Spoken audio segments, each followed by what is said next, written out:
In Chapter 81, the elders present all wished to strike him. For the remainder of the time, Zhang Xian was disinclined to listen to another word. His mind was consumed by the questions of Xianxia and the vanished century. It was not until the meeting concluded and the cultivators from various sects began to rise that he suddenly regained his senses. Zhang Xian ascended to the main vessel of Yun Miao Zong alongside the crowd. He had seen this grand ship a few days prior, and it was several times larger than the one from Yun Changgu, adorned with intricate formations. However, as he stepped aboard for the first time, he felt no awe, his mind filled with questions, even temporarily setting aside thoughts of his nemesis, Nangong Yao. Zhang Xian stood at the bow of the ship, his gaze sweeping over the assembly as he said solemnly, "Once we glimpse the dust of the past, I shall entrust this matter to the Xian supervisor." Xian nodded slightly. Her mastery of the puppet arts allowed her to multiply her presence, making her well suited for such tasks. During the meeting, although the Emperor of Xia had already entrusted his general with the task, other factions also required a measure of manpower. Next will be the mortal realms and the smaller worlds. I will personally arrange the tasks divided among the 72 peaks. Zhang Xian suddenly interjected, "I wish to personally venture to the small world adjacent to Shui Yunchang." Zhang directed his gaze towards Li Fuxi, who simply acknowledged with an "That is acceptable." Zhang assented, which was within reason. Nearby, Nangong Yao cast a glance at Zhang Xian, but said nothing. After 200 years, she had long forgotten the ordinary person he had casually slain. Zhang Xian's voice dropped. "I would appreciate it if Elder Zhang could arrange for a trusted formation master to accompany me." Before Zhang could respond, Xian remarked coolly, "I shall accompany you. I have some knowledge of the formation arts." Zhang pondered for a moment and replied, "That is permissible. However, according to the agreements of each sect, exploring a small world requires joint action from two sections." Without hesitation, Zhang Xian declared, "Then I shall invite Yunchang Ji's Yunqi to join." Zhang nodded, "Very well. It is settled then. Zhang Xian, you'll go to the small world with Supervisor Jin." Following this, Zhang turned his gaze to Jin and Li Fuxi, continuing, "The two supervisors might as well move to our sect's vessel for temporary residence, especially Supervisor Wei.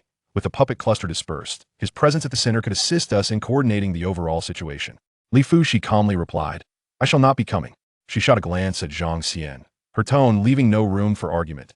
"I will accompany my disciple to the small world." One elder was taken aback. With Supervisor Xian accompanying, what is there for Fuxi to worry about? Li Fuxi replied coolly, "I simply do not feel at ease." Xian seemed to have anticipated this. She stepped back slightly, her form rippling like water, and a duplicate of herself emerged, another puppet avatar named Xian-san. "The master prefers solitude," Xian-san stated. "I can remain here to oversee matters. It makes no difference where the master is." Subsequently, Xian, Li Fuxi, and Zhang Xian took flight on their swords, returning to their own vessel. Zhang muttered to himself, "It has been hundreds of years since such a significant event has occurred in the southern region."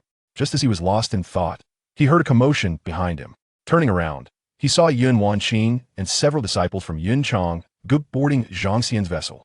Zhang felt a pang of melancholy. Since Yun Wanqing's arrival, they had exchanged hurried greetings, yet had not spoken further.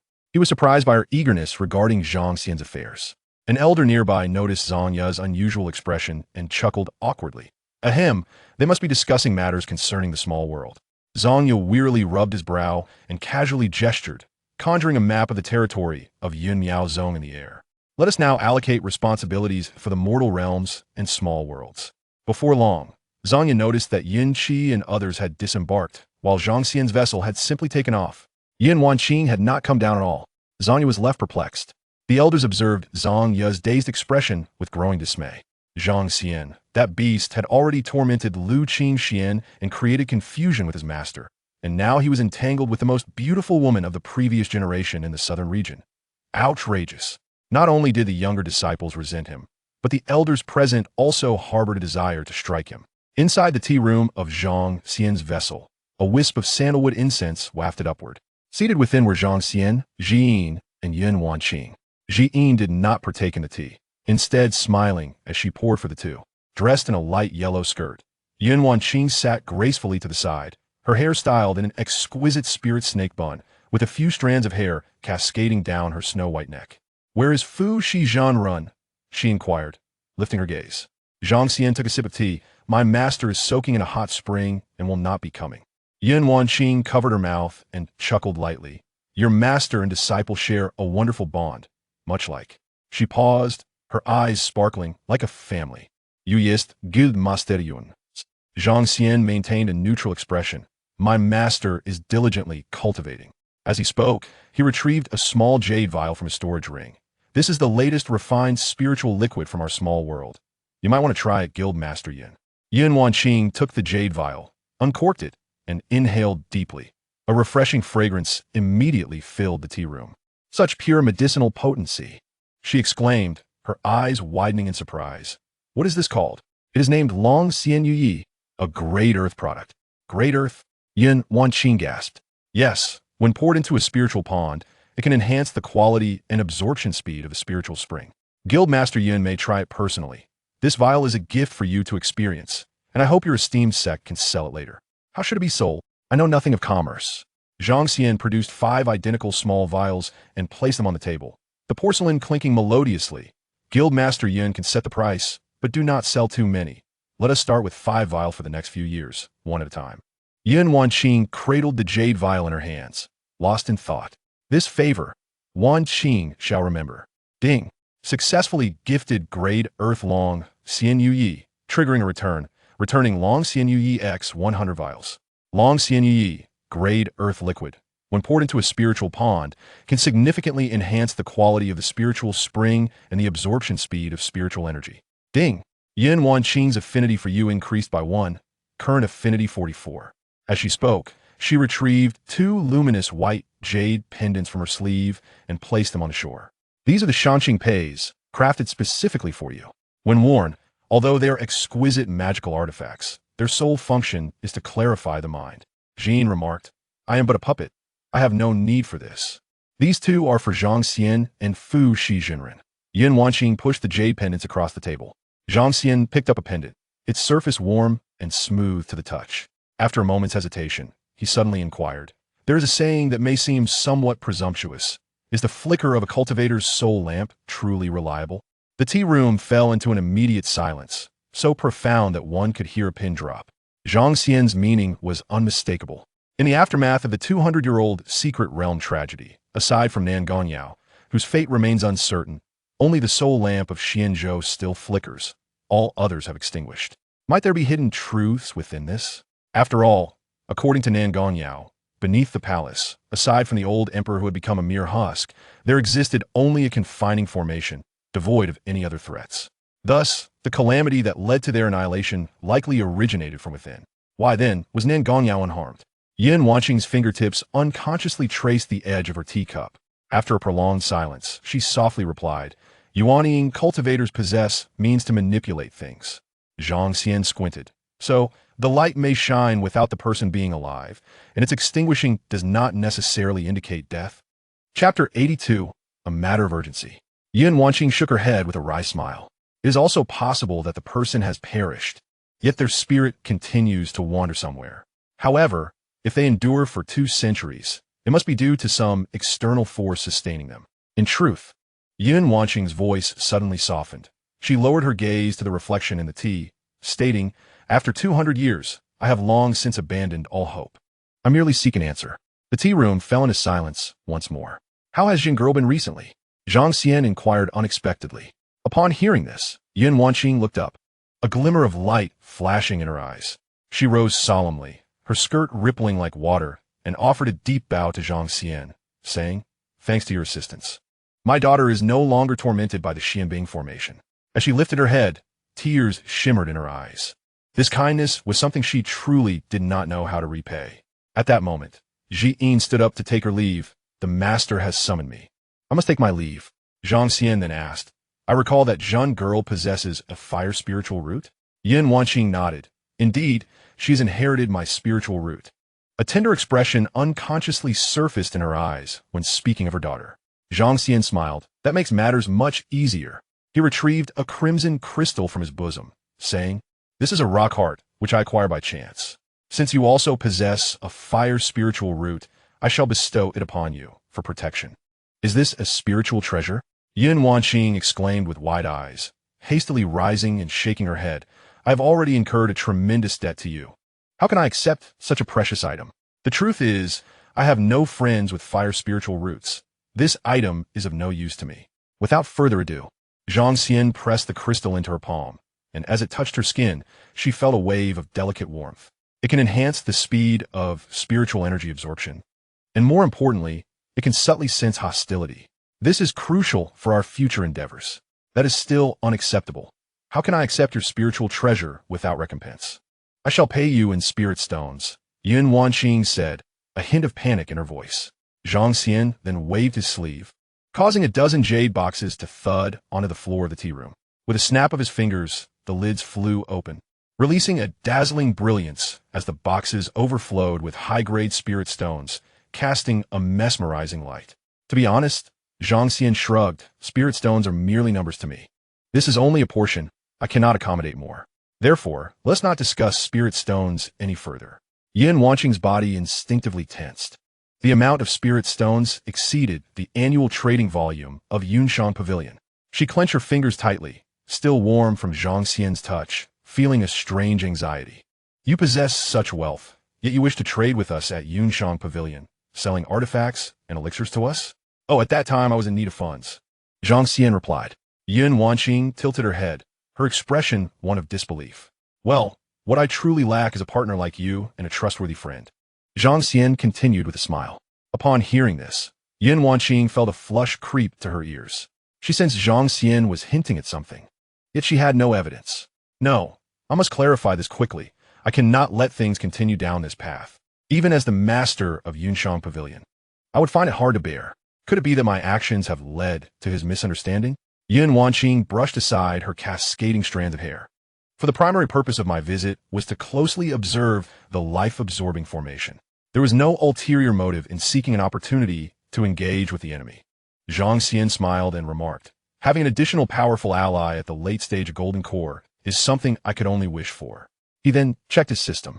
Yun Wanqing, daughter of luck with a score of 70, current favorability 44. Congratulations, Master Yun. He diverted the topic on achieving exceptional spiritual roots. A flicker of surprise crossed Yun Wanqing's eyes. I have clearly concealed my aura, and even those closest to me have not sensed it. She regarded Zhang Xian with suspicion. How did you know? Zhang Xian feigned profundity as he sipped his tea. With my discerning eyes, I naturally have my ways. The last time we met, you were merely a daughter of luck with a score of 55. Now, it is 70. Of course, I noticed. Yun Wanqing pressed her lips together, feeling somewhat apologetic. I initially intended to assist you, yet I ended up taking your possessions. Reflecting on her existing debt of 2 ascension pills, coupled with the heart-mending lotus seeds for healing his daughter, she had now also received low-grade spiritual liquid and a fire attribute spiritual treasure. The debt was becoming quite burdensome. No matter, once your daughter is healed, we can settle the account, principal and interest included. The phrase principal and interest lingered in her mind, recalling his previous mention of paying half in advance. However, concerning the spiritual treasure, Yunshang Pavilion possessed only 2, one of which was merely a supportive time sandlock. Of little value, this item, capable of enhancing the absorption rate of fire attribute spiritual energy, was precisely what she needed. Unable to refuse, especially since she was already deeply indebted, she hesitated, clutching the rock heart tightly. Ding! Successfully gifted low-grade spiritual treasure rock heart, triggering return, returning spiritual treasure essence 10. Spiritual treasure essence. Essence of low-grade spiritual treasure. Refining it with a magical tool can elevate the tool's quality to low-grade spiritual treasure, with a slight chance of enhancing it to medium-grade spiritual treasure.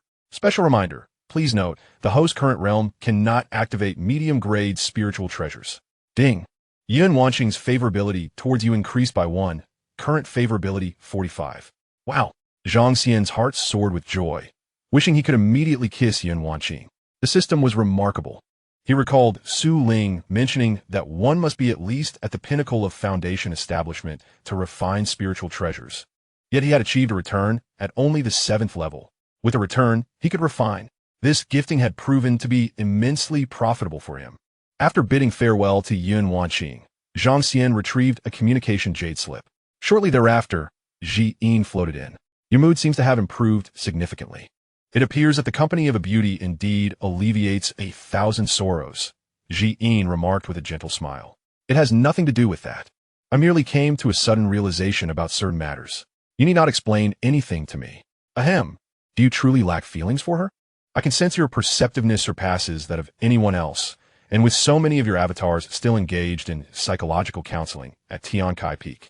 With a smile, Jean poured tea, seemingly unaware that I merely imitate the emotional patterns of humanity, my heart not truly comprehending the underlying reasons.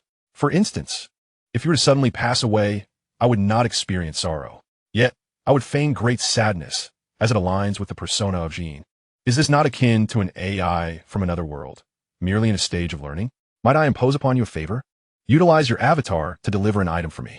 Certainly, we at Tiankai happen to engage in logistics and escort services. I shall waive the fee for this task. Zhang Xian chuckled, producing a jade box. Inside lies a golden elixir, which I just requested from the Lord of Cloud Pavilion. Please convey it to Lin Yining. Furthermore, could you procure a few puppets from Xianxia at Lingjin Peak? I have already made arrangements with her. Jean raised an eyebrow, inquiring whose puppets he sought. Zhang Xian hesitated, realizing he could not deceive her, and replied, "They are from Xianxia's supervisor. No need for such formality." Jean rose gracefully.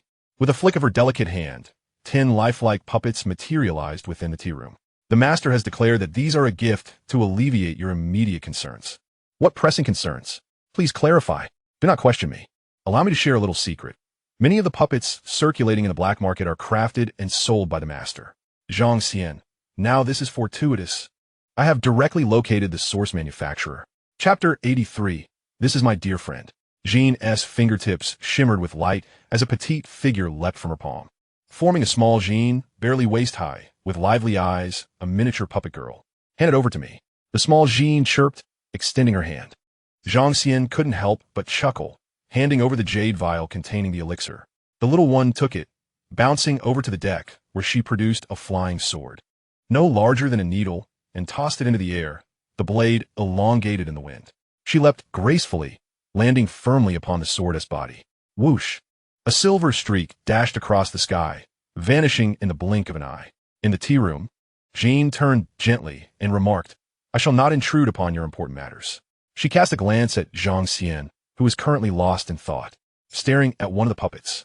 Amen. Jean softly closed the door, and the tea room fell into silence once more. Zhang Xian inhaled deeply, gathering his spiritual energy, and pointed towards the forehead of one puppet. A thread of golden light flowed along the meridian patterns, gradually activating and revealing the intricate details of its features, hair, and garments. With a soft click, the puppet's eyelashes fluttered, and its eyes slowly opened. Zhang Xian's breath caught in his throat. The woman before him had skin like fine jade, adorned in the immaculate white robes of the Yunmiao sect's supervisor. Upon closer inspection, she bore a resemblance. Zhang Xian murmured. After 2 centuries, the little black girl must have undergone a transformation on her path of cultivation. Moreover, the puppets of Tiankai are never identical to their originals. The puppet's pupils lacked focus, yet it seemed to peer through the void, gazing at him. Zhang Xian reached out, gently caressing her cheek, the cool touch causing his fingertips to tremble slightly. Do you now go by the name of Xianxia? The puppets, devoid of consciousness, remained silent. These rudimentary marionettes could not encapsulate divine awareness. Zhang Xian casually activated the remaining puppets one by one, and perhaps it was mere illusion, but he could faintly perceive the shadow of that soot-stained little girl who once trailed behind him. Soon, the flying vessel reached the small world of the Liang Kingdom. Yin Wanqing stood on the deck, her long skirt dancing in the breeze, gazing down at the vast expanse of land below. This small world indeed lacked any trace of spiritual energy. How could you possibly have friends here? Zhang Xian chuckled softly, reminiscing about his youthful travels and the many cherished companions he had met along the way. Yin Wanqing refrained from pressing further. She closed her eyes to sense the surroundings for a moment, then expressed her confusion. Strange, I cannot detect any fluctuations of formations. Beside her stood an elderly matron, elder son of the Yunshang Pavilion, leaning on her cane as she spoke. Leader, according to intelligence reports, this formation is known as the cycle of decay and rebirth. Insidiously malevolent. It is akin to boiling a frog in warm water, gradually draining one's lifespan without their awareness. Not only ordinary individuals, but even cultivators find it difficult to perceive. Zhang Xian stood at the bow of the ship, his gaze distant. We have arrived. The vessel descended slowly. Yin Wanqing cast a contemplative glance at Zhang Xian before turning to Elder Sun and lightly instructing, "Please remain aboard the ship, Elder." Elder Sun nodded in agreement. At the Taoist temple, Xianwei and Li Miaoyin sensed their arrival and came out to greet them. In Xuanwei's line of sight, several figures descended from the sky. Not to mention Zhang Xian leading the way, he was accompanied by 3 stunning women of diverse beauty. Xianwei inhaled sharply. He was quite fortunate indeed. His gaze was unwittingly drawn to one of the ladies clad in a pale yellow gown. Sunlight filtered through her sheer fabric, outlining her graceful silhouette. Suddenly, Xuanwei's eyes widened. That breathtakingly beautiful face he had seen many years ago in a magazine. The leader of the Yunshan Pavilion, he exclaimed in astonishment. Just a while ago, he had thought Zhang Xian was boasting. Yet here was the undeniable truth. Li Miaoyin, however, was fixated on another woman adorned in a white robe with golden embroidery. Overwhelmed, she fell to her knees, her voice trembling as she declared, "I, the sinful daughter of the Li family, Miaoyin, pay my respects to our ancestor, Xianwei." Li Fuxi descended lightly, a gentle wave of spiritual energy lifting Miaoyin. She furrowed her brow. "Is it you?" She scrutinized Li Miaoyin closely, recalling the little girl who nearly joined the Yunmiao sect a century ago. Tears welled in Miaoyin's eyes as she bit her lip. Her voice choked. Does the ancestor still remember her disciple? "Why are you here? Why did you not enter the sect later?" Li Miaoyin, her eyes glistening, recounted the events she had endured back then. Upon hearing her tale, Li Fuxi's expression darkened with anger. "Such a thing occurred? How was I unaware of this?" Li Miaoyin offered a wry smile and shook her head. "It is in the past, ancestor. Let it go." The women then noticed that Li Miaoyin possessed an exceptional water spirit root, while even Xianwei was close to possessing a top-tier talent. They exchanged meaningful glances with Zhang Xian, but chose to remain silent. Xianwei cleared his throat. "Zhenzhang, what brings you back this time?" Zhang Xian let out a long sigh, and after recounting the events, the expressions of Xianwei and Miaoyin instantly turned ashen. "What?" Xuanwei's whisk fell to the ground as he contemplated the brevity of mortal life in this realm, attributing it to the lack of spiritual energy. Just as he was about to continue, he abruptly halted, casting a sharp glance at Zhang Xian. Having grown up here, he was acutely aware that his 18 wives and concubines would undoubtedly be ensnared by this great formation. Xianwei and Li Miaoyin exchanged glances, each perceiving shock and sympathy in the other's eyes. Yet, given the presence of the women, neither spoke further. Li Miaoyin then remarked, "According to your account, the focal point of the formation should be in the capital, Yongqing. Coincidentally, my disciple Yuyun is there." Ji Yin elegantly gestured, summoning a colossal mechanical leviathan that shimmered with silver light. The group boarded the giant creature, and within moments, they descended upon the royal tombs in the outskirts of the capital, observing the solemn and majestic mausoleum, surrounded by numerous patrolling soldiers. Xianwei inquired, "Should we notify the sovereign or Yuyun?" Yin, watching, gently shook her head, her pale yellow sleeves fluttering in the breeze. "There is no need." With a delicate touch of her fingertip, an invisible ripple spread forth, rendering them undetectable to mortals. Ji Yin opened her arms, and dozens of small avatars flew from her palms, soaring away on swords. One of these avatars nearly collided with the hurriedly approaching Yuyun. "What is that?" Yuyun came to an abrupt halt, breaking into a cold sweat. Now esteemed as the Duke of Dalian, he had rushed here upon receiving Xuanwei's message. From a distance, he spotted his master and Zhang Xian, along with several unfamiliar yet stunning women, causing his lips to twitch uncontrollably. That old rogue, entangled with so many beauties again. How infuriating! He suppressed his feelings of jealousy and approached to greet them. "Master Zhang." Zhang Xian patted his shoulder and introduced, "This is Duke Yuyun, a close friend of mine." Yuyun straightened his posture, striving to sound less gritted. "Cough, indeed. It is a pleasure to meet you all." Upon learning the truth of the cycle of withering and flourishing, Yuyun felt as though struck by lightning. "Thus, my father, my elder brother, and senior sister Yura." His voice trembled uncontrollably. He instinctively looked towards Zhang Xian, only to find him gazing quietly towards the royal tomb, his expression as murky as a deep pool. There lay the remains of his wives. Chapter 84, A Night of 100 Years. "Found it." Ji Yin's voice suddenly rang out. In the secret chamber of the imperial city, she swiftly performed a series of gestures, and a radiant light enveloped their feet, transporting them to a dim underground palace. Yin stumbled slightly before regaining his footing, bewildered as he surveyed his surroundings. What is this? Xian pointed above. Directly above is the emperor's sleeping quarters. Zhang Xian's hand lightly caressed the cold stone wall, his thoughts drifting. In a moment of reverie, he recalled the little princess who once wept in this secret chamber during the turmoil that engulfed the Dalian kingdom, as royal kin sought refuge in this underground sanctuary. In time, the little princess became one of his most cherished wives, yet due to frailty, she perished before reaching 40. The focal point of the formation lies below. Xian struck the ground with her palm, revealing a glowing opening. A chilling aura surged forth as they descended into the depths. As they ventured deeper, the darkness intensified, as if a colossal beast residing within devoured all light and warmth. Li Fuxi performed a hand gesture, chanting incantations, and a beam of golden light emanated from her palm, illuminating the entire space. After a brief moment, the group arrived at a hidden chamber. The walls, floor, and dome were densely etched with bizarre red and black runes, pulsating subtly like veins. Was this the forbidden cycle of decay and rebirth? Zhang Xian's gaze fell into deep contemplation. Yun Wanqing, well-versed in the art of formations, delicately traced the patterns with her slender fingers. It appeared that this formation had been operational for at least 3 centuries. Her fingers paused at a particular node, revealing that it had been reinforced just over 50 years ago, significantly enhancing the formation's efficacy. Consequently, since that time, the lifespan of mortals in the Liang kingdom had grown even shorter. Zhang Xian's tone was frigid. Indeed, Yun Wanqing pointed towards a suspended white-green sphere of light, pulsating slowly like a heartbeat. Within it lay over 50 years of vitality, taken by someone who simultaneously fortified the formation. Zhang Xian gazed at the quivering orb, realizing it had drained the life of everyone he held dear.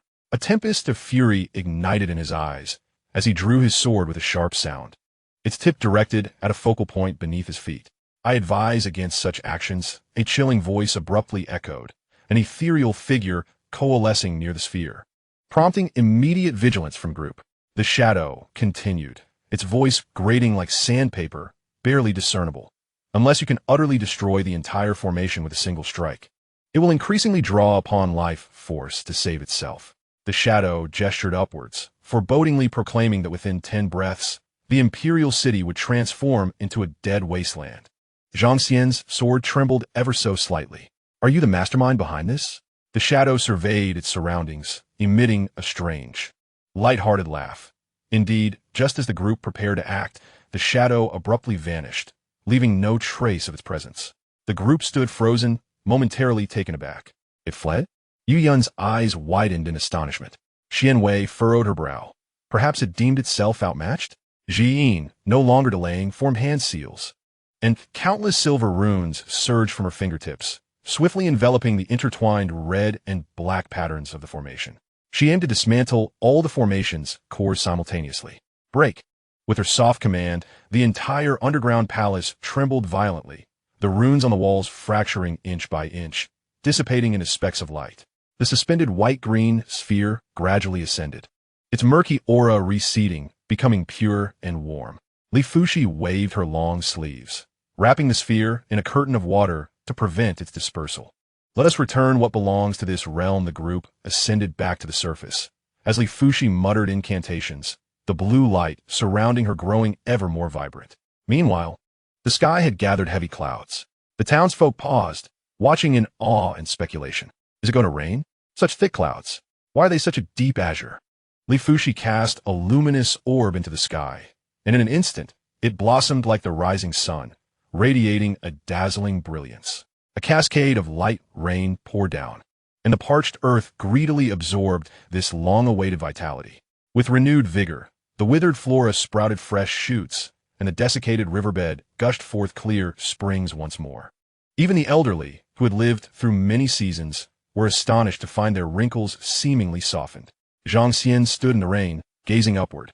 In a moment of reverie, he felt as though he could glimpse the faces of those lost in the shimmering rainfall, the gentle smile of the young princess, the reproachful glances of his wives, and the once vibrant lives that thrived around him. That shadow must pay a price. The deluge persisted, unrelenting. Yu Yin wept heartily in the rain, resembling a heartbroken giant weighing 200 pounds. Zhang Xian observed Li Fuxi, whose complexion appeared somewhat pale, The torrential rain had evidently drained her strength. He solemnly expressed his gratitude. "Thank you." Li Fushi suddenly felt a bit unaccustomed, turning away. "This is not for your sake. Exorcising demons and safeguarding the path is our duty," she stammered, her words faltering. Yun Wanjing regarded the pair of master and disciple with a thoughtful gaze. While Li Miaoyin placed a delicate hand upon her forehead, thinking, "This is bad. My ancestor is in peril." The group followed the now calmer Yu Yun to a bustling royal residence, where Yun Wanjing looked up at the new plaque that boldly inscribed the words Duke of Pillar State. Entering the study, the fragrance of sandalwood enveloped them. Yun Wanjing remarked, "I shall investigate the surroundings with my confidant later to ensure no remnants of formations linger." Zhang Xian nodded. "That works. I need to step out as well and will return before sunset." Li Fushi cast a glance at Zhang Xian before turning her attention to Li Miaoyin. "As a descendant of the Li lineage, I shall impart a few skills to you." Li Miaoyin, filled with excitement, almost knelt down but was playfully stopped by Yun Wanjing. "Do not keep calling her ancestor. You will age her." Only then did Li Miaoyin realize her lack of decorum, her cheeks flushing crimson. Li Fushi turned to the side. Addressing Xian Wei and Yu Yun, "You should join as well." The three were immediately elated. Receiving guidance from a golden elixir master was a rare opportunity. Zhang Xian soared into the air on his sword and, after a journey of more than half an hour, found himself standing before the small mountain village of his memories. This path had taken him over 3 months to traverse a century ago. The once smoke-wreathed village now lay in ruins, with only remnants of walls standing. The 2-story building had long since collapsed, leaving only a few dilapidated thatch cottages swaying precariously in the wind. Following the threads of memory, Zhang Xian pushed open the creaking wooden door and suddenly froze. The room he had shared with the little black girl for over a decade appeared as it had in the past. The traces of the dust purification technique were clearly visible, with a long-lost hunting bow resting on the table. A set of coarse linen garments lay neatly folded on the wooden bed. He gently caressed the hunting bow, which he had not used since achieving a minor success in the innate 5 elements technique, having forgotten it in a corner. Yet now, not only was the bowstring newly strung with deer sinew, but even the bow itself gleamed from polishing. The little black girl had returned. Zhang Xian cherished the hunting bow. Tucking it away with care, he expanded his consciousness, sensing something, and made his way to the back mountain. There stood a newly erected stone tablet, inscribed with the words "Grave of Zhang Xian, my husband," in a neat and vigorous manner. The small inscription in the lower left corner warmed Zhang Xian's heart. The sinful wife, Lele.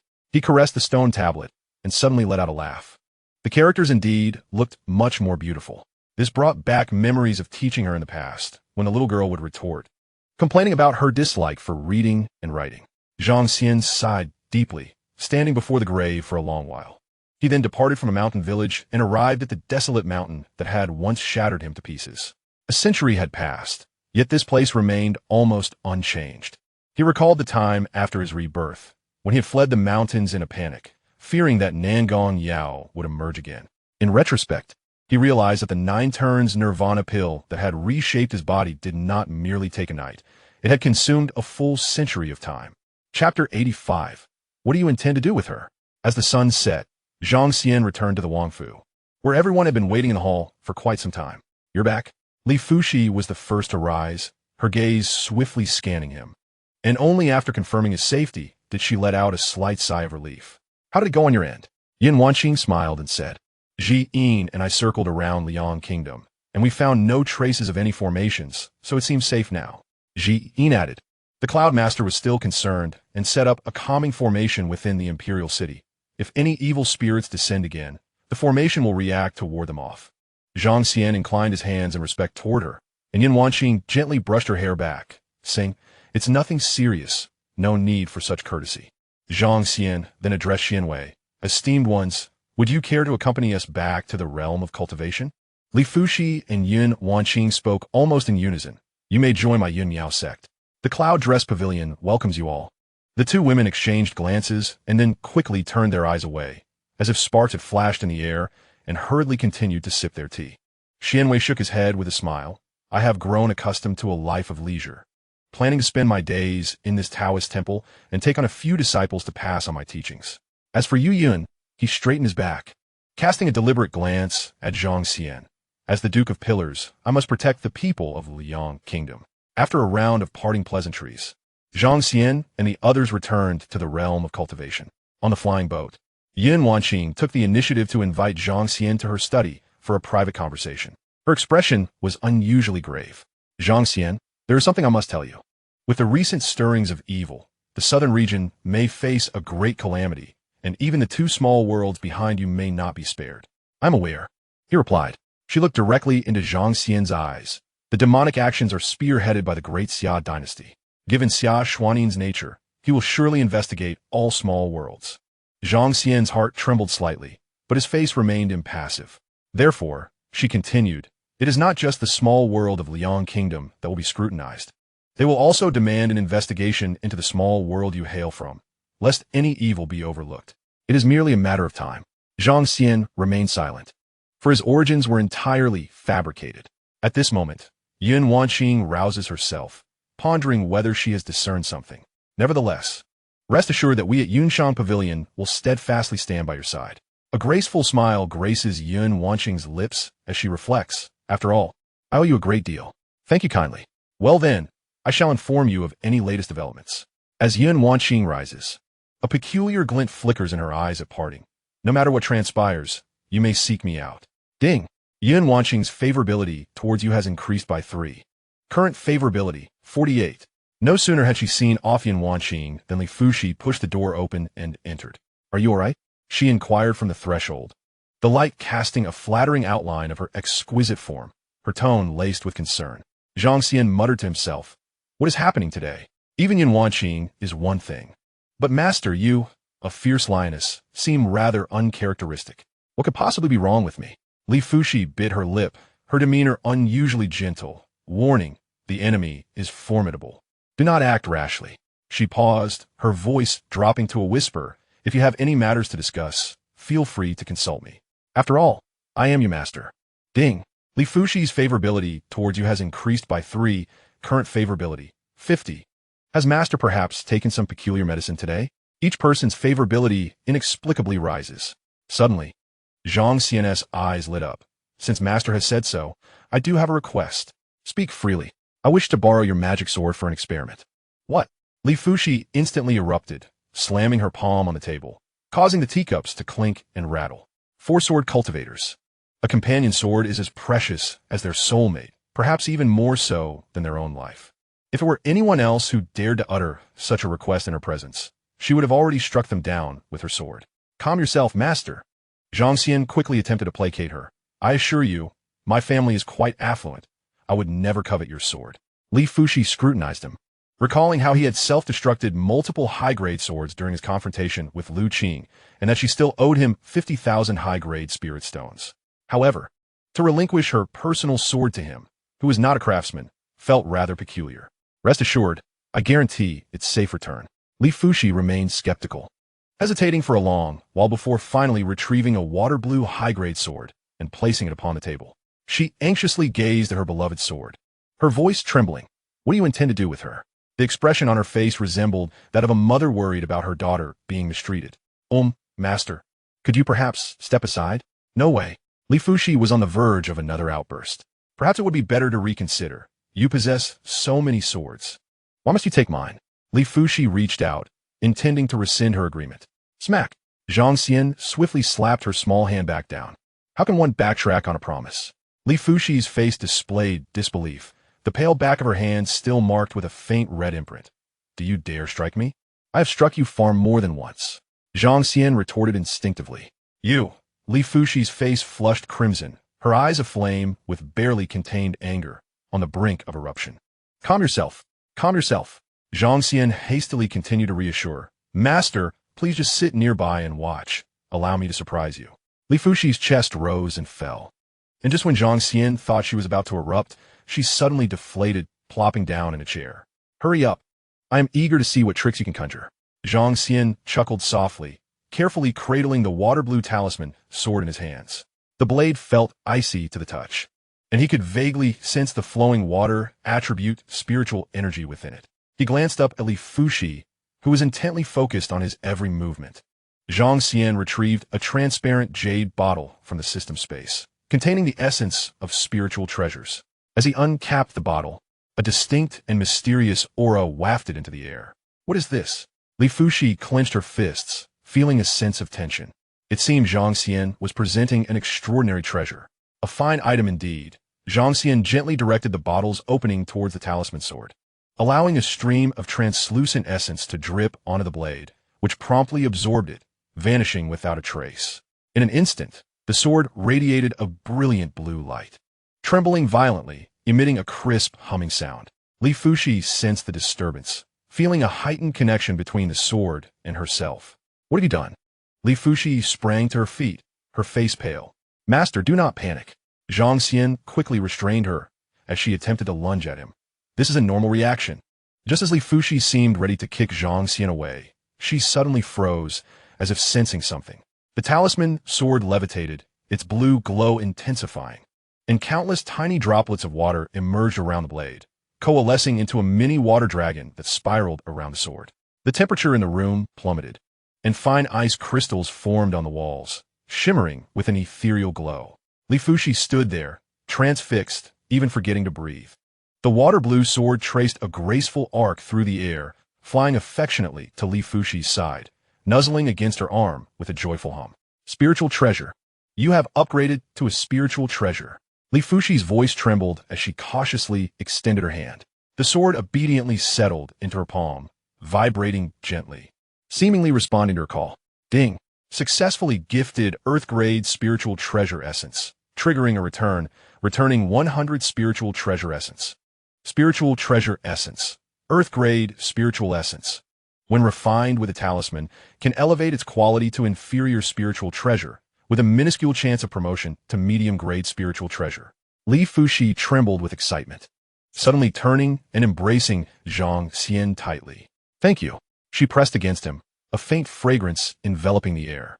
Zhang Xian, caught off guard by her exuberant embrace, stood frozen in place. Realizing her impropriety, Li Fuxi quickly released him, her cheeks flushed with embarrassment. I got too carried away. I understand. Zhang Xian coughed lightly, Master. Please bring out the other sword as well. What? Li Fuxi's eyes widened. You have another one? She quickly shook her head. No, that's far too precious. Although she was unaware of what Zhang Xian had produced, the item capable of upgrading a magical artifact to a spiritual treasure was beyond her imagination.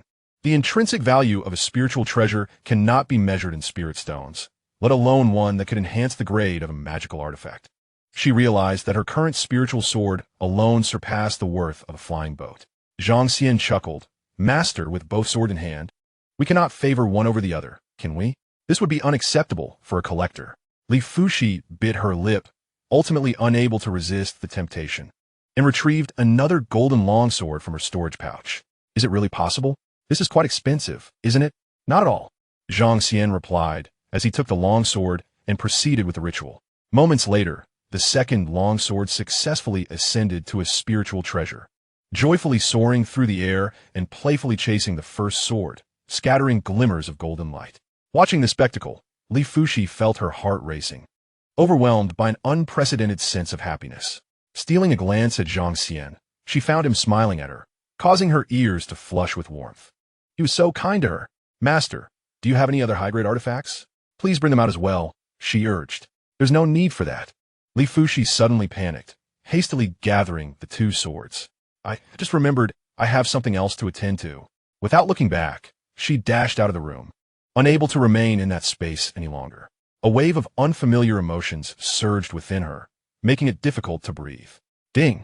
Li Fuxi's favorability rating increased by 10. Current favorability rating, 60. Zhang Xian observed her hurried departure, shaking his head in amusement. He understood that, unlike giving her spirit stones, this opportunity to elevate her intrinsic magical artifact was far too precious, causing his disciple to lose her composure. It would be best to let her calm down first. Zhang happened to be near Zhang Xian's chamber and caught sight of Li Fuxi fleeing in haste. How intriguing. She turned and approached Zhang Xian's quarters. Knock, knock. Sister Zhang? Zhang Xian opened the door with a hint of exasperation. What brings you here as well? Isn't my presence welcome? Zhang replied, her eyes sparkling as they roamed over him. You seem well. It appears you do not require consolation. Zhang Xian stepped aside to let her in. What I need consolation for? Zhang gracefully entered, withdrawing a yellowed tome from her sleeve and gently placing it on the rosewood table. Zhang Xian glanced down and was taken aback by the prominent title on the cover, The Wild History of the Liang Dynasty. His pupils constricted in surprise. This was purchased by real person Fushi from a pirated bookstore, Ji-in said, lightly tapping the pages with her fingertip and smiling. I happen to borrow a copy as well. As for the Lord of the Cloud, she should have one too. Zhang Xian opened the book, the pages rustling softly. It contained detailed accounts of his various exploits in the Liang kingdom, including his past with numerous wives and concubines. His finger halted on an illustrated page depicting himself gazing at a tombstone. I went to great lengths to have Yuyun erase my influence. Zhang Xian chuckled softly, never expecting to be outed by a pirated book. No wonder Yun Wanjing and Li Fushi have adopted such peculiar attitudes. Are they perhaps pitying themselves? Zhang Xian suddenly realized that they might have seen through his fabricated identity as the young master of a miniature world. If he truly possessed such a distinguished status, he would not idly watch as his wives' lives withered away. Now, they have tacitly chosen silence, each encouraging themselves in their gentle ways. Dear confidant, Zhang Xian closed the book. Are you and Supervisor Wei not curious? With a calm tone, the confidant replied, who in the cultivation realm lacks secrets. Do you believe that the awareness between Su Ling and me arose from mere chance? As they approached the door, she turned back with a smile. We only inquire about right and wrong, not origins. Intruding upon others' privacy will ultimately lead to a treacherous path. Rest assured, both Su Ling and I will stand by your side. With their support, the southern domain shall have nothing to fear. Zhang Xian felt a warmth in his heart. Indeed, he had many close friends now. Even if secrets were exposed, so what? As night descended, Zhang Xian was meditating in his chamber when he suddenly sensed a message from his master. Come to the hot spring pool. Such a sudden request? Zhang Xian nearly lost his composure. His master had taken the initiative to invite him, making such a significant sacrifice for the sake of comfort. I am not yet mentally prepared. What should I do? When Zhang Xian pushed open the door to the hot spring room, a mist enveloped the air, revealing a water mirror that obscured any prying eyes. Standing by the pool, he could faintly discern the graceful silhouette of Li Fushi on the other side. Master, Zhang Xian greeted. The gentle sound of water accompanied Li Fushi's voice, which, despite her attempt to sound composed, trembled slightly. We must intensify our training. I seek vengeance for my master, and you must also. She paused. Avenge your wife. The hot spring here has been infused with high-grade spirit stones and the spiritual liquid you provided. The effects are even better. The water rippled, and Zhang Xian could see her shadow move. He recalled his experience on the mountain. My realm is insufficient. I fear I cannot withstand the high-grade spirit stones. I nearly scalded myself last time. I have considered this. Li Fushi interrupted him. I will temper the violent spiritual energy with water spirit energy. With me here, you will be able to endure. Then I thank you, master. After a moment of silence, a barely audible response came. There is no need for thanks between us as master and disciple. Chapter 87. Our cultivation is serious business. Zhang Xian removed his outer robe and stepped into the pool, the warm water immediately enveloping him. The spirit spring, tempered by Li Fushi, caressed him like a gentle spring breeze, nourishing every meridian. He sighed comfortably, leaning against the green jade edge of the pool. Master, your method is truly ingenious. He closed his eyes, feeling the flow of spiritual power within him. In the future, we can cultivate like this often. I will anchor the flying vessel not far from the sect. It is even more serene here than on the mountain. Li Fushi's response was brief and soft, as if squeezed from between her teeth.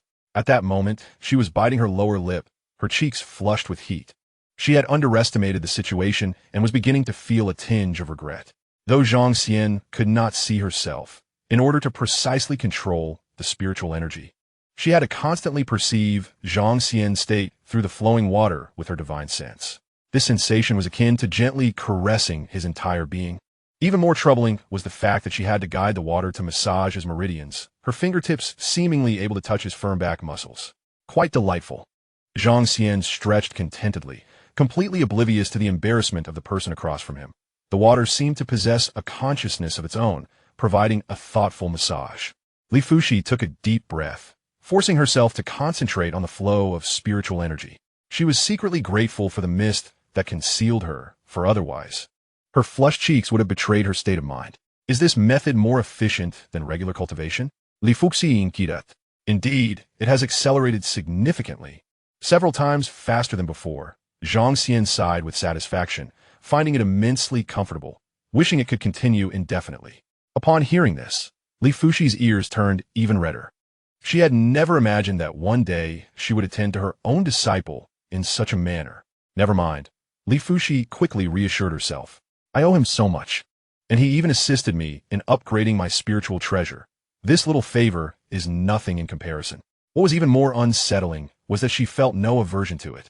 Rather, there was an indescribable pleasure. This thought caused her hand to tremble, and the water suddenly went awry, splashing Zhang Xian's face. Master? In no worries. Li Fuki Huria di Gateret Hertots. Perhaps the spiritual energy from the high-grade spirit stones was too ferocious. I should harmonize it a bit more. Master, don't overexert yourself. I'm not. Two figures, separated by a water mirror, each harbored their own thoughts, immersed in the warmth of the spring water.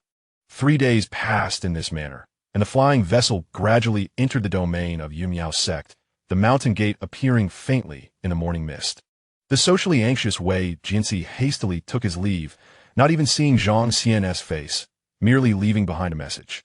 Jiyin looked at Zhang Xian, a mischievous smile in her eyes. If the other disciples knew that you were keeping Master Fushi aboard the flying vessel, I wonder how they would react. Zhang Xian maintained a calm demeanor. Sister Jiyin, please refrain from such nonsense. We are engaged in serious cultivation.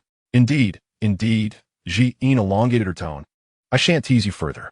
Wei Jinsi asked me to convey his gratitude. He will forge a new body for me and assist you in constructing the flying vessel. It appears that the upgrade is no longer feasible, and we will have to start anew. You still wish to keep a beauty in a golden house. Anyway, the cost for modification and reconstruction are quite similar. Zhang Xian. Upon returning to the sword chamber within the flying vessel, Zhang Xian found it to be a realm apart. The moment he stepped in, the jade-tiled floor beneath his feet unexpectedly expanded, transforming the originally modest Tinjiang square space into a vast martial arts arena spanning 100 zhang.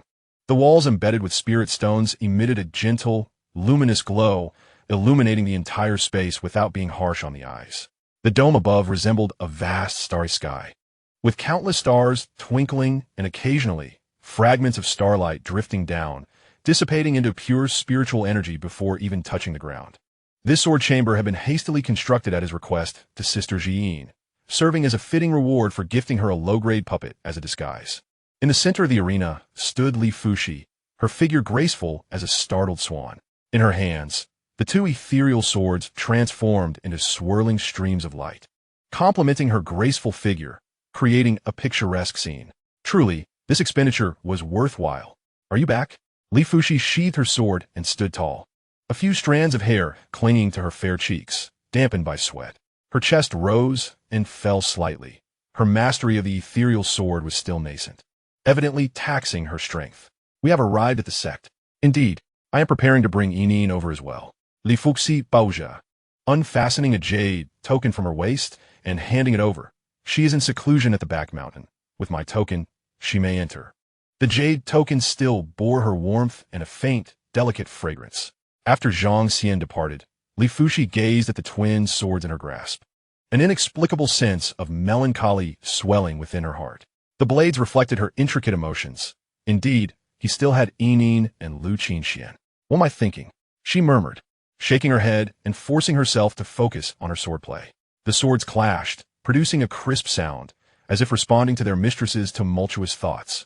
On the path of Qingmu Peak, Zhang Xian soared through the air on a sword. The disciples along the way glared at him with fury. The news of Zhang Xian's mistreatment of their cherished guardian, Lu Xian, had spread throughout the sect. Were it not for the sect's regulations, they would have long since surrounded him and beaten him to a pulp. In the herb garden, Lu Xian was bent over, gathering spiritual herbs. Hearing footsteps, she looked up to find Zhang Xian, her eyes instantly lighting up with a smile, though Zhang Xian perceptibly noted the hint of sorrow in her gaze. What troubles you? He inquired, stepping closer. Lu Xian sighed softly. It is my father. He was supposed to enter the secret realm, but Elder Xingyin took precedence. They have been friends for years, and my father feels guilty, believing Elder Xingyin must have sent something. Zhang Xian recalled his recent encounter with Lu Huaigu, who indeed appeared despondent and had scarcely spoken to him. After a moment of contemplation, he retrieved a jade box from his storage bag.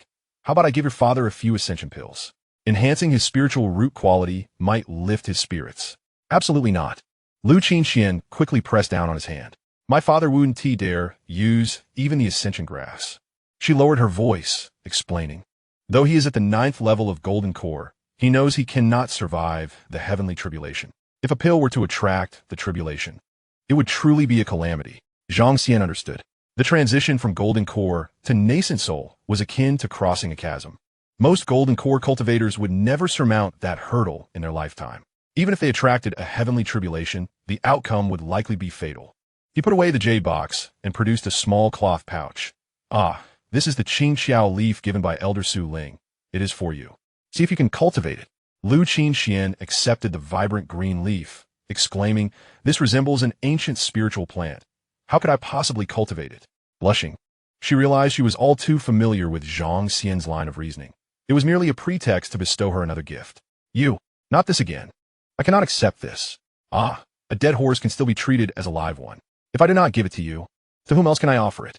I cannot just let it serve as a specimen. Zhang Xian grinned mischievously as he leaned closer, adding, besides, what are you afraid of? You're mine now. Who is yours? At the very least, you must reach the golden core stage before your father will acknowledge you. Zhang Xian moved in closer. Our brief separation had only intensified our feelings. Xian exclaimed, are you trying to get yourself killed? We're at Qingmu Peak. Shall I take my flying boat up there? No way. Xian stamped her foot in embarrassment. Once my father recovers a bit, I'll come find you suddenly. Zhang Xian wrapped his arms around her slender waist and pressed his lips heavily against hers. Xian's eyes widened in shock. Let go. There are disciples watching. And if they see, does Yun Miao sect interfere with our freedom to love? Zhang Xian leaned in for another kiss. He seems to have fainted. Xian, flustered, quickly pushed him away, covering her face as she ran off. Ding! Successfully gifted a seedling of Earth-grade Xiao leaves, triggering a return. Returning Earth-grade Xiao tea leaves of 10 grades. Xiao tea leaves, Earth-grade immortal tea. 1 grade of tea leaves can brew a pot of spiritual tea, significantly enhancing comprehension when consumed. Chapter 88. A one-stop service to ensure your satisfaction. Zhang Xian returned leisurely to Lingjian Peak, just as he landed his sword. He encountered Jinhai and Chun Tiexin approaching. Junior brother, you've arrived at the perfect time. Chun Tiexin rubbed his hands together. The second batch of puppets from the Xianxia supervisor will arrive tomorrow. Zhang Xian waved his hand dismissively. I don't need that anymore, huh? Chun Tiexin's expression instantly soured. She had prepaid for that batch, and now she faced substantial losses. If I don't take the goods, the payment remains. Zhang Xian added. Chun Tiexin's demeanor brightened immediately. How could I accept that? Meanwhile, Zhenhai, the senior brother, glanced around. Whereas master, I haven't seen her. Oh, I was just about to inform you. Zhang Xian produced Li Fushi's jade token, waving it before their eyes. Master has been cultivating on my flying boat lately. Please take care of Lingjian Peak. Hiss. Both of them gasped in astonishment, their eyes nearly popping out. Junior brother, your speed in winning her over is terrifying. Our Mountain-S novels wouldn't dare depict such a tale. Chun Tiexin praised. In just a few days, you've even acquired Master S token. It's a misunderstanding. A complete misunderstanding. Zhang Xian waved his hands repeatedly. He then retrieved 2 heavy silk pouches and handed them over. You both work hard managing the peak. This is just a token of my appreciation. They accepted the pouches and discreetly scanned them with their spiritual senses.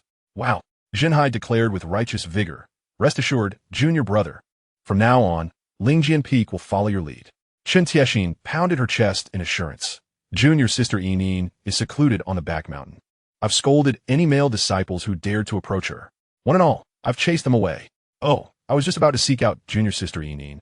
Zhang Xian clasped his hands in farewell and departed. Watching his retreating figure, Chun Tiexin shook her head in admiration. Aside from being lecherous, junior brother is quite commendable. The future of Lingjian Peak rests upon him. Jinhai straightened his attire, adopting a solemn expression. What do you mean by lecherous?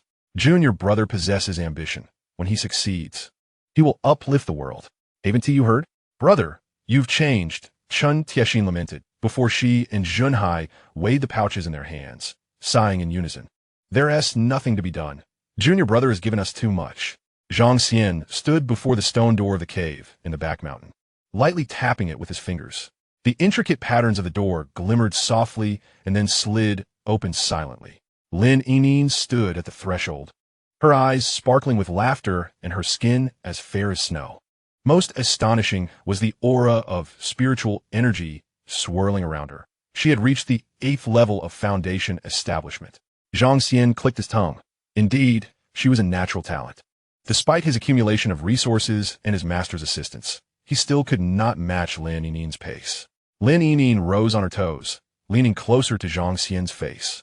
With a mischievous smile, I thought you would have achieved the golden core by now, but it seems Master has not succeeded yet. Nonsense. Zhang Xian's ears turned red, and he reached out to flick her forehead, only for her to nimbly evade him. I am here to take you to the flying boat for cultivation. Master is also there. Lin Yinin shook her head, pointing to a note on the wall. No golden core, no leaving. Zhang Xian chuckled, ruffling her hair. Why are you so adamant this time? What has spurred this resolution? The girl blushed, saying, I won't tell you, with a sigh of resignation. Zhang Xian produced a long sword of deep azure hue. The blade moved gracefully on its own, carving elegant arcs in the air as it circled around Lin Yinin. Is this all? Lin Yinin pouted. Look again. Zhang Xian stood with his hands clasped behind his back, a mysterious smile playing at the corners of his mouth. Just as Lin Yinin was about to speak, her eyes widened in surprise. Wait, you aren't using spiritual power to control it? She reached out to touch the sword, sensing the vibrant spiritual essence within. Is this a spiritual treasure? You guessed correctly. Lin Yinin exclaimed, joyfully dancing around the flying sword like a playful fawn. How could you possibly wield a spiritual treasure? You're only at the 7th level of foundation establishment. Suddenly, she leaned closer, her nose nearly brushing against Zhang Xian's face. Quickly tell me, have you concealed your cultivation level? Have you secretly broken through to the golden core? Zhang Xian smiled without answering.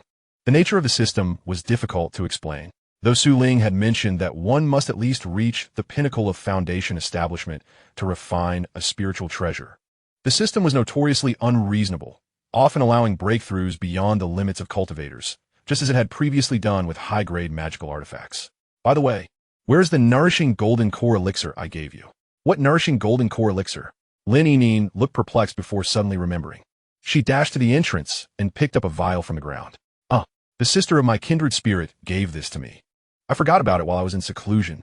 As soon as she uncorked the vial, a rich medicinal fragrance wafted through the air. This single elixir could equate to a decade of arduous cultivation for an ordinary cultivator, although its efficacy diminished with repeated use. The combined effects offered nearly 20 years of cultivation at hand. With this thought, the girl's ears flushed with warmth. After reaching the pinnacle of foundation establishment, she could attain the golden core, and if she cultivated the 9 turns of condensed jade scripture to a minor success, she would be able to accompany her brother. Ding! Awarded 5 nourishing golden core elixirs, triggering refund. Refund of 500 nourishing golden core elixirs. Nourishing golden core elixir, a mysterious grade elixir, can enhance the cultivation of late-stage foundation establishment and early-stage golden core cultivators, with diminishing effects with each use. Zhang Xian then brought out several vibrant green spiritual leaves, waving them enticingly before her. I have more delightful treasures. Come, let's enjoy ourselves aboard the flying boat. But my vow to remain in seclusion. Lin Yinin bit her lip, her resolve wavering in her eyes. Feizhou offers everything, a comprehensive service that guarantees satisfaction. Zhang Xian, with a gentle demeanor, guides you. You merely change your surroundings to enter seclusion. Within the Feizhou sword chamber, Li Fuxi continues to dance with her sword. 2 exquisite treasures weave a shimmering net around her. And upon the arrival of the 2, she does not retract her sword stance, but merely nods slightly, beads of sweat glistening amidst her hair. Is this what treasures are? Lin Yinin gazes in envy, her small hands unconsciously mimicking the movements, utterly impressed. This sword chamber is remarkably beautiful, adorned with a canopy of stars. This is merely the beginning. I have already entrusted Jean with upgrading the Feizhou, costing over 20 times this amount. 20 times. Lin Yinin is utterly astonished. Her mouth agape. Such expenditure is likely unparalleled in the southern domain. Li Fuxi sheathes her sword, glistening with fragrant perspiration. In the center of the sword chamber, Zhang Xian conjures a white jade tea table. As the 3 take their seats, exquisite tea sets materialize on the surface. So beautiful. Lin Yinin gazes up at the starry sky, reaching out to catch the falling starlight. This space resembles a cosmic microcosm. Just this sword chamber is 10 times larger than our Lingjian Peak's training ground, Zhang Xian explains. Each star comprises a gathering array of high-quality spirit stones. Once depleted, the puppets will automatically replace them. Lin Yining, astonished, steals a glance at her master. In the past, Li Fuxi would have reprimanded such extravagance. Yet now her expression remains unfazed. It seems their bond has deepened during this time. The aroma of tea fills the air as Li Fuxi inquires. What kind of tea is this? A specialty from the Liang Kingdom, gifted by Duke Zhuge, Zhang Xian casually replies, pouring each a cup. The tea is clear, and upon tasting, it feels like nectar. As the three take a sip, they immediately sense clarity in their minds. Previously obscure cultivation techniques suddenly become illuminated. Li Fuxi nearly succumbs to the urge to enter seclusion on the spot, her eyes sparkling as she unconsciously savors another sip. You must confess, where did this come from? Chapter 89. What progress have you made? All right. It is earth-grade tea leaves, Zhang Xian reveals, retrieving 2 brocade boxes from his storage bag and presenting them. They can enhance comprehension. Li Fuxi holds the brocade box, hesitating slightly. Do you not want them? Zhang Xian feigns to take them back, suggesting that he will gift one to Supervisor Xianxia and keep the other for Lord Yun Dream On. The two ladies exclaim in unison, clutching the brocade boxes to their chests. Oomph, I want to fall for your tricks with my master. They've likely prepared their share long ago. Lin Yining sees through the ruse. Despite her words, both ladies carefully stow the brocade boxes. Having finished her tea, Li Fuxi is the first to experience enlightenment. Zhang Xian and Lin Yining tactfully withdraw. She sits cross-legged in the most radiant spot of starlight, her spiritual energy ebbing and flowing like the tides. In just one night, she has restored her power to the 5th level of the Golden Core stage. Feeling the surging energy within her, she is confident that within 2 months, she will reach the pinnacle of the 6th level. Moreover, the late-stage bottleneck that had plagued her for a century is no longer a concern. This earth-grade tea, combined with the dual exceptional spiritual roots gifted by Zhang Xian, would likely remain unmatched even if she were to reach the nascent soul stage. Li Fuxi gently caresses the long sword in her hand, once again sinking into contemplation. 3 days later, Lin Yining awoke from her meditation, and after savoring a cup of Xianxia tea, she entered a state of seclusion herself. At this moment, her eyes gleamed with brilliance, as she had nearly grasped the threshold of the 9th level of foundation establishment. Brother, she chirped, briskly pushing open the door to the sword chamber. Her master, Li Fuxi, was still immersed in sword practice, with a more abundant sword intent than in the past few days. Not far away, Zhang Xian sat cross-legged, vigorously maneuvering 2 golden water puppets engaged in a fierce duel. Sweat beaded on his forehead, and his brows were tightly furrowed, indicating that controlling the 2 puppets was no easy feat, especially while simultaneously attempting to emulate his master sword techniques, which added to the challenge. Upon noticing Lin Yining's entrance, Zhang Xian ceased his efforts, causing the puppets to topple in unison. You've arrived? Join us tonight in the hot spring room for cultivation and to replenish our spiritual energy. The hot spring room, Lin Yining exclaimed in astonishment. Indeed, we soak there every day, Zhang Xian replied matter-of-factly. I didn't call for you earlier, since you were in seclusion. Li Fuxi, who had been practicing his swordplay, faltered slightly, but seeing both his disciples focused on this conversation, he pretended not to hear, though his ears betrayed him, turning a shade of red. Just the 2 of you for the past few days? Lin Yining's voice quivered. Were there 2 rooms? Only one, Zhang Xian said nonchalantly as he rose to his feet. It's like being on the mountain. We can't see through the water mirror. Plus, with Master S assistance in suppressing the energy from the high-grade spirit stones, it feels akin to a massage, allowing for quicker cultivation. Lin Yining glanced at her senior brother, then at her master, who feigned calmness. Suddenly, she leaned closer to Zhang Xian and whispered, What progress have you 2 made during my absence? Zing. Li Fuxi's dual swords trembled even more. In the hot spring room, Zhang Xian let out a long sigh, submerging himself in the warm waters, instantly alleviating much of his cultivation fatigue. He contentedly squinted his eyes, gazing through the swirling steam towards the opposite side. Although obscured by the water mirror, he could vaguely discern 2 slender silhouettes. Each has its merits. Yet something feels amiss today, he murmured softly. Strange. Why does the spring water seem lackluster today? At this hour, he would typically expect to hear the sound of flowing water from across the mirror, accompanied by the invigorating sensation of spiritual energy massaging his body. With this thought, Zhang Xian couldn't help but raise his voice, asking, "Hey, Master, why is there no spiritual energy massage today?" Suddenly, a splash resonated from across the water mirror, as if someone had been startled. Ahem, Li Fuxi's voice was momentarily flustered, but soon regained its usual icy demeanor. "I'm feeling a bit fatigued from today as practice, so I'm having difficulty controlling the spiritual energy." Before she could finish her sentence, Lin Yinyin had already nestled beside her master, her damp bangs clinging to her forehead, and her bright almond-shaped eyes sparkling with curiosity. "What massage? Is it a special effect of the hot spring?" "Yinyin, you're unaware," Zhang Xian explained. "This hot spring, in conjunction with high-grade spirit stones, and under Master S spiritual suppression, allows the spring to possess a sentient quality, automatically massaging the meridians. Master says it's a talent of the water spirit root." "Automatic? Talent?" Lin Yinin's eyes lit up with excitement. "Such a marvelous benefit. I must try it." "Absolutely not." The abrupt command from Li Fuxi startled both individuals, causing them to flinch simultaneously. Lin Yinyin, her voice laced with caution, ventured, "I'm simply curious." Li Fuxi's tone returned to a placid state. "Yinyin, your cultivation level is insufficient. You are yet unable to awaken the talent of the water spirit root. Focus on your training for now." "Oh," Lin Yinyin pouted, gradually retreating to the corner. Being inherently attuned to the water element, she effortlessly manipulated the flow. A delicate stream, akin to a sinuous serpent, coiled around her arm at the mere flick of her fingertips. "So, that is how it is," she murmured softly, directing the water across her skin and savoring its gentle caress. Although the sensation was not as pleasurable as she had imagined, it was nonetheless intriguing. Can this truly operate on its own? Her eyes sparkled with a newfound idea, and a smile crept upon her lips. "Yinyin?" The alert voice of Li Fuxi interrupted. Laced with suspicion, "What are you smiling about?" "Nothing.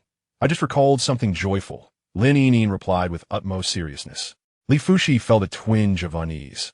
This whimsical girl had the ability to deceive Zhang Xian, yet she was unlikely to hoodwink Lin Yinyin, who shared the same water spirit root. Then, she observed Lin Yinyin extracting a jade bottle, pouring a small golden pill into her mouth, and witnessing the surrounding spiritual energy visibly surge within her. "A nourishing gold pill?" Li Fuxi inquired. Yes. Master, would you like one?" Lin Yinyin offered the jade bottle. Li Fuxi shook her head. "I'm already at the mid-stage of golden core. Consuming the nourishing gold pill would yield no effect." This reminded her of the time after she advanced to the late foundation establishment stage, when her master, Wang Chuan, gifted her a nourishing gold pill. She had been elated for an entire month, reluctant to consume it, ultimately only taking it under the watchful eyes of her senior brother and a second sister. A smile graced her lips as she reminisced about those joyful times. Observing Lin Yinin's energy increase slightly, she fell silent. "How many nourishing gold pills have you consumed?" Nearly 10, I suppose. Initially, my brother gave me 5, and later, a whole bottle," Lin Yinyin replied, shaking the jade bottle, producing a tinkling sound. After a moment of silence, Li Fuxi could no longer restrain herself and remarked, "Yinyin, the efficacy of the nourishing gold pills diminishes significantly after the initial doses." "Yes, I understand. My brother said to treat them like snacks and to consume them until they are entirely ineffective," Lin Yinyin responded. Li Fuxi siga. Across the pond, Zhang Xian interjected, "Master, once you reach the late golden core stage, I will handle all your transformation pill needs." Li Fuxi shook her head. "Transformation pills are of the earth grade. Even with spirit stones, you cannot procure that many." "Do not worry, Master. I have my own ingenious methods," Zhang Xian replied confidently.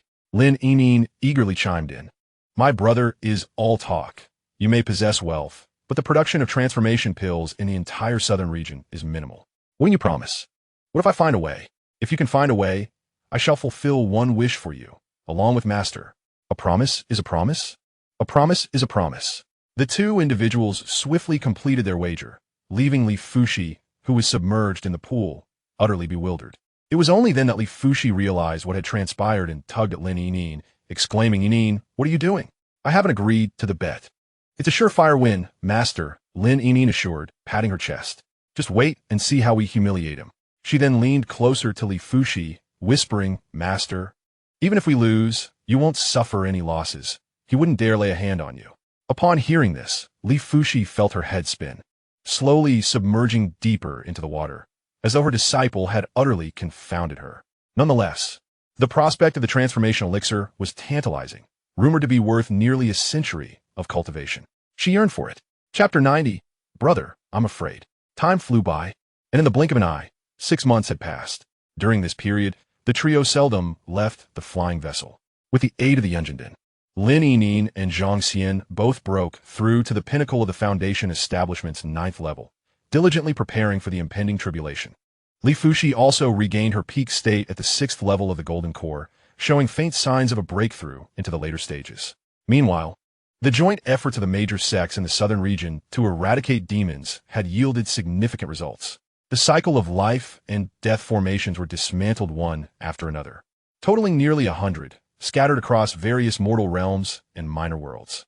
The whereabouts of Xianxia were finally revealed. Investigative teams nearly captured the secret realm known as the Demon's Nest. In a desperate bid to protect himself, Xianxia emerged from the nest, only to confront the young General Hanichin of the Daxia dynasty, suffering severe injuries before narrowly escaping through a momentary teleportation device. Regrettably, all captured evil cultivators self-destructed, leaving no survivors. After discussions among the sects of the southern region, it was decided to hold a demon eradication conference to bolster morale. All cultivators under the age of 400 were eligible to participate. The champion would receive a low-grade spiritual treasure, while the top 4 would be awarded the transformation elixir, and the top 8 would also receive generous rewards. The event was slated to take place 2 years later in the southern capital of the Daxia dynasty. As one of the 6 foremost powers in the southern region, Yunmiao sect was allocated 3 competition slots. Consequently, the sect organized a grand martial arts event across the 72 peaks to select its representatives. The entire Yunmiao sect buzzed with excitement. I wish to register, Li Fuxi declared, setting down her teacup, her tone calm yet resolute. Zhang Xian and Lin Yining exchanged glances, unsurprised. They were well aware of their master's fervent desire to restore the glory of Lingjian Peak, having heard numerous accounts from the senior brothers and sisters. You two focus on preparing for the tribulation and refrain from participating. That very evening, she sought out Lao Deng to obtain the registration roster. Zhang Xian's gaze swept across the list, quickly honing in on several familiar names. Lingjian Peak, Li Fuxi, Chun Tiexin, Zhenhai, Qingmu Peak, Lu Rending, somewhat familiar, but no clear recollection. Tiankai Peak, no registrations. Tiankai Peak, Wang Yu, Nangong Yao. With a delicate tap of his fingers on the 3 characters of Nangong Yao, a glimmer of coldness flickered in Zhang Xian's eyes. The following day, in the sword chamber, after Li Fuxi completed her sword dance, she noticed Zhang Xian approaching her with an air of casual inquiry. Master, why does it seem that the number of participants is rather low? Many cultivators, despite their high realms, are not adept at combat on the arena. For instance, the disciples of Danding Peak and Qingmu Peak, as well as those from Tiankai Peak, renowned for their puppetry skills in the southern region, find themselves at a disadvantage due to the constraints of arena rules. This kind of direct combat contest primarily attracts sword cultivators. However, Li Fuxi hesitated to mention the most crucial point. Ordinary sword cultivators are often quite impoverished and rely on the reward from such competitions to supplement their expenses. Zhang Xian nodded, then pointedly asked, "Is this competition fraught with danger?" Li Fuxi let out a light snort. When cultivators engage in combat, they must give their all. Otherwise, how can they truly showcase their strength? Even if one sustains injuries in the arena, they can only count themselves unfortunate. Besides, there will be referees to intervene promptly. But what if the intervention is not timely? Zhang Xian inquired. Li Fuxi replied nonchalantly, "In matters of life and death, there are no grievances." As her words fell, a barely perceptible smile played upon Zhang Xian's lips. "I see," he nodded. "Then I shall also register." Li Fuxi fronat. "What nonsense!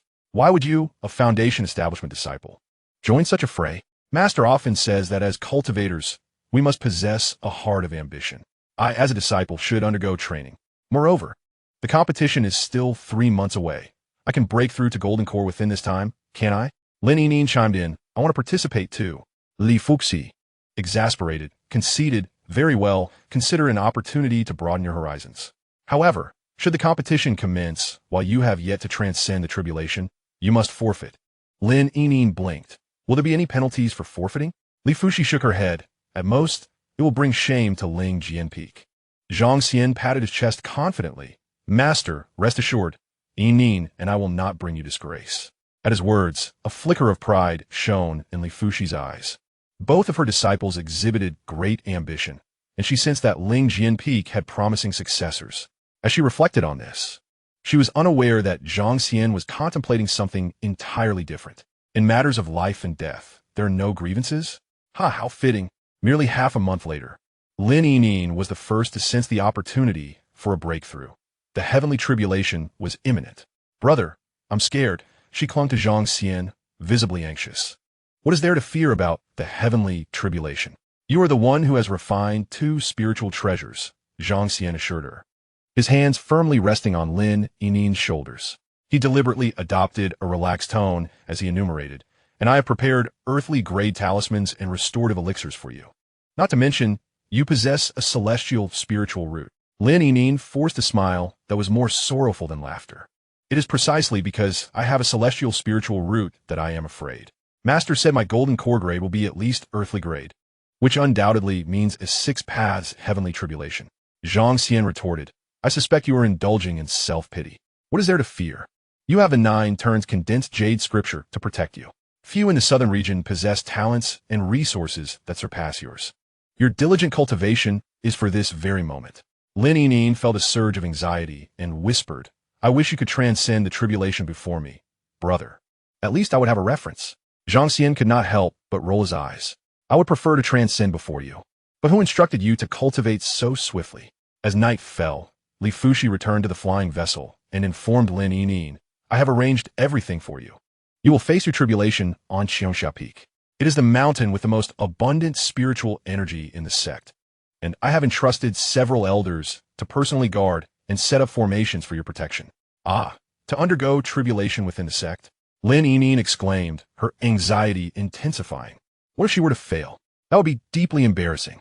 No, wait, failure would mean death, leaving no chance for embarrassment at all. 3 days later, atop Xianxia Peak, fierce winds howled.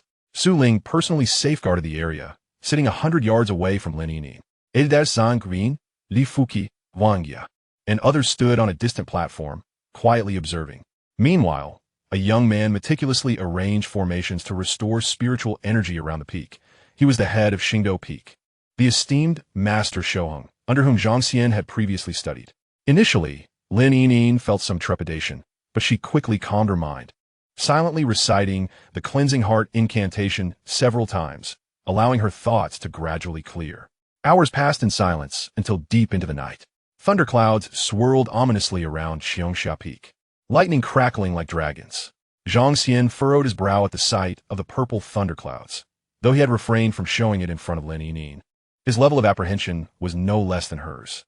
Everyone present momentarily held their breath. This thundercloud was extraordinary. Boom! The first bolt of purple tribulation lightning descended. The thick lightning struck fiercely against Lin Yining's protective spiritual light. The rippling water-patterned bronze mirror on her body absorbed much of the tribulation's power. This was her first spiritual treasure, and although it was somewhat challenging for Lin Yining, who had reached the peak of foundation establishment, to refine it, it was still vastly superior to ordinary magical tools. The second bolt of tribulation lightning followed, even more ferocious than the first, directly tearing through Lin Yining's protective spiritual light and striking her fiercely. Lin Yining let out a muffled groan, blood seeping from the corner of her mouth, but she quickly bit her lip and swallowed it back down. The third and fourth bolts of heavenly lightning struck in succession, each more vicious than the last. Lin Yining's protective spiritual treasure completely failed, and the earth-grade talismans were reduced to ashes amidst the lightning. Her slender figure swayed precariously in the lightning's glow, yet she remained standing.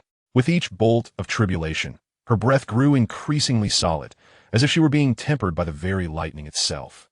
After the fourth bolt struck, the entire mass of tribulation clouds suddenly descended, nearly pressing down upon the summit of Xianxia Peak.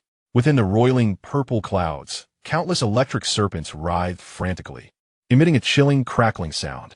Lin Yining forced herself to retrieve a handful of elixirs from her storage bag, carelessly shoving them into her mouth.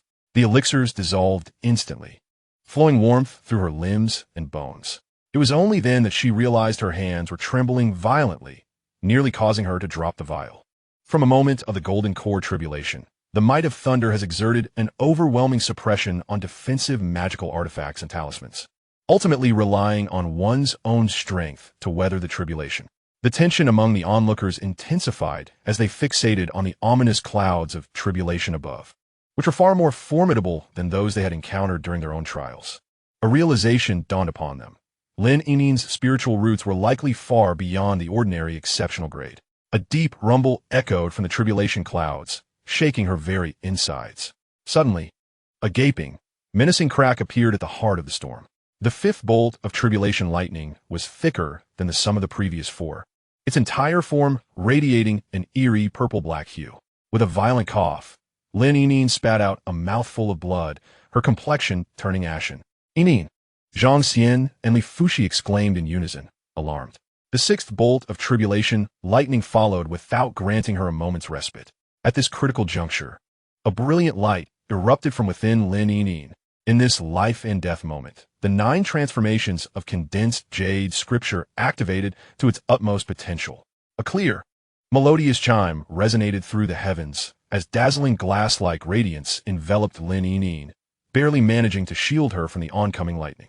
Simultaneously, an arcane aura transformed into countless specks of light, merging into her dantian. This is Guangya's pupils constricted sharply. Within Lin Yinin's dantian, a golden core, resplendent as crystal, was taking shape, suffused with 5-colored glimmers, its surface faintly revealing intricate mystical patterns. A 5th-grade golden core. The real person in charge, Shoheng, gasped in astonishment. The tribulation clouds began to gradually disperse, yet the extraordinary phenomena were merely commencing. In the eastern horizon, a vast expanse of purple energy surged for 3,000 miles. Li Fuxi, overwhelmed with excitement, covered her eyes, nearly brought to tears. It was indeed a 5th-grade golden core. Her joy eclipsed even the moment of her own golden core formation. Zhang Xian exhaled deeply, filled with envy. However, feeling the pressure of the tribulation, his back was already drenched in cold sweat. He was anxious, fearing he might not survive if it were his turn. Elder Jin seemed to see through Zhang Xian's thoughts and offered reassurance. Do not worry. You will face at most 3 bolts of tribulation with your pseudo-core. Zhang Xian replied, You truly have a gift for comforting others. Lin Yinin slowly opened her eyes, a faint, weak smile gracing her lips. Brother, I did it. But before she could finish, darkness engulfed her, and she fell forward. Su Ling swiftly darted forward, catching her securely. This is the heavenly tribulation of the human race, she murmured. Zhang Xian rushed over, cradling Lin Yinin in his arms. She was battered and bruised, yet her breathing was steady. She had merely fainted from exhaustion. He gently wiped the blood from her face, murmuring, Silly girl, you truly are remarkable. As Lin Yinin gradually regained consciousness, her eyes were met with the familiar sight of the cabin in the flying boat. You're awake? A tender voice emanated from beside her bed. Turning her head, Lin Yinin saw Li Fuxi gazing at her with a warm smile. Master, Lin Yinin attempted to rise, but felt a wave of weakness wash over her. Do not rush. Your golden core has just formed, and you need time to adapt. Suddenly, Lin Yinin recalled something and asked urgently, Where is brother? After you transcended the tribulation, he too felt its resonance, and the following day he prepared to face his own trial. What? Lin Yinin abruptly sat up. He went alone? Was there no one to safeguard him? Would there be danger? Li Fuxi gently patted the back of her hand, reassuring her. His thunder tribulation is unlike yours. It is unlikely that even his protective spiritual treasure could be breached. She lowered her gaze to her palm, sensing the overwhelming spiritual energy circulating within her pristine golden core, akin to a jade of purest clarity. In just a few short years, she had transformed from an ordinary girl in the chi refinement stage into a prodigious cultivator possessing a 5th-tier golden core. This should have been a moment of joy. Yet thoughts of her brother swiftly dimmed her spirits. Master, the false core of my brother, would it equate to merely a 1st-tier golden core? Li Fuxi remained silent for a moment before nodding. The art of false cores ultimately has its limitations. She shifted her tone and continued. Yinin, are you aware that your 5th-tier golden core has already spread throughout the southern region? Your reputation now eclipses that of the demon-slaying conference. Upon hearing this, Lin Yinin instinctively placed her hand on her purple mansion dantian, where a luminous golden core radiating warmth was gently rotating. Master, she hesitated momentarily. Regarding the 9 transformations of jade condensation, Li Fushi's expression suddenly turned grave. Yinyin, have you truly considered this? With your innate talent, if you continue to cultivate this scripture, the formation of your nascent soul is within reach.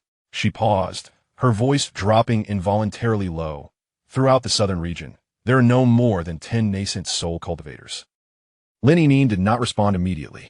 She gazed out at the flowing sea of clouds, her eyes gradually becoming resolute. Master, have you ever loved someone else?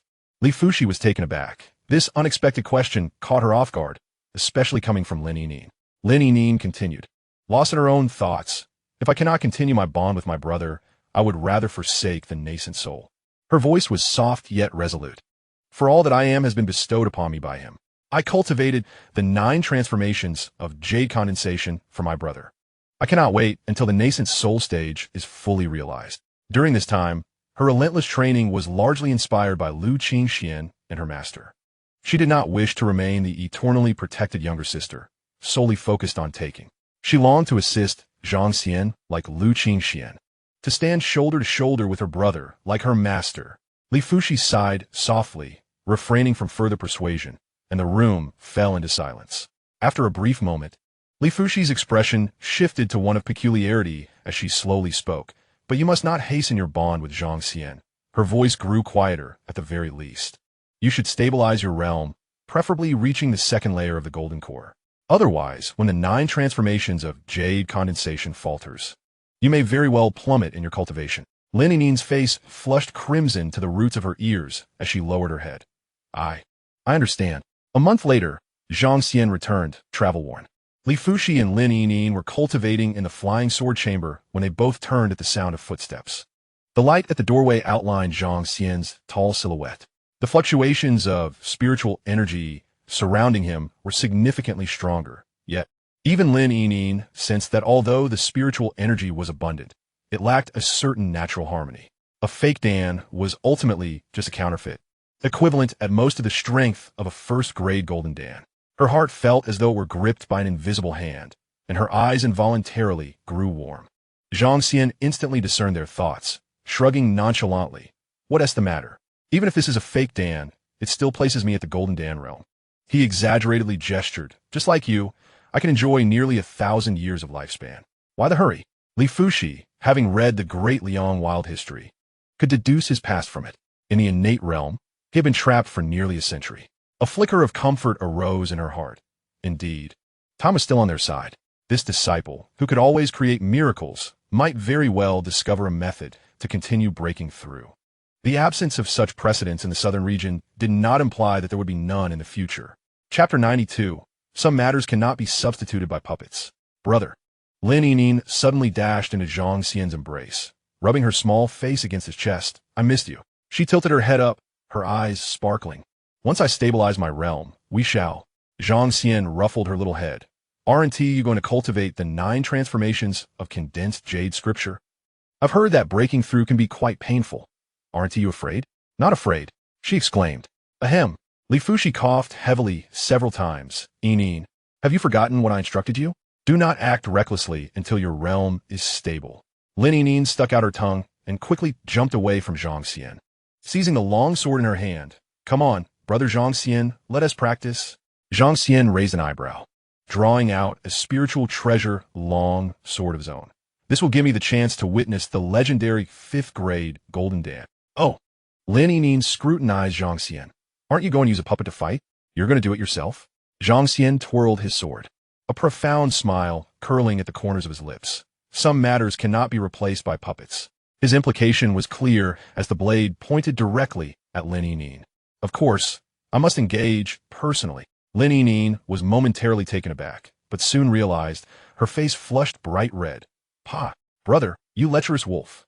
Take this. The clash of spiritual treasures rang out with a crisp sound. Li Fushi stood by, watching the back and forth between her 2 disciples, shaking her head helplessly. Yet, upon closer inspection, one could discern a faint smile hidden in her eyes. At last, the much-anticipated martial arts competition of the Cloud Miao sect arrived as scheduled. The venue for the competition remained, as per tradition, the main peak, Tianke Peak. Li Fushi, being the most bashful, was the first to disembark from the flying vessel. returning to reside on Lingjian Peak. To prevent Lin Yining from causing trouble, she pulled Lin Yining back along, leaving Zhang Xian with no choice but to follow them back to the thatched cottage atop the mountain. On the first day of the competition, when Zhang Xian arrived at Tianke Peak on his sword, the square was already teeming with people. The competition, according to the rules, was divided into 8 groups: A, B, C, D, E, F, G, and H, with only the top contender from each group advancing. Then, the champions of adjacent groups would battle, continuing until a first-place winner emerged. All matches followed a single elimination format, although the 2 losers of the semifinals would compete once more to determine the top 3. The top 3 sects will bestow significant rewards and represent the Yunmiao sect in the Southern Region's Demon Slaying Conference. Zhang Xian had previously acquired the group list and member information from the old man. He found himself in Group A, numbered 32. The 5 members of Lingjian Peak were cunningly dispersed among the various groups. The master was in Group E, and Lin Yining was in Group F. A glance revealed that Nangong Yao was in Group G. The battle platforms of the 8 groups were situated at considerable distances from one another, and, as the last participant, Zhang Xian would have to wait for the first 7 matches to conclude before it was his turn. After a dizzying array of matches, Zhang Xian gleaned little. Although the opponents were of higher cultivation realms, the prolonged peace in the southern region had rendered their techniques more decorative than lethal, resembling performances rather than genuine combat. Setting aside the impact of spiritual energy, the martial events were not as exhilarating as the fierce battles he had experienced in the martial world years ago. Only one match resulted in a disciple failing to restrain himself, inflicting severe injury on his opponent, likely leaving them bedridden for several months. In the 8th match, participant 31 faced 32. Zhang Xian stepped steadily onto the platform. The disciple from Buiyun Peak appeared somewhat anxious, his hand trembling slightly around his sword. "I am Zhang Xian of Lingjian Peak. I humbly ask for your guidance. I am Zhao Ming of Buiyun Peak. I also seek your instruction." The information provided by the old man was quite detailed, revealing that this Zhao Ming was similarly a first-level Golden Core practitioner, having broken through only half a year ago, thus matching Zhang Xian in prowess. However, unbeknownst to Zhang Xian, Zhao Ming's nervousness stemmed largely from his reputation. The notorious Zhang Laoma had left a foul name in his wake, having not only devastated several favored disciples of Yunmiao sect, but also being a rare counterfeit Golden Core cultivator. Losing to such a sham would surely brand him with disgrace, making it impossible for him to face others again. As the referee's command echoed, Zhang Xian's longsword was instantly drawn. He eschewed any flamboyant techniques, instead executing the fundamental sword forms from the Yunmiao sword cannon to perfection. The longsword in his hand seemed to possess a life of its own, each strike precisely targeting the weak points in his opponent's defense. Zhao Ming, also a sword cultivator, found himself suppressed from the outset. Gasps erupted from the audience, astonished at the old lecher's unexpectedly refined swordplay. "Ah, it must be the daily hands-on instruction from Supervisor Fushi. How I envy him." Some disciples wished they could step onto the platform in Zhao Ming's stead. Within just 20 exchanges, Zhang Xian sent Zhao Ming's longsword flying, seamlessly pressing his own sword's edge against Zhao Ming's chest. "You have lost." Zhao Ming's face turned pale. He had been dominated throughout the match, and more critically, he had succumbed in the very swordsmanship he prided himself on. Victory for participant 32 in Group A. A wave of boos erupted from the audience. What a farce.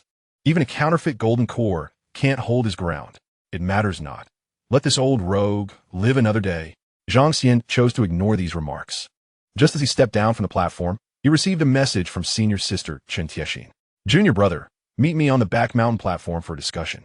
Upon arriving at the back mountain platform, Chen Tiexin and Zhenhai had long awaited his arrival. "Congratulations, junior brother, on your victorious debut. It has only been a short while since we ascended the mountain, yet you have already reached the Golden Core stage, progressing at an astonishing pace. Merely a false core. By the way, how did your competition fare?" "Naturally, we emerged victorious." Zhenhai puffed out his chest, but it seems that junior sister Yining's match has yet to commence. Perhaps the earlier rounds took too long. Master won his match with a single stroke, and then returned directly to Lingjian Peak, Chen Tiexin added. Zhang Xian nodded, acknowledging the truth in that. Chen Tiexin said with an air of mystery, "Junior brother, do you realize that you have become quite the sensation?" "A sensation?" "Indeed." The number of participants for this martial arts event was initially quite limited. However, upon hearing of your presence, The number of registrants surged more than double, all eager to challenge you. This honor is not something I particularly desire. Is it because of Lin Yining and Lu Jian? Not solely, Chen Tiexin replied. Primarily, it is due to Master. Among the disciples, rumors are circulating that you have absorbed Master's essence, causing her to fall in rank, and that you have been lavishing her aboard a flying vessel, reveling in nightly festivities. They are slandering me. Zhang Xian nearly choked on his own saliva. But wait, how do they know about Master being on the flying vessel? That would be because I mentioned it, Chen Tiexin replied nonchalantly. I am now one of the elders of the Demon Extermination Society. After all, I must provide some intelligence for the association. What is the Demon Extermination Society? The association aimed at expelling the lecherous Zhang Lao, abbreviated as the Demon Extermination Society. Chen Tiexin spoke with pride, dedicated to devising ways to deal with you. Zhang Xian, do not worry. Chen Tiexin reassured him. I will inform you of any new developments at the earliest opportunity. I must take my leave now to attend their gathering. Watching Chen Tiexin's departing figure, Zhang Xian turned to Zhenhai. Brother, you and T also. In public, we must not appear overly familiar. Zhenhai patted his shoulder, and I forgot to mention, I am actually the honorary vice president of the Demon Extermination Society. Tonight, I will be addressing them about the weaknesses in your sword techniques. Zhang Xian. Chapter 93. In endurance, I shall not be defeated. The following day as competition saw Zhang Xian pitted against contestant number 29, a solidly built cultivator of the Wang family with an earth affinity. The opponent immediately summoned a robust earthen shield, impenetrable in its defense. Junior Brother Wang's earth shield is flawless. A voice cried from the audience. Let's see how this old rogue will break through. The Wang cultivator wore a cautious expression. The previous night, the Demon Extermination Society had convened until late, ultimately deciding on this strategy to outlast Zhang Xian. As a cultivator of the earth affinity, he had reached the second level of the Golden Core stage. Renowned for his defensive prowess, coming from humble beginnings, he had steadily climbed the ranks within the Yunmiao sect. After inadvertently encountering an image of Li Fuxi, he became infatuated, collecting all her albums and merchandise. When he later heard that Li Fuxi was being kept by Zhang Xian aboard a flying vessel, he nearly fell into despair and was introduced to the Demon Extermination Society. Initially disinterested in participating in the martial arts event at the 72 Peaks, the news of Zhang Xian's involvement compelled him to register out of bitterness. Fortune favors the diligent. By sheer luck, he found himself matched against the old rogue Zhang Xian in the second round. As a seasoned practitioner, he did not find it shameful to adopt a defensive stance from the outset. The ability to yield and endure is the hallmark of a true man. The Wang clan cultivator observed Zhang Xian through the earthen shield, brimming with confidence. Behind him lay the support of the entire Demon Extermination Association, along with a fellowship of like-minded comrades. Even the esteemed elder brothers from Spirit Sword Peak, Zhenhai and Chen Tiexin, were members of this association. Moreover, he had the intelligent support from Lao Deng, the chief of Yunmiao Sect's intelligence division. With an overwhelming advantage in timing, location, and personnel, he was utterly oblivious to the prospect of defeat. Zhang Xian remained unhurried, conjuring a flourish of swordplay as he advanced. The Wang cultivator was elated, seeing it as a perfect opportunity. Aware that Zhang practiced the Qingdi Huichunju, he believed that his Wutu Changshan Jing surpassed it in restorative capabilities. Half an hour later, Zhang Xian's spiritual energy visibly waned. The old rogue seems to be a bit fatigued. Is this it? Not enduring at all. The disciples below gradually grew excited. Zhang Xian sheathed his sword, calmly retrieving a high-grade recovery pill and popping it into his mouth. What the hell? He has consuming drugs. How shameless. The referee, however, remained oblivious, as both medication and talismans were within the realm of permissible actions according to the rules.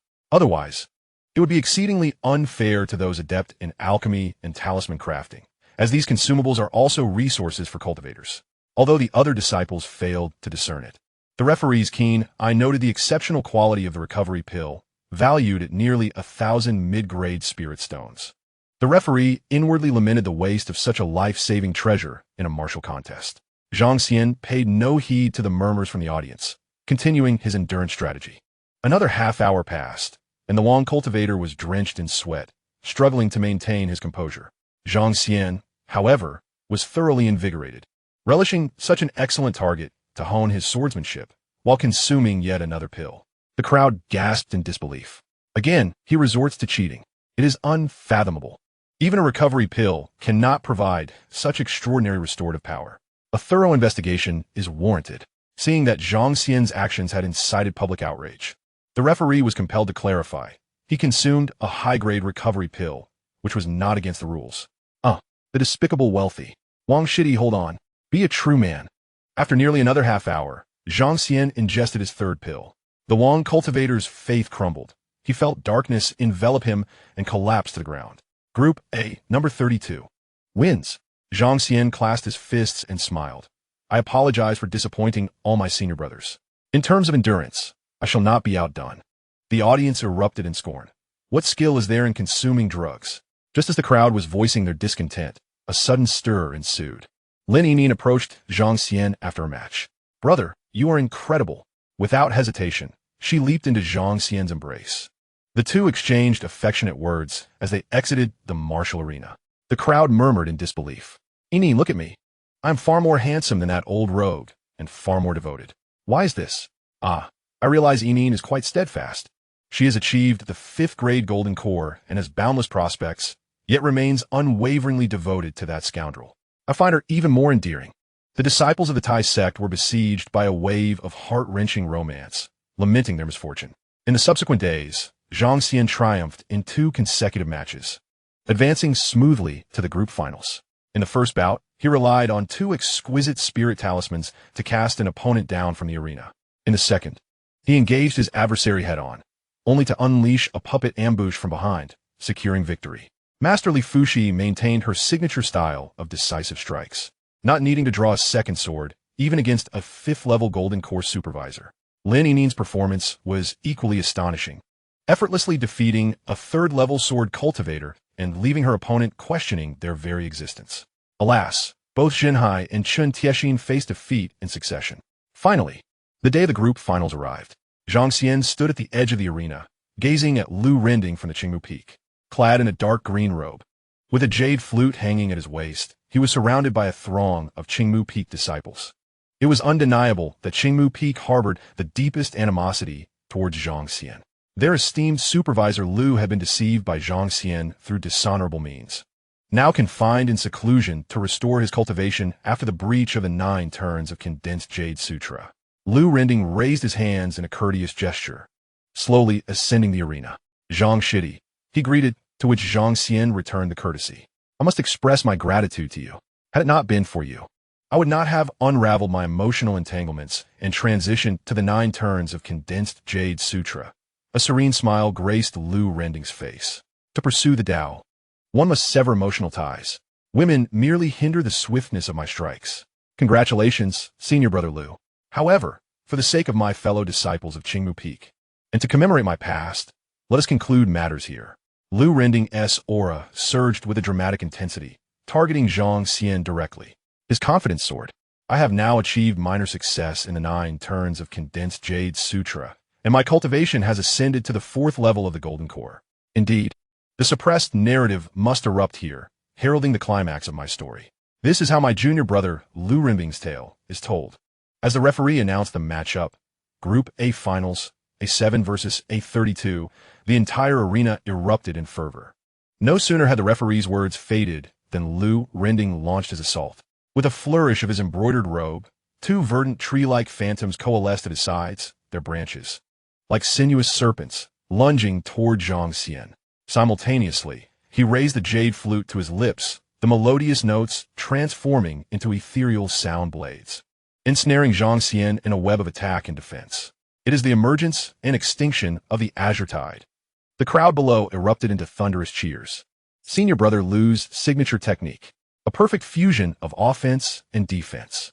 Zhang Xian swiftly unleashed several earth spirit talismans. A formidable earthen wall rose from the ground. It was easily pierced by the sound blades. He was compelled to deploy a wind talisman, his form swaying like willow catkins, evading the relentless onslaught. Look, he can only dodge. The disparity in cultivation could not be compensated by mere external means. The disciples beneath chattered excitedly. Not long after, Zhang Xian summoned a puppet. The puppet swung a massive sword, barely fending off the tree phantom's assault, yet still found itself at a disadvantage. Seizing the moment, Zhang Xian consumed a high-grade recovery pill. As Lu Rendang observed the unfolding scene, a smirk of derision curled upon his lips. A sudden surge of verdant light enveloped him, teeming with vitality, more enduring than ever. I too possess the Azure Emperor's rejuvenation technique, and my mastery surpasses yours. His spiritual energy flowed ceaselessly, eliciting a wave of cheers from the audience below. Brother Lu is formidable. His rejuvenation technique is astonishing. The speed of his energy recovery exceeds its consumption. Truly a perpetual motion machine. In Chapter 94, Zhang Xian struggled valiantly for a brief moment, seemingly trapped in an inescapable predicament. He cast a wind talisman, retreating to the periphery of the arena, and suddenly sighed deeply. Enough. This sigh, resonating in the ears of the crowd, unmistakably signaled his concession. The audience erupted in fervor. Brother Lu advanced swiftly. Do not grant him the opportunity to concede. Strike him down. Avenge our male brethren from the Demon Extermination Society. Junior brother, you shall lie on the ground for a fortnight. A smile graced Lu Rending's lips as the shadows of the trees surged violently, branches lunging toward Zhang Xian like a venomous dragon emerging from its lair. With a thunderous crash, all eyes widened in disbelief. Those branches, capable of tearing apart a mid-stage golden core cultivator, were halted merely 3 feet before Zhang Xian by an ostensibly fragile layer of spiritual light. This is impossible. The smile on Lu Rending's face faltered. A profound silence enveloped the observation platform as all held their breath. What transpired next was even more astonishing. Unbeknownst to all, Zhang Xian now wielded a long sword of vibrant emerald, its blade shimmering with a chilling radiance. With a subtle flick of his wrist, the sword's light pierced the heavens. In an instant, Lu Rending's protective spiritual light shattered like parchment, and he was sent hurtling away, akin to a kite severed from its string, crashing heavily outside the arena. A deathly silence cloaked the battleground. Did I not see correctly? Brother Lu was vanquished in an instant. This cannot be. A voice cried out in indignation. I shall report this. Elder Zhang is certainly up to something foul. The referee's voice trembled slightly. Victory for contestant 33. The elder, at the pinnacle of the golden core stage, fixated intently upon the sword in Zhang Xian's grasp, while others were oblivious. He immediately discerned that the sword was undoubtedly a spiritual treasure. Only a spiritual treasure could move with such swiftness, capable of bypassing the protective spiritual light of a superior grade defensive artifact. Furthermore, it was likely that Zhang Xian possessed more than one spiritual treasure. The defense that thwarted Lu Rending's emerging and vanishing tide technique must also have been a defensive spiritual artifact. Not only did the referee lack a spiritual treasure, but even the vice sect leader, Xianxia, was without one. This mere foundation establishment disciple possessed 2 such treasures. Indeed, this world had gone mad. Zhang Xian approached the edge of the arena, casting a glance at the unconscious Lu Rending below, and murmured softly, "Forgive me, Brother Lu. It appears you shall be the one to rest for a fortnight." The observation platform erupted in chaos. How arrogant! Brother Lu underestimated him. Nonsense. Who among you could withstand that sword? 3 days hence, the champions of Group A shall face off against the champions of Group B, declared the elder referee. The Lingjian Peak, in the evening. Zhang Xian sat upon the stone bench in the courtyard, letting out a gentle sigh. It was still too soon. He had intended to conceal his abilities until the critical moment, surprising Nangong Yao with an unexpected revelation. Unfortunately, Lu Rending, as the senior disciple of Qingmu Peak, was not to be compared to the likes of Zhao Chengwei. The formidable power of the Bai, Chao Shengyeju, was undeniable, without employing some of his hidden cards. Victory was beyond his grasp. He had originally planned to deploy his spirit treasure against Nangong Yao, catching her off guard. Alas, the entire Yunmiao sect was now aware of his possession of such a precious item. Consequently, his subsequent opponents would undoubtedly be on high alert, making it increasingly difficult to achieve the element of surprise. Brother, Lin Yinin's voice floated in from outside, brimming with uncontainable excitement. Zhang Xian rose to greet her. "You're here?" Lin Yinin dashed into his embrace, tilting her small face upwards. "Congratulations, brother, for securing the top position in Group A. Master easily triumphed over Group A, and I was fortunate enough to claim first in Group J. Among the 8 groups, our Spirit Sword Peak occupies 3 top spots, and Master is absolutely delighted. Not to worry, we will strive for the championship together and represent the Yunmiao sect in battle. Lin Yining stuck out her rosy tongue, but suddenly her expression fell. But I've reached my limit. I have to face Master in 3 days. It's certain death. Zhang Xian affectionately ruffled her soft hair. How old are you? The next martial arts competition will be your stage. You'll be able to slay your way to the top with ease. Umph. Lin Yining scrunched her delicate nose, then unexpectedly rose on her toes and planted a quick kiss on his cheek. I owe it all to you for supporting me. Otherwise, I'd still be a minor. Zhang Xian chuckled and pulled her closer. The warmth of her lips lingered, infused with a familiar sweetness. Brother, when you part, can we go to the back courtyard and soak in the hot springs? It's been so long since we've had a moment alone. Zhang Xian gazed at her glistening cherry lips, his throat tightening slightly as he playfully tapped her pert nose. The competition is just days away. We must remain focused. Lin Yining tilted her head, a glimmer of surprise in her eyes. This doesn't sound like you, brother. Are you truly so concerned about winning? She blinked innocently. Even if it's a championess reward, you wouldn't care, would you? You don't understand. Zhang Xian suddenly shifted the topic, his tone becoming more casual. In 3 days, I'll be facing the senior sister of Biyun Peak, Zhou Yun. You attended morning classes there for a while. I heard you have a good relationship with her? Lin Yining's demeanor shifted to one of caution. Were you planning, brother? She scrutinized Zhang Xian, her eyes scanning his face. Ahem, what kind of person is she? You're being too greedy. Lin Yining pouted indignantly. All this time, you didn't want to soak with me. You were just trying to woo another female cultivator. I can help you win over Master, all right? Just don't extend your claws towards other female cultivators. Her expression was one of solemnity. Brother, you need to be more discreet, otherwise there will be no place for you in the Yunmiao sect. The male cultivators throughout the sect are already circling the main peak, eager to take you down. Little girl, what are you thinking? I merely wish to offer her some benefits, to encourage her to go easy on me. You intend to cheat? Lin Yining suddenly became animated, leaning in with an air of mystery. Sister Zhou is a 5th-tier golden core swordsman. Defeating her will indeed be a formidable challenge. However, even if you win this match, there is another to follow, and ultimately, you shall face our master, who will not assist you in cheating. Zhang Xian responded with a knowing smile. I have my own plans. Could you assist me in making contact? Very well. Lin Yining pouted, reluctantly retrieving a communication jade slip. I will message Sister Zhou. How much are you prepared to offer?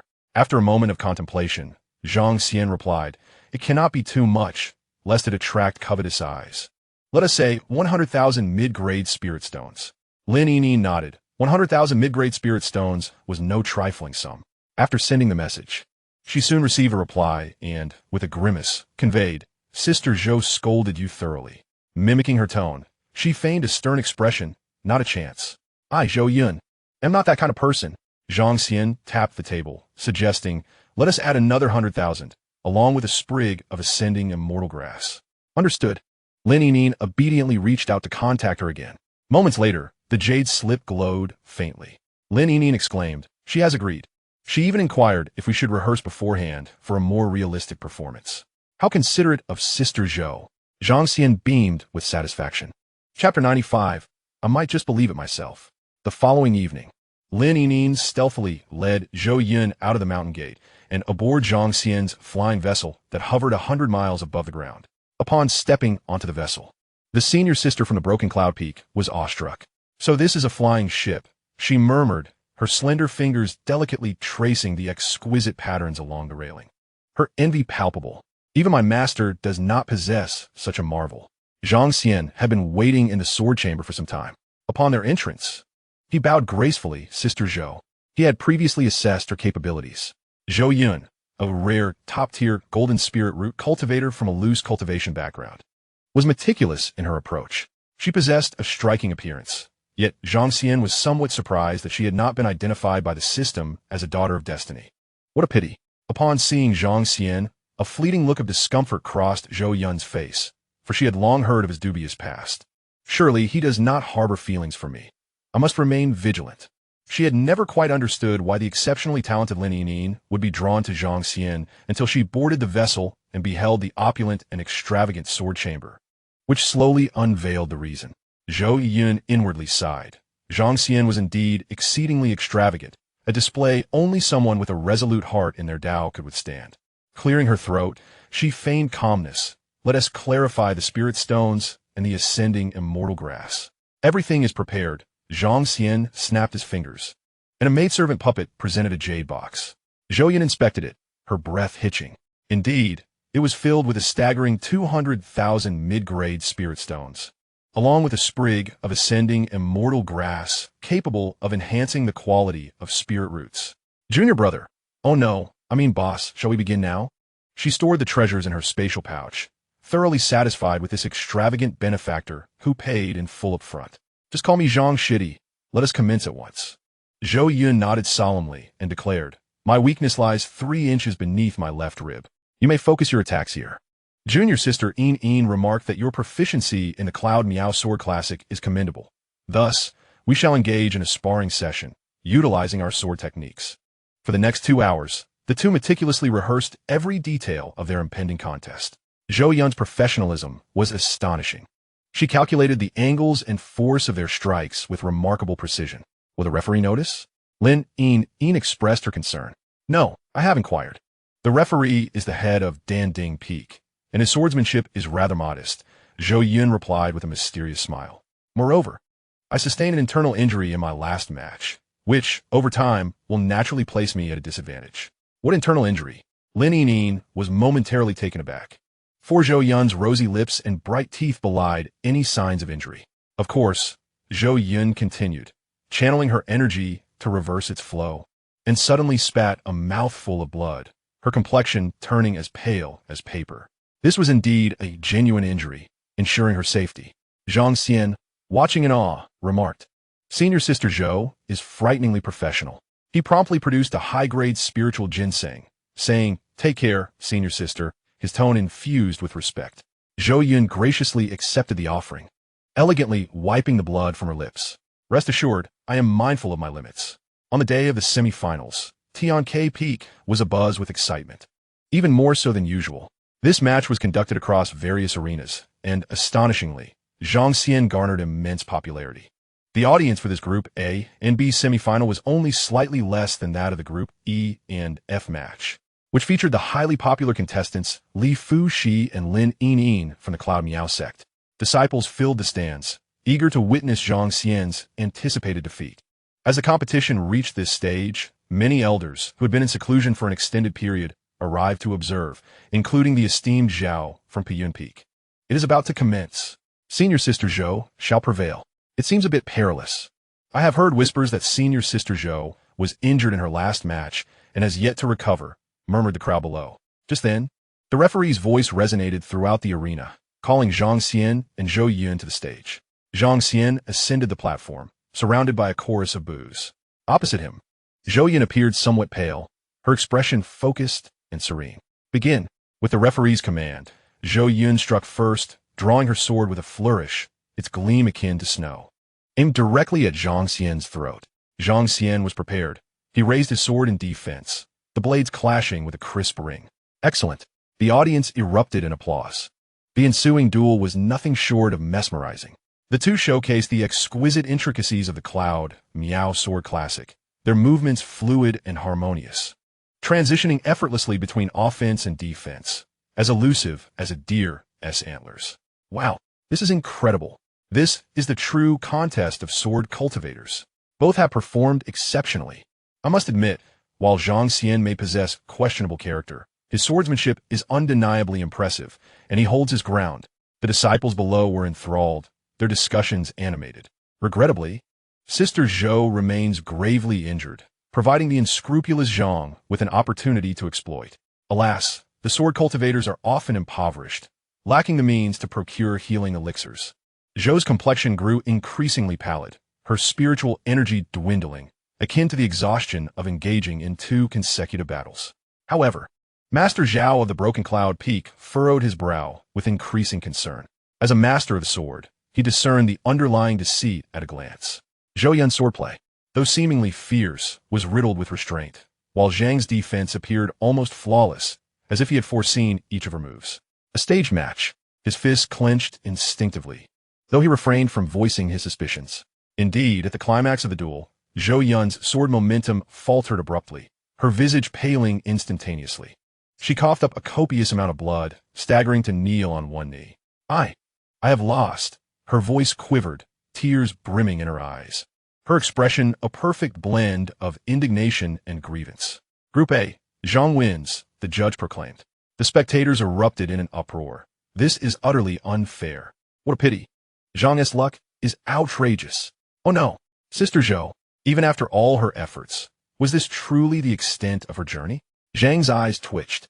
Had they not rehearsed in the sword chamber for an entire day, he might have believed it himself.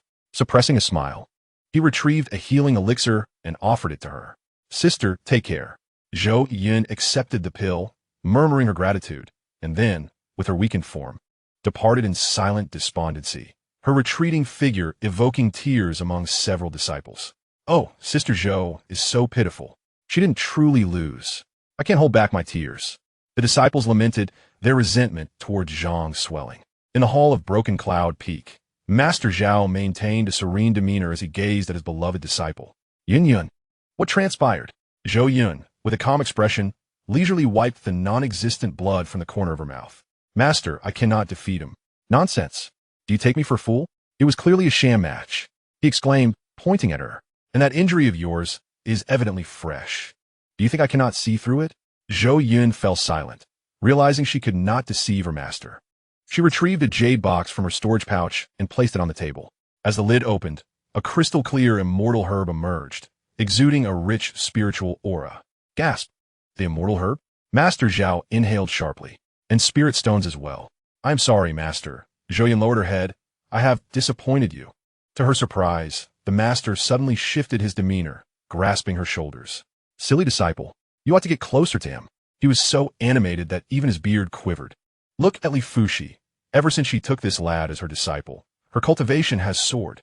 I suspect her current sword is also a spirit treasure. I might not even stand a chance against her now. If only I were a woman, I would certainly take down Zhang. Zhou Yun.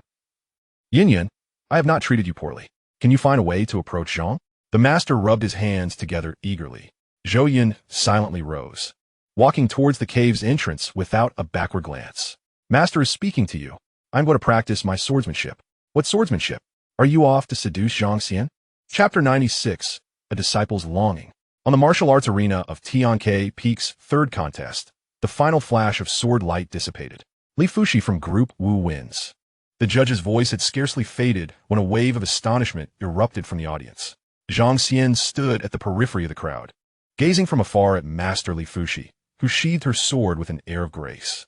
Opposite her, Lin Yinyin was massaging her reddened wrist, her small face etched with grievance. If this were a real battle, you have perished countless times, Li Fuxi remarked calmly.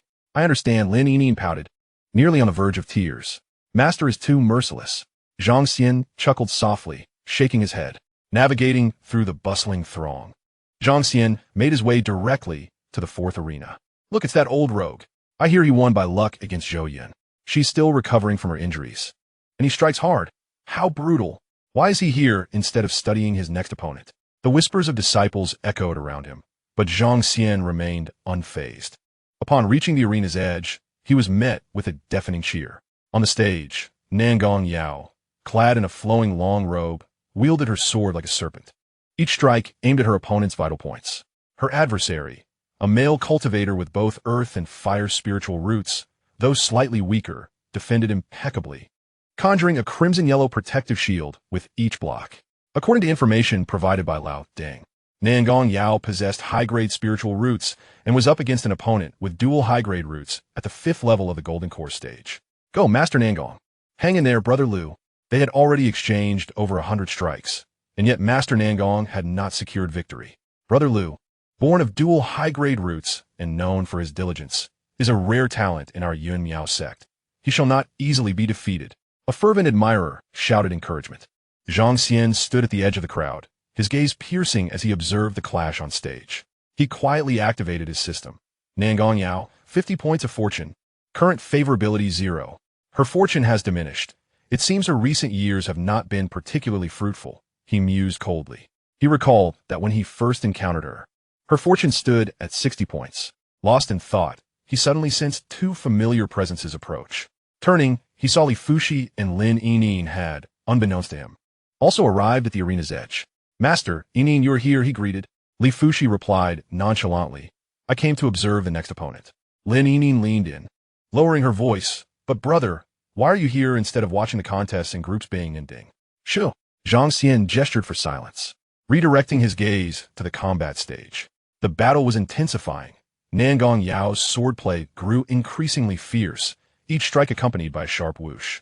Though her opponent was retreating, his defense remained steadfast, the synergy of their earth and fire roots yielding remarkable effectiveness. Who do you think will win, Master? Lin Yinyin whispered. Li Fuxi remained fixated on the stage, within 10 moves. As if to validate her assessment, during the 8th move, Nangong Yao's swordplay underwent a dramatic transformation. Her figure flickered like a wraith, and a blinding golden light erupted from her sword, which then unleashed a myriad of sword shadows. The opponent's hastily conjured spiritual shield crumbled like parchment. The male cultivator, besieged by the sword light, staggered backward, and with 3 strikes landing upon him. He coughed up blood and collapsed, unconscious, off the stage. Senior Liu. Several disciples cried out in anguish, rushing to clumsily lift the male cultivator onto a stretcher-like artifact. Hurriedly retreating. How brutal. He'll be bedridden for at least 6 months, remarked one disciple, his eyes twitching at the gruesome remnants of blood on the ground. Nangong Yao from Group G emerges victorious. Nangong Yao sheathed her sword, her gaze inadvertently sweeping across Li Fuxi and the others below the stage, before she turned to leave. Impressive, Lin Yinyin sighed. Those sword shadows, I certainly wouldn't be able to withstand them. The Tianke Qingyun sword is one of our sect's ultimate techniques. Only cultivators at the Golden Core stage can master it, Li Fuxi replied coolly. Master, do you think you can defeat her in the semifinals 2 weeks from now? Zhang Xian suddenly inquired. I am confident of victory. Ah, Master remains as self-assured as ever, Zhang Xian mused, hoping it wouldn't end in disaster like the incident with the Muling sect. However, given that Master had reached the pinnacle of the 6th level of the Golden Core stage and possessed 2 spiritual treasures, her chances of victory indeed appeared substantial. He quickly calculated. According to the tournament schedule, the likely confrontation between him and Nangong Yao would probably be for the 3rd and 4th place. As long as Master wins, he could strategically lose at the right moment. You Vixen, the day of the 3rd and 4th place match will be our reckoning. The semifinals were set to take place in half a month. Although Li Fuxi exuded confidence verbally, she nonetheless suggested they practice aboard the flying vessel. Primarily, the sword chamber aboard the vessel is beneficial for cultivation, and I can conveniently guide you, she offered, her gaze slightly evasive as she spoke. Zhang Xian was more than happy to agree. His master's occasionally flustered and indignant demeanor was quite endearing. The disciples sought her approval. With a bow, he concealed the mirth in his eyes. Thus, Zhang Xian and the others returned to the flying vessel to cultivate. Naturally, that evening, they indulged in a communal soak in the hot springs. After their training in the sword chamber, maidens would present them with spiritual fruits and delicacies. Zhang Xian, aware of his master's preferences, had a variety of desserts and snacks served, much to the delight of the 2 women. They sipped on low-grade Xianxia tea, while Zhang Xian gifted them with first-grade tea. The system space was now filled to the brim with surplus, far more than they could consume. Although Xianxia tea did not enhance the spiritual root like an ascension pill, improving the subtle quality of comprehension was, in fact, even more challenging. As Zhang Xian savored the fragrant tea swirling around his palate, a refreshing sensation surged toward his spiritual platform. The once obscure techniques and principles now appeared as clear as the patterns upon his palm. He had already successfully cultivated the Qingmu Yangdan Jing to a remarkable level. Unfortunately, he had previously gifted this technique to Lu Qingxian under the pretense of aiding her comprehension, thus missing out on the system's substantial rewards. It seemed that the limits of this martial art had been reached. Meanwhile, his Qingdi Huichanju had also seen advancements, and he had exchanged contribution points within the sect for a Bichao, Shengmi Dado. This technique, previously utilized by Lu Randin during a martial arts gathering, was a rare gem among wood-based techniques, striking a fine balance between offense and defense. With his enhanced comprehension, his cultivation speed had accelerated dramatically. In merely 3 days, he had grasped the essence of the Bichao, Shengmi Dado, a skill that typically required months for ordinary cultivators to master. In addition to his martial arts, his training in puppetry had not waned. After ascending to the Golden Core stage, even with just a first-rank false core, Zhang Xian's spiritual awareness had significantly improved. He had progressed from managing a single puppet to simultaneously controlling two. Moreover, these Earth-grade puppets exhibited a level of sophistication that surpassed his own prowess. Yet, that was still insufficient. In the deep of night, Zhang Xian stood alone on the deck of the flying vessel, gazing up at the starry sky. To defeat Nangong Yao, he would need far more than this. Although her destiny value had diminished, her cultivation at the 7th level of the Golden Core and years of battle experience were not easily swayed. Brother, would you like to join me for a bath? Lin Yinin's message interrupted his contemplation. Coming. Chapter 97. All I desire is a thrilling contest.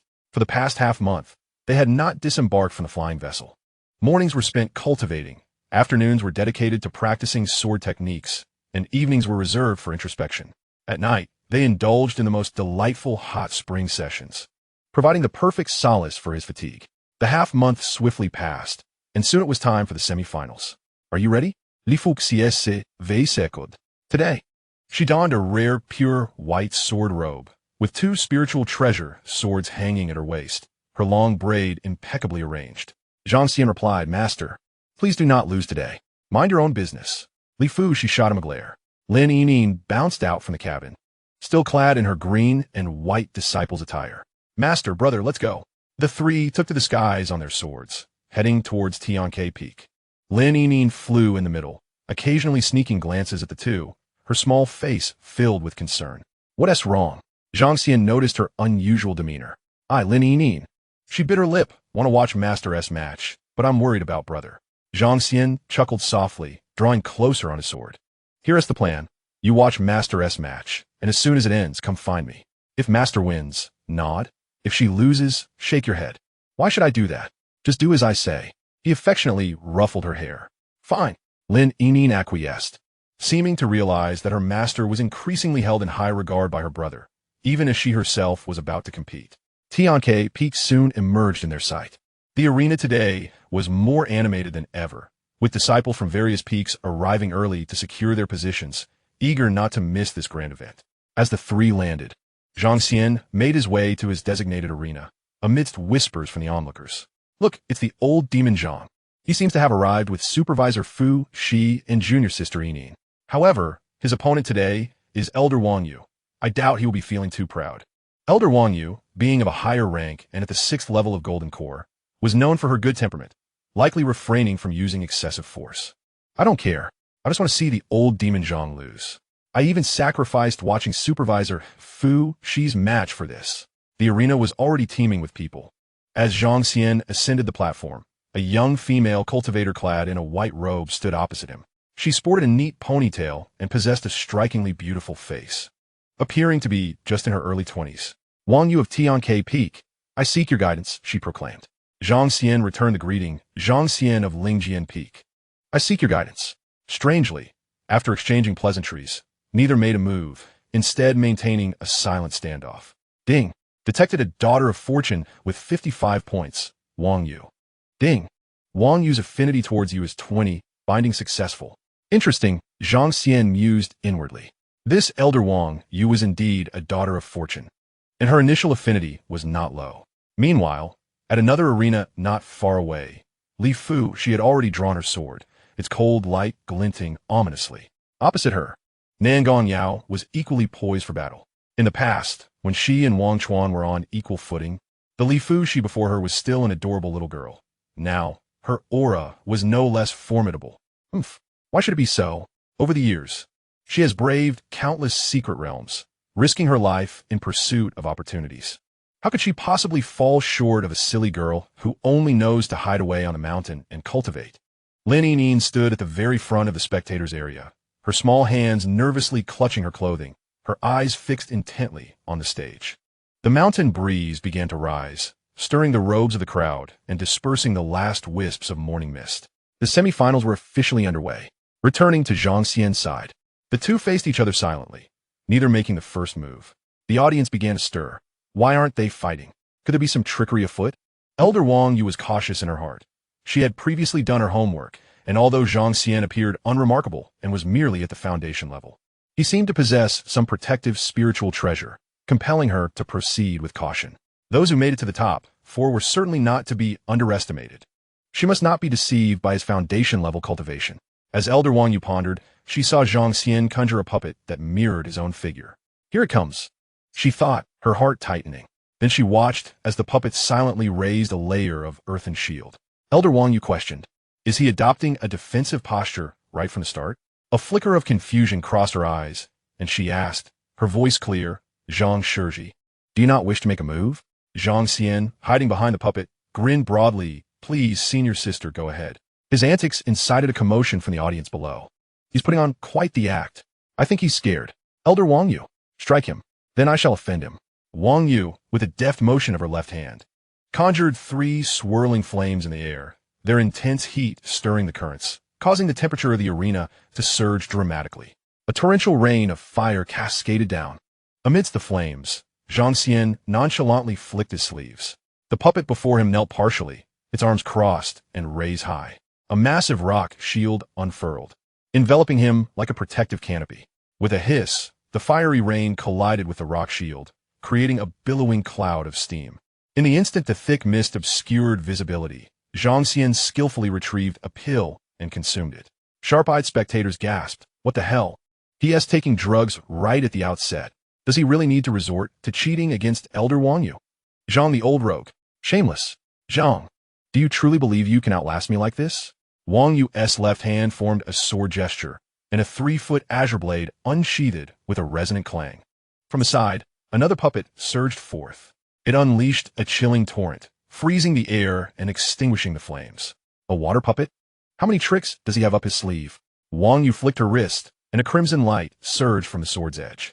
The fierce sword energy pierced through the icy mist, striking deep into the puppet's chest. Cheers erupted from the crowd.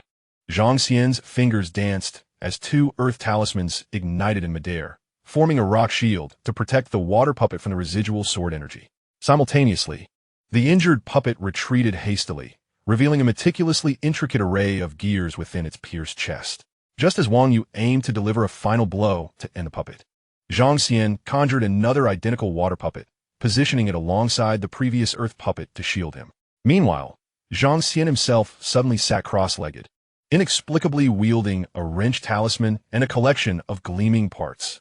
The clinking sounds resonated clearly in the silent arena. Thousands of spectators were left in shock.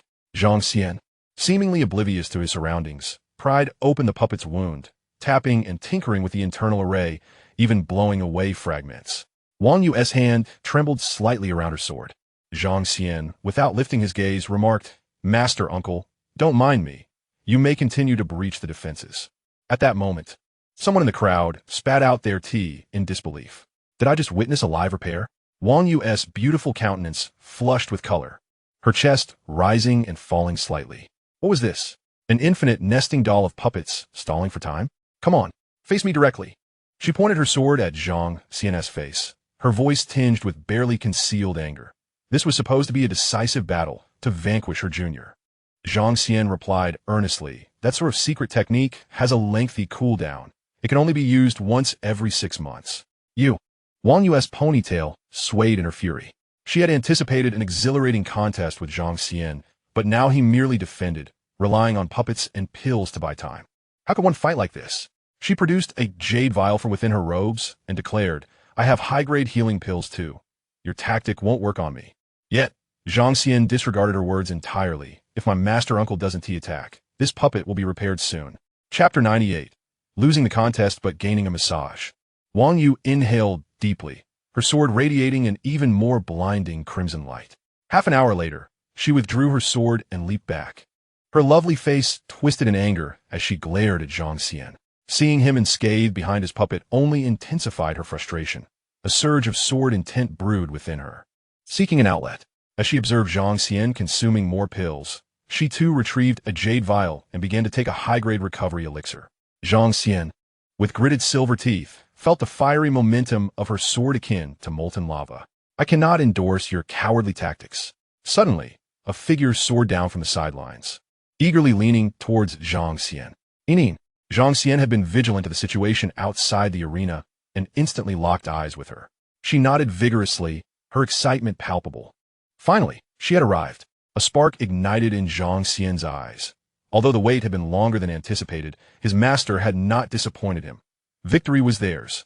Noticing Zhang Xian's diverted attention, Wang Yu assumed she was being disregarded and, enraged, prepared to strike. A resounding clang echoed as the puppet before Zhang Xian transformed into a stream of light, vanishing into his system space. I concede. What?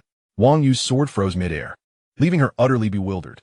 Zhang Xian smiled at the stunned Wang Yu and gracefully descended from the arena. The spectators were momentarily frozen, silence engulfing the space for a full 3 breaths. Then chaos erupted. Are you kidding us? Half an hour just for that admission of defeat. Zhang Laoma, have the guts to not flee. Elder Wang Yu, don't let him off easily. Roast him until he is dry. Amidst the cacophony of curses, Zhang Xian had already distanced himself, Lin Yin darting into his embrace like a fledgling returning to its nest, pulling out a handkerchief to wipe away the soot from his brow. You must be exhausted, brother, her voice sweet enough to drip honey.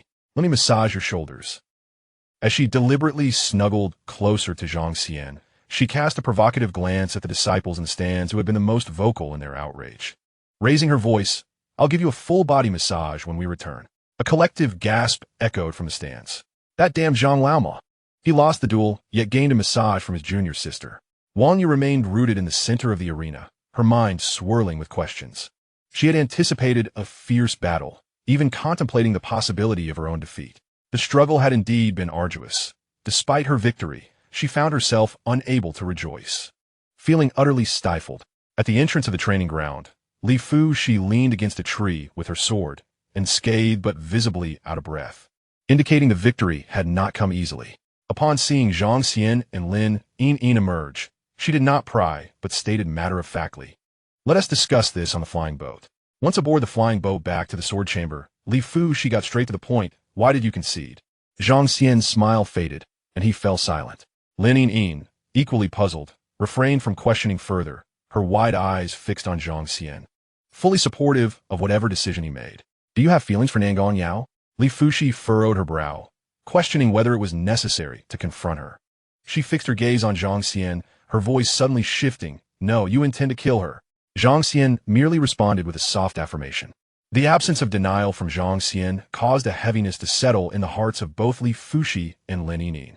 They were well aware of Zhang Xian's character and knew he would never jest about such grave matters. Lin Yin's fingers turned pale as she quietly remarked, so, brother, your participation in the competition is solely for the purpose of murder. A flicker of realization ignited in her eyes. Her brother had concealed his true identity and joined the Yunmiao sect, only to later enter the competition after months of rigorous training, culminating in the meticulously staged surrender. The fragments of the puzzle finally coalesced into a harrowing truth. Is it because of the events in the small world from years past? Li Fuxi murmurat. Lin Yin looked perplexed. What small world? Zhang Xian calmly retrieved a tome from his robe, titled The Wild History of Dalian. Lin Yin flipped through its pages, discovering accounts of the state protector Zhang Xian, detailing his first wife, the daughter of the Sword Saint, and his second wife. Subsequently, Zhang Xian recounted his tale once more, omitting the intricacies of the small village, sharing mostly what Li Fushi already knew, including the truth about the small world being drained of life by the cycle of decay and prosperity. Tears welled in Lin Yin's eyes as she listened, her heart aching for her brother. She felt compelled to comfort him. At that time, when Master Wang Yu mentioned that Nangong Yao had emerged from that small world, I sensed something was amiss with you, though I did not dwell on it. Li Fushi sighed and shook her head. So, he harbors a vendetta against you? A grudge of life and death, Zhang Xian replied coolly. Li Fushi had further inquiries, her mind swirling with questions, yet upon observing Zhang Xian's serene profile, she refrained from pressing further. These matters seemed secondary. He held his secrets, and the phrase a grudge of life and death spoke volumes. An extended silence enveloped the sword chamber. Nangong Yao is formidable. You may not be able to defeat her, let alone kill her, Li Fushi finally spoke. After all, she was a named disciple of the sect master, and winning against her today would not be an easy feat. Master has taught me, Zhang Xian chuckled lightly. In the arena, there are no regrets in life or death. Lin Yin clutched his sleeve tightly, a hint of fear in her demeanor. It's all right. She does not even remember a minor character like me. Even if I cannot win, she cannot kill me. Though I find Nangong Yao disagreeable, she remains my fellow disciple. If you wish to kill her, I cannot support you. Li Fushi slowly rose. However, She possesses a top-grade golden spiritual root and wields the elusive skyward sword of the azure cloud. I can learn nearly 80% of that, with a month until the finals. I shall accompany you in practice. Brother, do your best. If we happen to be exposed, we will flee together. Lin Yining beamed with encouragement. A warmth blossomed within Zhang Xian's chest. Their support filled him with resolve. 3 days before the day of the finals. A knock resonated at the door of Zhang Xian's chamber. Zhang Xian pushed open the door and beheld Lin Yining standing vivaciously at the entrance. Today she donned a short, double-breasted blouse above and a knee-length light apricot skirt below. Zhang Xian found her attire somewhat familiar. As Lin Yining stepped into the room, she twirled before him and exclaimed, "What do you think, brother? This is the outfit I wore during our first encounter. Back then, you thought I was a pervert for wanting to buy my undergarments." "It's a handkerchief," Zhang Xian quickly corrected her, bemused by the girl's whimsical nature. "Silly girl, what are you up to now?" "Brother, the happiest moment of my life is having met you in the mines," Lin Yining said, pressing close to Zhang Xian, gazing up at him with her small face. "I have now reached the second level of the Golden Core stage, and I miss you. My master has said that with your current spiritual roots, if you cultivate the 9 transformations of solidified Jade to great perfection, it will be of utmost significance. None of that matters, and it has nothing to do with Nangong Yao." Lin Yining's pretty face flushed crimson. "I cannot wait until the nascent soul stage. It must be now," before Zhang Xian could utter another word. She rose onto her tiptoes and sealed his lips with hers. The moonlight glided over the cabin's curtains, and the wind stirred the jade pendants, producing a melodic chime. The sword tassels by the porthole swayed gently in the breeze, casting flickering shadows. Ding! Lin Yining's affection for you has increased by 15, current affection level, 92. The affection level of the first daughter of destiny has risen to 90 points. Current system upgrade progress, 20. Chapter 99. What qualifications does Zhang Old Dog have? At Tian Peak, the main square transformed into a surging sea of swords today. Beneath the vast sky, a colossal stone arena resembled a white jade chessboard, surrounded by a throng of disciples whose clamors filled the air with fervor. Gazing upward, one could see the solemn observation platform, where a few esteemed figures of the sect sat, their spiritual auras faintly glowing. Several seats remained vacant at the most honored position. The event commenced with 3 to 4 finalists competing for the last participation slot in the demon-slaying conference of Yunmiao sect. Zhang Xian stepped onto the stage, now the focus of countless eyes. Instantly, a tsunami of discussions crashed upon him. The old demon has arrived. Let's see what turtle tactics he can deploy this time. He had to concede defeat before senior sister Wang Yu. Against Elder Nangong in the late Golden Core stage, he may not last 10 breaths. Let the betting begin. How many moves can Zhang Xian endure? The mocking, disdainful, and curious gazes wove an invisible web, tightly ensnaring him. But Zhang Xian seemed oblivious.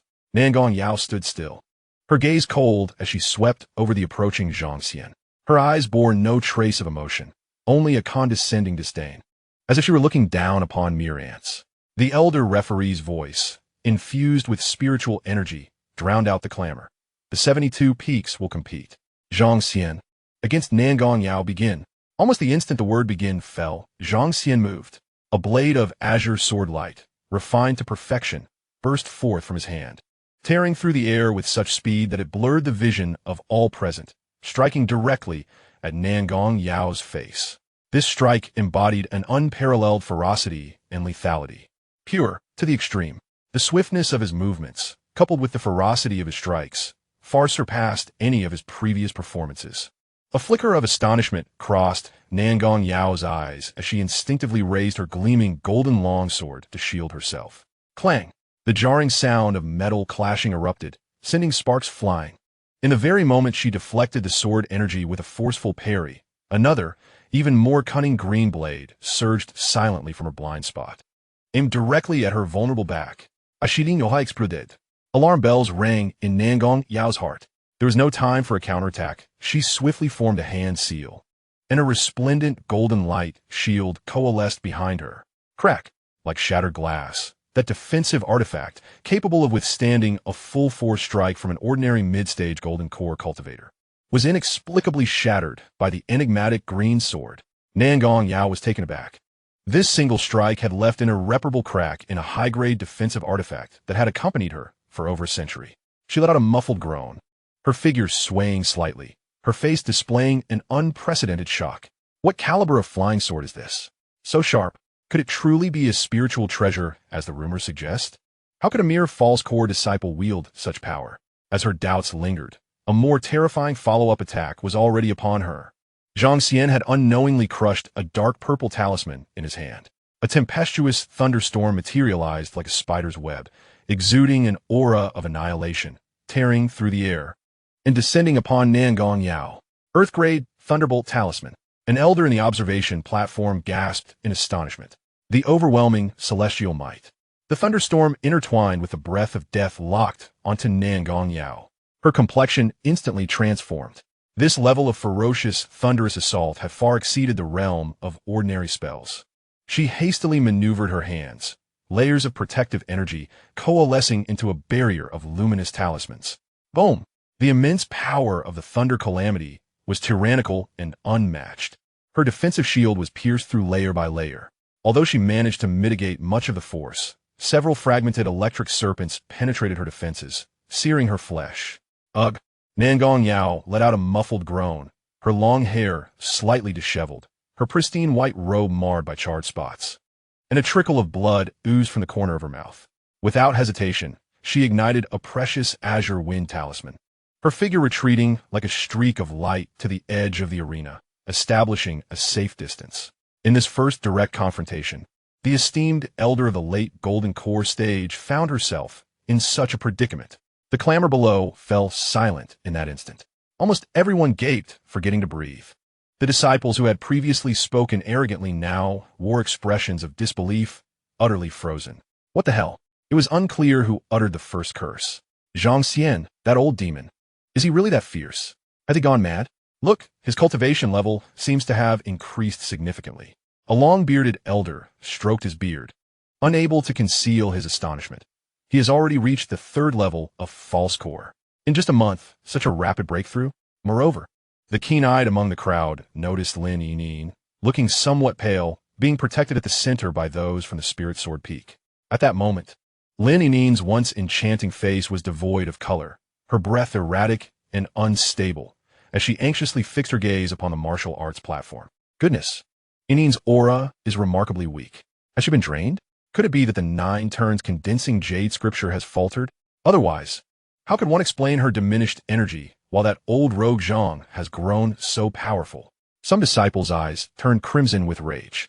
How vile! That old dog Zhang! What merit does he possess? There were those who pounded their chests in despair, consumed by jealousy. Yining, your sacrifice is immense. Was it worth it for this scoundrel? A chorus of anguished cries erupted. That wretch, draining Yining to enhance his own cultivation just to win this match today? On the platform, Nangong Yao steadied her roiling blood and gazed at Zhang Xian with a newfound sense of bewilderment and suspicion. Soon, a more ferocious anger ignited within her chest. How dare this false Dan disciple regard her with such disdain? Today, in front of so many, she had been pushed to this extent by a mere false Dan disciple. A surge of fury welled up in Nangong Yao as she unleashed the full might of the sky-quelling azure cloud sword. The sword light erupted forth. Countless elusive golden sword energies cascaded toward Zhang Xian like a torrential downpour. This was the true essence of her status as an elder of the sky-quelling peak. Zhang Xian remained unfazed, his toes barely touching the ground as he effortlessly retreated half a zhang. Buzz, buzz, golden light swirled, and azure mist enveloped the air. 2 humanoid puppets suddenly materialized before Zhang Xian, perfectly positioned to shield against the oncoming sea of golden swords. Here we go again? How shameless! Voices of disdain erupted from the crowd below. Yet, the very next moment, their jeers transformed into gasps of astonishment. As soon as the puppets appeared, they charged headlong into the golden radiance. A direct confrontation. The onlookers, particularly Wang Yu, watched in rapt fascination. This was the passionate duel she had always envisioned. Clang, clang, clang. The jarring sounds of their clashes fell like a torrential downpour. Nangong Yao's pupils dilated in shock. At the moment of contact, her sword reverberated with an unimaginable force. Its wail akin to a lament. Each collision sent jolts through her hands, shaking her very spirit. These puppets were evidently at the mid-stage of the Golden Dan realm. She could scarcely believe her own perception. How could this be? The puppet's power exceeded that of their master. This starkly contradicted everything she knew about the laws of puppet mastery. Moreover, even the swords wielded by the puppets, every time they clashed with hers, reverberated through her spiritual essence. They were no ordinary artifacts. Could it be that these puppets wielded spiritual treasures? Chapter 100. I have long seen through everything. Nevertheless, Nangong Yao, being an experienced late-stage Golden Dan expert, quickly regained her composure. After the initial shock, she resolved not to confront the puppets in human strength head-on, but to maneuver around them and target the controlling core, Zhang Xian himself. In the heat of battle, she finally glimpsed an opening. A cold glint flashed in her eyes as she went all in. With her left hand, she suddenly formed a seal, her fingertips erupting with an even purer and more intense golden light than before. The world-burning golden incantation. The discerning disciples below gasped in awe, recognizing the renowned technique of Elder Nangong. The radiant golden light, imbued with an indomitable force, surpassed all previous sword energies in its might. This was the very move. Confronted with the familiar golden glow that had once plunged Zhang Xian into despair, he remained as tranquil as a still lake, stepping forward rather than retreating. A vibrant green luminescence surged forth before him. The Baichao Shangmieju, two ancient towering trees, entwined with the ethereal image of the azure sea, materialized from thin air, striving to obstruct the unparalleled golden brilliance. Buzz! The blinding golden light clashed violently with the ceaseless emerald radiance. The standstill lasted no more than 3 seconds. Crack! The two illusory ancient trees shattered with a resounding crash. The dazzling golden light, having broken through 2 layers of the Baichao Shangmieju's defenses, dimmed considerably, ultimately colliding fiercely against the last barrier just 3 feet in front of Zhang Xian. A nearly invisible yet astonishingly resilient transparent membrane stood firm. The membrane rippled violently, but ultimately remained intact. The residual golden light dissipated into specks. This lethal strike was actually thwarted? Nangong Yao's eyes widened. Genuine astonishment etched upon her face for the first time. What was this final 3-foot defense? In that fleeting moment of distraction, Zhang Xian seized the opportunity, commanding one of the water puppets to thrust a long sword, which precisely pierced Nangong Yao's left shoulder. The devastating sword energy erupted instantaneously. Whoosh! Nangong Yao was sent flying as if struck by a hammer.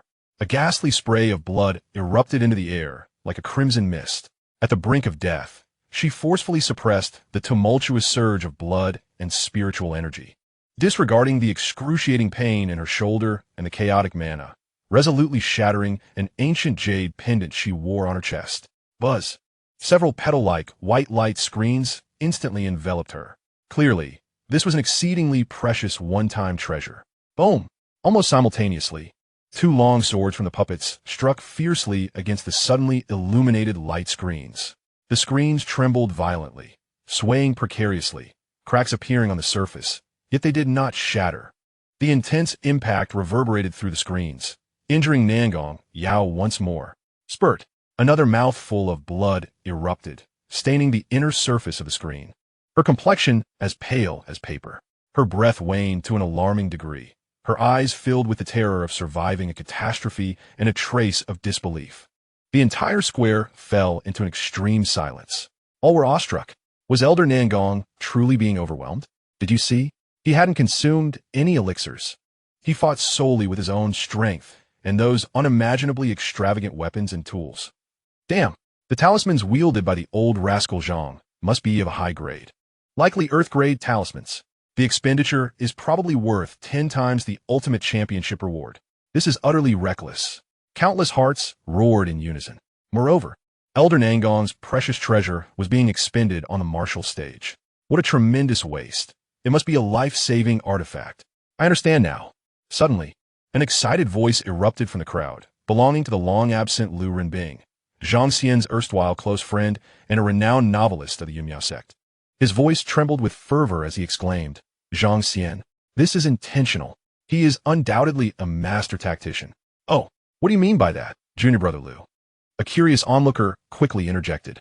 Consider his previous match against Elder Wang Yu.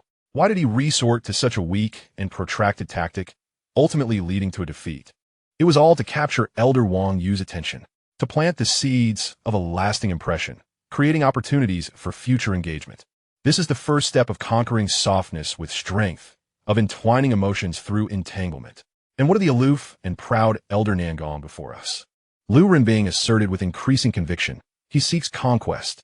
He seeks to crush, to obliterate her will. Did you not see? Every maneuver he employed was executed at the most brutal and merciless of moments. He is even willing to pay any price. Zhang, the old rogue, aims to drag this lofty elder down from her pedestal, plunging her into the mud, shattering her icy exterior. The more Lu Renbing spoke, the more animated he became, resembling a mad sage unraveling a mystery. When Zhang, the old rogue, defeats her with an invincible stance, the reverberating shock will leave an indelible mark deep within her heart. As one force diminishes, another thrives. Leveraging Zhang's adeptness with women, a gentle touch at the critical moment could create an opening. He surveyed the crowd, mesmerized by his logic, a smile playing on his lips, as if to say, I have seen through it all. This is the perfect blend of strength and gentleness. A masterful technique in the art of seduction. Countless disciples were initially struck dumb, only to soon display expressions of enlightenment and profound respect. Goodness. So that is how it is. What initially seemed absurd, upon careful analysis, appeared quite reasonable. Although Zhang the old rogue was unattractive and of morally questionable character, his profound thoughts and far-reaching schemes were beyond our reach. No wonder he has courted the three goddesses of our Yunmiao sect. There is substance to his pursuits. Junior brother Lu, you truly are the leading novelist of our Yunmiao sect, with a remarkably expansive mindset, awakening us all. It dawned on the disciples that this was indeed a supreme method of taming Elder Nangong. One disciple, enlightened, found himself transported to an entirely new realm. The fervent discussions nearly overturned the square. However, only Elder Nangong Yao, ensconced within the final veil of ephemeral light on the arena, remained oblivious to the clamor. Nonsense about conquest. She felt acutely the relentless surge of pure murderous intent emanating from him, a staggering resolve to erase her from existence on that very stage. Regardless of the cost, he was not here to compete in martial prowess. He was here to kill me. Just as the square was engulfed in a chaotic uproar of astonished admiration and curses directed at Zhang Xian's seduction tactics, a figure silently appeared at the very heart of the elder's dais. Her figure was tall and slender, clad in a simple robe adorned with jade patterns. Her countenance strikingly clear, with deep, indifferent eyes, and her hair styled in a bun, exuding an intangible aura of authority. Greetings, Master, Master of the sect. At the forefront, almost all the elders rose in unison to pay their respects, led by the esteemed Forgetting Cliff. Chapter 101. Let us not allow their family to perceive us as lacking in decorum. A momentary silence was followed by a surging wave of astonished exclamations. The Master? Is he the supreme master of our Yunmiao sect? Good heavens! To behold the true visage of the Master in one's lifetime. It was rumored that the Master had lingered at the threshold of the nascent soul stage for years, persistently seeking an opportunity for breakthrough, and had returned specifically for this grand competition. Forgetting Cliff slightly turned, glancing towards the vacant seat beside the Master, a position emblematic of supreme honor, and inquired softly, Master, may I ask about the whereabouts of the Grand Elder? The Master merely cast a fleeting glance at the arena before shifting her gaze away, seemingly indifferent. Her eyes swept past the empty seat, her tone unruffled. The Grand Master and my junior sister have gone to Penlai Island. They have matters to attend to. Subsequently, her gaze fell upon Forgetting Cliff once more, inquiring, I have heard that our sect has produced a 5th-grade Golden Core disciple. Is it true? I wish to witness such a prodigy in person. A chill gripped Forgetting Cliff's heart, and after a moment of hesitation, he gestured towards the disciples below. That would be her. She is a disciple under the guidance of Master Fu Shi, known as Lin Yining, whose potential may indeed rival the legendary Heavenly Spirit Root. Oh, a Heavenly Spirit Root indeed. She appears to be no less remarkable than my junior sister in her prime. Following Forgetting Cliff's indication, her gaze pierced through the space, honing in on Lin Yining, who was encircled by Li Fu Shi and others, her pale visage betraying her weakened state. Upon this sight, a sudden frost spread across the Master's striking features. What is happening? Her energy is unstable, her foundation shaken. She is clearly gravely injured. The Master's eyes, sharp as icicles, narrowed in scrutiny. I observe that she is evidently practicing our sect's supreme technique, the 9 transformations of condensed jade scripture. Yet, where is her essence? What are you all doing? How can you allow such a prodigy to suffer such a setback? Even forgetting Cliff felt a palpable pressure in the presence of the enraged master, and with a steely resolve, he ventured to reply, "This matter is complex and involves." "Enough," the master interrupted, her tone uncompromising at once. "Bring them before me. Li Fu Shi and the disciple Lin Yinin, bring them to me." Forgetting Cliff attempted to speak further, but at that moment, a figure appeared, Su Ling, who had seemingly materialized unnoticed, taking her seat at the master's lower position. They were currently engaged in a contest, and with Li Fu Shi about to enter the next round, any matters could wait until after the competition concluded. The master's fury roiled within, her icy gaze lingering on Su Ling's tranquil visage. Su Ling appeared oblivious, her attention fixed on the arena. "Very well," the master replied indifferently, her gaze finally focusing on the fierce contest below. However, that look swiftly honed in on Zhang Xian, bearing an air of scrutiny and a hint of inscrutability. As she let out a cold snort, a false Dan still manages to gain the upper hand. How intriguing. On the arena, the two combatants sensed the shift in the atmosphere almost simultaneously. As Nan Gongyao caught a glimpse of the sudden arrival of the sect leader, her heart trembled slightly. Yet she promptly suppressed this distraction. The imminent threat of death posed by this enigmatic adversary was far more pressing. She forcefully concentrated her mind, commanding her increasingly sharp sword aura. Zhang Xian, astutely aware, sensed the cold scrutiny cast upon him by the sect leader. His heart plummeted. The greatest variable in his original plan had emerged. His most formidable attack, his final trump card, was to detonate the spirit treasure with its overwhelming destructive force. It could annihilate Nan Gongyao. However, the intention behind this move was too glaringly evident. To unwittingly commit murder in front of the sect leader and all witnesses by resorting to self-detonation of a spirit treasure, that would be tantamount to declaring to the world that he was guilty of premeditated murder. Once employed, even with the excuse of life-and-death combat on the arena, it would be exceedingly difficult for him to leave unscathed. Lin Yinin and his master could very well find themselves in an irretrievable predicament. He could not possibly lead them to a desperate escape. No. Until all avenues were exhausted, he simply could not resort to such measures. His gaze, sharp as lightning, swept over the somewhat disordered aura of Nan Gongyao across from him. He compelled himself to remain calm, and a plan swiftly crystallized in his mind. Meanwhile, the murderous intent within Nan Gongyao surged to its zenith. The contemptible fake Dan cultivator before her had caused the destruction of a life-saving ephemeral device. And even her precious protective talismans bore permanent cracks. He must be eliminated. At the very least, he must be rendered incapacitated. Her gaze grew exceedingly venomous, as she regarded Zhang Xian as though he were already a corpse. Clang! With the resounding cry of a sword once more echoing, a new round of confrontation erupted under a heightened scrutiny. This time, Nan Gongyao had wised up. She began to employ a more elusive strategy, striving to evade Zhang Xian's 2 puppets, relying solely on her remote control of the flying sword, circumventing the puppets, and launching a barrage of strikes towards Zhang Xian's true form from all directions. The situation on the arena shifted subtly. Zhang Xian, now controlling 2 puppets for defense and obstruction, was simultaneously faced with the torrential onslaught of Nan Gongyao's ranged attacks, increasing the pressure immensely. His movements became more evasive, creating an impression of being stretched thin, with his offensive clearly constricting. The sect leader on the platform observed the fierce exchange of offense and defense below with great interest. This individual was not simple. The sect leader's voice, calm yet resolute, echoed as his gaze fixated on Zhang Xian, seemingly indifferent to the named disciple Nan Gongyao below. A mere cultivator at the fake Dan level could command puppets to withstand the onslaught of a 7th-layer golden Dan cultivator, and those few items on him were, astonishingly, spirit treasures? Elder Su, is he your disciple? Su Ling offered no response, merely stating in a detached manner, "Not yet. Let us watch the match." The sect leader remarked.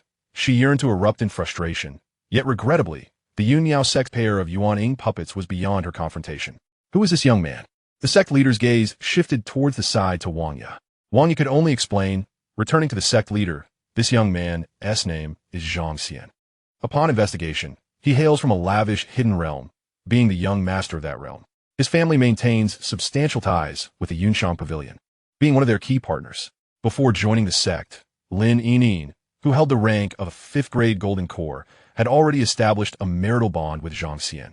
Their relationship was profound, and together they entered the tutelage of Li Fuxi at Lingjian Peak. A flicker of understanding passed through the eyes of the sect leader. The ability to summon such an abundance of spiritual treasures indicated an extraordinary family background. As the young master, there would surely be opportunities to engage with the elders of his clan in the future. Her gaze then turned coldly towards the frail figure among the disciples. As for Lin Yining, it was imperative to sever her ties with Zhang Xian. Such a prodigious talent should not suffer a detriment to her foundation. This was utterly ludicrous. I shall personally discuss this matter with the elders of her clan. The sect leader paused, then decided to send a few pure-hearted, unblemished female disciples to him, to avoid any impression of impropriety on their part. Her words were stark and to the point, as if arranging a mere transaction, calculating both talent and affection into cold hard stakes of profit. Realizing the gravity of the situation, Zhong Yai's forehead glistened with sweat, and he fell silent. Stealing a glance at Su Ling, he noted her unwavering focus on the competition, seemingly oblivious to the sect leader's remarks. Chapter 102. One must seek an opportunity to crush bones and scatter ashes. The battle on the stage raged on fiercely, yet the scales of victory gradually tipped in favor of Nangong Yao. Zhang Xian's performance was nothing short of extraordinary, as he commanded 2 golden core puppets while deftly evading Nangong Yao's assaults. The shimmering membrane enveloping him, once bright and resilient, now flickered with uncertainty. He struggled to breathe, his complexion a pallid shade of unhealthy, beads of sweat forming at his brow. Nangong Yao maneuvered gracefully, unleashing a barrage of concentrated sword energy to suppress him from afar, a smirk of disdain curling at the corner of her lips. No matter how many treasures or peculiar puppets you possess, they cannot alter the essence of being a mere false core cultivator. A false core is ultimately just that, a false core. Your strength must be waning, and I am eager to see how much longer you can endure. In the audience, Lin Yining's heart raced, her grip on her skirt tightening until her knuckles turned white, her teeth sinking deeply into her lower lip. Beside her, Li Fuxi was equally anxious, her aura coiled tightly. Should Zhang Xian find himself in dire straits, she would risk everything to rescue him. Whoosh! Once again, a series of sharp and cunning beams of sword light struck the dim membrane protecting Zhang Xian. The membrane trembled violently, and a golden light pierced through, carving a wound into Zhang Xian's left arm, blood gushing forth in an instant. Brother! Lin Yining could no longer contain her anguish, crying out in despair. Nangong Yao's pupils constricted sharply. He was exhausted, unable to maintain even the spiritual light of his treasures. Now was the moment. Elation surged within her, and her murderous intent was laid bare. The golden core within her surged with unprecedented vigor, rapidly distancing itself from the 2 puppets behind her, as she channeled all her spiritual energy into the sword in her hand. The sword light descended like a heavenly strike, aimed directly at Zhang Xian's crown. This strike was destined to be lethal. She intended to completely eradicate this junior who had brought her endless humiliation. As she wielded her sword, it collided with the final, fragile layer of protective spiritual light before Zhang Xian, producing a jarring metallic friction that reverberated throughout the arena. Li Fuxi's gaze was fixated on the point where the blade met the protective light, ready to strike the moment the barrier faltered. Everyone believed the outcome was sealed. Nangong Yao had even begun to envision the scene of her opponent bathed in blood. Yet, from the corner of her eye, she caught sight of Zhang Xian's arm suddenly lifting, an unassuming talisman igniting in his palm. A desperate struggle. Did this mere talisman think it could withstand my golden core sword intent? Nangong Yao scoffed inwardly. However, at the moment the talisman burned away, what erupted was not the ordinary Xiangrade light shield she expected. With a resounding hum, a massive spiritual shield, as formidable as a city wall, materialized before Zhang Xian, shimmering with earthy yellow and pale blue hues. The energy condensing upon its surface exuded an extraordinary resilience, far surpassing that of the Xiangrade, a D-grade shield talisman, and a rare dual attribute of water and earth. The smile on Nangong Yao's face froze instantly, an icy dread sweeping through her being. This was not right. She observed as the previously dim protective light around Zhang Xian suddenly erupted in blinding brilliance. He was going to self-destruct the magical artifact. No, this was not an artifact at all. Boom! A deafening explosion, terrifying enough to shake the entire Tianke peak, erupted violently. The self-detonation of a spiritual treasure. This was not a blow that could be matched by a late-stage golden core cultivator. It was akin to a miniature star bursting in the arena. A torrent of chaotic energy surged outward in a rampant circle, indiscriminately sweeping in all directions. Even the elder referee, tasked with maintaining the barrier, was caught off guard, spewing blood as he staggered back. Disciples who had drawn too close to the stage were thrown into disarray by the ferocious winds, cries of alarm echoing. At the center of the explosion, Nangong Yao bore the brunt of it. Her piercing scream was drowned in the cacophony of the blast. Her body drenched in blood, her splendid robe reduced to tatters. Her breath flickered like a candle in the wind, plunging her into a state of severe injury. Teetering on the brink of death, the agony and terror rendered her mind a blank slate, yet not far behind her, a puppet thrust forth its sword, aimed directly at her heart, the blade radiating a blinding red light as lethal energy coalesced at its core. Self-detonation. Was he about to self-destruct the spiritual treasure again? Nangong Yao felt her guts twist in fear. Never before had she sensed the chill of death so keenly. Summoning the last vestiges of her strength, she emitted a distorted, wretched scream. I concede. But she was too late. As she uttered the word concede, the puppet's sword was merely 3 feet from her back. It was over. Just as despair enveloped her, a delicate, flawless hand, pale as snow, steadied itself to catch the impending explosion of the spiritual sword. Time seemed to freeze at that moment. As the dust began to settle, the tempest unleashed by the explosion gradually abated. The formidable D-grade shield talisman dimmed in brilliance. Amidst the swirling smoke, Zhang Xian's tranquil visage emerged, a fleeting flicker of regret shimmering in the depths of his eyes. The sect leader had intervened. His fingertips flickered slightly, and the tumultuous aura of the spiritual sword gradually subsided and receded. The figure of the sect leader, Xianxia, had unknowingly positioned herself between the two, as if delineating the boundary between life and death. You have won. Her voice was flat, devoid of discernible emotions, yet imbued with an undeniable authority. With a delicate motion of her slender hand, the long sword floated gracefully back to Zhang Xian, hovering before him. What a pity for such a spiritual treasure to self-destruct. Nangong Yao seemed to have found a lifeline. Scrambling to the sect leader's side, her trembling finger pointing at Zhang Xian, her face contorted with twisted resentment. Master, sect leader, he wants to kill me. This is not a competition at all. From the very beginning, he intended to end my life. It was all premeditated. The sect leader remained silent. Zhang Xian slowly exhaled a breath of foul air, cupping his hands toward Nangong Yao. Elder Nangong, you are being overly severe. I am indeed terrified. Were we not in a contest? That astonishing strike of yours earlier truly frightened me to the core, leaving me no choice but to self-detonate my spiritual treasure to preserve my life. Had it not been for that, I would have been the one who perished. Nangong Yao, already gravely injured and on the brink of collapse, was sustained by her hatred and unwillingness to concede. In that moment, Zhang Xian's words struck her with clarity. She had unwittingly fallen into his scheme from the outset. His show of weakness was a ruse, a tactic to exhaust her, aimed at delivering a fatal blow through the most extreme means, to kill her openly on the contest stage. Who are you truly? She cried out in despair and madness. I am but Zhang Xian, he replied, merely striving for the final spot in this competition. If I have offended in any way, I humbly ask for your forgiveness. With that, Nangong Yao could no longer hold on. A mouthful of blood erupted from her, and the world before her faded to darkness as she collapsed. Notification. Nangong Yao's fortune value has dropped to 0. Current favorability 99. Successfully destroyed fortune. System upgrade progress 10. Current progress 30. Another notification. Zhang Xian pondered. Though Nangong Yao was temporarily incapacitated, it was still precarious. He needed to find an opportunity to ensure her complete demise.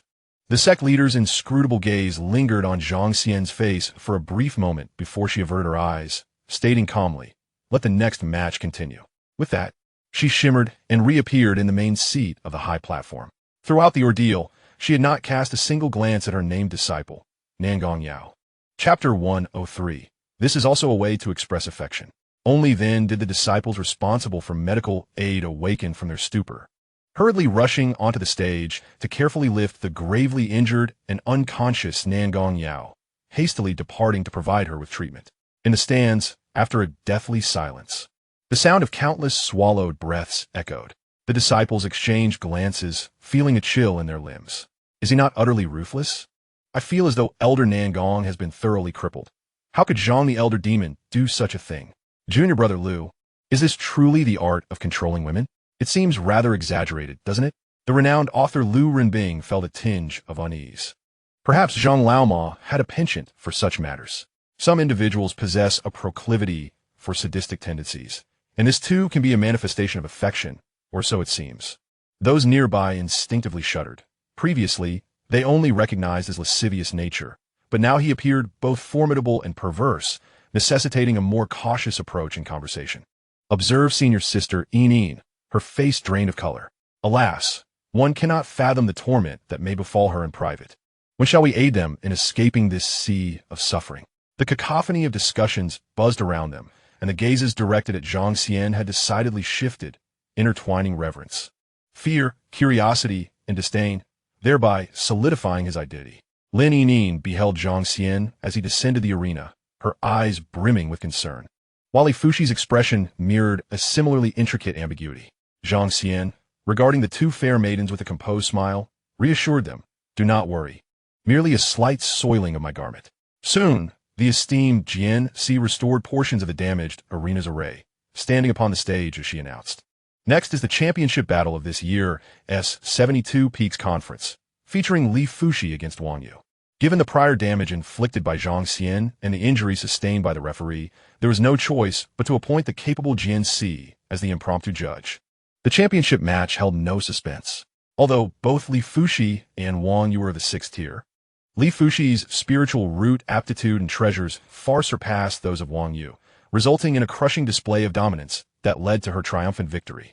With the conclusion of the 72 Peaks Conference, the representatives of Yunmiao sect for the Southern Region's Demonic Extermination Conference were finally determined: Li Fushi, Wang Yu, and Zhang Xian. The reward ceremony felt somewhat lackluster. The 200,000 contribution points awarded to the champion, in Zhang Xian's estimation, amounted to scarcely 2,000 superior spirit stones, with his own third-place reward being even less easily forgotten. Nevertheless, the customary proceedings must be adhered to. Real Master Wang Yu donned a formulaic smile as he addressed the audience, his words ornate yet hollow, causing the disciples below to grow weary before long. When it came time to announce the rewards, the atmosphere abruptly shifted. Upon the mention of Zhang Xian's name, the previously boisterous square fell into an eerie silence. Only Lin Yinin, undeterred by the myriad strange glances around her, mustered all her courage to shout, "Brother is the best." Second place, Wang Yu. The applause and cheers erupted instantaneously as disciples rallied to celebrate this remarkably normal yet powerful genius. And now, the champion, Li Fushi. The entire Yunmiao Peak Square erupted in exuberance. The cheers soared to the heavens. Real Master Fushi is invincible. When will Master Fushi commence her lessons? We have awaited this moment with great anticipation. I long for Master Fushi's signature on the cover of my novel. Countless disciples leapt from their seats in excitement, some enthusiastically whistling, while others produced colorful celebratory talismans that burst into the air with a resounding pop. The fervor was unparalleled. As the ceremony came to a close, the crowd began to disperse, yet real Master Wang Yu discreetly called upon the departing Li Fushi and Zhang Xian. "Fushi, Zhang Xian, and Lin Yinin, follow me. The master wishes to see you in the main hall." His tone was calm, but he coughed softly and added in a hushed voice, "The master seldom visits the sect, so be cautious in your dealings." Zhang Xian felt a chill run down his spine. A test was at hand. In the solemn main hall, the master sat high upon the grand throne, his expression inscrutable. Flanking him were several familiar elders of the sect. The silent Zhuang Yuzhenren occupied the first seat on the left. Beside him sat Su Ling, serene and composed, while next to her was the smiling Jin. Seeing Su Ling and Jin, Zhang Xian felt a slight sense of reassurance. With both of them present, he felt steadier. The master's gaze fell upon the three newcomers, locking directly onto Zhang Xian. "Zhang Xian, you possess several spiritual treasures with profound foundations. Lin Yinin carries rare bones, likely a celestial root seldom seen in this world. She requires the purest environment to cultivate the 9 turns of condensed jade scripture of our Yunmiao sect to have any hope of reaching the pinnacle. Your entanglement with her is a hindrance on her path. I urge you both to sever your emotional ties henceforth and pursue your respective paths. The master's icy words struck Lin Yining's heart like a hammer, and she instinctively tightened her grip on Zhang Xian's hand. He squeezed her hand gently in a gesture of reassurance and bowed slightly to the master, replying calmly, "Thank you for your good intentions, master. However, my feelings for Yining are genuine. I would not dare trouble the master with such personal matters." Personal matters? The master's voice rose slightly. "You are being rather selfish. She is the hope for our sect to ascend to the heights of the southern domain. Your so-called romantic feelings will only obstruct her journey to greatness." As she spoke, the master shifted her tone, saying, "I have heard that you have quite the fondness for feminine beauty. That is but a rumor." Zhang Xian responded with righteous indignation. The master continued, "Within our sect, there are numerous female disciples of exquisite beauty and unblemished virtue. Should you desire, I could select a few gentle and lovely ones for you as compensation." "No need for that," he replied coolly. "And what of Nangong Yao? You have rendered her nearly incapacitated, suffering more than death itself. With but a nod from you, I could order her sent to your abode. You may do with her as you please." "What do you mean by that?" Zhang Xian interjected. "My dealings with Elder Nangong were merely a misunderstanding during training. There is no enmity between us." The repeated refusals finally elicited a flicker of impatience on the master's otherwise impassive face. Just as she was about to speak again, Zhang Xian interrupted her. "May I inquire, Master, does your proclamation today represent the sect's decree, or is it a discussion with me, Zhang Xian?" This question brought the core of the conflict to the forefront. The master's gaze faltered momentarily. "Naturally, it is a discussion. Then, this matter is not open to negotiation." With a resounding crack, the armrest of the master's throne splintered slightly. She snorted coldly and turned her gaze to Lin Yining. "Lin Yining, you are an intelligent person. Do not let the allure of love cloud your judgment. If you are willing to sever this fetter of fate and wholeheartedly pursue the path, I shall accept you as my esteemed direct disciple, under the personal guidance of the Grand Elder of our sect. Your innate talent guarantees that the realm of nascent soul will be within your grasp. Your future status will far surpass that of everyone present, including myself. This is the celestial path you rightfully deserve." A tremendous temptation was cast forth. The elders were taken aback, their gazes laden with complexity as they regarded the frail young girl. This condition is an irresistible opportunity for any cultivator. The Grand Elder of Yunmiao sect, a paragon of the nascent soul, is also one of the two most enigmatic figures in the entire southern region. However, to everyone's astonishment, Lin Yining abruptly lifted her head and questioned, "Why have you not achieved the nascent soul?" This remark laid bare the Grand Elder's wounds. Taking a deep breath, she firmly grasped Zhang Xian's arm. "I, Lin Yining, declare that my greatest celestial fortune in this life is to have met my elder brother. Not only do I wish to accompany him, but I also aspire to bear his children. This is my true path." The Grand Elder comprehended her intent. Upon uttering these words, the hall fell into stunned silence. To proclaim before the Grand Elder the intent to bear a child for a male cultivator was akin to rubbing the esteemed legacy of the Yunmiao sect and the supreme scripture. The 9 transformations of condensed jade into the dirt. "You." The Grand Elder's expression darkened. Zhang Xian stepped forward, shielding Lin Yining behind him. "Please, Grand Elder, quell your anger. Since both my disciple and Yining have joined the Yunmiao sect with genuine intentions, if the sect can embrace our bond, we shall dedicate ourselves wholeheartedly. However, should you insist on separating us, we shall have no choice but to withdraw from the sect. The southern region is vast. There are surely other places where we can find refuge. The Lingshu sword sect, renowned for its swordsmanship, could serve as a suitable destination." The corner of the Grand Elder's eye twitched uncontrollably. Upon hearing Zhang Xian utter the words "withdraw from the sect," Li Fuxi felt as if a boulder had struck her chest, causing a wave of discomfort. Su Ling, who had been silently observing, suddenly interjected, "In fact, the Cloud Pavilion would also be a splendid choice. Your family is a significant partner of theirs, and with Lin Yining, a 5th-grade golden core, seeking refuge, the Pavilion Master would surely welcome you with open arms." Her earnest demeanor suggested she was genuinely offering advice. Wang Yu quickly lowered her head to sip water, fearing that a laugh might escape her lips in the sight of the Grand Elder. Such words could only be spoken by someone as formidable as the nascent soul Su Ling enough. The Grand Elder slammed her hand on the armrest. She turned to Li Fuxi, who had remained silent throughout, her voice icy. "Li Fuxi, Is this what your teachings have produced? A disciple who disregards her elders and speaks of withdrawing from the sect? Li Fuxi took a deep breath, meeting the oppressive gaze of the Grand Elder with unwavering resolve. In response, Grand Elder, though I am a mentor, the essence of cultivation lies in the heart's true intent. A teacher should guide naturally. The path of a disciple cannot be forced into existence.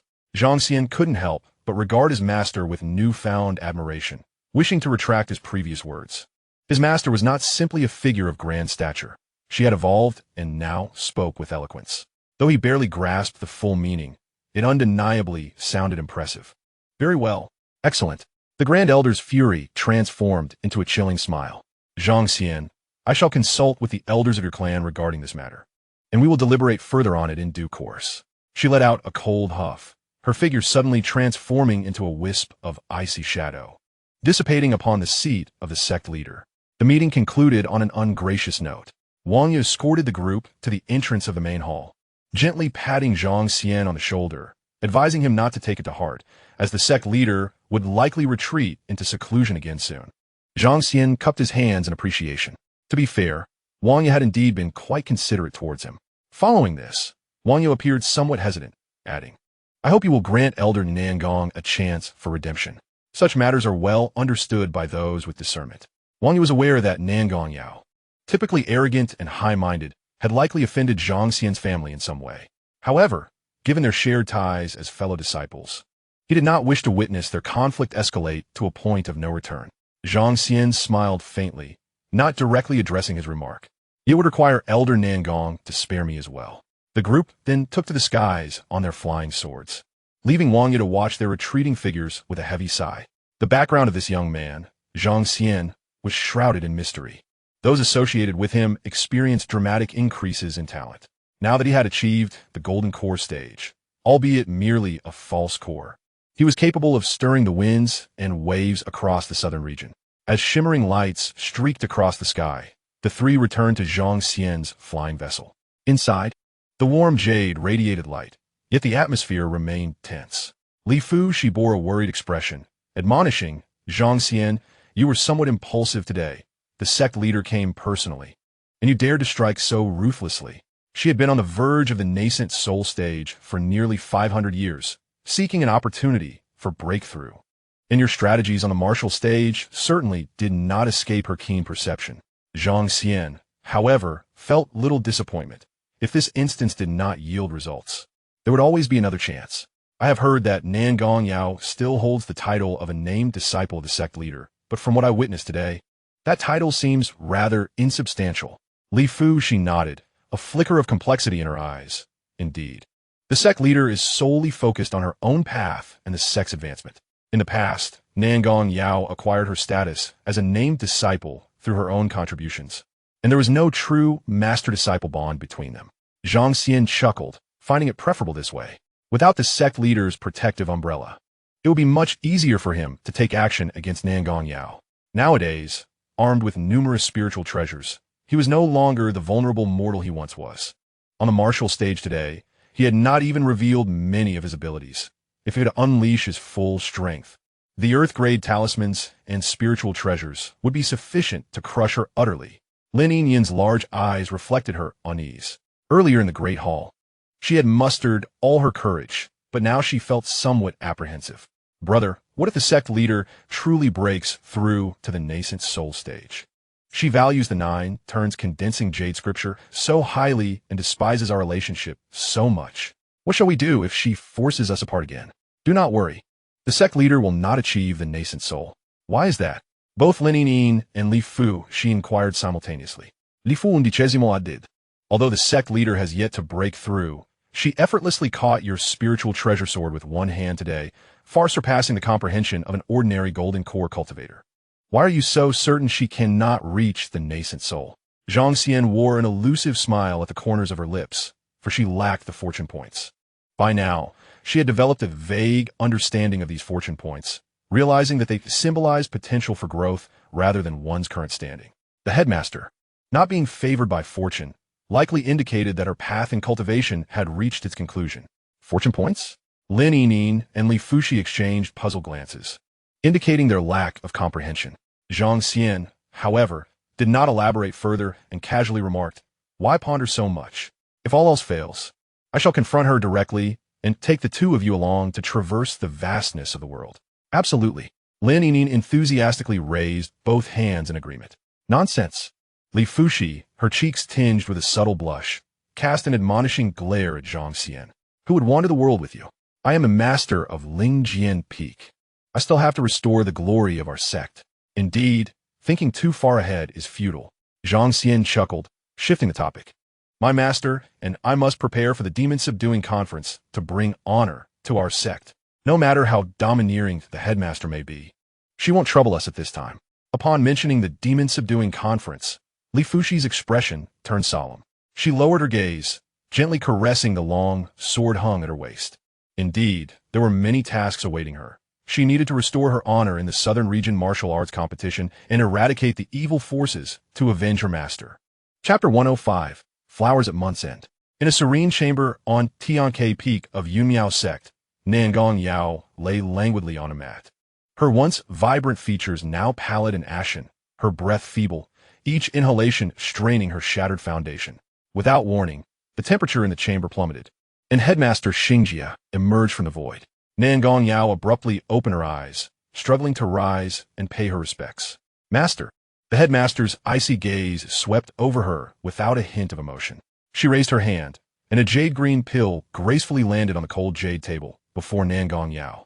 "This is a high-grade rejuvenation pill, sufficient to suppress your injuries and aid in your swift recovery." Nangong Yao lifted her bloodless face, her eyes filled with despairing accusation.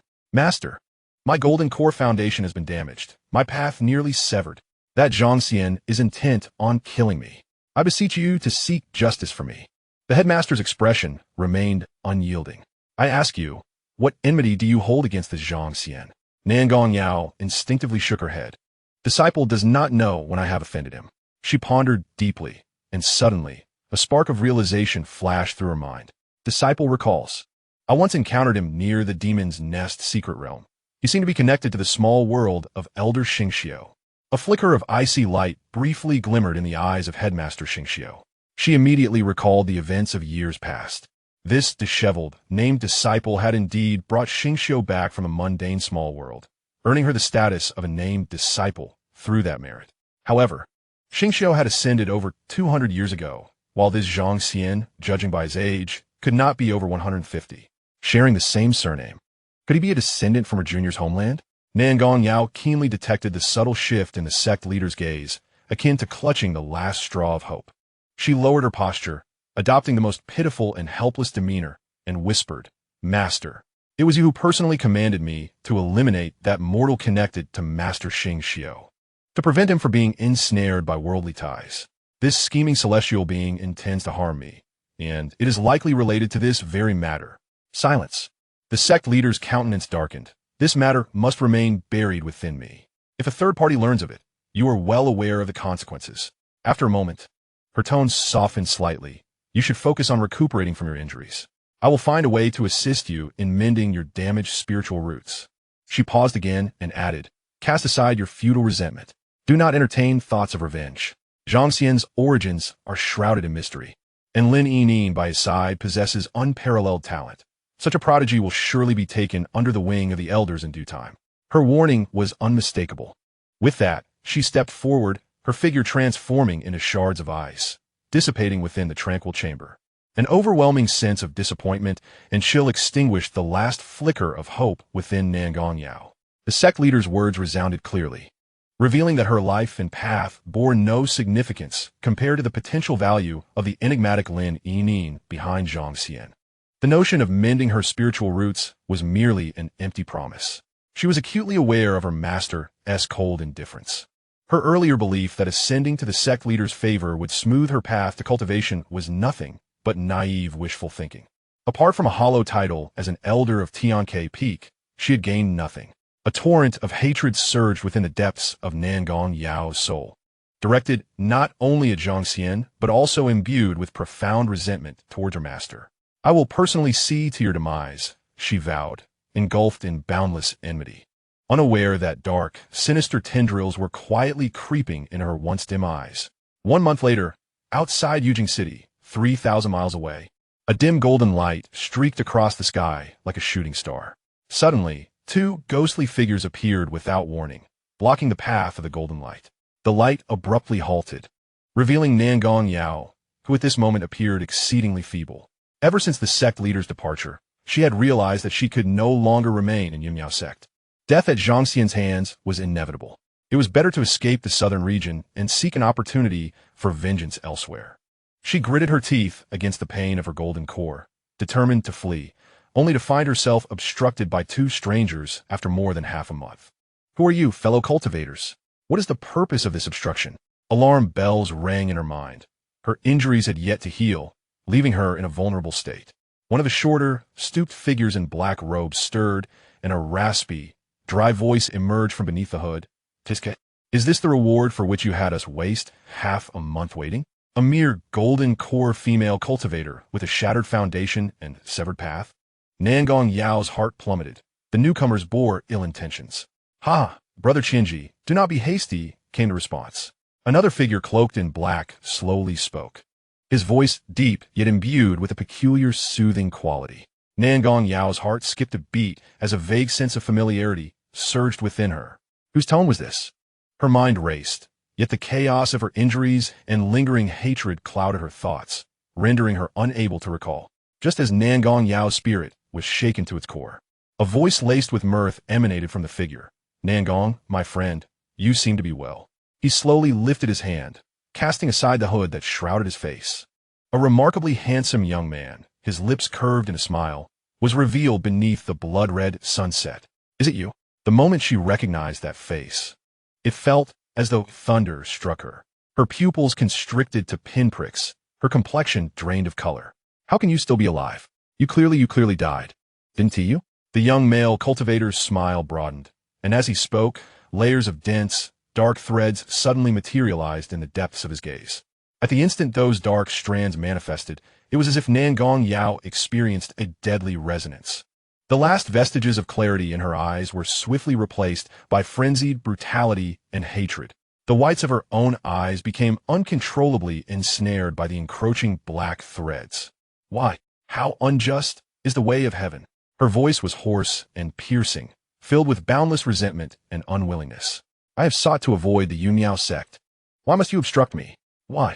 A powerful sense of impending doom enveloped her entire being, and instinctively, Nangong Yao activated her final means of escape, the spatial shuttle. Buzz! The spatial shuttle emitted a blinding wave of spatial energy. However, the young male cultivator's lips curled into a mocking arc as he extended his palm toward Nangong Yao, casually curling his fingers. Heaven has prison seal. In an instant, the space surrounding Nangong Yao solidified. The recently torn spatial waves collided against an impenetrable barrier, producing a grating sound that was unbearable to the ears, and then dissipated. The radiant light of the spatial shuttle extinguished abruptly. Nangong Yao's complexion turned ashen as she finally directed her gaze downward, where intricate formations covered the entirety of the space. It became evident that the two figures had long been prepared. They awaited her arrival solely to suppress the spatial escape of the shuttle. Cackling, the elder known as Master Qianji erupted with a laugh akin to the harsh sound of metal grinding. He extended an arm from his black robe, revealing a puppet's claw made of some dark, dense metal and intricate wooden joints. Marvelous. Hatred has actually attached itself to you. This is a divine gift. His puppet's hand suddenly opened wide, and countless transparent threads shot forth from its fingertips, piercing into Nangong Yao's body. The 7 emotions of hatred, they belong to me now. Chapter 106. The Victim of Import Novels. Time passed swiftly, and a month later, when Zhang Xian heard that Nangong Yao had recklessly departed from the sect while still injured, he couldn't help but reflect on the severity of her actions. Indeed, she was relentless, even towards herself. A flicker of regret crossed his eyes as he mused internally. To venture forth while still wounded and with her foundation compromised was undoubtedly a risky gamble. However, this indeed disrupted his plans to thoroughly address the hidden dangers. Fortunately, she was swift in her escape, and the next encounter remains uncertain. Nevertheless, he soon found solace in the situation. Nangong Yao's luck had been reset, a fact he witnessed firsthand. Armed with countless spiritual treasures and earth-rank talismans, the 7th-tier golden core cultivator Nangonyao, no longer posed a threat to him. As for the indifferent attitude of the sect leader regarding this matter, which subtly revealed a tinge of regret for losing a strategic pawn Zhang Xian had long anticipated. The cold-hearted pragmatists were, after all, predictable. Life gradually returned to its superficial tranquility, with Zhang Xian's routine encompassing the cultivation of insights and leisurely baths. As he still faced the formidable adversary of the demon nest. Occasionally, the outside world relayed news of the demon-slaying team successfully eradicating evil cultivators. Though these were mostly minor victories, not particularly impressive. Only one incident captured the attention of many. It was confirmed that the investigator associated with the Xian supervisory office, during the pursuit of the demon nest, inadvertently killed a long-esteemed cultivator. Shockingly, this individual had been a master missing for over a century from the Great Xia dynasty. His soul lamp had remained lit, yet he had been presumed dead in some secret realm, with only his soul lingering. Who would have imagined that a century later, he would reappear as a minion of evil, his cultivation having inexplicably surged? It took the combined efforts of Xian and Hanichen to bring him down. The news of a missing person whose soul lamp remained lit, now having become a remnant of evil after 100 years, rippled through the entire cultivation world like a stone cast into a tranquil lake. Major sects were thrown into a flurry, initiating thorough investigations into their own disciples who had soul lamps still burning but were otherwise unaccounted for. Panic and suspicion spread like wildfire in the shadows. This ominous cloud inevitably loomed over Yun Wanjing, the head of Yunchang Pavilion, amplifying the pressure she faced. Everyone knew her husband, the suspended boat real person, was one of the most conspicuous names on the missing persons list across various sections. Countless probing inquiries, some even with malicious intent, were directed at this once-renowned beauty of the southern domain. Yin Wanjing became increasingly taciturn. Yet, amidst this oppressive atmosphere, the courier, Xiao Jiyin, still delivered a jade box from Yin Wanjing. Upon opening the box, a refreshing and exotic fragrance of rare medicine wafted through the air. Inside lay a lustrous spiritual pill, the transformation pill. This was the elixir Zhang Xian had entrusted to Yin Wanjing to seek half a year prior. To his surprise, amidst immense pressure, she had remembered this matter, stirring a slight emotional response within him. Nearby, Lin Yining leaned in, and upon recognizing the pill, her eyes sparkled. This was the transformation pill meant for her master. She recalled the wager from a few days prior. Then, she inadvertently noticed the character Yun inscribed on the jade box, and instantly understood. A mischievous grin spread across her face as she playfully nudged Zhang Xian's arm with her elbow. Ah, your little mistress has been thinking about you all this time. She, overwhelmed with her own troubles, still cares enough to send you gifts. What a tender sentiment. Nonsense. Zhang Xian chuckled, playfully flicking her forehead, dismissing any talk of mistresses as childish. Lin Yining nimbly jumped back, huffing, "Stop trying to evade. I see right through you, dear brother. Initially, I thought you were only drawn to youthful beauty, like myself.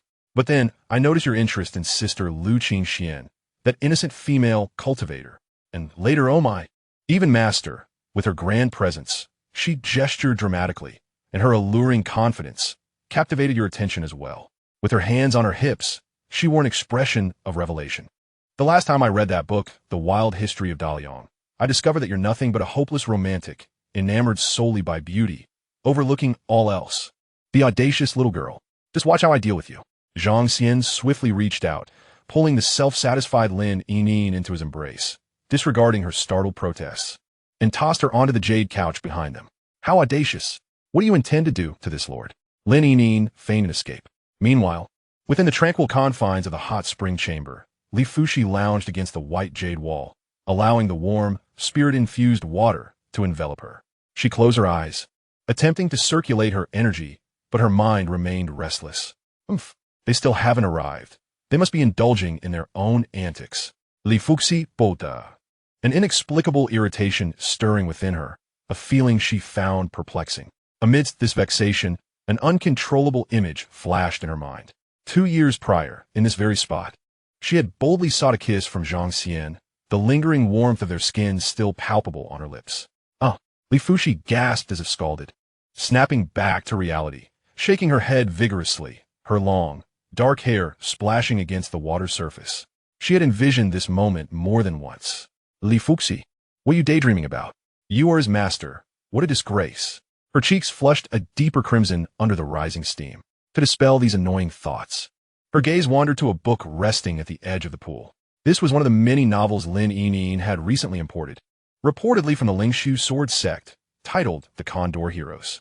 This book diverged from the usual cliched tales of relentless power and exhilarating dominance found within the sect, instead brimming with intricate emotions and tumultuous fates, unexpectedly aligning with Li Fushi's tastes.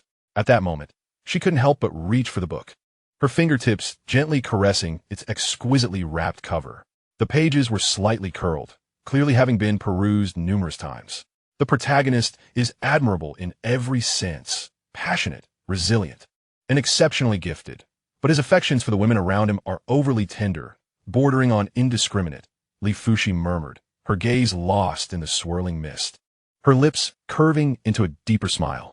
Just then, a soft sound echoed as the stone door of the hot spring chamber swung open, propelled by spiritual energy. Master, we have arrived. Zhang Xian's cheerful voice resonated alongside Lin Yinin's lively laughter as they entered. Li Fushi felt a sudden surge of guilt, nearly dropping her book into the water. In a flurry, she concealed the return of the Condor Heroes into her storage ring, quickly adopting a serious demeanor and closing her eyes to meditate. Oh, master, your face is quite flushed, Lin Yinin remarked, her curiosity piqued.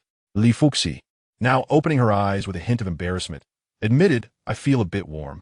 Lin Yinin, with a mischievous glint in her eyes, inquired, Master, why are you meditating? Can one meditate in water? This is the first time I've seen you like this. Li Fushi's face turned crimson. She had been so anxious that she had forgotten she was still in the hot spring. I am merely experimenting with new cultivation methods, she said, her confidence wavering. Oh, Lin Yinin's curiosity deepened.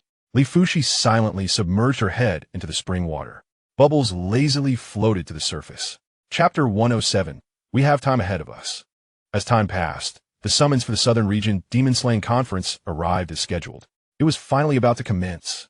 Zhang Xian stood at the bow of the flying boat. Unfortunately, he was still constrained by the limitations of the false Dan technique, remaining at the third realm. However, with an abundance of spiritual treasures at his disposal, ordinary Golden Dan practitioners were no match for him. Lin Yinin approached him, her face aglow with excitement. This time, I shall bask in the glory of my brother and master. I can finally experience the legendary Southern Capital. The Southern Capital is the imperial capital of the Great Xia dynasty and the foremost city in the Southern region. Zhang Xian smiled and said, Let us go. Master has just exited seclusion. We should pay her a visit. Lin Yinin grinned slyly. Oh, brother, is that grand gift of yours finally ready to be presented? Within the sword chamber, the spiritual energy had yet to dissipate completely as Li Fushi sat cross-legged on the central mat, her eyes slowly opening. In that moment, a palpable sword intent flickered within her gaze, only to settle into the depths of tranquility. A tremendous power surged within her, harmonious and unimpeded, marking the late stage of the Golden Dan. After more than a century, the chasm that had ensnared her in the mid-stage of the Golden Dan was finally broken. Upon seeing Zhang Xian and Lin Yinin enter, a warmth blossomed in Li Fushi's heart, particularly for this disciple who had altered her fate, Zhang Xian.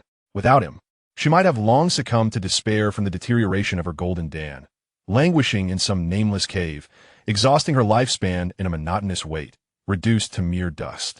Congratulations, Master, on your successful advancement to the late stage of the Golden Dan. Lin Yinin presented a delicate jade box with an air of pride. Master, this is my prepared congratulatory gift. As the jade box opened, it revealed a resplendent crystal sword case, exquisitely crafted. How thoughtful. Yinin, Li Fushi smiled as she accepted it, feeling its coolness in her hand. The sword case was both beautiful and valuable, clearly reflecting the effort the young girl had invested as a sword cultivator. She truly appreciated it. She gently set it aside, her gaze subtly drifting toward Zhang Xian. Zhang Xian, silently stepping forward, presented a simple yet elegant jade box in kind. Under the meticulous guidance of Lin Yinin, he replaced the original packaging box inscribed with the character for Cloud. As Li Fushi gazed at the design of the box, an inexplicable flutter surged within her, igniting a premonition. Hesitating for a fleeting moment, she accepted it and gently pried it open with the delicate pressure of her fingertip. Nestled within was a jade-like elixir, resplendent in its luminescence. The transformation elixir, This was a transcendent pill, coveted by countless peak golden core cultivators, who would risk their lives to obtain it. This, the transformation elixir? Li Fushi's voice quivered slightly, though she had mentally prepared herself. Witnessing the elixir effortlessly presented before her was an overwhelming revelation. Wow! Lin Yining exclaimed dramatically, covering her mouth in astonishment. Oh dear, master, what shall we do now? We had wagered earlier that the loser must fulfill any wish of the winner. She deliberately emphasized the words, any wish. Li Fushi felt a rush of warmth flood her cheeks, and she feigned calmness, saying, nonsense. When did I ever agree to that? This was your prior wager. As she spoke, her urgency increased, her thoughts becoming tangled. Ah yes, at that time, it was said to be all-inclusive, but this is merely one. It doesn't count. The final words dwindled to a whisper, lacking conviction. Zhang Xian observed the rare fluster and speechlessness of his master with deep amusement in his eyes. He offered gentle reassurance. Master, do not heed Yining's folly. This is merely a token of my disciple's sincerity. Please accept it with ease. Li Fushi, looking into Zhang Xian's candid and jovial gaze, felt her chaotic emotions begin to stabilize. Taking a deep breath to quell the overwhelming heat on her face, she lowered her eyelids and murmured, thank you. Ding! Successfully gifted Li Fushi the transformation elixir, triggering a return effect, returning one transformation elixir. Transformation elixir, an earth-grade pill, an epic rarity, can significantly enhance the cultivation of practitioners at the late golden core and early nascent soul stages, with diminishing returns upon repeated use. Special reminder, the host's false cultivation realm cannot consume the transformation elixir, resulting in explosive demise. Ding! Li Fushi's affection level towards you is 3. Current affection level 63. A subtle smile curled at the corner of Zhang Xian's lips, unnoticed by others. Just as Li Fushi carefully stowed the box containing the transformation elixir into her storage ring, still reeling from the moment. Zhang Xian deftly flipped his wrist and produced another identical jade box, albeit slightly larger. He presented it once more to Li Fushi. Master, a wager must be honored. His nonchalant tone sent Li Fushi's heart racing to her throat. With a mix of inexplicable trepidation and anticipation, she slowly opened this new box. Inside, it was filled to the brim with at least 20 more transformation elixirs. Each exuded the same pure, overwhelming aura of Tao. The visual impact far surpassed the previous by tenfold, 100-fold. Buzz. Li Fushi felt a surge of blood rush to her head, as an overwhelming sensation of dizziness crashed down on her like a tidal wave.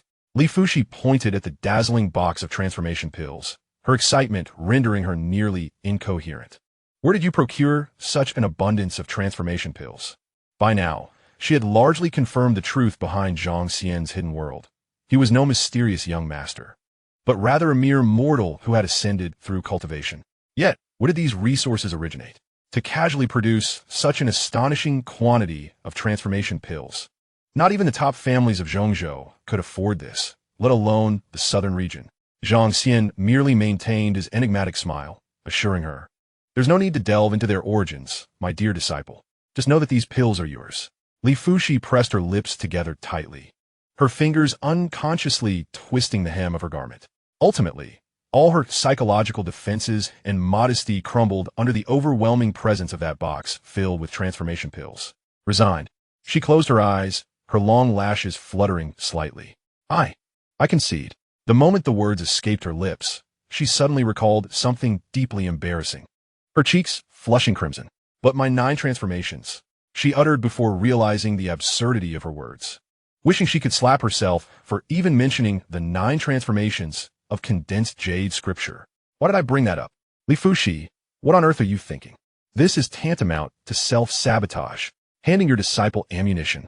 Master, what are you talking about? What 9 transformations? Lin Yining feigned curiosity, leaning in closer. Li Fushi's exquisite eyes widened in horror, her embarrassment palpable. And nothing. After finally managing to utter those few words, there was no way to amend the situation. Zhang Xian, observing her desperate desire to vanish into the ground, could no longer suppress a chuckle. Let us just consider this a debt for now. My disciple has yet to devise a suitable method for repayment. He regarded Li Fushi's suddenly tense form, reassuring her, there's no rush, my dear. We have plenty of time ahead. Chapter 108. May she withstand the final trial. Li Fuxi fled in haste. Upon returning to her chamber, she hurriedly buried herself beneath her blankets, as she felt the weighty treasure of over 20 invaluable transformation pills within her storage ring. She recalled her earlier foolishness. The heat on her cheeks had yet to fade, and she inwardly lamented, Li Fushi, your audacity seems to grow by the day. In the past, you would refuse a single low-grade pill for ages, yet now, confronted with an entire box of transformation pills, you merely blush and skip to acceptance. It's over. You've completely succumbed. This is a disgrace to Ling Jian Peak. While she mentally berated herself, she couldn't help but sneak a peek at the overflowing jade box. It's rather reassuring. Ding. Li Fushi's affection level has reached 3, current affection level, 66. In the sword chamber, after Li Fushi departed, Lin Yining stealthily approached Zhang Xian, a mischievous smile on her face. Brother, what do you think? What do you mean? Master Li Fushi. You've captivated yet another stunning beauty. You must feel utterly thrilled. Zhang Xian could not help but reminisce about the scene from earlier, a smile escaping his lips as he considered that his master had audaciously mentioned the 9 transformation Jade Classic. She must be utterly mortified by now. Alas! Lin Yining feigned a lament, lamenting that her master had already attained the 8th realm of the 9 transformation Jade Classic. Brother, you can only observe but not partake. I imagine you are quite anxious as well. What nonsense are you spouting? Zhang Xian mused. You seem even more impatient than I am. Truly a devil. Yet our master cannot escape our grasp, Lin Yining declared, producing a tome and handing it to Zhang Xian. Here, this book, which I deliberately slipped into the study over a year ago, is well worn from being perused. It was secretly read by our master. I haven't even finished it myself. She took it long ago, only returning it to the shelf days before her seclusion. Zhang Xian glanced at it and suddenly froze. What the? The Return of the Condor Heroes? What in the world? He hurriedly took it, flipping through several pages that contained familiar narratives. I don't recall having copied this book. I never mentioned it when telling stories to the little black girl. Where did this book come from? Imported from the Lingshu sword sect. This book has been quite popular there in recent years. The author's pen name. I also have a great sculpture. The name of the Lingshu sword sect conjured the image of Yanghua in Zhang Xian's mind. What was his name again? Oh right, Yang Pashao. Most likely a fellow townsman. Could he also possess a system? I should find someone to investigate. The fleeting image of Yun Wanjing crossed his mind, but he thought better of it. Having recently sent her some second-grade Xiao tea leaves, she had hurriedly thanked him but had not been in touch since.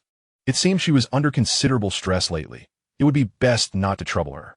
Thus, Zhang Xian reluctantly reached out to the head of intelligence in his sect, Lao Deng, requesting assistance in the investigation and offering a portion of the reward in advance. Finally, the day arrived for their journey to the southern capital. In the expansive area before the welcoming guest peak, the iconic massive flying ship of the Yunyao sect hovered in the air. This official business trip naturally required traveling aboard the sect's vessel to assert their authority. Zhang Xian felt a twinge of regret. This colossal flying ship was far less exquisite than his own, its interior rather plain. There was not even a sword chamber, let alone a hot spring room. Unfortunately, Li Fushi, being far too shy, had fled early and locked herself away in the ship's cabin, leaving Zhang Xian and Lin Yining to follow suit with resignation. Upon the spacious deck, numerous disciples and elders stood in formation. Leading the group was still the vice master, the revered Wang Ya, whose presence eased Zhang Xian's heart slightly. Thankfully, it was not that old witch of a master. Accompanying Wang Ya were the core figures of the sect, including the Ji-In supervisor and the esteemed head of the Xingdou Peak. Zhang Xian politely saluted the esteemed figures, his gaze sweeping through the crowd. A subtle pang of regret flickering within him as he noted the absence of Lu Qingxian and Lu Huaigu. It appeared that the elder Lu had yet to recover from his recent tribulations.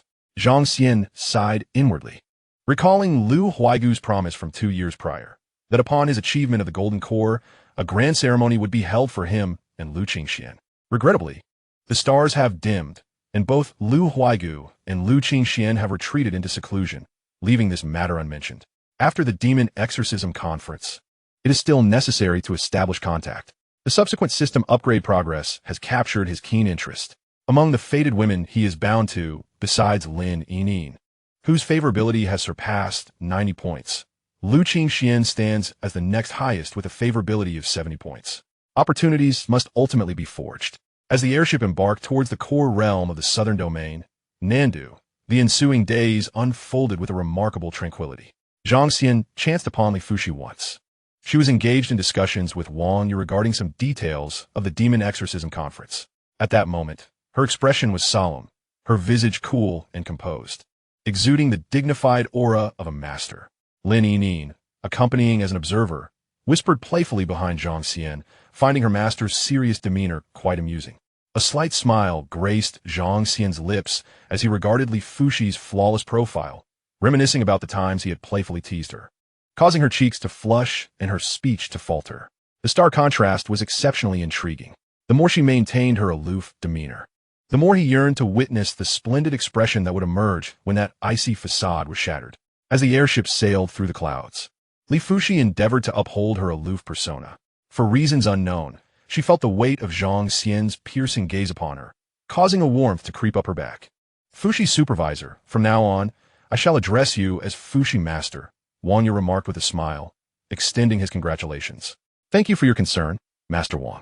There is no rush. After the demon exorcism conference concludes, I shall return to the sect to assume my duties. It is astonishing how swiftly you have progressed in just a few years, Fuxi. Not only have you successfully broken through, but your dual spiritual roots have also ascended to the premium level. Such talent is likely unparalleled throughout the southern domain. Indeed, fortunate circumstances, she responded. Yet, Wang Yu sensed an air of indifference, perhaps even discomfort, emanating from Li Fuxi today. His gaze inadvertently drifted towards Zhang Xian, who was conversing with Lin Yining. Their glances occasionally flickered in this direction. A sudden tremor coursed through Wang Yu's heart. He was aware that Li Fuxi had been residing on Zhang Xian's airship for her cultivation in recent years, and he had previously dismissed rumors of her being supported by him. In his mind, Li Fuxi was solely devoted to the path of the sword, indifferent to all else. Yet, what was this subtly intricate atmosphere? He suddenly realized that he was somewhat out of place. Observing Li Fuxi's awkward demeanor, his suspicions began to crystallize. With a twitch at the corner of his mouth, he bowed respectfully to Li Fuxi. Master Fuxi, I just remembered that I have matters to attend to. I shall take my leave. He hastily departed, leaving the space open for the master and disciple. Zhang Xian was exceedingly enigmatic, and his boldness towards the opposite sex was noteworthy. Should they truly achieve a fruitful outcome, it would indeed be a celestial fate for Li Fuxi. However, after years of cultivating the 9 transformations of condensed jade scripture, may she be blessed to withstand the final trial. After wandering Cliff departed, Lin Yining waved at Li Fuxi. Master, this way. Li Fuxi glanced at them, both wearing bright smiles. Yet, for some inexplicable reason, he felt a hint of something unsettling in Zhang Xian's smile that made her somewhat anxious. I still need to digest the effects of the medicine. I shall take my leave. Li Fuxi fled once more. Chapter 109. Can we be a little more composed? Half a month later, a colossal flying vessel broke through the layers of clouds, descending slowly amid a deep, resonant hum. Through the porthole, an indescribably magnificent city gradually unfolded before their eyes. The southern capital, the capital of the great Xia dynasty, the undisputed heart of the southern region. Towering walls reached for the heavens, their surfaces adorned with vast arrays of defensive runes visible to the naked eye. In the distance, several massive floating islands hovered above the city, crowned with jade palaces and enveloped in ethereal mist. Legend has it that this is the only grand city in the southern region capable of withstanding the might of nascent soul cultivators. Unlike other cities in the southern region, the southern capital is an immense metropolis entirely inhabited by cultivators. The flying vessel ultimately landed at a specialized air harbor on the eastern side of the city, shrouded by a massive protective formation. Uniformed attendants of the southern capital awaited their arrival. As one of the foremost powers in the southern region, Yunmiao sect received a highly esteemed welcome. They were guided to an exclusive villa adjacent to the central martial arts arena in the heart of the city. The villa exuded tranquility and elegance, with a density of spiritual energy far surpassing the outside world. Small bridges, flowing streams, and pavilions were harmoniously arranged. More than a dozen quiet rooms had been prepared, with formations in place to meet the needs of their cultivation. Please rest assured here. The conference will officially commence 3 days hence, the attendant respectfully announced before taking their leave. As the leader, Master Wang Yan naturally took on the responsibilities of diplomacy and drawing lots. He provided a brief explanation before hastily departing to handle the necessary formalities and participate in the crucial lottery ceremony. Yin then gathered the three participants, Li Fuxi, Wang Yu, and Zhang Xian, in the main hall of the villa. Yin got straight to the point, stating that in previous years, Elder Su Ling personally led the delegation, using her nascent soul cultivation to intimidate competitors and showcase the sect's prestige. However, she paused, glancing at the three of them. Elder Su Ling has been summoned to Penglai Immortal Island due to urgent matters, and I will temporarily take her place. The mention of Penglai made Zhang Xian's heart skip a beat. Over a year ago, during the 72 Peaks martial gathering, he learned that the girl Lei, who had been renamed Xianxia, and the most legendary elder of Yumiao sect, had gone to Penglai. Now, with Elder Su Ling departing as well, could it be that something significant had transpired? Yin did not elaborate further, continuing, at the conference, it is imperative to remember, this is not a mere exchange of skills, but a battlefield of life and death. A moment of carelessness could lead to demise. Furthermore, be wary of those from Beijing. A vivid memory flashed through Zhang Xian's mind at the time in Shuiyun City when Elder Su Ling had struck the arrogant young master of Beijing, sending him flying and spitting blood. That incident had likely sown the seeds of enmity. Yin seemed to perceive his thoughts and added, it is not merely about the incident with the young master last time. Several years ago, during his travels in the central continent, the Grand Elder had some grievances with the Baoqing workshop. After a brief pause, she continued, among the 6 major factions, Baoqing workshop is the only one without a nascent soul cultivator stationed in the southern region. However, do not underestimate them. Their headquarters is located in the central continent, and their strength far surpasses our imagination. They are not easily shaken by the other 5 families.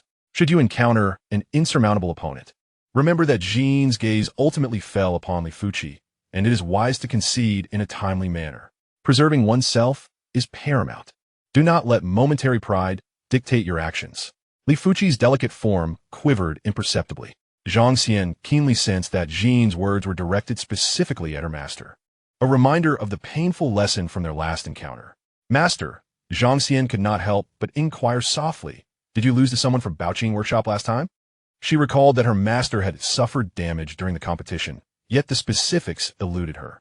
Li Fuxi took a deep breath. It was not Baoqing workshop, but the Lingshu sword sect, Longji. Zhang Xian's pupils constricted. The cold, elegant woman in white, whom she had encountered twice, suddenly came to mind. She remembered the system's assessment of her fortune, a staggering score of 92, surpassing even Lin Yinyin, who currently possessed a celestial root. No wonder her master had faced defeat back then. This was no mere disparity in talent. It was a matter of destiny. Even if she possesses a score of 92. How did she injure you?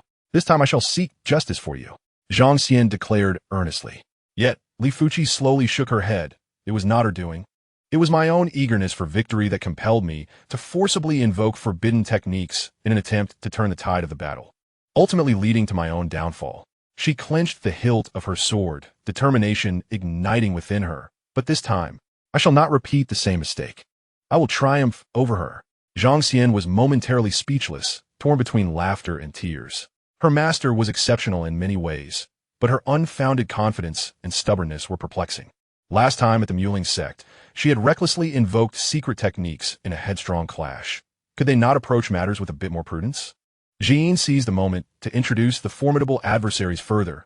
Long Ji will naturally participate this time. Furthermore, her renowned disciple, Yang Pashao, must not be underestimated. Despite having cultivated for merely over 100 years, he has already reached the pinnacle of the Golden Core realm. His rapid progress and exceptional talent are truly unprecedented. He is also one of the prime contenders for victory in this upcoming tournament. Zhang Xian felt a sense of caution arise within her. This individual might be even more fearsome than Long Ji, even if they were not from the same hometown. He could very well be a child of destiny from another realm. As a formidable traveler equipped with a system, she must ensure she was not cast aside as a mere stepping stone.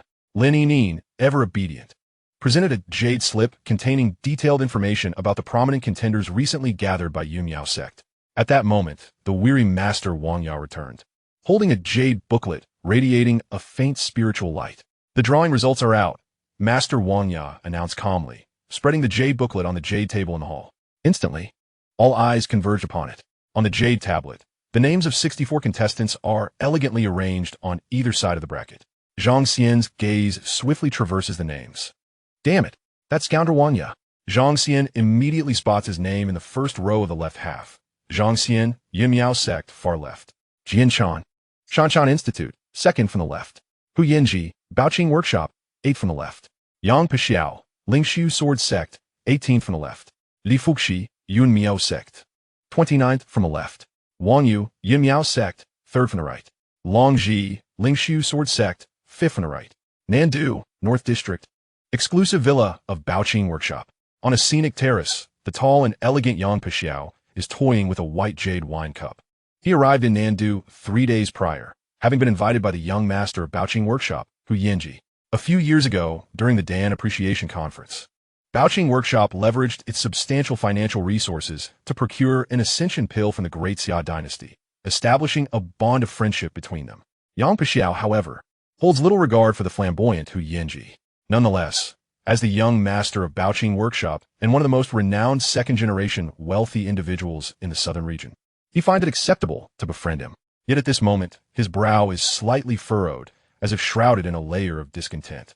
The image of Long Ji, with her ethereal beauty yet aloof demeanor, repeatedly haunts Yang Pixiao's mind. Chapter 110. The Noble Path of Conquest. Despite Yang Pixiao's esteemed status, fame, and cultivation level, he remains unable to unlock the door to her heart. His painstakingly penned The Condor Heroes has earned him a considerable sum of spirit stones, yet alas, her master shows no interest in novels, not even casting a glance at his work. Her master is solely devoted to the sword, devoid of any sentiment. In a desperate attempt to provoke a reaction from her, Yang Pixiao even tried to allure her with other radiant senior sisters within the sect, hoping to elicit a ripple of emotion. However, her response was as calm as an ancient well.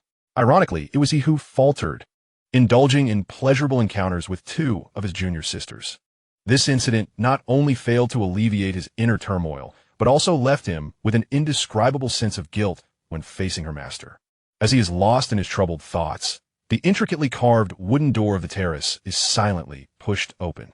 The young master of Baoqing Workshop, Hu Yinji, enters, fanning himself with a folding fan, maintaining an air of aristocratic charm.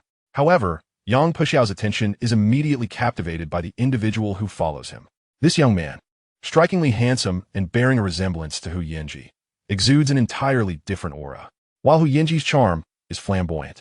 This newcomer possesses a gentle smile and an air of refined confidence and composure in every gesture. What astonishes Yang Pixiao the most is the profound aura emanating from this individual, deep-rooted and harmoniously composed, even surpassing his own. A nascent soul, Yang Xiong, I apologize for keeping you waiting. Hu Yinji greets enthusiastically, stepping aside to introduce, this is my cousin, Hu Yanqing, who has traveled from Zhongzhou. The cultivator, known as Hu Yanqing, wore a gentle smile, reminiscent of a spring breeze. Master Yang, your renown precedes you. I am Hu Yanqing, a pleasure to meet you. He bore no semblance of the arrogance one might expect from a nascent soul expert, instead exuding a genuine appreciation. Yang Pixiao felt a stir of trepidation within, but maintained his decorum, responding to his friend who, the title of master is merely a flattering appellation from peers, unworthy of mention. He had anticipated that a nascent soul prodigy from Central Continent would possess an inflated sense of self. Yet he was taken aback by Hu's modest and tranquil demeanor, which elicited a flicker of fondness in his heart. Hu Yanqing's smile deepened. Brother Yang, that ascension pill of yours is of remarkable quality, even rare in the Central Continent. It has traversed many paths before finally reaching my hands, bringing me immense benefit. I have come to express my gratitude. You flatter me, Yang Pixiao thought, well aware that the pill had ultimately been consumed by the individual before him. A pill capable of enhancing one's spiritual roots is something even a nascent soul cultivator would find hard to refuse, further augmenting his sense of pride. This is the essence of possessing a skill of great substance. After a few rounds of pleasantries and the serving of fragrant tea, Hu Yanqing continued. To be candid with you, Brother Yang, my visit to the southern capital serves a dual purpose. On one hand, I represent the Baking Fang to attend the ceremony, and on the other, I am on a mission entrusted by my master to track down a traitorous cultist, with leads suggesting he has sought refuge in the southern region. Huh? I thought you were merely visiting for leisure. It turns out you have pressing matters. Why didn't you mention it sooner, so I could be of assistance? Hu Yanqing shook his head with a faint smile. The individual in question goes by the name Qinji. a master of puppetry with sinister intentions, having committed heinous acts in the central continent. At the mention of puppetry, a fleeting shadow of resentment crossed through Yanqing's eyes. 2 years prior, he had suffered a grievous injury at the hands of Su Ling from Yunmiao sect, a humiliation he bore deeply. Fortunately, he had the robust support of his elder cousin, and within a mere 2 years, not only had he fully restored his foundation, but he had also grown significantly stronger, seemingly oblivious to his cousin's emotional turmoil. Hu Yanqing continued, "Of course, the most crucial purpose of my visit is for you, Brother Yang." "For me?" Yang Pixiao was momentarily taken aback. "Indeed, I have come on behalf of my family, Baking Feng, and also as a representative of my sect, Guyuan sect. With your exceptional alchemical talent and potential for cultivation, it would be a grave loss for you to remain in the southern region." Each word he spoke resonated with sincerity. "Would you consider taking the esteemed position of a guest elder at Baking Feng? Simultaneously, I could facilitate your entry into Guyuan sect." Guyuan sect is one of the 2 colossal powers of the central continent, its profound heritage unmatched by anything in the southern region. Should you receive the full support of Guyuan sect, your future standing would undoubtedly rival mine. The weight of this invitation was immense. Even Hu Yanji felt a twinge of envy, yet he recognized his own limitations and resolved to remain a quiet, wealthy second generation in the southern region. Yang Pixiao's heart stirred with tumult. The central continent, it was the very map of his dreams. However, he could not shake the lingering image of the cool, white-clad figure in his mind. "Dear friend Hu, your intentions are truly kind, and I am deeply honored. Yet, the bond of gratitude toward my master is like a mountain, difficult to sever at this moment." Hu Yanqing maintained a serene smile, expressing admiration for Brother Yang's loyalty and righteousness.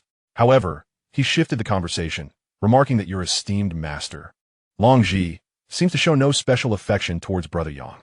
Yang Pixiao felt his heart sink at Hu's insinuation. What would this mean? Hu Yanqing met his gaze with calm composure, speaking steadily. "Women are often drawn to the strong.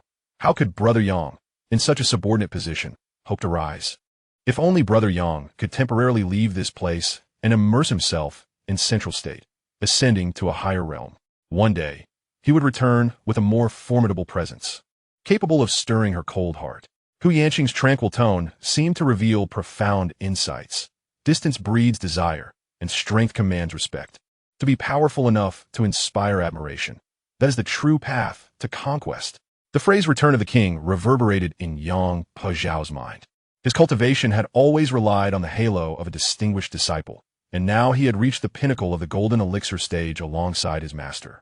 If he were to join the elite sect of Guyuan in Central State, would his master still overlook him? Suppressing his excitement, he posed the critical question. "Esteemed Hu, your sincerity is deeply appreciated. May I ask, who is the strongest elder in your esteemed sect, Guyuan? If I were to join, would I be worthy?" Hu Yanqing's eyes sparkled with understanding. The matter was nearly settled, and Brother Yang need not worry. The strongest in Guyuan is none other than my esteemed master, the primordial true person. The primordial true person possesses transcendent cultivation, standing at the threshold of the divine transformation realm, unrivaled in Central State. With Brother Yang's exceptional talent in alchemy, it would be a significant honor for him to join our sect. If Brother Yang consents, I can personally recommend you. Then we will be fellow disciples. Half-step into divine transformation, unrivaled in Central State. Yang Pixiao's heart raced.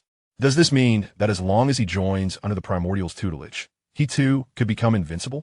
This was the foundation and springboard he had long desired. "Thank you, Brother Hu, for your generous offer." Yang Pixiao altered his address, recognizing the gravity of the matter. He needed to contemplate this carefully and would provide a definitive response within 7 days, if that is agreeable. In truth, he had already reached a conclusion, but he wished to maintain a semblance of reserve to avoid appearing overly eager. Hu Yanqing felt a surge of joy in his heart. His purpose was achieved. Of course, Brother Yang's prudent consideration is entirely natural. "Come, allow me to wish you great success in the forthcoming assembly." However, Yang Pixiao hesitated, casting a meaningful glance at Hu Yanqing. "On behalf of Guyuan, requesting a disciple from your esteemed sect will pose no issues. I will personally handle this matter. So Brother Yang need not worry." Chapter 111. It is truly thanks to your fortune. Hu Yanqing's words completely assuaged Yang Pixiao's concerns. Although the Lingshu sword sect is a top-tier power in the southern region, it pales in comparison to the broader landscape of Central State. Just considering this brother who, his own strength likely rivals that of the grand elders of the Lingshu sword sect, not to mention the formidable backing of both Gu Yuan and Bei Qingfeng. Nonetheless, after cultivating the Lingshu sword sect for a century, Yang Pashao felt a lingering sense of indebtedness in choosing to leave so abruptly. However, a true gentleman does not concern himself with trifles. Once he has established his invincibility, he shall make amends. With this thought, Yang Pashao completely suppressed his feelings of guilt and raised his cup in a toast with Hu Yanqing. Beside them, Hu Yanji also smiled and joined the toast, acknowledging his cousin's prowess in effortlessly winning over the top talents of the Lingshu sword sect. The atmosphere became warm and congenial, as the three engaged in discussions about the wonders of Zhongzhou and the amusing tales of the southern domain. Indulging in several cups of spiritual wine, Yang Pazhao's worries were largely alleviated, and only as the night deepened did he rise to take his leave, his steps noticeably lighter. On the terrace remained only the Hu brothers. "Cousin, you are truly impressive," Hu Yanji remarked. "But did you really so readily relinquish that dragon Ji to him?" He was aware that one of his cousin's intentions for coming was to win over the ethereal sword fairy, Dragon Ji, of the Ling Su sword sect. It was unexpected that, in his efforts to forge a bond with Yang Pashao, he would so easily forsake this pursuit. The warm and gentle smile on Hu Yanqing's face faded entirely, for the future is unpredictable.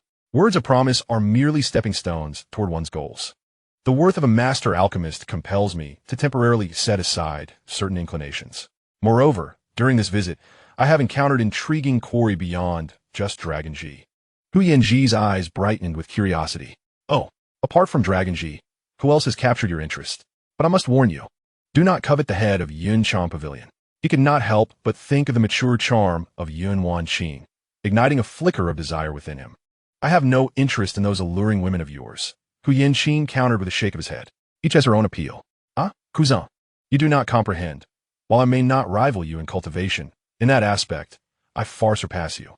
Cousin, you still have not revealed whom you have set your sights on." Within the flying vessel that arrived today from Yun Miao sect, I observed a young woman who, despite having lost her Yuan, possesses an unparalleled purity surpassing that of a maiden, and she has also condensed a rare 5th-grade golden core.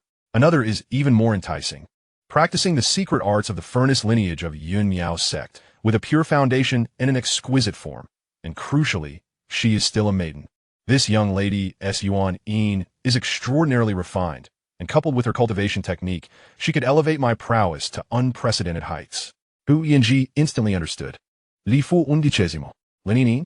This pair from Yun Miao sect are indeed renowned beauties of the southern domain, especially Lin Yin, a newly ascended 5th-grade golden core cultivator. She has captivated countless young heroes. Suddenly, Hu Yanji recalled an irritating figure, a cruel smile creeping upon his lips. Speaking of which, Lin Yin's brother, Li Fu Shi, has a disciple named Zhang Xian. That lad still owes me a debt. The results of the drawing have been announced. I hope he doesn't get eliminated in the first 2 rounds. If he crosses paths with me, he shall surely learn the true meaning of hell on earth, a fate worse than death. A hint of disdain curved Hu Yanqing's lips. Such an insignificant nobody need not warrant any effort. He could be effortlessly crushed. Hu Yanji echoed his disdain. Indeed, just some rustic bumpkin from who knows where. Rumored to be a minor world-s master, daring to toy with spirit stones and women, relying on resources of uncertain origin. He has managed to conquer his adoptive sister and entangled himself with his nominal master. Lin Yin and Li Fushi, having seen little of the world, are left dazed by his charm. They remain oblivious to the fact that, in the face of true depth, his meager assets are nothing more than mere dirt. Across the entire realm of cultivation, who could genuinely shake the foundations of our esteemed Baoqing workshop in terms of resources and financial might? Hu Yanqing chuckled softly, brushing away non-existent dust from his splendid attire, and his tone reverted to a warm facade. "Yanji, it is prudent to maintain humility. With the impending demon-slaying conference, we must conduct ourselves with discretion." Upon finishing his remarks, he rose and gracefully approached Hu Yanji, slightly bending forward, his voice imbued with a subtle fervor. "By the way, Yanji, I have traveled a great distance and am somewhat fatigued. Have you made the necessary arrangements for the welcoming banquet you mentioned earlier?" Hu Yanji tensed momentarily, then donned an ingratiating smile. "Cousin, rest assured, everything is in order. The female cultivators selected for this occasion are not only striking in appearance, but also possess commendable cultivation levels, all of them untouched by the hands of men. I guarantee you will have a splendid time. Shall I escort you there now? Agent smile illuminated ou Xianxia en son visage. Indeed, I have always trusted your arrangements, Yanji. I shall treat them with utmost care. A slight shiver coursed through Yanji at the mention of his cousin's care. It was akin to a torment from the depths of hell. After every banquet, he was compelled to personally manage the aftermath for his cousin. A horrific scene filled with bloodshed and devastation, a veritable nightmare. However, it was precisely through orchestrating these sordid affairs, providing a continuous supply of fresh cauldrons, that he could cling tightly to this formidable ally. Yanji suppressed his revulsion and fear, plastering a sycophantic smile on his face. Of course, please cousin this way. Returning our gaze to the secluded dwelling of Yunmiao sect, Lin Yining occasionally opened her eyes to glance at her master, Li Fushi, who sat in serene meditation across from her. Oh, to ensure her brother maintains peak condition for the demon-slaying conference, the master had insisted on sharing a room with her. Her brother was alone in the adjoining chamber, and she longed to sneak a peek at him. Just as this thought crossed her mind, she was met with a sharp glare from Li Fushi, who had suddenly opened her eyes. Lin Yining quickly resumed her meditation, without her brother nearby. Her master could be rather intimidating. In the adjacent room, Zhang Xian pondered over the match list. The first round pits him against the bald monk from Xianxia, whose profile indicates a cultivation level of the 6th stage of the Golden Core. Due to past encounters with Chun, Zhang Xian has never held a favorable view of Xianxia. He found himself deep in thought, contemplating ways to secure an easy victory without revealing too many of his cards.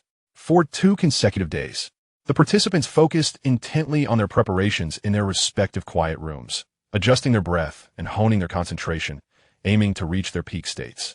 Only the leader of Yunmiao's sect, Master Wangya, hurried back and forth, seemingly burdened with endless tasks. His smile remained gentle, yet a persistent worry lingered in his brow. As Zhang Xian pushed open the door to the quiet room for some fresh air, he happened to catch a glimpse of the esteemed Master Wangya rushing out. He couldn't help but marvel at how truly busy Master Wangya was. The myriad trivialities of the sect seemed overwhelming, and he felt a sense of fatigue on his behalf. What was even more remarkable was that despite such labor, it appeared that Master Wangya had made significant progress in his cultivation since their last encounter, which was indeed commendable. Behind Zhang Xian, a familiar voice chimed in, noting that Elder Wangya was no ordinary person. He bore the exceptional fire spiritual root. Among the elders he was well acquainted with, who in their youth was not a proud paragon, brimming with ambition, of course, wasn't merely talent. His rapid advancement could, to some extent, be attributed to your influence. Chapter 112, The Most Potent Method of Heartbreak. Me? Zhang Xian exclaimed in surprise, turning his head. It was well known that Elder Wangya harbored a deep-seated affection for Yun Wanqing, the head of Yunshan Pavilion.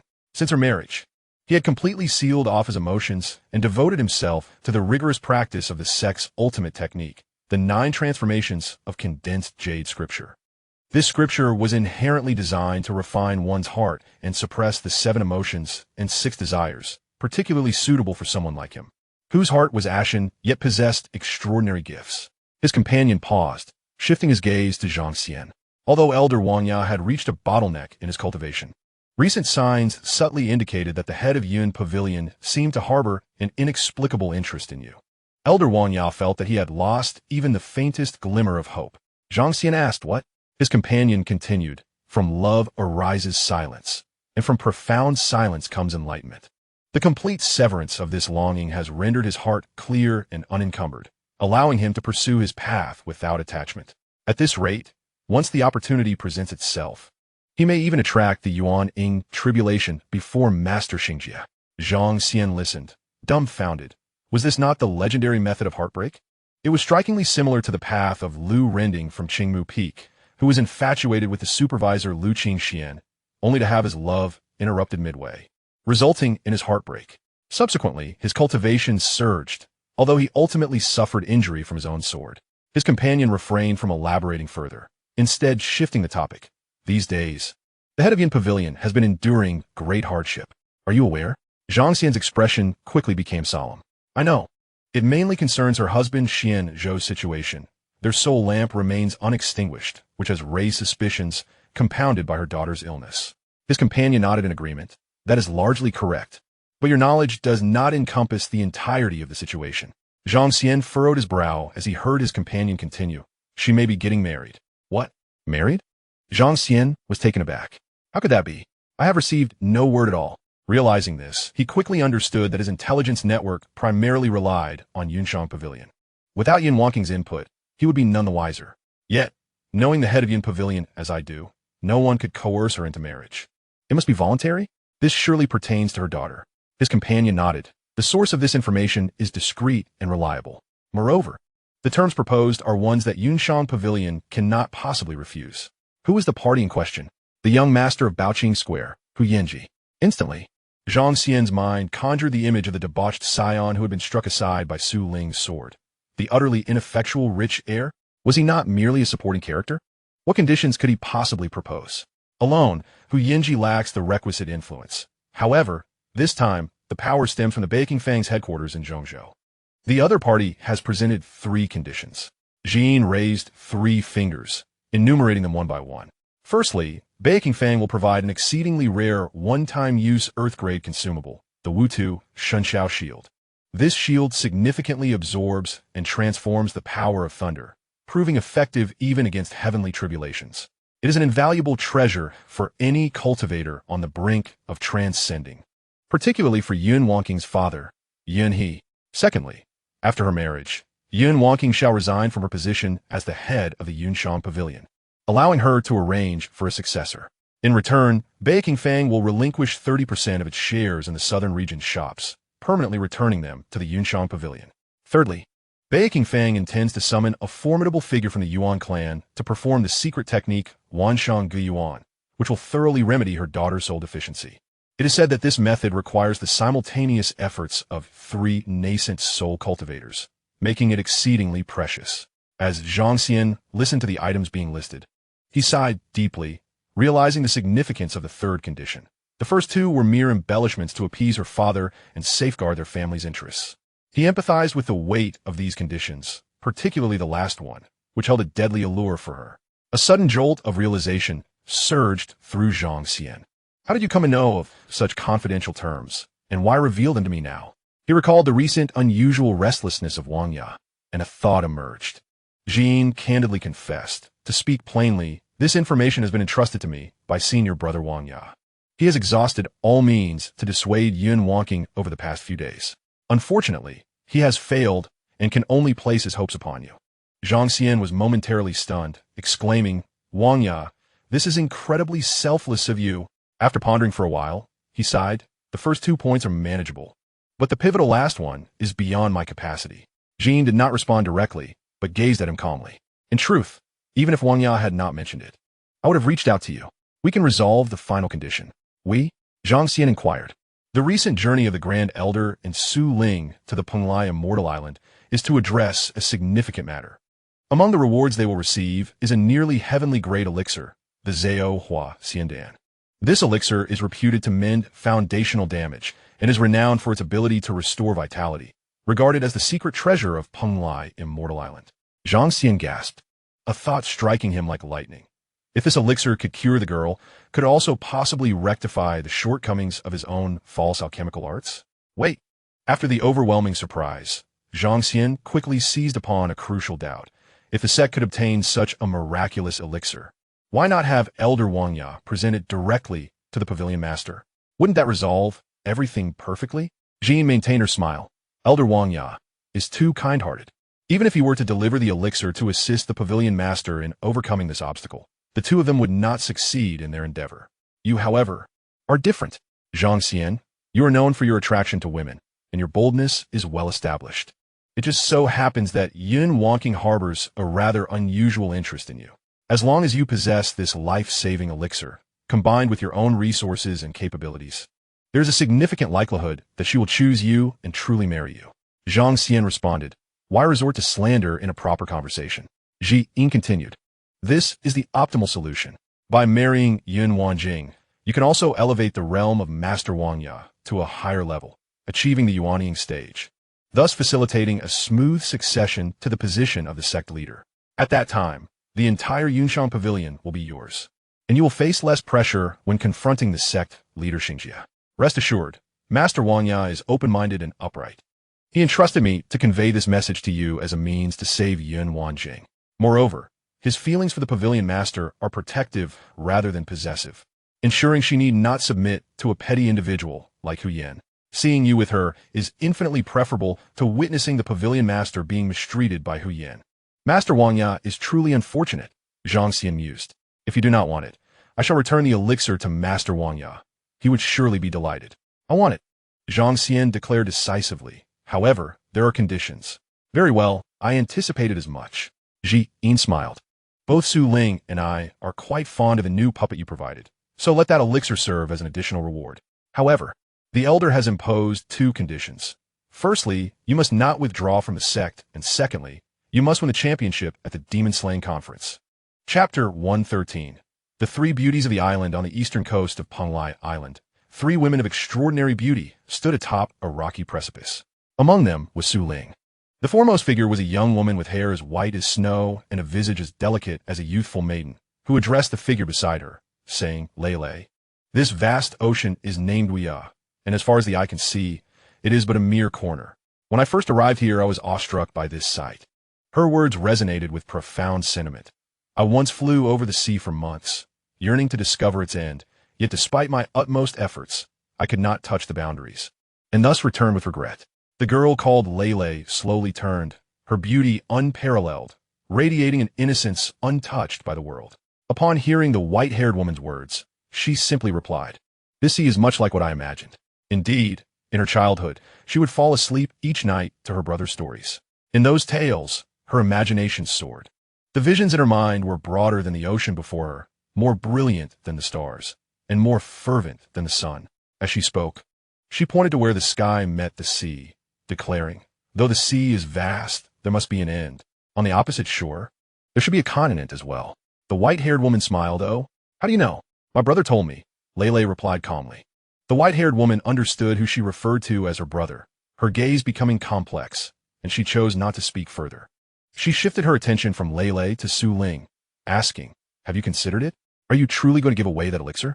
Su Ling's expression remained unchanged. As she replied, The master instructed me to refrain from expending efforts on him.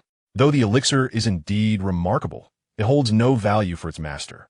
Even if it could prolong his life by a decade, he has already lived sufficiently long and desires a respite. The silvery-haired woman remained silent for a considerable time, the sea breeze caressing her white locks, a profound solitude and longing flickering in her eyes. Gazing at Su Ling before her, she seemed to perceive a familiar figure adorned with a gentle smile, as if viewing through her. Will you also depart from me? She murmured softly. The master has asked me to remain by your side from now on, Su Ling replied with her customary calmness. Indeed, your new vessel possesses potential and perfection that surpasses his peak years. No wonder he chose to bestow the elixir upon that young man, the silvery-haired woman responded. Su Ling's gaze shifted slightly. Zhang Xian indeed had the capability to create miracles. Not only the master, but even I and my confidant have resolved to place our bets on him. The silvery-haired woman smiled, curiosity piqued. If fate allows, I should certainly meet that young man.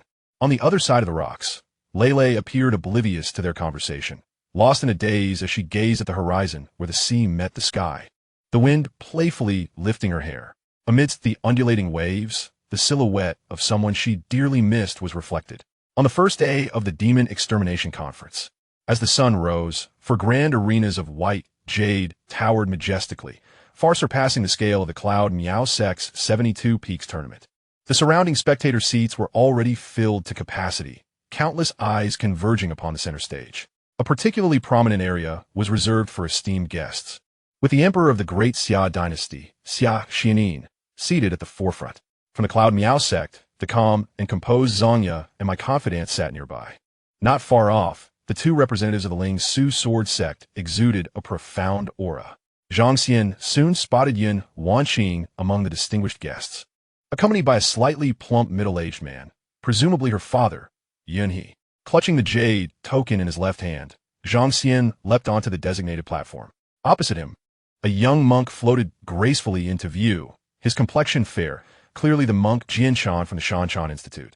In the early rounds of the Demon Extermination Conference, 4 matches commenced simultaneously, with many spectators focusing on Zhang Xian's contest, engaging in spirited discussions. Why does this person's aura seem so insubstantial? Is his golden core unstable? How could someone of such cultivation qualify? Indeed, if it weren't for the introduction stating he is from the Cloud Meow sect, I would have thought he was merely a lucky rogue cultivator. It seems the standards of the 6 major factions are rather inflated. Absolutely, I could do it too. Just look at that monk opposite. With such delicate skin, he is clearly a lecherous monk. He doesn't look trustworthy at all. Someone should take him down. Ahem, dear friend. Please remain calm. He is an orthodox disciple of the 6 Paths Zen Institute, not of the Joyous Zen Institute. On stage, Zhang Xian pondered how to secure victory effortlessly while concealing his true capabilities. Should he buy him off? But how to execute such a plan under the watchful gaze of the crowd?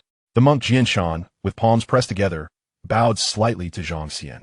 Amiba, he said gently, young benefactor, I'm honored to meet you. Observing your demeanor is truly impressive. I have a humble request. Might the esteemed practitioner be inclined to engage in an equitable and pure exchange of Taoist techniques with this humble monk? Let us rely solely on our innate cultivation, refraining from employing any external treasures or magical artifacts. Zhang Xian, with an expression of innocence, replied, Master, you jest. I possess no such treasures. Observing the monk's respectful demeanor, Zhang Xian continued, You are overly modest. I have had the fortune to witness your splendid displays during the sect's martial gatherings. You possess not only an array of magical artifacts, but also command puppets of exceptional brilliance. Internally cursing her plans, unraveling, Zhang Xian retorted, Your wisdom is commendable. Yet in my homeland, what you refer to as supreme artifacts are not considered treasures. With that, she seized the opportunity and launched her assault without further ado. A water puppet materialized beside her, hurtling towards Xianxia, while she deftly formed incantations, summoning ethereal tree-like shadows behind her. Striking blue lights surged forth, sealing off Xianxia's escape routes. Clearly unprepared for Zhang Xian's swift and decisive reaction, Xianxia found himself on the defensive against her relentless barrage. Although he had attained the 6th level of golden core cultivation, he was not adept at defense and struggled against her tempestuous onslaught. The long sword wielded by the water puppet, infused with the power of a magical artifact, rendered him nearly defenseless. Just as he contemplated unleashing a broad spectrum of Buddhist light to suppress her, he noticed Zhang Xian brandishing an earth-grade talisman, crackling with thunderous energy. By the heavens! He exclaimed, unable to restrain a curse. To begin with an earth-grade talisman, how extravagant! Acting swiftly, Xianxia propelled himself backward, absorbing the recoil of the water puppet's strike against his protective Buddhist light, landing precisely on the edge of the arena. Amiba, your skills surpass mine. This humble monk concedes. His voice carried a hint of reluctance, yet his form securely settled off the stage, marking the conclusion of their encounter. Zhang Xian halted her assault, retracting the water puppet into her spatial system. She mused to herself. Some of her trump cards had been revealed, but fortunately, this monk possessed the wisdom to assess the situation and conceded promptly, minimizing her own expenditure of energy. Xianxia, wearing a look of regret, exited the arena, having succumbed within mere moments of combat. Cursed wealthy individuals. He fumed, his discontent palpable. In the subsequent matches, Zhang Xian keenly observed several contenders who, without exception, triumphed over their adversaries, Li Fuxi, Yang Pishao, Wang Yu, and Long Ji. Additionally, Hu Yanji, the young master of Baking Fang, was engaged in a duel simultaneously with hers. Zhang Xian believed she was swift, yet he surpassed her, leaving his opponent sprawled in a pool of blood, riddled with multiple wounds, a truly harrowing sight. Chapter 114. My intentions are witnessed by heaven and earth. As Zhang Xian surveyed the arena, a figure in the VIP section caught her attention. A young man, exuding a demeanor of humility, was conversing quietly with Yun Wanqing's father, Yunhe, appearing entirely at ease. His attire was unremarkable, yet the occasional aura that emanated from him was profound, akin to a vast ocean. Even from a distance, Zhang Xian could sense the deep, resonant energy he projected. It seemed this individual hailed from the Central Region's Baking Fang headquarters, serving as a significant catalyst for Yun Wanqing's impending marriage. In the afternoon, following a brief respite, the second round of competition commenced. This time, Zhang Xian's opponent was an obscure golden core stage loose cultivator, evidently less formidable than his previous adversary, Xianxia. However, he exhibited remarkable tenacity, unwilling to concede defeat easily in the face of spiritual treasures. After a quarter of an hour, without resorting to talismans, Zhang Xian courteously subdued him using a puppet. Leaping down from the high platform with ease, Zhang Xian noticed Hu Yanji leaning against a massive stone pillar nearby. Upon catching Zhang Xian's gaze, Hu Yanji revealed a smile laced with malice. "Humph, Zhang, you have not disappointed me." Zhang Xian, perplexed, inquired, "Who might you be, esteemed sir? Have we met before?" "Cease your pretense." Hu Yanji's eyes glinted with cold fury. "Tomorrow, I shall first tear your insolent mouth apart, leaving you no chance to concede." In silence, Zhang Xian conjured a puppet that mimicked Hu Yanji's tone perfectly, echoing, "Cease your pretense. Cease your pretense." Hu Yanji's expression darkened. He glared fiercely at the puppet and Zhang Xian before abruptly waving his sleeve and departing, declaring, "Prepare to meet your demise." Subsequently, the outcomes of the second matches were swiftly determined.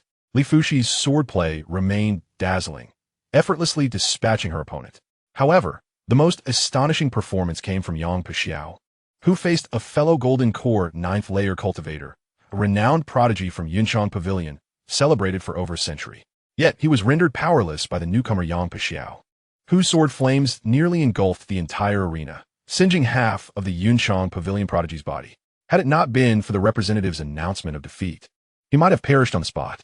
As the first day of competition drew to a close, Zhang Xian prepared to return to his residence for quiet contemplation when he sensed something and retrieved a communication jade slip. A sweep of his consciousness revealed a message from Master Wang Ye. "Zhang Xian, there will be a banquet tonight. Accompany me." Stowing the jade slip, Zhang Xian's expression turned solemn, understanding the implications. Banquets typically involved representatives from sects, such as Wang Ye's confidant or elder showing. The fact that Wang Ye had personally summoned him suggested it was related to the impending union with Yun Wanjing. Upon entering the royal palace, he discovered the banquet was about to commence. Taking his seat beside Master Wang Ye, he surveyed the gathering. The two elders from Lingshu Sword Sect wore stern expressions, while Monk Minghuai from Shanshan Temple sat with closed eyes, quietly fingering his beads. Hu Yanji and his cousin Hu Yanqing occupied the main guest seats. Facing Yun, he and his daughter Yun Wanjing across the hall. Emperor Xianxia raised his cup, proclaiming, "The arrival of the prodigies from Guiyuan sect is indeed a grand event for our southern domain." Following a series of grandiloquent formalities, Hu Yanqing took the floor, his tone warm yet laden with gravity. "Your Majesty, you flatter us. The southern domain is blessed with exceptional talent." The two parties exchanged customary pleasantries, engaging in mutual flattery, much to Zhang Xian's relief, as he could focus solely on the feast. Amidst the clinking of cups, Hu Yanqing finally broached the main topic. Seizing this fortuitous opportunity to propose, under the auspices of Guiyuan sect and Beikingfang, a union between his younger brother and the esteemed Lady Yun Wanjing. As he spoke, the assembled dignitaries were not surprised. After all, they were all prominent figures from the southern domain, each having received whispers of this development through their respective channels. To demonstrate our sincerity, we are willing to present 3 gifts, and we kindly request your witness to this occasion. Firstly, I, on behalf of the Baoqing Workshop's central headquarters, am willing to relinquish 30% of our trade shares in the southern domain, allowing Yunchang Pavilion to take full control. Secondly, I bestow upon you the Earth-grade talisman, the Wutu Shenshio Shield, to assist Lord Yunhe in safely navigating the tribulations of the nascent soul. As he spoke, he flicked his finger, and a jade pendant, exuding a kaleidoscope of radiant hues, floated before Yunhe.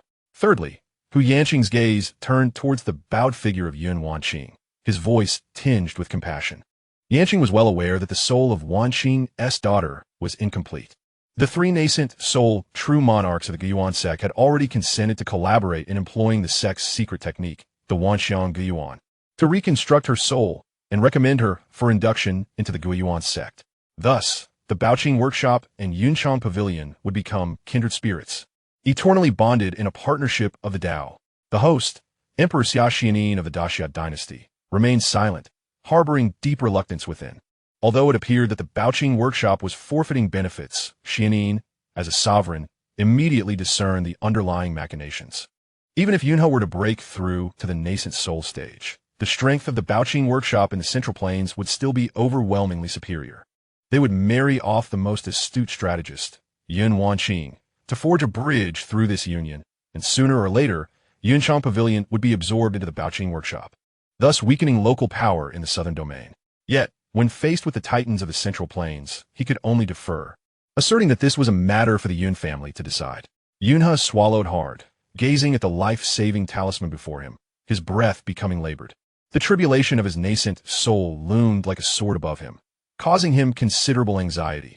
This was a significant factor in his wavering resolve. Hu Yanqing chuckled lightly and added nonchalantly, "Old Pavilion Master Yun, in the realm of cultivation, personal strength is paramount. Should you attain the nascent soul stage, your esteemed pavilion will naturally ascend to become the 7th top-tier force in the southern domain." Miss Wanqing, Hu Yanji rose at the opportune moment, his gaze imbued with deliberate sincerity. The Wanxiang Guiyuan is a closely guarded secret of the Guiyuan sect, the dominant power in the Central Plains. The fact that my cousin can persuade 3 true monarchs to intervene is indeed a tremendous opportunity. I, Hu Yanji, vow that if I can welcome you into our fold, I shall treat your daughter, Yun Jin'er, as my own, cherishing her with utmost care. Yunhe looked at his daughter's somewhat pale visage, then at the alluring talisman, and ultimately found it difficult to voice his thoughts. Wanqing, the suspended boat has drifted for 2 centuries. You must consider your future and that of our family. Yin Wanqing pressed her fingertips into her palm, tears shimmering in her eyes. In recent years, the pressures from all sides had suffocated her, and now even her father had been swayed. Her eyelashes fluttered. "However, I have one condition." Hu Yanji rejoiced, hastily interjecting, "Miss Wanqing, please, do not hesitate to express your condition. The most beautiful woman in the southern domain, whom I have coveted for centuries, is finally within reach. With the assistance of my cousin, she is poised to become my wife." Ding! Yin Wanqing's fortune points deducted by 10, current fortune points 59. The cold system notification resounded in Zhang Xian's mind. Oh no, even before marriage, fortune points are being deducted.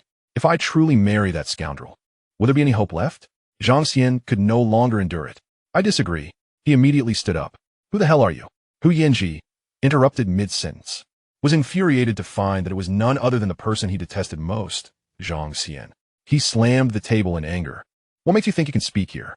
Yin Wanqing looked up at the sound, and a fleeting bitterness crossed her eyes upon seeing Zhang Xian's face.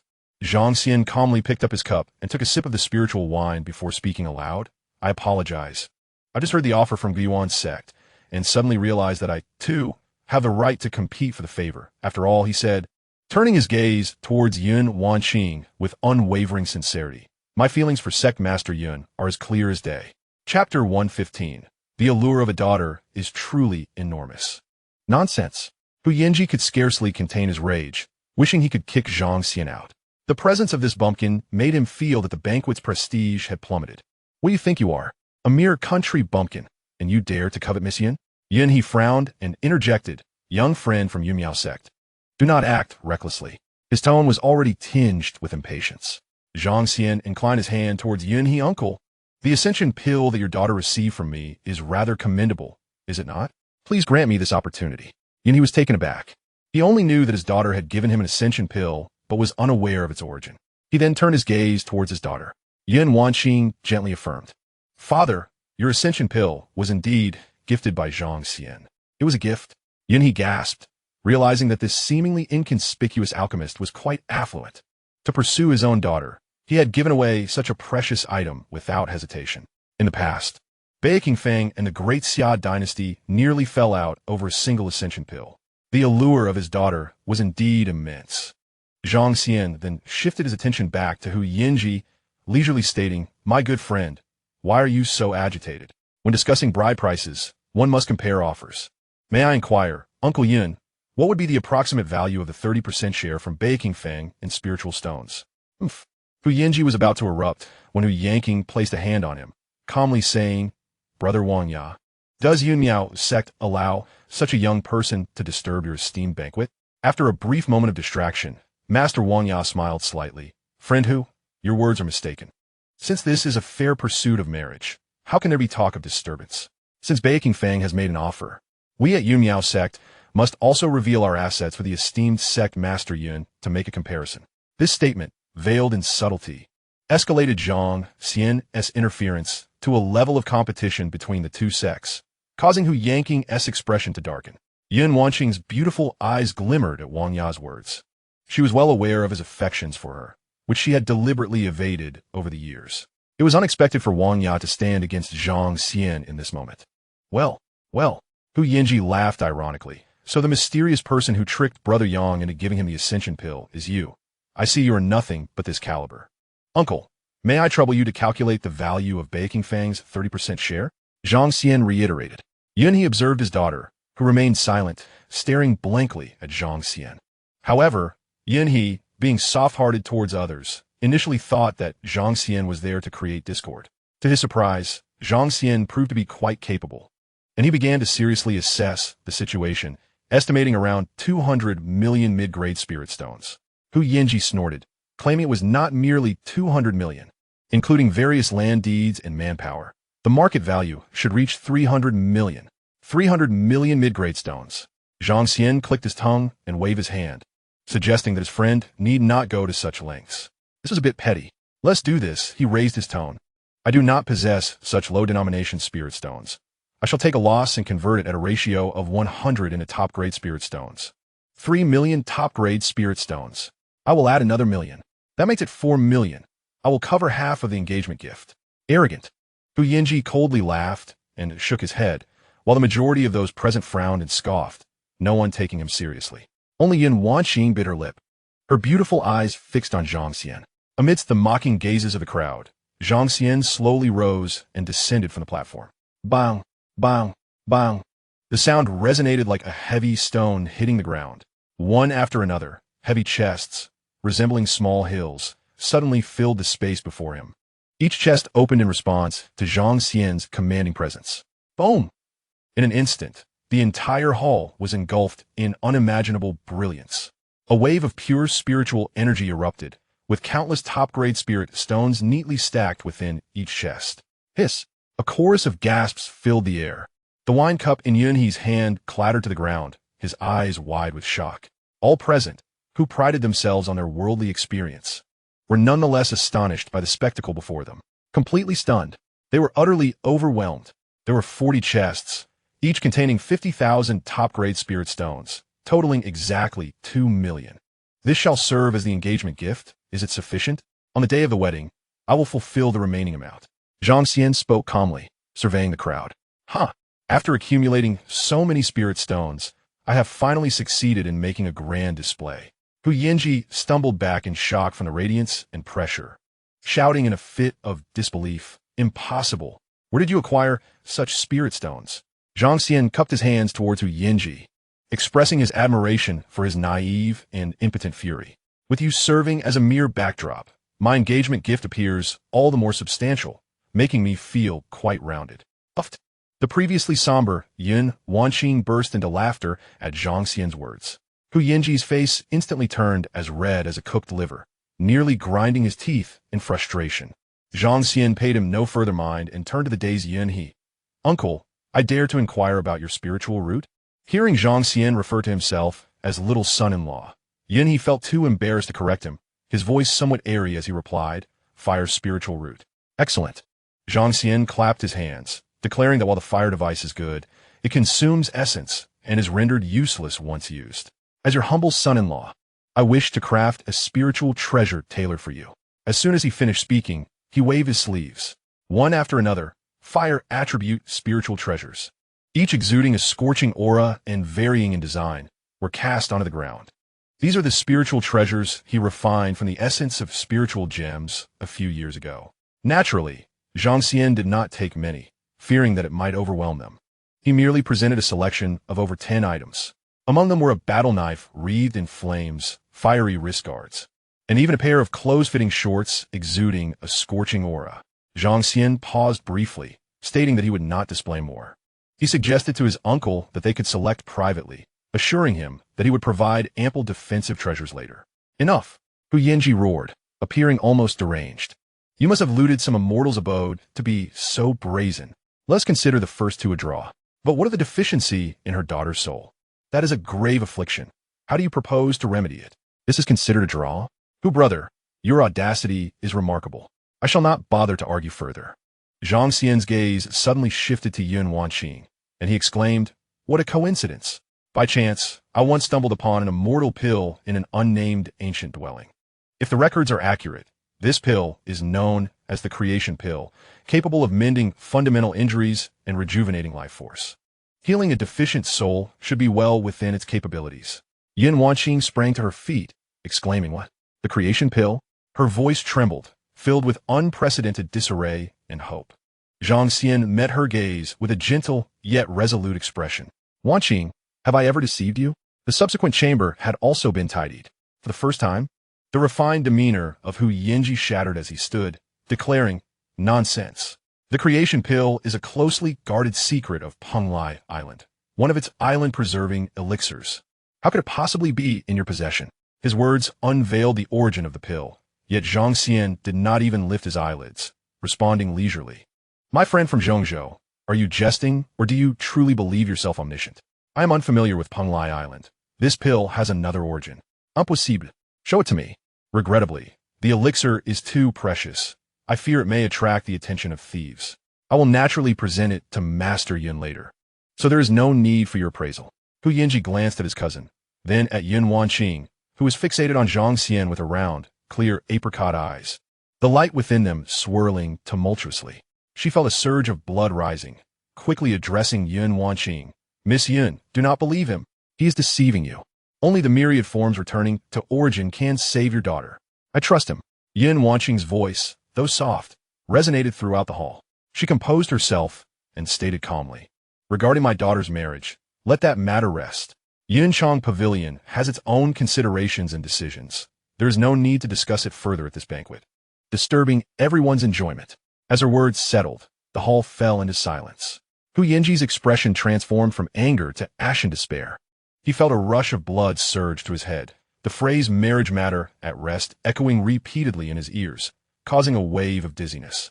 Especially when he noticed that Yin Wanqing's gaze did not linger on him for even a second.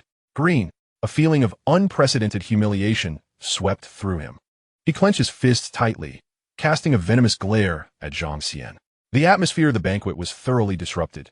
Yin Wanqing curtsied gracefully to Xianxia, saying, "Your Majesty, my daughter has some private matters to discuss with Zhang Xian. May we borrow the study for a moment?"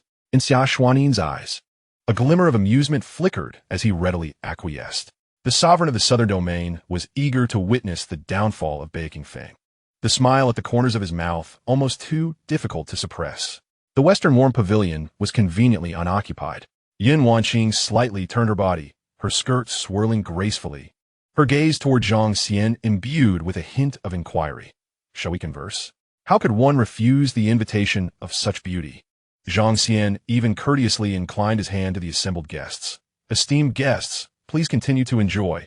I shall take my leave for a moment." With a maidservant leading the way, the two were about to step out of the hall, one following the other. Suddenly, Yin called out urgently, "Ching, what about those spirit stones?" The old master is gazing longingly at the treasure chests, his throat bobbing with anticipation. Yin Wanqing paused momentarily, her eyes sweeping over the dazzling spirit stones, a smile of profound meaning gracing her lips as she replied softly, "Father, please collect them for me." With that, she departed alongside Zhang Xian. "Oh, indeed, yes." Yin nodded fervently, only to realize that the atmosphere had turned somewhat inappropriate. So he hastily coughed a few times to mask his excitement. Hu Yanji could no longer contain his emotions.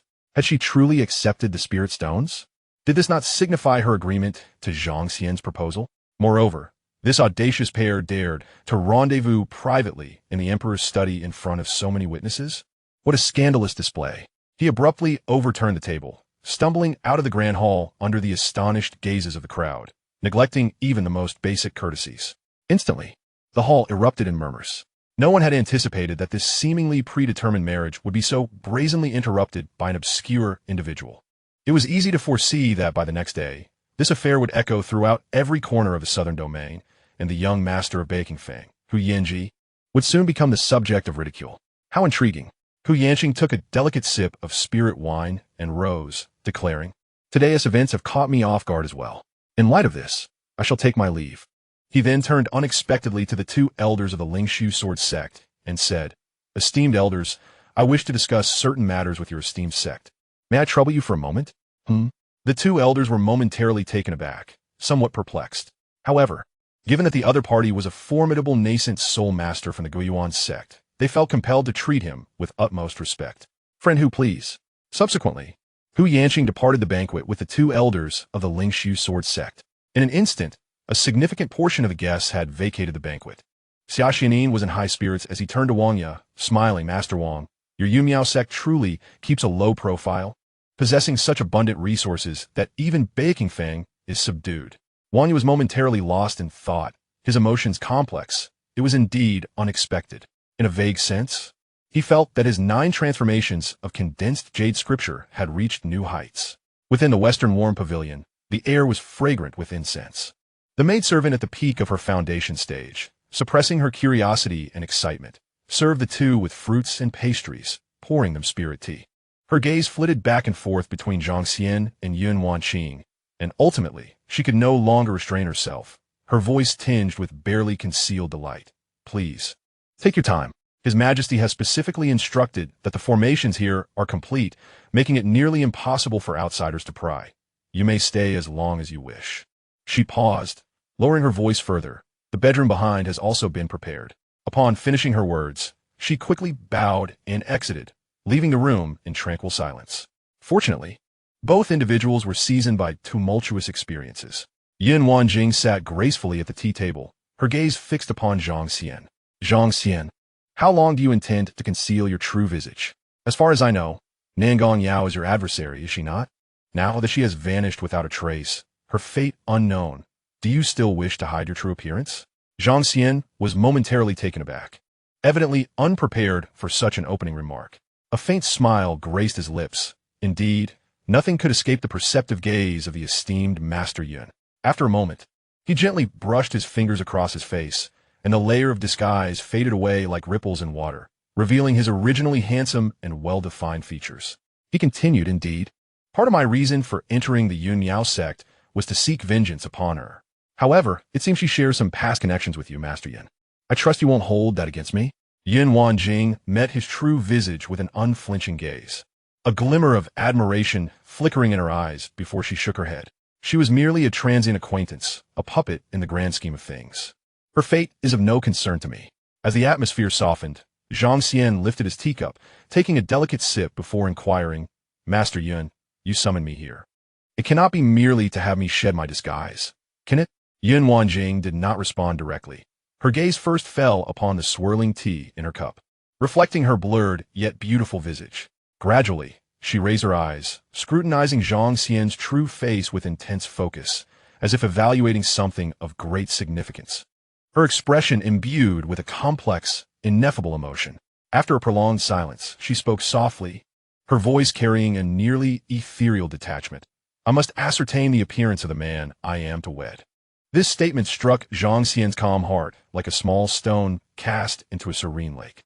Observing the extraordinary beauty before him, both in temperament and appearance, utter such words caused even his seasoned heart to flutter. He thought to himself, "Truly, she is the most beautiful woman in the southern region. Even my steadfast resolve wavers in her presence." Meeting Yin Wanjing's eyes, which seemed to penetrate the depths of one's soul, he smiled and remarked, "Master Yun, if I may be candid, I sense no inclination from you to accept a betrothal gift in your gaze and demeanor." A beautiful smile suddenly curved her lips. "Oh, you can discern that?" Zhang Xian internally sighed, recognizing the unspoken truth. The system had not signaled a response. It was evident that she had no intention of accepting the spirit stones. Thus, I surmise correctly, Master Yin has no desire for this union. Yin Wanjing's smile slightly waned, and after a brief silence, she tucked a loose strand of hair behind her ear and admitted candidly, "In truth, I have never considered marrying Hu Yanji." Chapter 117. I want all. Yin Wanjing slowly articulated. "In recent years, the pressures from various quarters, including my own family, have been overwhelming. I accepted this proposal merely as a strategic retreat. I could never submit to such a debauched individual. My plan is to propose a series of intricate conditions, such as demanding they heal my beloved pillow or procure some rare treasure, hoping to dissuade them and silence the multitude of tongues. Even if they were to agree to my various stipulations, I would devise other means to breach the contract. Even if they could indeed cure my pillow. Once ensnared within the confines of the Baqing Fong, both my beloved pillow and I would meet a dire fate. Zhang Xian silently commended her, calm, wise, and resilient. To strategize so astutely under such pressure, Yun Wanqing was undoubtedly an extraordinary woman. However, recalling the system's prior indication that her fortune was divided into 10 portions, he feared that beneath this cunning plan lay other unforeseen traps. Yet, he chose not to expose it at that moment. I see, Zhang Xian shrugged. It seems I was mistaken. I thought you were genuinely intent on marriage, which is why you stepped forward. Do not take offense, my lord. Not at all. Yun Wanqing immediately shook her head. Although it was a strategy of advancing by retreating, it ultimately placed her in a precarious position. Confronted by titans like the Gui Yuan sect and Ba Qing Fong, I, a mere woman, despite my scheming, tread upon thin ice, feeling an overwhelming pressure. Today, your unwavering support allowed my heart to truly settle. Zhang Xian, thank you for standing behind me. Yun Wanqing gazed intently into Zhang Xian's bright eyes. I have not lied to you. I truly intend to marry you. Zhang Xian remained silent, noting her affinity for him had reached 58. However, I do not wish our relationship to be merely a cold transaction. Those spirit stones are far too precious. I must return them to you. As for my father, she revealed a sly smile. I fear I must impose upon you a bit, perhaps a spirit treasure to placate him. Moreover, her tone shifted to one of utmost seriousness. It pertains to that miraculous elixir. This item is exceedingly rare. It may very well alleviate your false alchemy affliction. This is what you truly require. I cannot accept it under any circumstances. No need for that. Zhang Xian raised his hand to interrupt her, asserting that anything he had given could not be reclaimed. Mere spirit stones are trivial, mere possessions. I possess an abundance. As for spirit treasures, whatever you desire, I shall provide. He gazed fervently at Yun Wanqing. And concerning the miraculous elixir, since you claim you wish to marry me, it is your daughter, and therefore my daughter too. Is it not only natural for a father to procure items for his own daughter as healing? But Yun Wanqing grew anxious, her eyes filled with emotion and conflict. How can this be? I owe you far too much already. How can you jest with your own path and future? Why not? Zhang Xian leaned slightly forward, deliberately closing the distance between them, his voice low. Did you not say you were willing to marry me? He perceived the flicker of panic in her eyes and pressed further. Or is it that, Guild Master Yun, your proposal of marriage to me is merely a facade, devoid of sincerity? His gaze turned fiercely aggressive. You would be gravely mistaken. I desire this marriage. I want you your heart. I, Zhang Xian, desire it all. You. Yun Wanqing was taken aback by his sudden candor, her heart racing, her breath quickening, instinctively wanting to retreat. Zhang Xian's words struck Yun Wanqing's heart like the gentlest of blows. Indeed, whether it was the spiritual stones, the precious treasures, or the previously gifted elixir of ascension, not to mention the legendary creation elixir, his unwavering presence before her in the Grand Hall today, shielding her from all storms, filled her with an overwhelming sense of security. His open-hearted and resolute intentions melted away much of the defenses she had built around her heart. Unbeknownst to her, her feelings for Zhang Xian had gradually transformed into something resembling love. Zhang Xian continued to raise the stakes. What? Have you forgotten your own promise? As long as I find a way to save your daughter, you are willing to pay any price? He observed the flush creeping onto Yun Wanqing's face. With the elixir so close at hand, was she contemplating withdrawal? Ding! Yun Wanqing's affection for you has increased by 5. Current affection level, 63. Yun Wanqing found herself at a loss for words, gazing at Zhang Xian's mischievous grin as he leaned in closer. Her heart raced like a drum, and even her fingertips tingled with sensation. Hearing the system's notification, Zhang Xian chuckled inwardly. It was settled, without hesitation. In that fleeting moment, when Yun Wanqing's mind was nearly blank, he leaned down and captured her lips with precision. The warmth and irresistible intensity of the kiss enveloped all of Yun Wanqing's senses. She had no time to react or resist. Time seemed to come to a standstill. Her eyes widened in shock and confusion, only to be swiftly submerged in a tide of embarrassment and an unfamiliar, tingling sensation. Her mind was a whirlwind. Under Zhang Xian's potent masculine aura, her body instinctively softened, her long eyelashes trembling incessantly. Only when the pressure on her lips dissipated did she feel as though she could breathe again, her entire being tinged with a captivating blush. She glared at Zhang Xian in a mix of shame and fury. How could you? Zhang Xian spread his hands, smiling innocently, Dear guild master, you are unjustly accusing me. It was you who declared your intent to marry me, and you who invited me here for this clandestine meeting. What is wrong with kissing my future wife in a private setting? Is it excessive? I have never encountered someone as shameless as you. She retorted, as if recalling something. She blurted out, no wonder Master Wanya once sent me a message warning me about your lecherous ways, advising me to educate you properly when I had the chance. Clearly, he was not mistaken. Zhang Xian, however, remained unfazed, his smile growing even brighter. So, are you regretting it now? It's too late. Your father has already accepted the betrothal gifts, and by tomorrow, no, tonight, the news of our union will spread throughout the southern region. Once you boarded my ship, there's no turning back. The more casually he spoke, the more touched Yin Wanqing felt, setting aside the spiritual stones and treasures. Just the creation elixir he was willing to sacrifice for her daughter was a kindness that perhaps could only be repaid with her own life. A tumult of emotions stirred within her, a blend of gratitude and fluttering excitement, as she softly suggested, then shall we go out? You have a competition tomorrow. Zhang Xian blinked playfully and remarked, why rush? Perhaps we should linger here until tomorrow. It is likely to yield even better results. Mischief sparkled in his eyes as he added, our arrangement is as solid as a rock. And I dare say that young master who will be driven to madness upon learning of it. You are incorrigible, Yin Wanqing exclaimed. Her cheeks flushed with embarrassment at his suggestion. Yet, there was little genuine anger in her gaze, perhaps even a hint of agreement. Chapter 118, Exhausted from a Night Away. Zhang Xian, shedding his jest, spoke earnestly.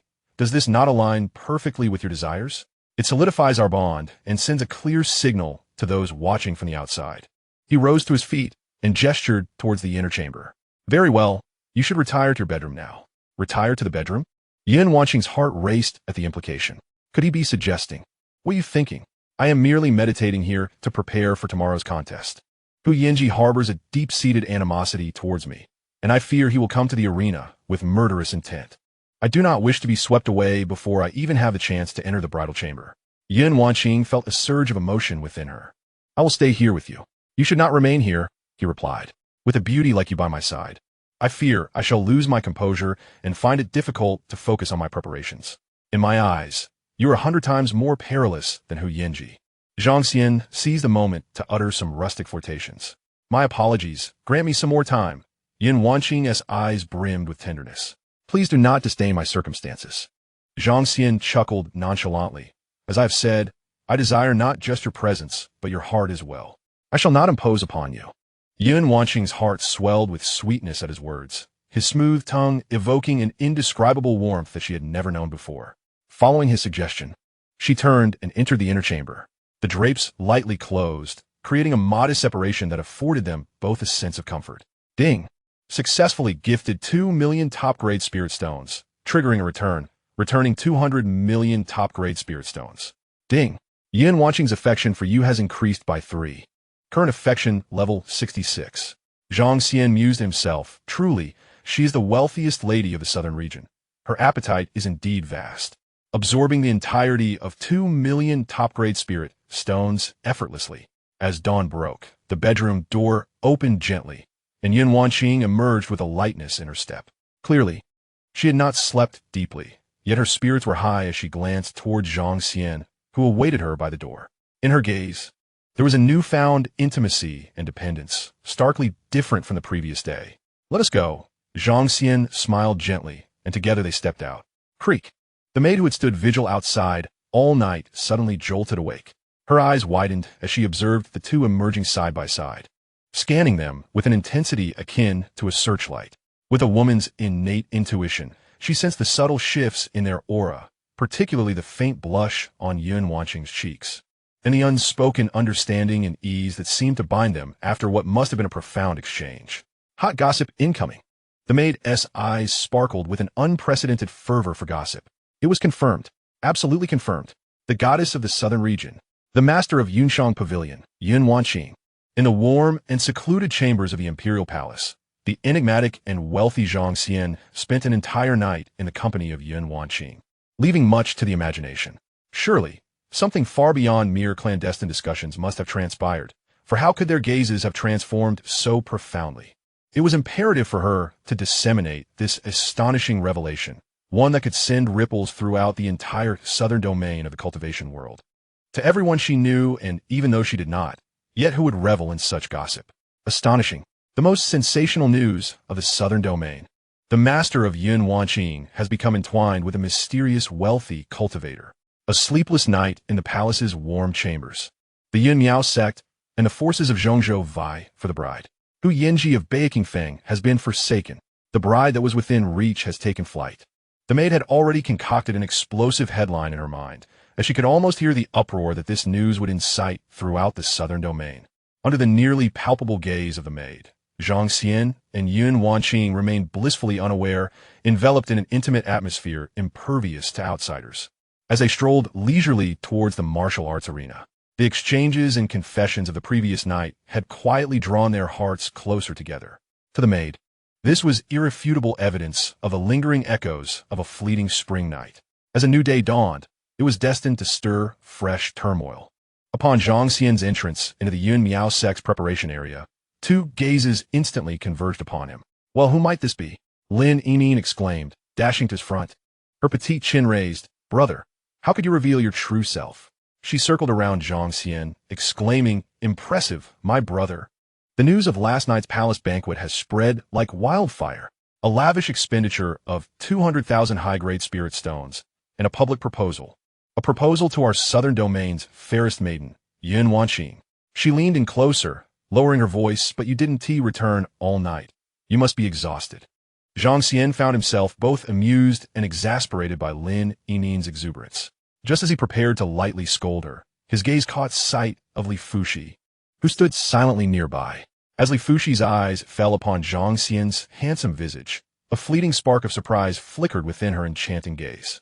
However, as quickly as this brief admiration arose, it was overshadowed by the realization of whom Zhang Xian had unveiled himself for. Compounded by the news of his absence throughout the night, an inexplicable wave of bitterness and discontent lodged itself in her chest. With a barely audible huff, she averted her gaze from Zhang Xian, her delicate face stiffening, and turned resolutely towards the martial arena. Zhang Xian thought to himself, oh no, I sued Yun Wanqing. Yeah, I seem to have displeased my proud master. His heart sank as he observed Li Fuxi's retreating figure, which radiated an unmistakable air of indignation. This jealousy is brewing far too swiftly. The third round of the competition finally commenced. The atmosphere in the arena today was peculiarly tense. Almost all eyes were fixated on the stage where Zhang Xian and Hu Yinji were poised to engage in battle. A clash of rivals, a collision of fortunes, the much-anticipated confrontation of yesterday's sensational figures. This spectacle was indeed monumental. The entire observation area was enveloped in an almost boiling fervor of gossip. Hey, look over there. That's Zhang Xian, the one from Yun Miao sect. Someone exclaimed excitedly. Zhang Xian? Which Zhang Xian? A bewildered cultivator nearby inquired. Goodness, your news is so outdated. Are you really asking which Zhang Xian? The one from the royal banquet just yesterday. You know Hu Yinji, the young master? He was backed by the formidable Beikingfeng and Guiyuanzong, and it was all but certain he would marry the master of Yun Wanqing. But then this upstart appeared out of nowhere and thwarted him. Immediately, someone began to fervently enlighten the others. What? Yun Wanqing? She has been in mourning for over 2 centuries, and now she's been swept away by someone? The newcomers were utterly astounded. I've never heard of this person. Is it true that Yun Wanqing has a penchant for these unknown pretty boys? Why not choose me? Unknown. He dramatically tossed 1,000,000 high-grade spirit stones at the old master Yun He, and it said the old master almost bowed to Zhang Xian, only to be stopped by the emperor. 2,000,000? And high-grade. Who exactly is this person? Who knows? Rumors abound that he is the young master of a super-reclusive clan. Others say he is the reincarnation of an ancient immortal. And some claim he's merely a mortal who stumbled upon the ancestral grave of an immortal. In any case, he is now exceedingly wealthy, eclipsing both Guiyuanzong and Beikingfeng. Various discussions and gasps of astonishment surged like waves. Chapter 119. A mutual affection between me and Qingqing. On the martial arts stage, Hu Yinji ascended the platform. Unusually without his fan today, primarily due to his lack of enthusiasm. His face had regained its composure, yet his eyes still harbored a smoldering rage and resentment. He coldly fixed his gaze upon the recently arrived Zhang Xian. Zhang Xian, you shall deeply regret your actions. I will make you understand the consequences of provoking the forces of Zhongzhou. Zhang Xian, however, appeared relaxed and even lazily stretched. Young master Hu, your words are misguided. After experiencing the delightful moments of last night, I feel no regrets, only fulfillment. You all. Hu Yinji's expression contorted in fury. Do you truly dare to engage in such shameless acts in the royal palace? The images his mind conjured nearly shattered his sanity. My affections for Qingqing are mutual. When love is in bloom, where's the shame in it? Zhang Xian feigned innocence. All right. Young master Hu, enough of this banter. Let us conclude swiftly. I am indeed feeling somewhat fatigued. With that, Zhang Xian raised his hand to rub his forehead, appearing weary from the previous night's exertions. Each word and every gesture only fueled the inferno within Hu Yinji's heart. He was utterly consumed by madness. Without a second thought, he lunged forward, drawing his spirit sword with a surge of crimson light. Just as Hu Yinji charged, Zhang Xian, prepared in advance, had a glint of brilliance in his eyes. He swiftly floated backward, and at the same time, two puppets, already poised for action, lunged from either side with precision and cunning, one attacking the upper path, the other locking down the lower route, working in perfect tandem. More startling was the moment Zhang Xian raised his hand. A talisman flickering with purple lightning had already been consumed in flames. It was an earth-grade talisman, the Thunderbolt talisman, a terrifying bolt of purple lightning, as thick as a barrel, tore through the sky, striking down fiercely towards Hu Yinji's head. This attack, calculated along 3 trajectories, awaited the moment Hu Yinji lost his reason. However, though Hu Yinji was engulfed in rage, he was far from unprepared. I anticipated your treacherous ambush, he sneered, twisting his wrist, activating a talisman inscribed with profound runes simultaneously. A massive shield as solid as a city wall thunderously rose up, just in time to block the lightning. Also an earth-grade talisman, the Guardian Talisman. With a deafening roar, the formidable shield trembled violently, ultimately dissolving into nothingness along with the thunder. Hu Yinji, wielding a spiritual sword, its blade shimmering with a crimson glow, emanated a spiritual pressure rivaling that of the weapon in Zhang Xian's puppet's hand. Clang, clang, with 2 explosive sounds. The blood-red sword precisely deflected the fierce assaults of 2 puppets, sending them staggering backward. Hu Yinji stood firm, though his arm tingled slightly. The resentment and mockery in his eyes reached a zenith as he laughed maniacally. Ha. Spiritual treasures? Earth-grade talismans? Do you think you alone possess them? Compare your foundations to mine. Zhang Xian, today I shall let you know what it means to be foolishly overreaching. Oh, listening to Hu Yinji's arrogant taunts. A hint of amusement curled Zhang Xian's lips. Indeed, my earth-grade talismans are dwindling, but dealing with someone of your caliber should be more than adequate. Arrogance. Hu Yinji, enraged, laughed in return. He suddenly drew a talisman from his bosom, its paper radiating a dazzling gold and red, dual-colored brilliance. Country bumpkin, open your eyes and behold. This is the pinnacle of dual-attribute earth-grade talismans, the golden flame piercing talisman. Your pitiful thunder talisman isn't even worthy to carry its shoes. The talisman ignited. A sky filled with golden light and crimson flames intertwined, transforming into countless giant sword phantoms, all pointing towards Zhang Xian. Yet, Zhang Xian remained unperturbed, similarly producing a talisman, its paper exhibiting a unique sheen of azure and earthy yellow. What a coincidence! I too possess a dual attribute one. He chuckled softly as the talisman glimmered. A heavy yellow shield and a roaring water dragon appeared simultaneously. The earth shield stood as steady as a mountain, while the water dragon writhed and coiled, firmly blocking the torrent of golden flame sword shadows from reaching him. Boom! Boom! Boom! The sounds of violent explosions resounded endlessly, as the golden-red brilliance clashed furiously with the azure and earthy yellow radiance, eventually dissipating gradually. Hu Yinji, seemingly driven mad, without hesitation unleashed another crimson talisman. Raining fire of the heavens, he bellowed, as the talisman transformed into a crimson fire cloud that enveloped half the arena, countless incandescent flames pouring down like a torrential rain. Zhang Xian flicked his fingertip, igniting a deep blue talisman in response. A resounding dragon's roar echoed through the air, as an ethereal ice-blue water dragon ascended majestically into the sky.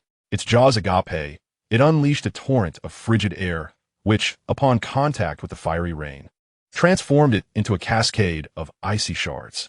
In a mere quarter of an hour, the two combatants exchanged spells with reckless abandon, summoning talismans as if they were of no consequence. The audience outside the arena was left utterly astonished. Good heavens! Was this a contest of magic or a display of extravagant expenditure? In this brief span, they must have burned through dozens of talismans, any one of which could have cost me my life. Is this the nature of battles among the affluent? It is not a contest of cultivation, but rather a measure of whose resources are more substantial. On the observation platform, Xianxia sat composed, a subtle yet assured smile gracing his lips. In his mind, he calculated, though the Earth-grade talismans wield immense power, each one demands a significant investment of both mental focus and spiritual energy from the cultivator to be effective. Zhang Xian, with merely a trifling cultivation of the third level of the golden core, could hardly sustain the nurturing of many talismans, even with relentless effort.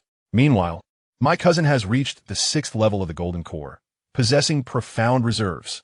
In this comparative scenario, Zhang Xian is destined for defeat. Not far away, a recently concluded competitor from the Lingshu sword sect, a cultivator of the 8th level of the golden core, named Su Mo, felt a chilling sensation run through him. Initially brimming with ambition, he now observed the relentless expenditure of talismans between the two contenders and realized he was still too inexperienced. Regardless of who emerged victorious, he mused, it will be prudent to forfeit the next match. This was not a contest of strength, but a gamble of capital. After yet another dazzling exchange of talismans, Xianxia noted that Zhang Xian continued to counter his assaults with precision, inciting a tempest of fury and anxiety within him. He was unaware of how many resources Zhang Xian had left, but his own reserves were dwindling. From the audience, someone could not help but shout, "Stop fighting.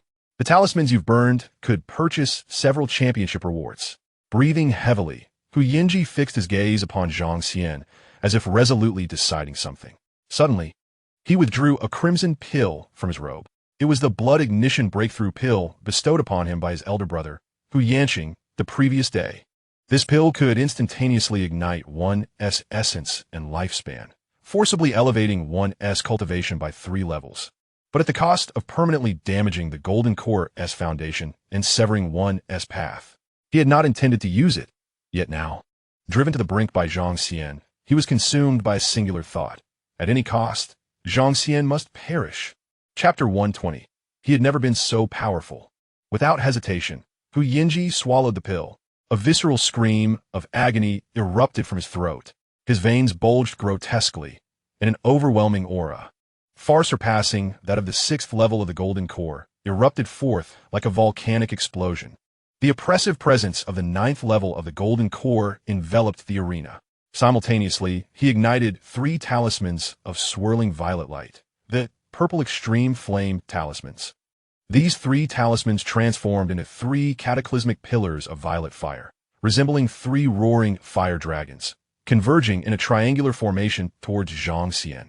Zhang Xian hastily retreated while simultaneously summoning 3 water talismans, as 3 water dragons surged forth to meet the violet flames. However, having consumed the pill, Xianxia's strength surged dramatically. He plunged into the fray himself.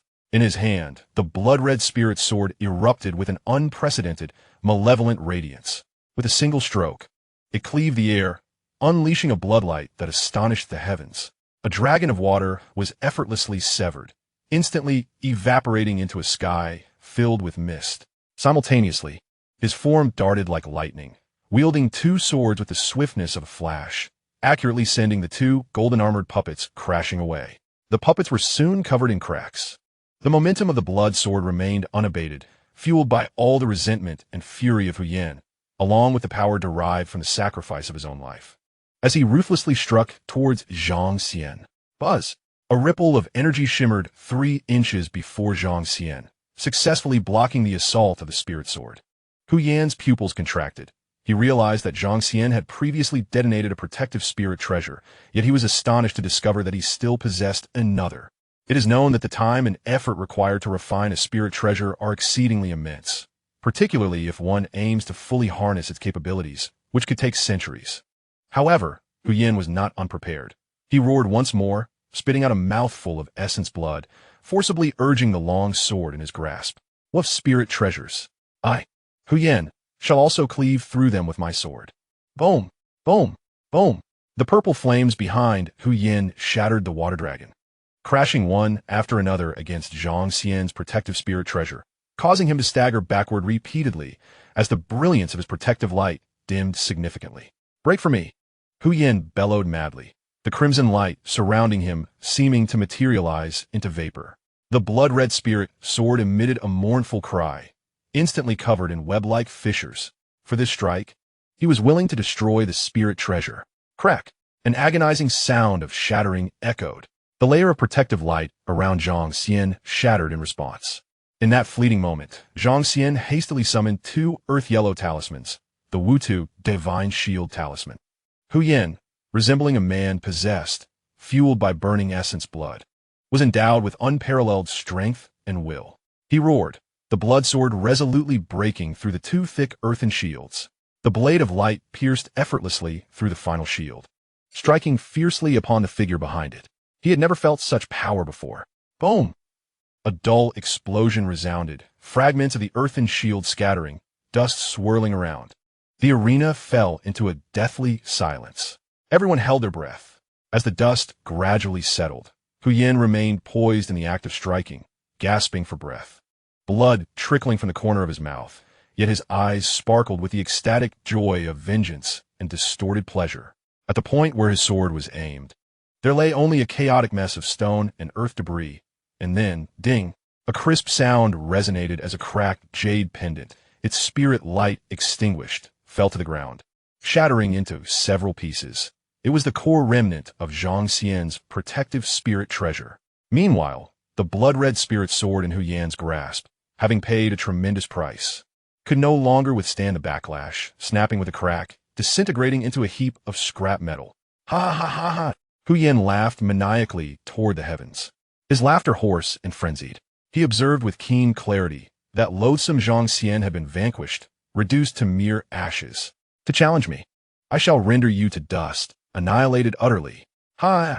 His maniacal laughter abruptly ceased, for when his ecstatic gaze swept toward the spectator's platform, he beheld not the sorrowful visage of Yun Wanjing, but rather a countenance tinged with tension and a hint of expectation.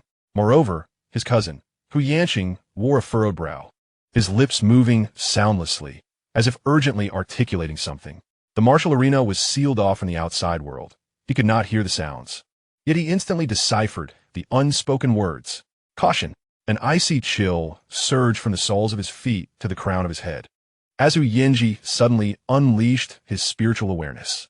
In a dim corner at the edge of the training ground, a faint yet familiar aura quietly emerged. The swirling dust finally dissipated. In an inconspicuous corner, away from the epicenter of the explosion, Zhang Xian leisurely brushed off non-existent dust from his attire. A look of lingering trepidation gracing his features as he remarked, "That was close, very close. Had it been my true form, I would have perished." He opened his palm, and a crystalline core gently drifted into his grasp. He exhaled, blowing away the surface dust, relieved to find that only the exterior shell was damaged. The core of the puppet remained intact and could still be repaired.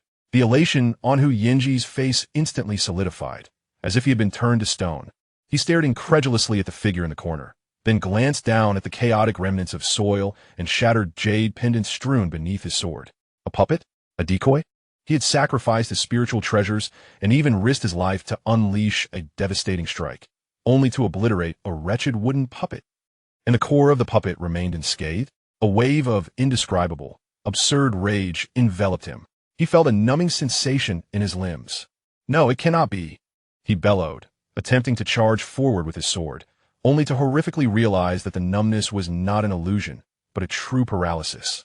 An eerie sense of lethargy spread throughout his body, rendering even the slightest movement of his fingers excruciatingly difficult.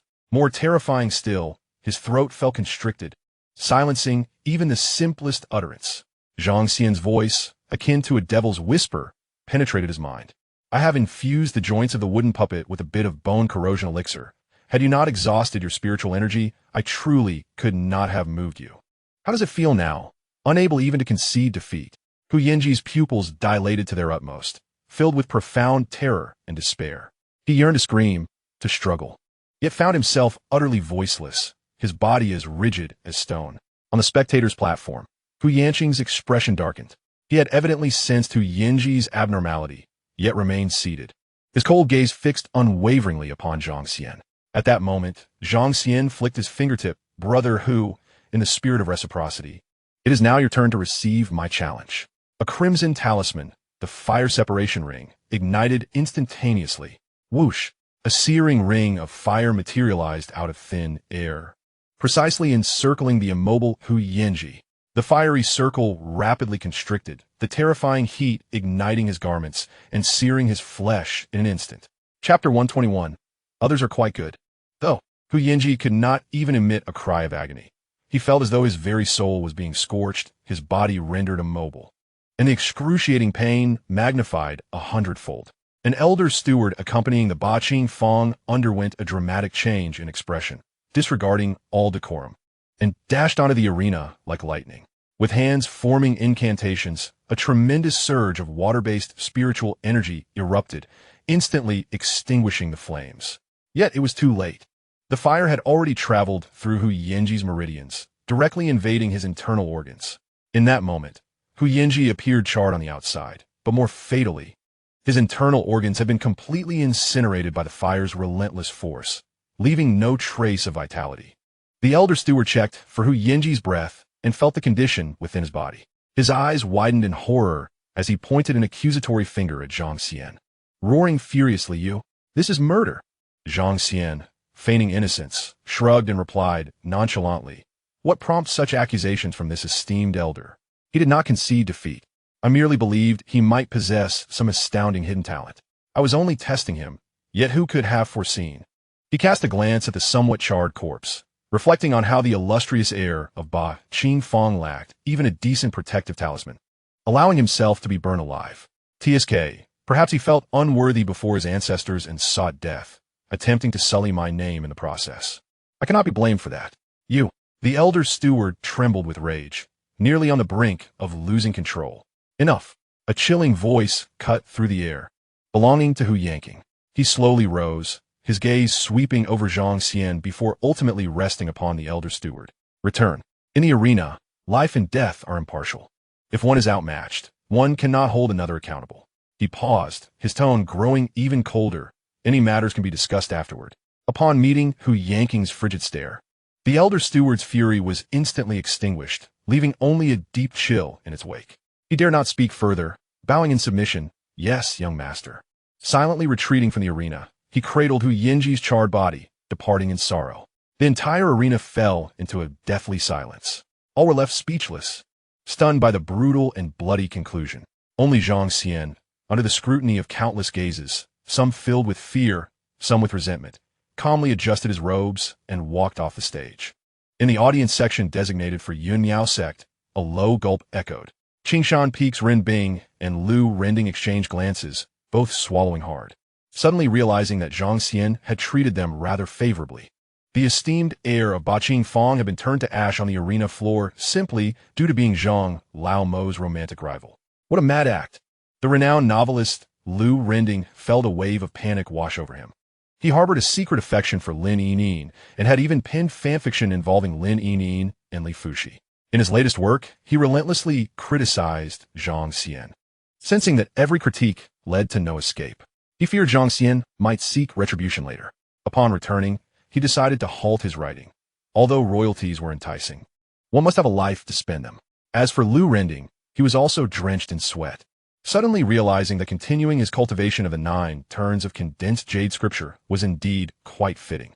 During the 72nd Martial Arts Conference, Zhang Xian had only allowed himself to rest for half a month, which was rather lenient. What shall we say, my 2 senior brothers? A young disciple of the Yun Miao sect inquired, as they originally hoped to witness Li Fuxi's fierce prowess and Zhang Xian's downfall, yet their stance had now become somewhat uncertain. Naturally, we must bring glory to the old demon Zhang. Oh, I mean Zhang Xian, one of them exclaimed. Consider it. He has slain the heir of the Ba-Ching faction and captivated the most beautiful woman in the southern region. As fellow disciples of the Yun Miao sect, we too share in the honor. Yes. Zhang Shidi is formidable indeed. Another echoed. While we resolutely oppose his pursuit of our Yun Miao sex goddess, we must still encourage him should he choose to seek love from outside. when Zhang Xian returned to their designated resting area. The other matches of the same round had long concluded. The following day would usher in the more brutal semifinals, where Zhang Xian was set to face a cultivator from the Lingshu sword sect.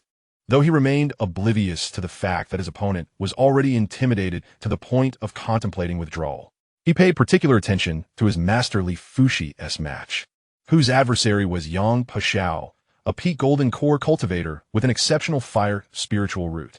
Upon seeing Zhang Xian return, Li Fuxi's delicate face displayed unmistakable ire.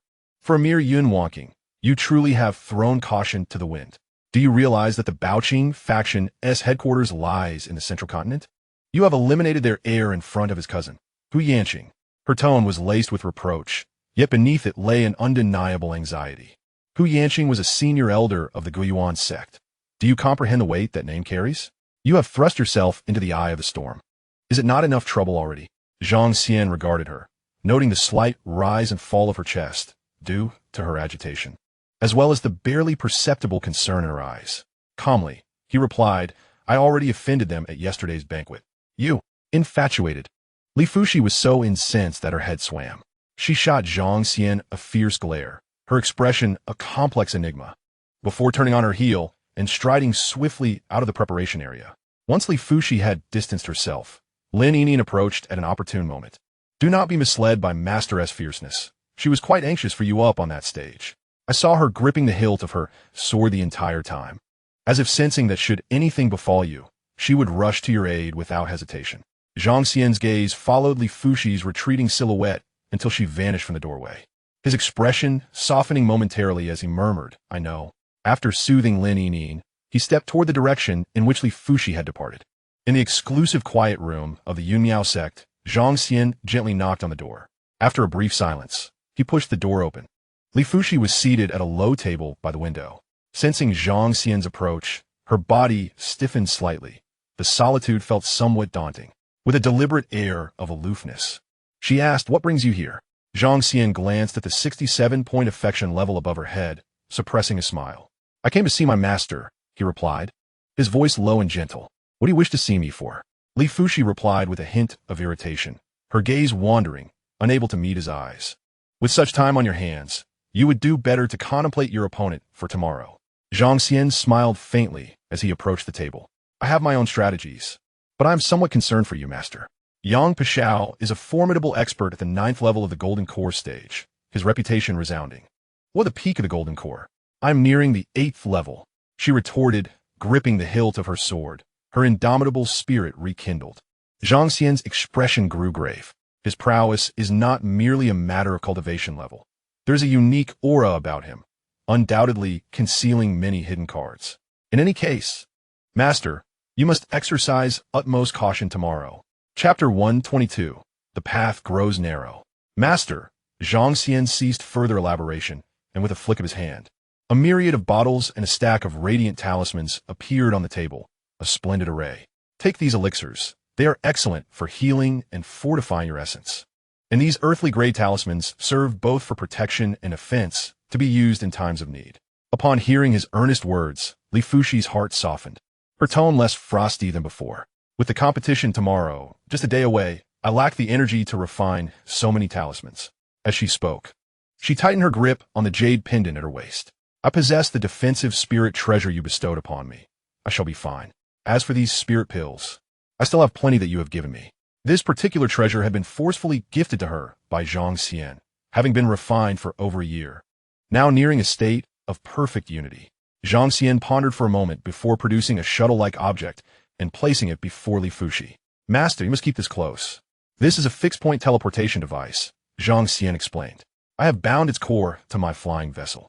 Should you encounter a life-threatening peril, activate it with your spiritual energy, and it will instantly transport you to my ship. If the vessel is beyond sensing range, it can still whisk you away, returning you to the Lingjian peak of Yunmiao sect, Li Fuxi Inalat Sharpli. The teleportation device was exceptionally rare, and this one could even direct its transport. It was nothing short of a life-saving artifact, its value immeasurable. She instinctively wished to refuse. It's merely a competition. Such a precious treasure is unnecessary. Master, Zhang Xian interjected firmly, his gaze imbued with unprecedented seriousness and insistence. Accept it, and keep it on you. He looked deeply into her eyes. Under the intensity of his stare, Li Fuxi found her words of rejection caught in her throat. Silently, she extended her hand and grasped the device. Very well. And promise me, do not push yourself too hard. Observing Zhang Xian's look of relief and his incessant admonitions, Li Fuxi felt a tender spot in her heart being touched. Her voice softened. Rest assured, if I cannot prevail, I shall concede. Moreover, the Lingshu sword sect and our Yunyao sect share a long-standing friendship. Neither side will resort to lethal force. Years ago, it was my own stubbornness that compelled me to forcibly activate the secret technique. Zhang Xian gazed at her intently, ensuring she would indeed act as she claimed, before saying, Master, take good care of yourself. I shall take my leave. He turned and exited the quiet chamber. As the door gently closed, Li Fuxi found herself alone. She gazed down at the teleportation device resting in her palm, a single star-like glimmer shining from its core. A tenuous connection, barely discernible, traverses the expanse, subtly pointing towards a distant realm.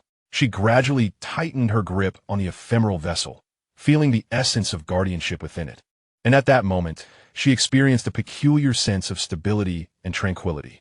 The past obsessions with victory and defeat, honor and disgrace, seemed to be washed away by this warm current, shedding their former weight, rendering them less significant, a thought that caused her heartstrings to quiver slightly. Ding! Successfully gifted the Void Weaver, triggering a returning 100 Void Weavers.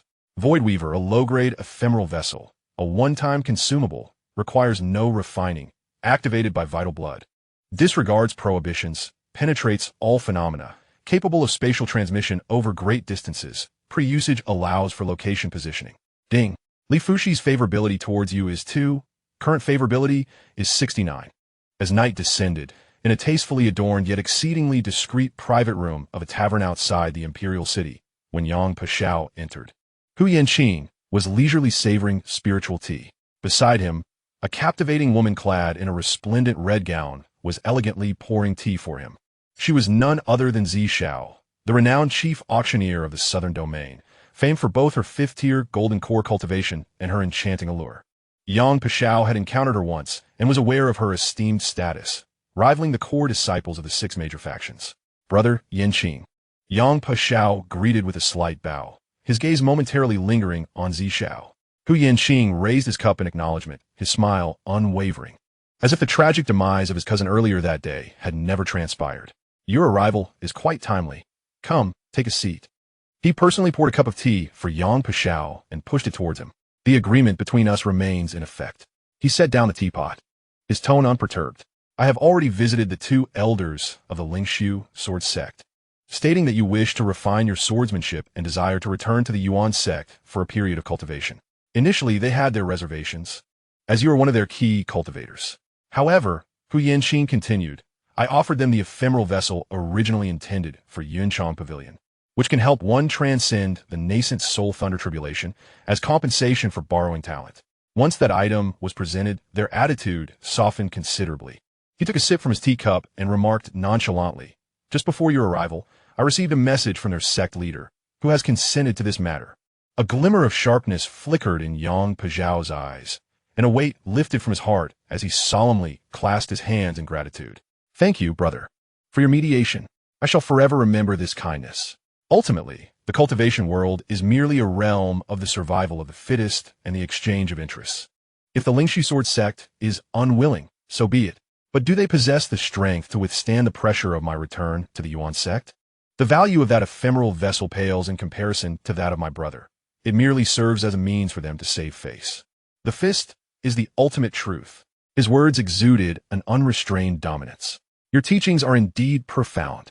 Yang Bosio Akmawaledget. I hope that when you ascend to the pinnacle of the southern domain in the future, you will not forget your brother. Hu Yanqing raised his cup, smiling. Certainly. From now on, we shall advance and retreat together as brothers. Yang Pashao responded with a smile, toasting with Hu Yanqing. Hu Yanqing nodded with satisfaction, setting down his teacup and gesturing towards the attendant Xiao, standing nearby. Indeed, she shall accompany you from now on. Xiao, with her clever mind and respectable cultivation, would serve dutifully as a maid, attending to your needs and managing mundane affairs. Upon hearing this, Xiao promptly rose, bowing gracefully to Yang Pashao. Her eyes sparkling and her voice soft. Zixiao pays her respects to the master and is at your service henceforth. Yang Pashao regarded this esteemed auctioneer, coveted by countless cultivators from the southern domain, now willingly presented to him as if she were mere merchandise. He couldn't help but silently marvel at the authority wielded by the titans of Zhongzhou. Maintaining a composed demeanor, he inclined his head slightly. I appreciate your assistance. Miss Zixiao. With a glimmer of mischief in her watery eyes, Zixiao entwined her arm with Yang Paxiao's, exclaiming playfully, Do treat Zixiao kindly, master. Yang Bo Xiao, captivated by her stunning beauty and the allure of her exposed legs and bare feet, felt a surge of warmth within. The deliberate flattery from such a renowned beauty caused him to feel somewhat elated. This was the weight of the prodigies of Zhongzhou, and soon he would be counted among them.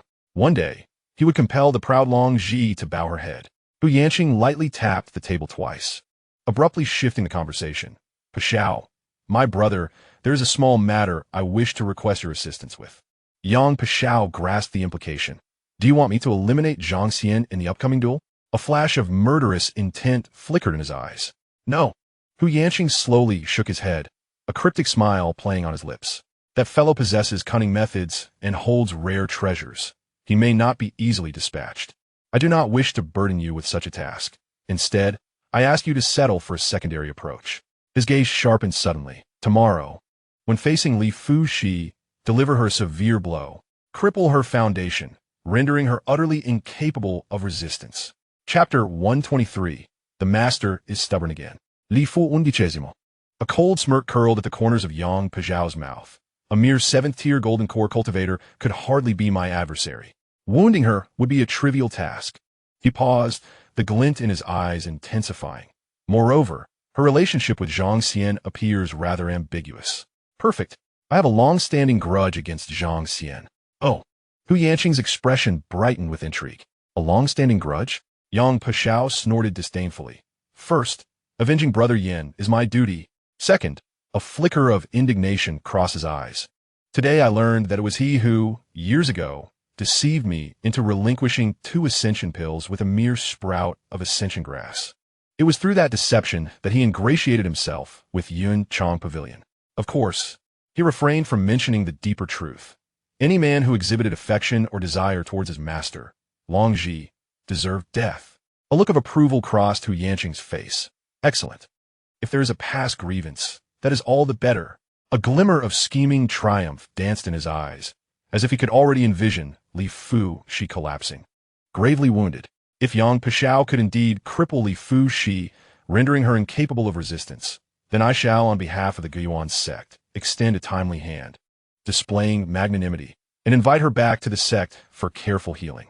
At that moment, this woman would be at my mercy. Whether to nurture or to crush her would be entirely within my grasp. On the following day at the martial arts square, the crowd surged forth, even more boisterous than the previous day. Zhang Xian's opponent was Su Mo, an 8th-layer golden core cultivator from the Lingshu sword sect. This cultivator had witnessed the extravagant battle between Zhang Xian and Hu Yanji the day before, and now, standing on the arena, his complexion paled slightly, his fighting spirit seemingly diminished. Fellow Daoist Zhang, please offer your guidance, Su Mo said, forcing a bow. He pondered for a moment, deciding to hold his ground, wondering if perhaps his opponent's resources had been depleted in the previous encounter. Zhang Xian, however, was preoccupied with the battle conditions of his master, Li Fuxi, and had little interest in lingering here. Without further ado, he flicked his sleeve, and 2 puppets soared forth, instantly engulfing Su Mo in a tempestuous assault. Although Su Mo felt a pang of fear, he was nonetheless an elite of the Lingshu sword sect, possessing exquisite swordsmanship, and initially managed to defend himself robustly. Yet, Zhang Xian's puppets, empowered by spiritual treasures, unleashed a relentless barrage, gradually overwhelming Su Mo until he could scarcely catch his breath. After several exchanges, beads of sweat appeared on Su Mo's forehead, and he lamented inwardly. He noticed Zhang Xian's gaze frequently drifting toward the adjacent arena, clearly indicating that his thoughts were elsewhere. This would not do. Continuing down this path would surely lead to defeat. Gritting his teeth, Su Mo prepared to unleash his ultimate sword formation, a desperate gambit. Just then, Zhang Xian furrowed his brow, seemingly impatient with Su Mo's hesitance. With a deft flick of his fingers, 2 talismans materialized at his fingertips. The talisman papers crackled with lightning, emanating a terrifying aura of destruction. Indeed, they were 2 Earth-grade thunder talismans. Su Mo's scalp tingled in horror. The memory of Hu Yinji being ruthlessly struck by the thunder talismans was still fresh in his mind. How could he dare to face that head-on? I concede. Su Mo nearly screamed, leaping backward and directly off the arena. The referee, momentarily taken aback, quickly announced, Yumiao sect. Zhang Xian wins. Zhang Xian did not even glance at the fleeing Su Mo, with a flash of his figure. He arrived at the edge of the arena where Li Fuxi and Yang Pashao were engaged. As he approached, the deafening sounds of energy colliding assaulted his ears. On the arena, Li Fuxi moved like a graceful fairy, dancing with twin swords, one a deep azure like ice, the other radiating brilliant golden light, sharp and resplendent. The twin swords in her hands transformed into streaks of flowing light, perfectly harmonizing the softness of water and the strength of gold, showcasing the essence of a Yumiao sect S, Yumiao sword cannon, and Tianke, Qingyan sword. Her opponent, Yang Pashao, resembled a flaming war god, wielding a crimson heavy sword. The peak fire spiritual root bestowed upon him an unmatched ferocity. Each swing unleashed a formidable force capable of scorching mountains and boiling seas. The intensity of their battle was extraordinary, with sword energies crisscrossing and flames leaping skyward, enthralling the audience who exclaimed in delight. Now, this is a true pinnacle clash. Spectacular. Far more captivating than the extravagant duel of yesterday. The spectators were enraptured, cheering wildly. This was the contest they had eagerly anticipated. What skill was there in merely throwing money around? However, Zhang Xian and some discerning cultivators observing from the sidelines began to sense an impending shift. The scales of victory were slowly tilting in favor of Yang Pashao, though Li Fuxi possesses extraordinary talent. With dual spiritual roots of unparalleled excellence and 2 spirit treasure-level flying swords at her disposal, she is ultimately still at the 7th level of the Golden Core stage. In contrast, Yang Pashao stands firmly at the pinnacle of the Golden Core realm. The chasm between their realms is not easily traversed. More critically, the heavy sword wielded by Yang Pashao is also of spirit treasure caliber, leaving Li Fuxi without an advantage in weaponry. When it comes to swordsmanship, Li Fuxi's technique is exquisite and replete with myriad transformations. However, Yang Pashao hails from the Lingshu sword sect, where swordsmanship forms the very foundation of their teachings. In terms of intricate sword techniques, the Lingshu sword sect even surpasses the Yumiao sect. His swordsmanship is profoundly solid, embodying the essence of simplicity and strength.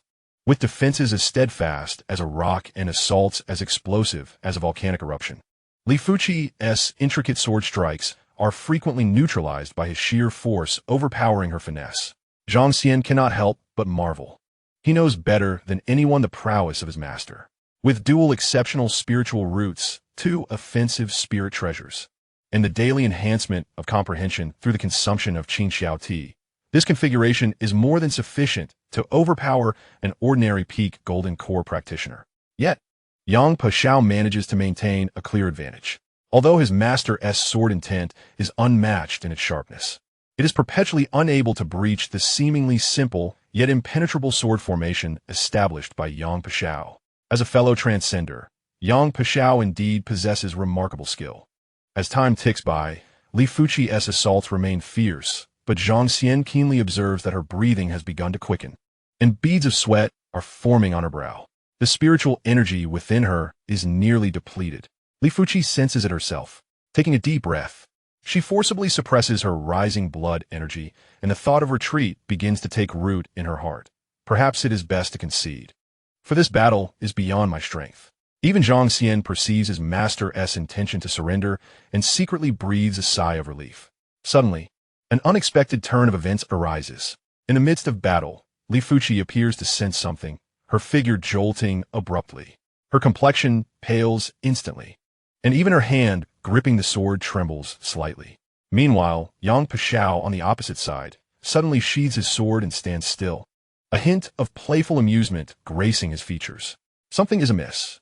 Zhang Xian's heart races. In the next moment, Li Fuxi abruptly lifts her head.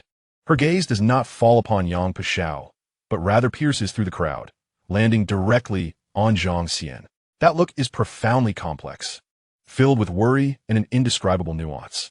Without hesitation, Li Fuqi produces a pill radiating with immense vitality. It is the high-grade recovery pill Zhang Xian had previously given her, and swallows it whole. Is Master once again being reckless? No. In the blink of an eye, Zhang Xian realizes that his master had clearly intended to concede. Why is she suddenly willing to risk everything? Zhang Xian's gaze fixates intensely on the smirk of triumph at the corner of Yang Pezhao's lips. It is him. Master must have discovered something. Or he whispered something to her in secret. Chapter 124, Shattered Jade. As the pill enters her stomach, an even more powerful and frenzied aura erupts forth from Li Fuqi's body. She once again activates her secret technique. The twin swords around her buzzed furiously. Her eyes transformed, one into a pure ice blue, the other into a fierce golden hue. The aura surrounding her surged violently, shattering the constraints of the seventh layer of the golden core, driving towards the pinnacle of golden core cultivation. Her gaze was cold and unyielding, embodying a resolute determination. The twin swords merged as they hurtled towards Yang Pezhao with ferocity. The faint smile on Yang Pezhao's face finally dissipated, replaced by a look of grave seriousness. Without hesitation, he consumed a recovery elixir, and the heavy sword in his grasp ignited with an unprecedented blaze. A series of tangible sunfire runes illuminated, emanating an aura capable of annihilating all. It was the secret technique of the Lingshu sword sect, the Haoyan True Flame Sword. Boom! The golden torrent of icy water clashed violently with a blazing inferno. A terrifying explosion engulfed the entire arena as the two forces intertwined chaotically, leading to mutual annihilation. As the light dissipated, to everyone's astonishment, Li Fuqi's desperate strike managed to suppress Yang Pezhao's fiery assault. Yang Pezhao let out a muffled groan, blood trickling from the corner of his mouth, clearly having suffered a hidden disadvantage. However, Zhang Xian displayed no sign of joy. The system's notification echoed relentlessly in his mind. Ding! Li Fuqi's fortune value 1, current fortune value 66. Ding! Li Fu undicesimo esse fortune value 1, current fortune value 65. Her fortune was rapidly depleting. This was not a sustainable situation. Damn it! A flicker of incredulous anger and ferocity flashed in Yang Pezhao's eyes. He had not anticipated that Li Fuqi, in her desperation, could wield such power. To be forced into such a state by a mere seventh-layer golden core cultivator was an utter disgrace. Yang Pezhao raved in fury, no longer concealing his strength. A violent surge of purple lightning erupted within him, instantly intertwining with the crimson flames of destruction. The intertwining of purple lightning and scarlet fire forged an even more terrifying and brutal force of annihilation. The dual elemental roots of thunder and fire, his long-hidden thunder root, which he had no choice but to reveal. The counterattack of the thunder and fire was instantaneous. Li Fuqi staggered as if struck by a heavy blow, blood seeping from the corner of her mouth, yet the determination in her eyes remained unwavering. Jade shatters, a chilling whisper, seemingly emanating from the depths of her soul, echoed. In that instant, something deep within Li Fuqi's spirit realm shattered completely. An indescribable, overwhelming force, infused with the essence of destruction, erupted forth. Her aura surged once more, radiating a blinding jade light. Ding! Li Fuqi's fortune value 30, current fortune value 22. Boom! The collision this time was even more catastrophic. The jade brilliance surged forth like a torrent breaching its dam, instantly engulfing Yang Pezhao's purple lightning and fire. Yang Pezhao emitet a piercing scream. As the protective aura around him crumbled like paper, his invaluable protective treasure exploding into countless fragments. He was violently hurled across the arena's edge, crashing heavily, blood gushing forth, his vitality diminishing to its utmost brink. After unleashing that astonishing strike, Li Fuqi felt the radiant light surrounding her dissipate in an instant. It was as though all her strength had been drained, causing her to slowly descend from the air, her steps unsteady. Only by leaning on her dual swords did she manage to avoid collapsing to the ground. The sound of shattered jade echoed on the viewing platform. The true man of Forgotten Cliff suddenly stood up, his face ashen, eyes filled with incredulous sorrow. Li Fuqi had actually destroyed the source jade of the 9 transformations of condensed jade scripture. Centuries of arduous cultivation, obliterated in an instant. Xian had quietly left the platform and appeared at the entrance of the Yun Miao sect's resting area. On the arena, Yang Pashao struggled to rise from the dust, his clothes tattered, yet the madness in his eyes burned even brighter. He crushed a healing elixir between his teeth. Feeling the tumultuous injuries within him, his gaze fixed intently on the wavering Li Fushi. He never anticipated that as a prominent son of a realm, an immensely powerful transmigrator, he would be pushed to such a brink by a mere 7th-level Golden Core practitioner. I concede. We concede. Zhang Xian shouted towards the judges outside the arena as he watched Yang Pashao rise once more. Simultaneously, Xian and Elder Shouheng signaled the judges by the sidelines. Yang Pashao moved with incredible speed. His fallen spiritual treasure, sword returning to his grasp as he bellowed, charging at Li Fushi. Stop! Zhang Xian transformed into a streak of light, rushing onto the arena in an instant. Buzz! 4 puppets materialized before Li Fushi, forming a solid line of defense. At the same time, 3 Earth-grade defensive talismans radiating a deep ochre glow ignited in front of Zhang Xian, stacking into 3 layers of shields. Those who stand in my way shall perish. Yang Pazhao's roar echoed through the heavens, just as he was about to come into contact with the puppets. A figure clad in pristine white appeared before Zhang Xian like a specter. In her hand, she wielded a long sword crackling with icy blue lightning. Pointing it towards Yang Pashao, a spark of lightning, accompanied by a faint dragon's roar, halted Yang Pashao in his tracks. The one who intervened possessed an ethereal grace and an unparalleled beauty, none other than Long Ji. Master, Yang Pashao was taken aback upon recognizing her, his eyes brimming with shock and a hint of panic. Long Ji's gaze fell upon Yang Pashao, devoid of anger or disappointment, only a profound, unfathomable coldness. Since you have joined the Guiyuan sect, I am no longer your master. Yang Pashao felt as if struck by lightning, his heart aching. Master, please let me explain. You need not explain anything to me, Long Ji interrupted coldly, her sword unwavering. I have descended today not for you, but to prevent anyone from acting despicably and brutally under the banner of the Lingshu Sword sect. Yang Pazhao's countenance turned pale, his lips quivering, yet words failed him.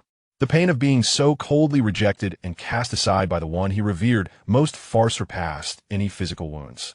Gazing at Long Ji's indifferent visage, he suddenly felt a pang of regret.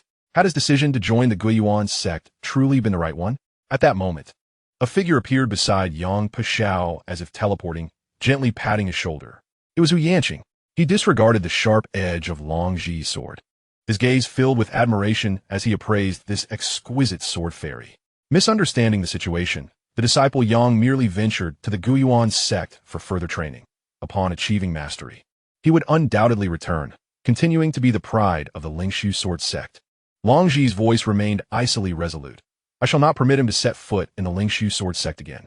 Xianxia chuckled dismissively, his gaze drifting past Long Ji to rest upon Li Fushi, who was tightly embraced by Zhang Xian.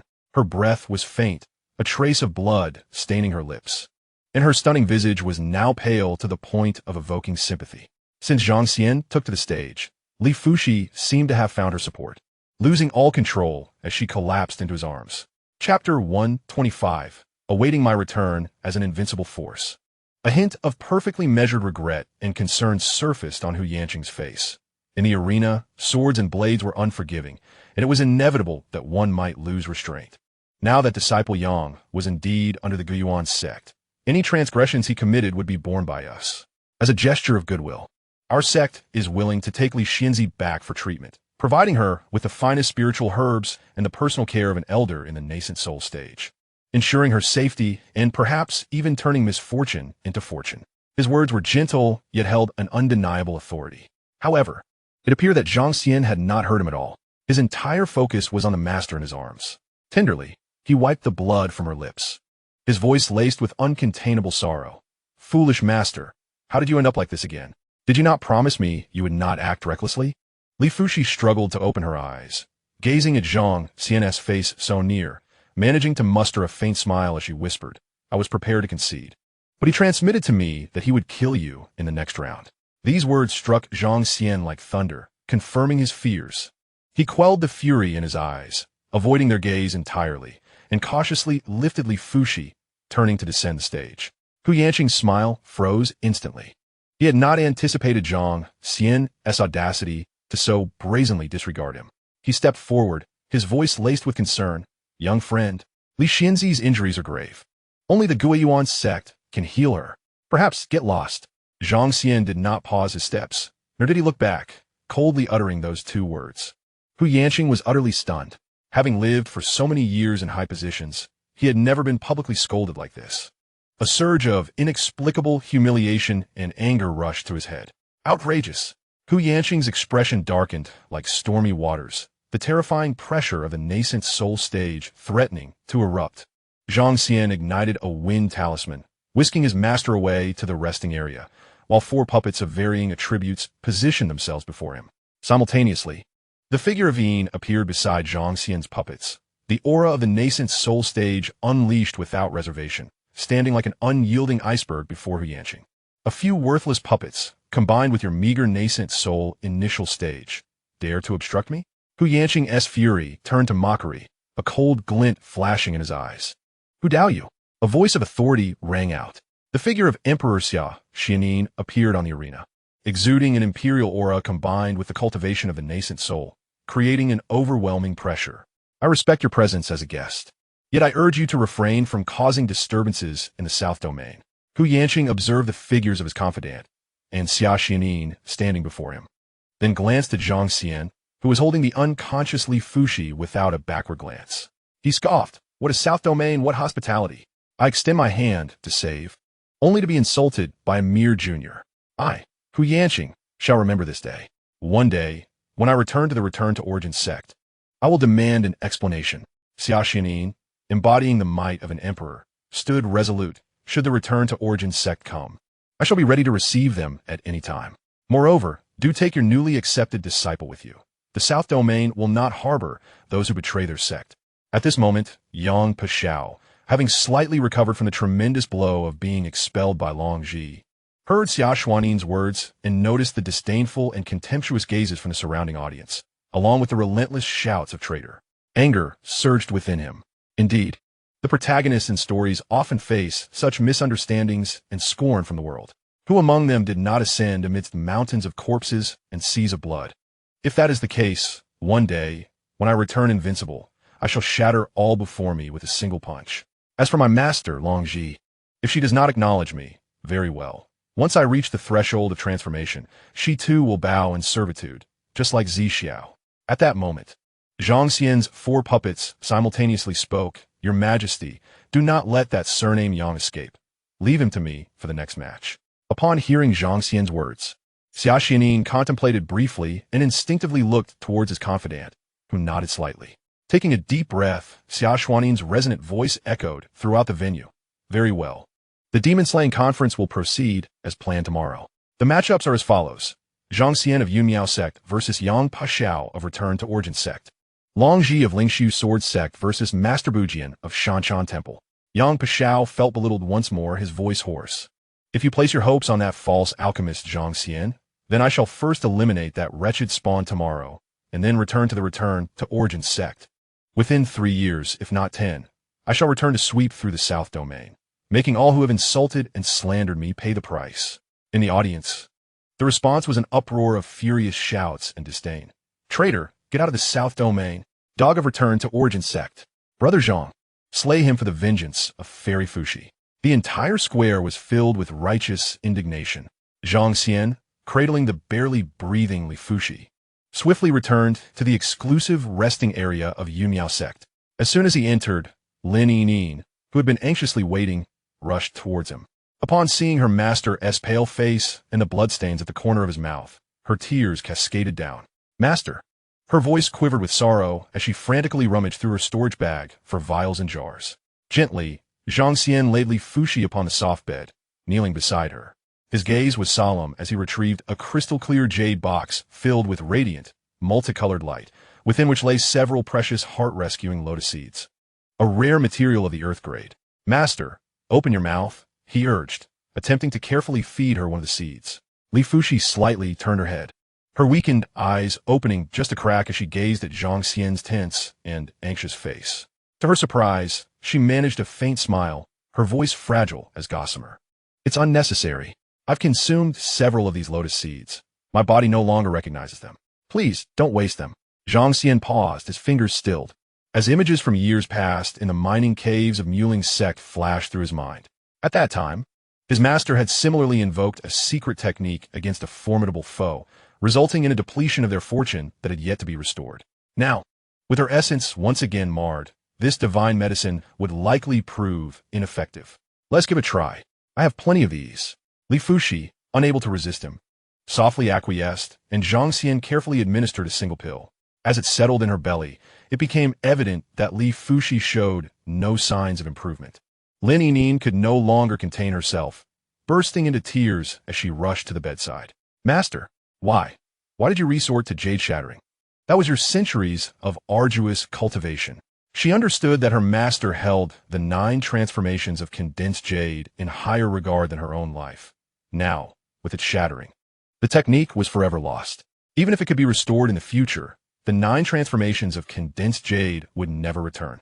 Li Fuxi's gaze remained fixed upon Zhang Xian's face. Observing his tightly furrowed brow and the uncontainable anguish and panic in his eyes, she unexpectedly revealed a smile, imbued with a sense of elusive satisfaction and relief. Chapter 126. Are you out of your mind? Zhang Xian found himself both exasperated and amused by her carefree smile. Unable to restrain his frustration as he shouted, "Foolish woman, you're gravely injured, and yet you can still smile? Have you lost your mind?" Li Fuxi seemed oblivious to his outburst, her blood-stained fingertips trembling as they gently brushed against Zhang Xian's bloodied garment. The glaring red was indeed her own blood. She looked at the stain, her voice barely audible. "I've taken so much from you. Now, I've repaid you." Repay? What nonsense! Zhang Xian's pent-up emotions surged forth. "I've painstakingly raised you, only for you to demean yourself like this? Is this how you intend to repay me with your life? Can't you see that the one named Yang meant to target you? How foolish can you be to jump into every pit others dig for you?" As he scolded her, he noticed that instead of being cowed, Li Fuxi's smile grew even brighter. However, the movement triggered another fit of violent coughing, her eyes sparkling with an extraordinary light. "Still smiling? Are you out of your mind?" Zhang Xian fumed. Fortunately, though Li Fuxi was gravely injured, her life was not in jeopardy. Together, Zhang Xian and Lin Yining carefully transported her to the elegant residence of Yunmiao sect. Master Wangya rushed over upon hearing the news, carrying a bowl of meticulously prepared spiritual soup. Upon seeing the feeble Li Fuxi on the bed, he sighed deeply, set down the soup, and gently patted Zhang Xian's shoulder before quietly stepping out, leaving the space for the trio of master and disciples. Zhang Xian sat at the edge of the bed, cautiously feeding Li Fuxi spoonfuls of the warm, spiritual soup. Li Fuxi curled up, finally succumbing to the fatigue and pain, and slowly drifted into slumber. Even in the depths of her profound slumber, her brow remained furrowed with unease, her long lashes glistening with moisture. Having settled her master, Lin Yining followed Zhang Xian to a serene pavilion in the secluded garden, where the autumn breeze carried a slight chill. Suddenly, Lin Yining grasped Zhang Xian's sleeve tightly, tears cascading down her cheeks. "Brother Zhang, Master has sacrificed too much this time." Just as she was about to attain perfection, everything shattered in an instant, leaving nothing behind. Having practiced the 9 transformations of the Condensed Jade Sutra alongside Li Fuxi for quite some time, she could deeply empathize with the situation. The overwhelming sorrow and heartache rendered her almost speechless. Zhang Xian gently patted the back of her hand, his voice unusually somber. "I understand. Master was forced into this by that scoundrel. He calculated her weakness, knowing that by threatening to kill me, she would never easily concede. From the very beginning, his aim was to destroy her. And then that man surnamed who pretends to be the Good Samaritan, attempting to lure Master to the Guiyuan sect. How utterly cliched and repugnant." Upon hearing this, Lin Yining's complexion paled.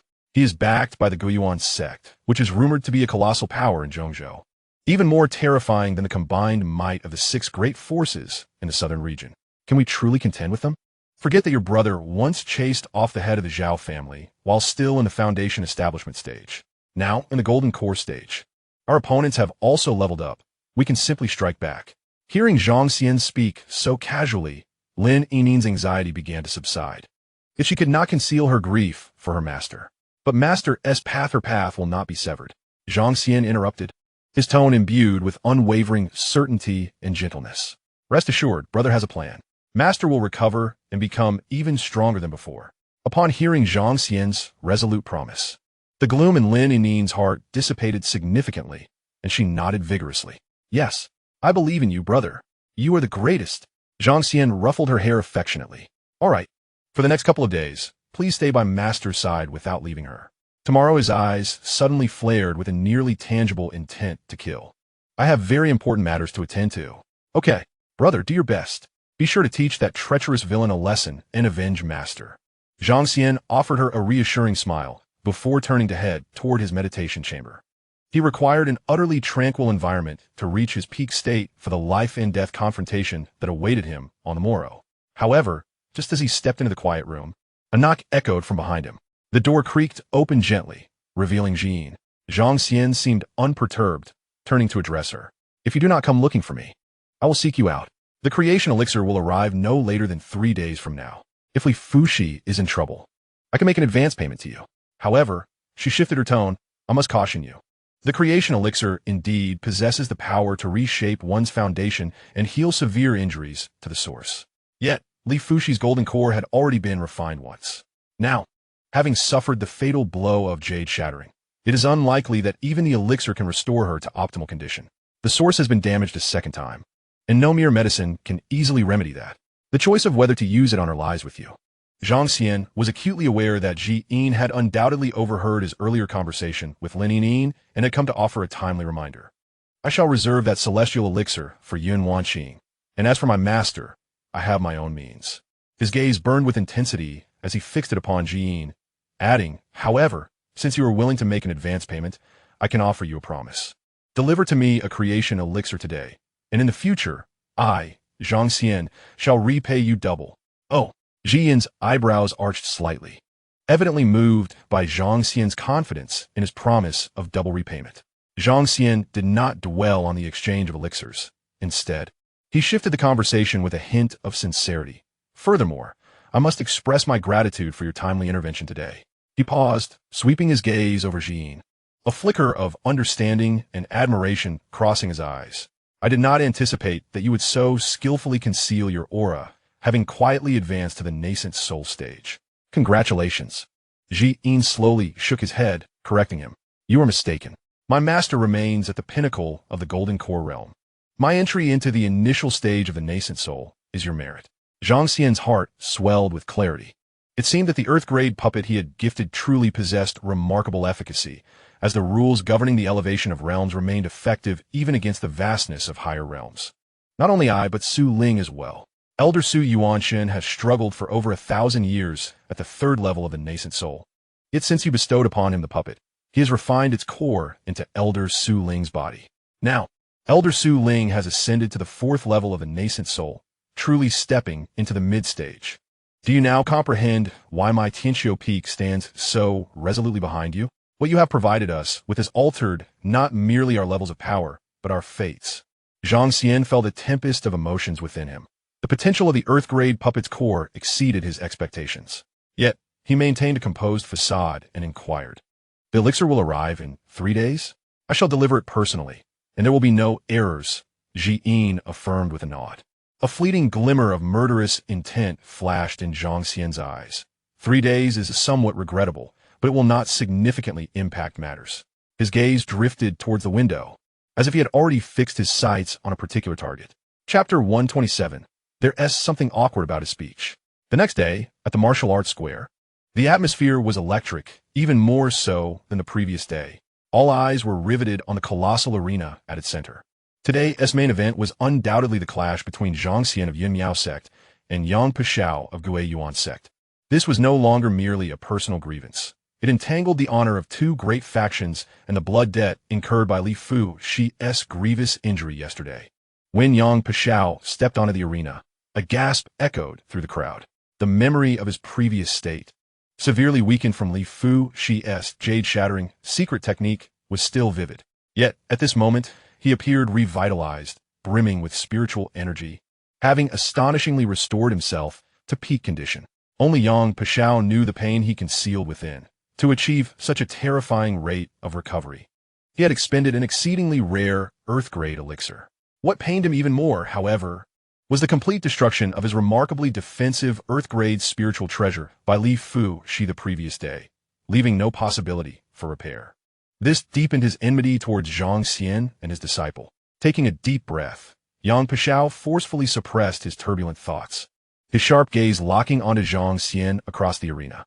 For reasons unknown, he was beset by an inexplicable sense of familiarity and foreboding in the presence of this individual, who was only at the false Dan realm.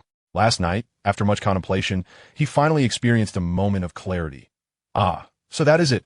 If I am destined to be the chosen one of this realm, then this fellow embodies the archetypal failure protagonist. Yang Pashao's gaze swept over Lin Yinyin, who was anxiously watching Zhang Xian from below the stage, and he recalled the gravely wounded Li Fu Shi and the rumored most beautiful woman of the southern region. Yun Wanqing, a pang of bittersweetness and twisted pleasure stirred within him. His ability to cultivate a harem was not lacking. He possessed the flair of a story's protagonist. Unlike himself, who had been with the stunning master, Long Ji, for nearly half a year without even a gentle touch. Yet he soon found solace again, his eyes igniting with fierce ambition.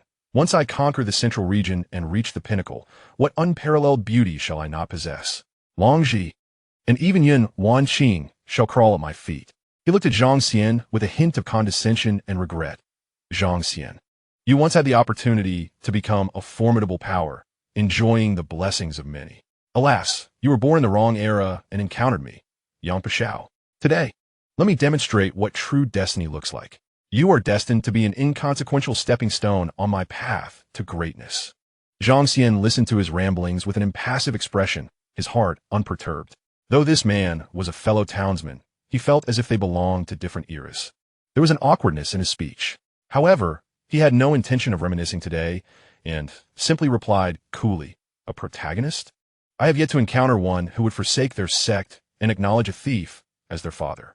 In an instant, the smugness on Yang Pashao's face froze, as if he had been struck at the most sensitive of scars. The icy gaze of Long Ji from the previous day and her public denunciation pierced his heart like a venomous sting once more.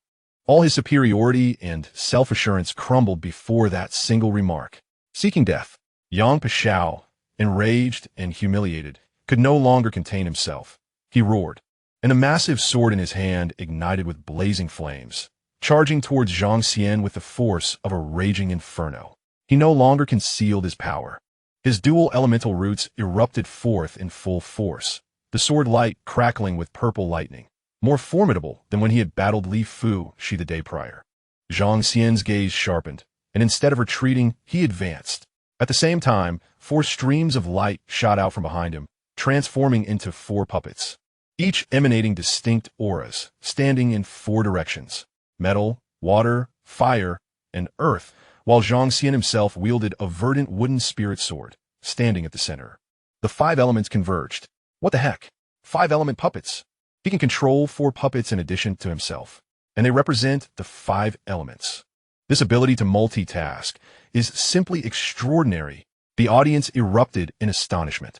While controlling multiple puppets is not unheard of, to simultaneously manipulate 4 puppets of differing attributes capable of executing various exquisite sword techniques, as Zhang Xian did, was utterly unprecedented.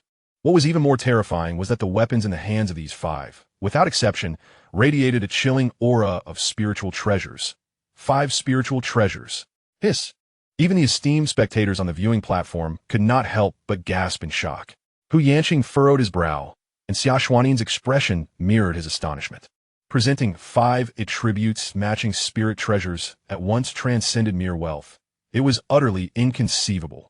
Where did he find the energy to refine so many spirit treasures?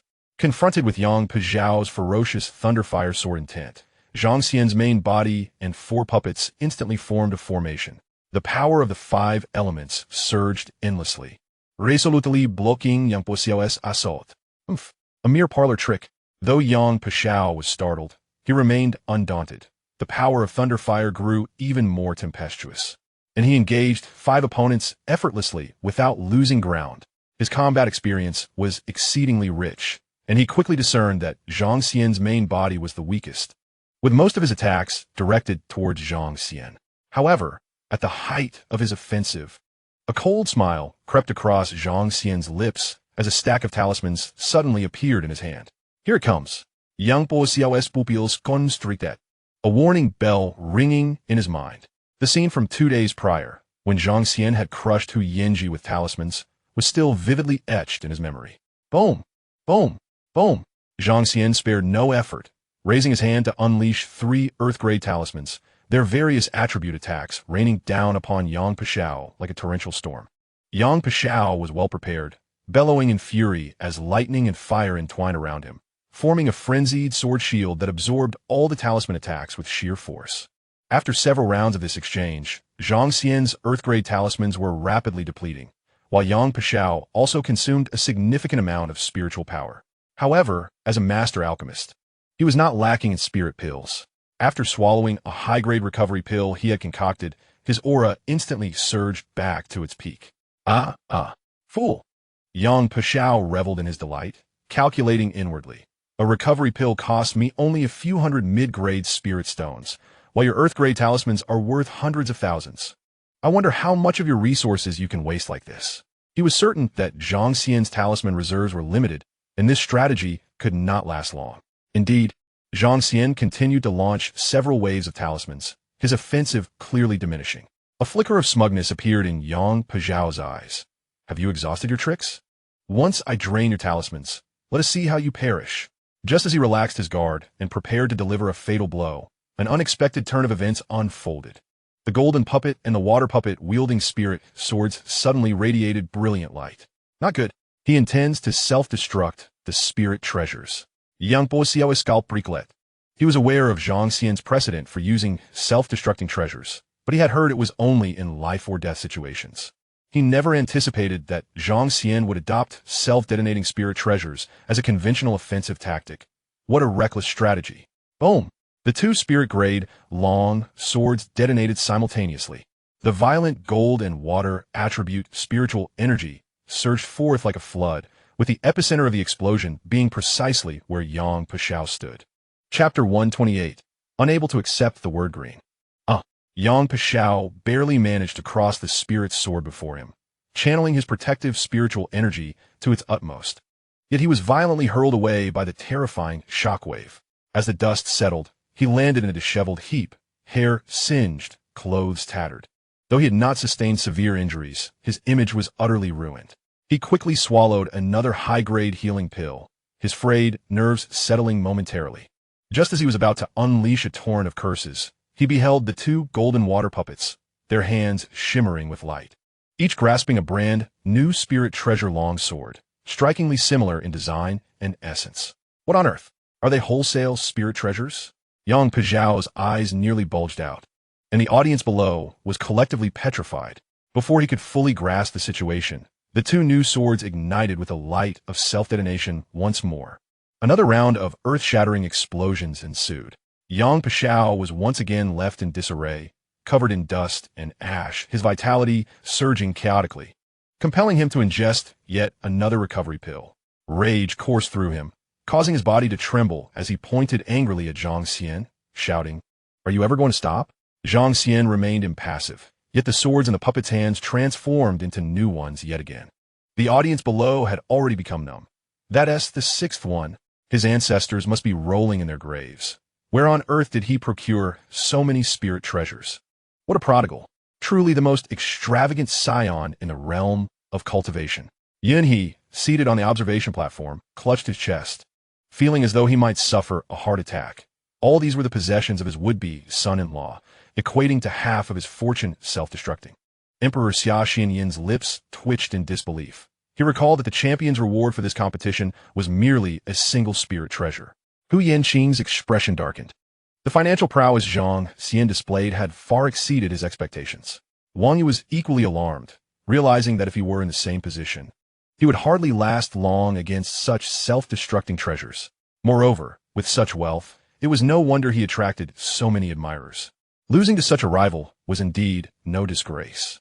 Yang Paxiao was thoroughly panicked. No matter how many healing pills he had, he couldn't withstand this level of consumption.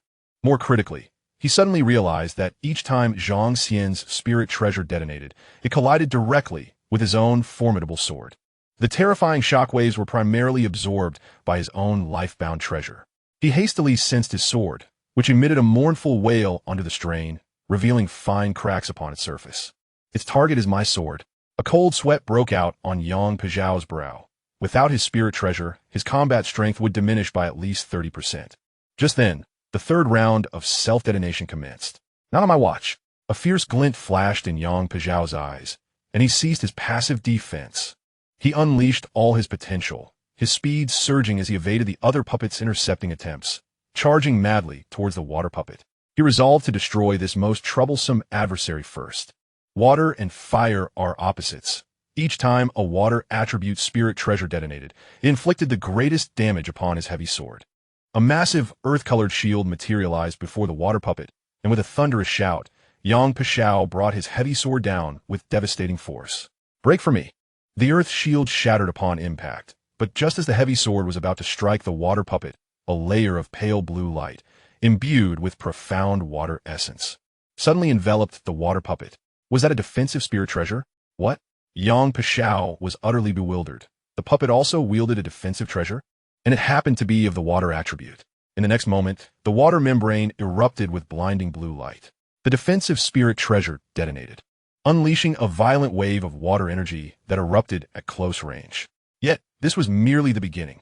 Almost simultaneously with the explosion of the defensive spirit treasure, the four puppets wielding the spirit swords of gold, fire, earth, and wood, along with the wooden sword in his own hand, ignited 5 radiant beams of light, culminating in the detonation of 5 spirit treasures in succession. Concurrently, several earth-grade defensive shields enveloped Zhang Xian's true form and the puppets. The explosion reverberated thunderously. The combined force of the 5 elemental spirit treasures created a cataclysmic energy storm that engulfed the entire arena in a kaleidoscope of colors. As the brilliance faded, Yang Pizhao was hurled away, his body charred and blood gushing forth. His vitality waned to its limits. His heavy spirit sword had long since been shattered into mere scraps of iron amidst the chaos. From behind the earthy shield at the edge of the explosion, Zhang Xian emerged unscathed, his demeanor calm. Indeed formidable, he remarked. It took the self-detonation of over a dozen spirit treasures merely to destroy one of yours. Impressive. Yang Pizhao, upon hearing this, was incensed, spewing forth another mouthful of blood. Frantically, he retrieved a handful of healing elixirs, hastily swallowing them to stabilize his condition. However, a chilling sensation of paralysis began to creep through his veins. Poison? A wave of dread washed over him as he recalled the bizarre scene of Hu Yanji being burned alive. In a frenzy, he channeled his Thunderfire spirit energy to expel the toxins. As arcs of lightning flickered, wisps of cyan venom were forced from his body. Yet during this struggle, his skin took on an eerie shade of emerald green. With a violent retch, he expelled a stream of foul-smelling green blood. Though he managed to temporarily suppress the potent poison, his appearance was utterly ruined. Look, he has turned green. The green prodigy of the Guiyuan sect. The crowd erupted into raucous laughter, their jeers resonating through the arena. This humiliating spectacle ignited a fierce rage within Yang Pizhao. Zhang Xian, he roared, madness overtaking him. You may kill me, but you cannot humiliate me. You rely solely on spirit treasures and talismans, or resort to poison. Is that all you can do? Face me like a man in honorable combat. Yet Zhang Xian merely stood amidst his 4 puppets, unperturbed. No need for that. You are so green. I fear you may infect me. This flippant remark struck at the very core of Yang Pizhao's psyche. As a modern-day transmigrator, he found the insult of being called green particularly intolerable. His eyes blazed crimson, nearly bleeding with fury, yet within this tempest of rage, a chilling instinct compelled him to suppress his impulsiveness. Taking a deep breath, his chest heaved like a bellows, a glimmer of resolve flashing in his gaze. He ceased his futile chatter and drew forth an elixir the size of a longan, the burning blood, igniting soul pill. A pinnacle earth-grade concoction. It promised a surge of spiritual energy and a fleeting moment of unparalleled explosion at the cost of his vitality and lifespan. As a master alchemist, he could restore both his lost essence and lifespan, yet this particular elixir had cost him a fortune in the system space. It was one of his greatest trump cards. With a thud, the potion was consumed. An even more ferocious and ominous flame erupted violently from Yang Pazhao's body. At the fringes of the crimson blaze danced tendrils of black flames that devoured light itself. The toxic green mist on his face was instantly evaporated by the overwhelming fire. As if magma coursed beneath his skin, his aura surging to the very threshold of a nascent soul stage. Chapter 129. When defeated, resorting to slander. D. Yang Pazhao transformed into a meteor, trailing a tail of black flames, as he unleashed a punch that seemed to tear the fabric of space itself. Emitting a piercing shriek, the hastily conjured Earth-grade defensive talismans by Zhang Xian shattered, as if made of paper, disintegrating in an instant. The speed was too swift. Without hesitation, Zhang Xian activated a wind talisman, narrowly escaping the spot where he stood. Too slow. Yang Pazhao's sinister laughter echoed like a specter behind Zhang Xian. Anticipating Zhang Xian's landing, his fist, engulfed in black flames and radiating an aura of destruction, ruthlessly struck towards Zhang Xian's back. Shadow Flame, a pinnacle Earth-grade technique, surpassed all top-tier techniques in the Southern Domain by a level, and like the blood-burning soul elixir, it was another powerful card he had exchanged for at great expense in the system space. Crack! A sound reminiscent of grating teeth resounded as a massive fissure appeared in Zhang Xian's protective spirit treasure, the ferocious force penetrating through. Zhang Xian let out a muffled groan, retreating under the immense power while a fierce glint flashed in his eyes. Detonate. Boom! He unhesitatingly self-destructed the defensive spirit treasure, unleashing a terrifying shockwave at point-blank range. Yang Pazhao crossed his arms in front of him, the black flames surging around him, absorbing the force of the explosion, though his form was slightly jolted. A trace of disdain flickered in his eyes. Out of tricks. Then, with a dive, he accelerated, his fist ablaze with black flames wielding unmatched might, ruthlessly crashing towards the recently landed Zhang Xian. Bang! Zhang Xian's body shattered like porcelain, countless intricate metal components scattering in all directions, revealing yet another wooden puppet. Oof! A mere trick. Yang Pazhao seemed to have anticipated this, coldly snorting as his consciousness spread like a tide across the arena. A fleeting wave of spiritual energy, belonging to Zhang Xian's true form, flickered amidst the dust in the corner of the arena. Found you. A cruel smile curled on Yang Pazhao's lips as he flicked a finger, sending forth a jet of black flame. Zhang Xian hastily summoned 3 earthen shields, barely managing to block the inferno. Yang Pazhao hovered in midair, surrounded by writhing black flames, exuding an air of absolute control as he looked down upon Zhang Xian. A cultivator ultimately relies on their own strength. With these shabby puppets and talismans, you shall forever remain a worthless being. Zhang Xian's gaze remained composed, even tinged with a hint of mockery. How long do you think you can endure in this state? Your demise will suffice. Yang Pazhao's murderous intent surged as he lunged forward once more. At that moment, Zhang Xian's eyes sharpened, and he commanded seal.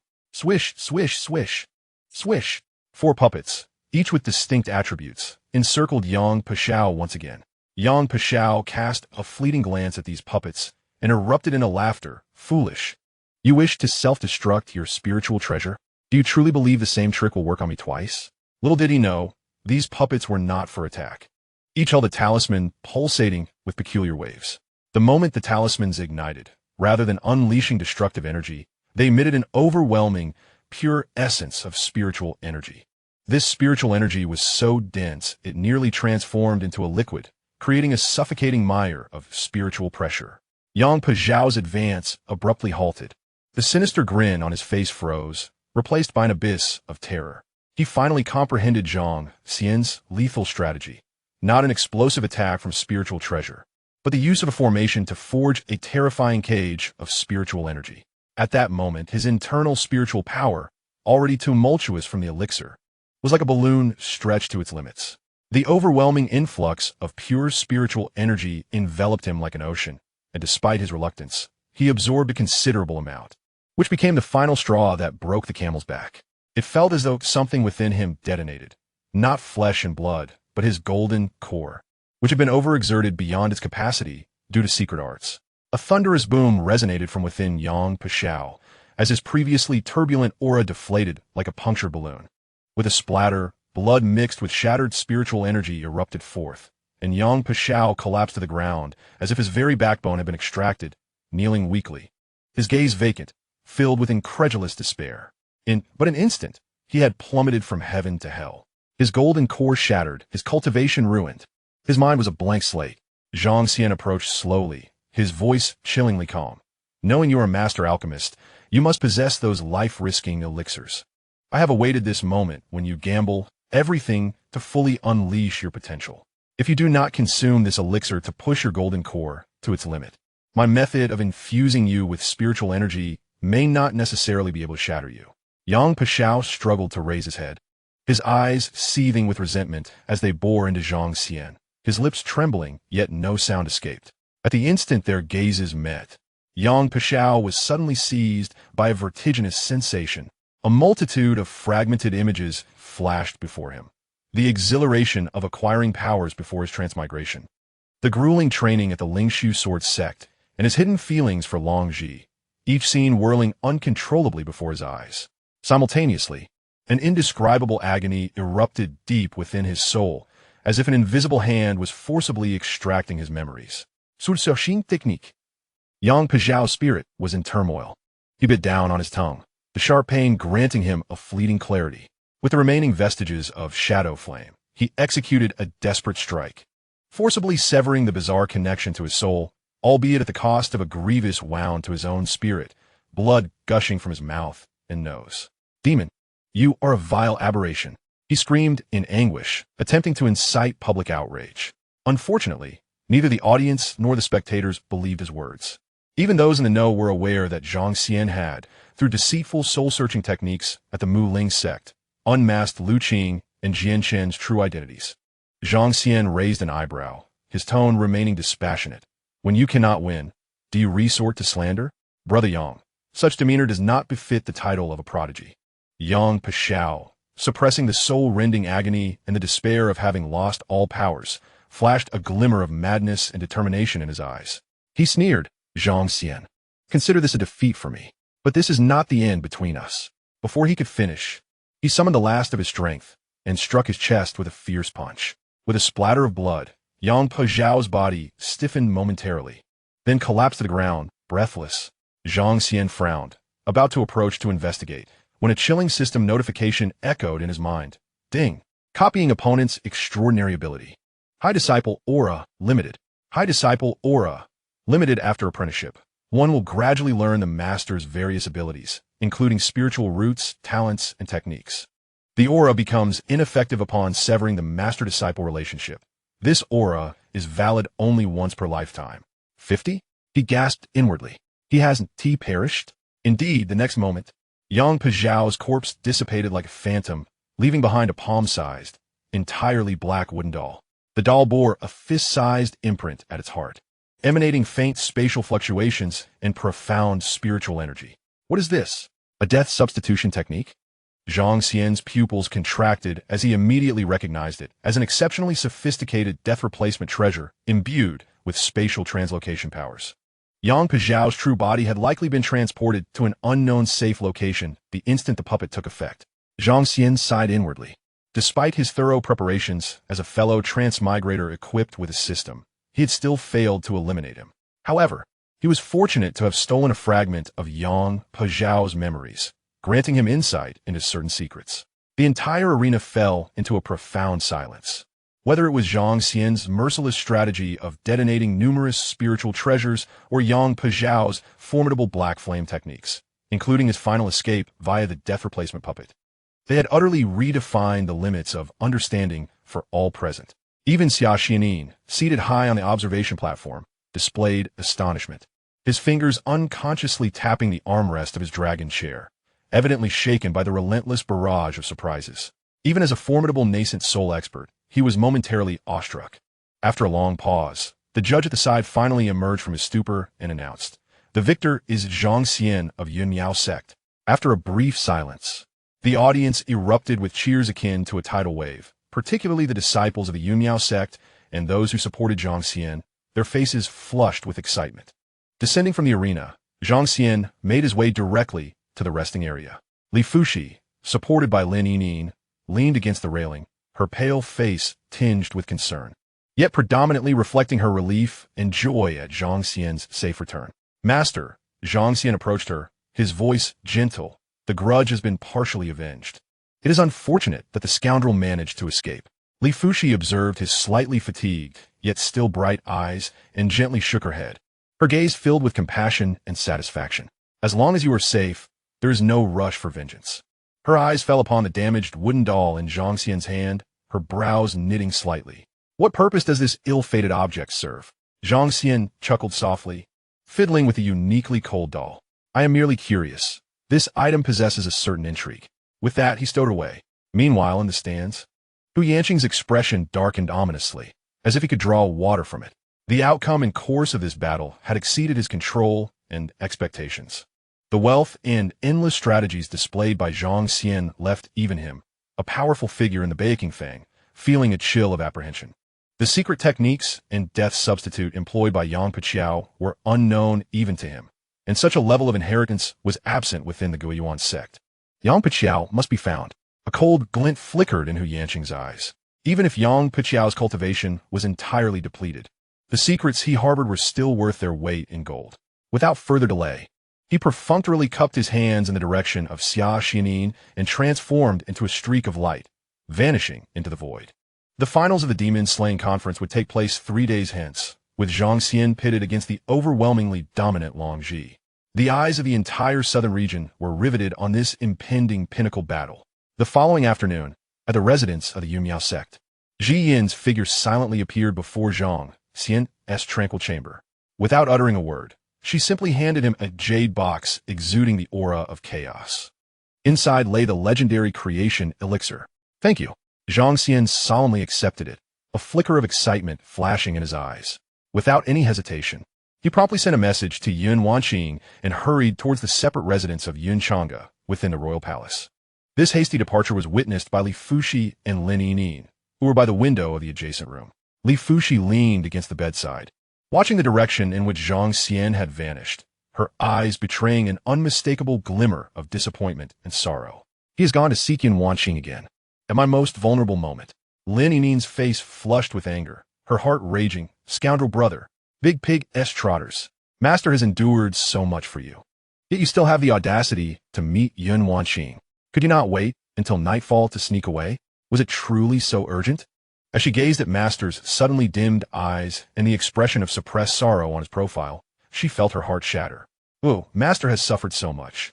Toyed with in love. For the next 3 months, I shall not acknowledge my brother. As Zhang Xian stepped into the courtyard, he was greeted by the sight of Yun Qi, who wore an expression of utter despair. Upon noticing Zhang Xian, Yun Qi's lips twitched slightly. His eyes filled with complex emotions. He had just been summoned by his aunt to the entrance to act as a welcoming attendant. Is that not my esteemed nephew? Yun Qi, Zhang Xian exclaimed cheerfully. Come now, how about calling me uncle? Yun Qi responded with a dramatic roll of his eyes.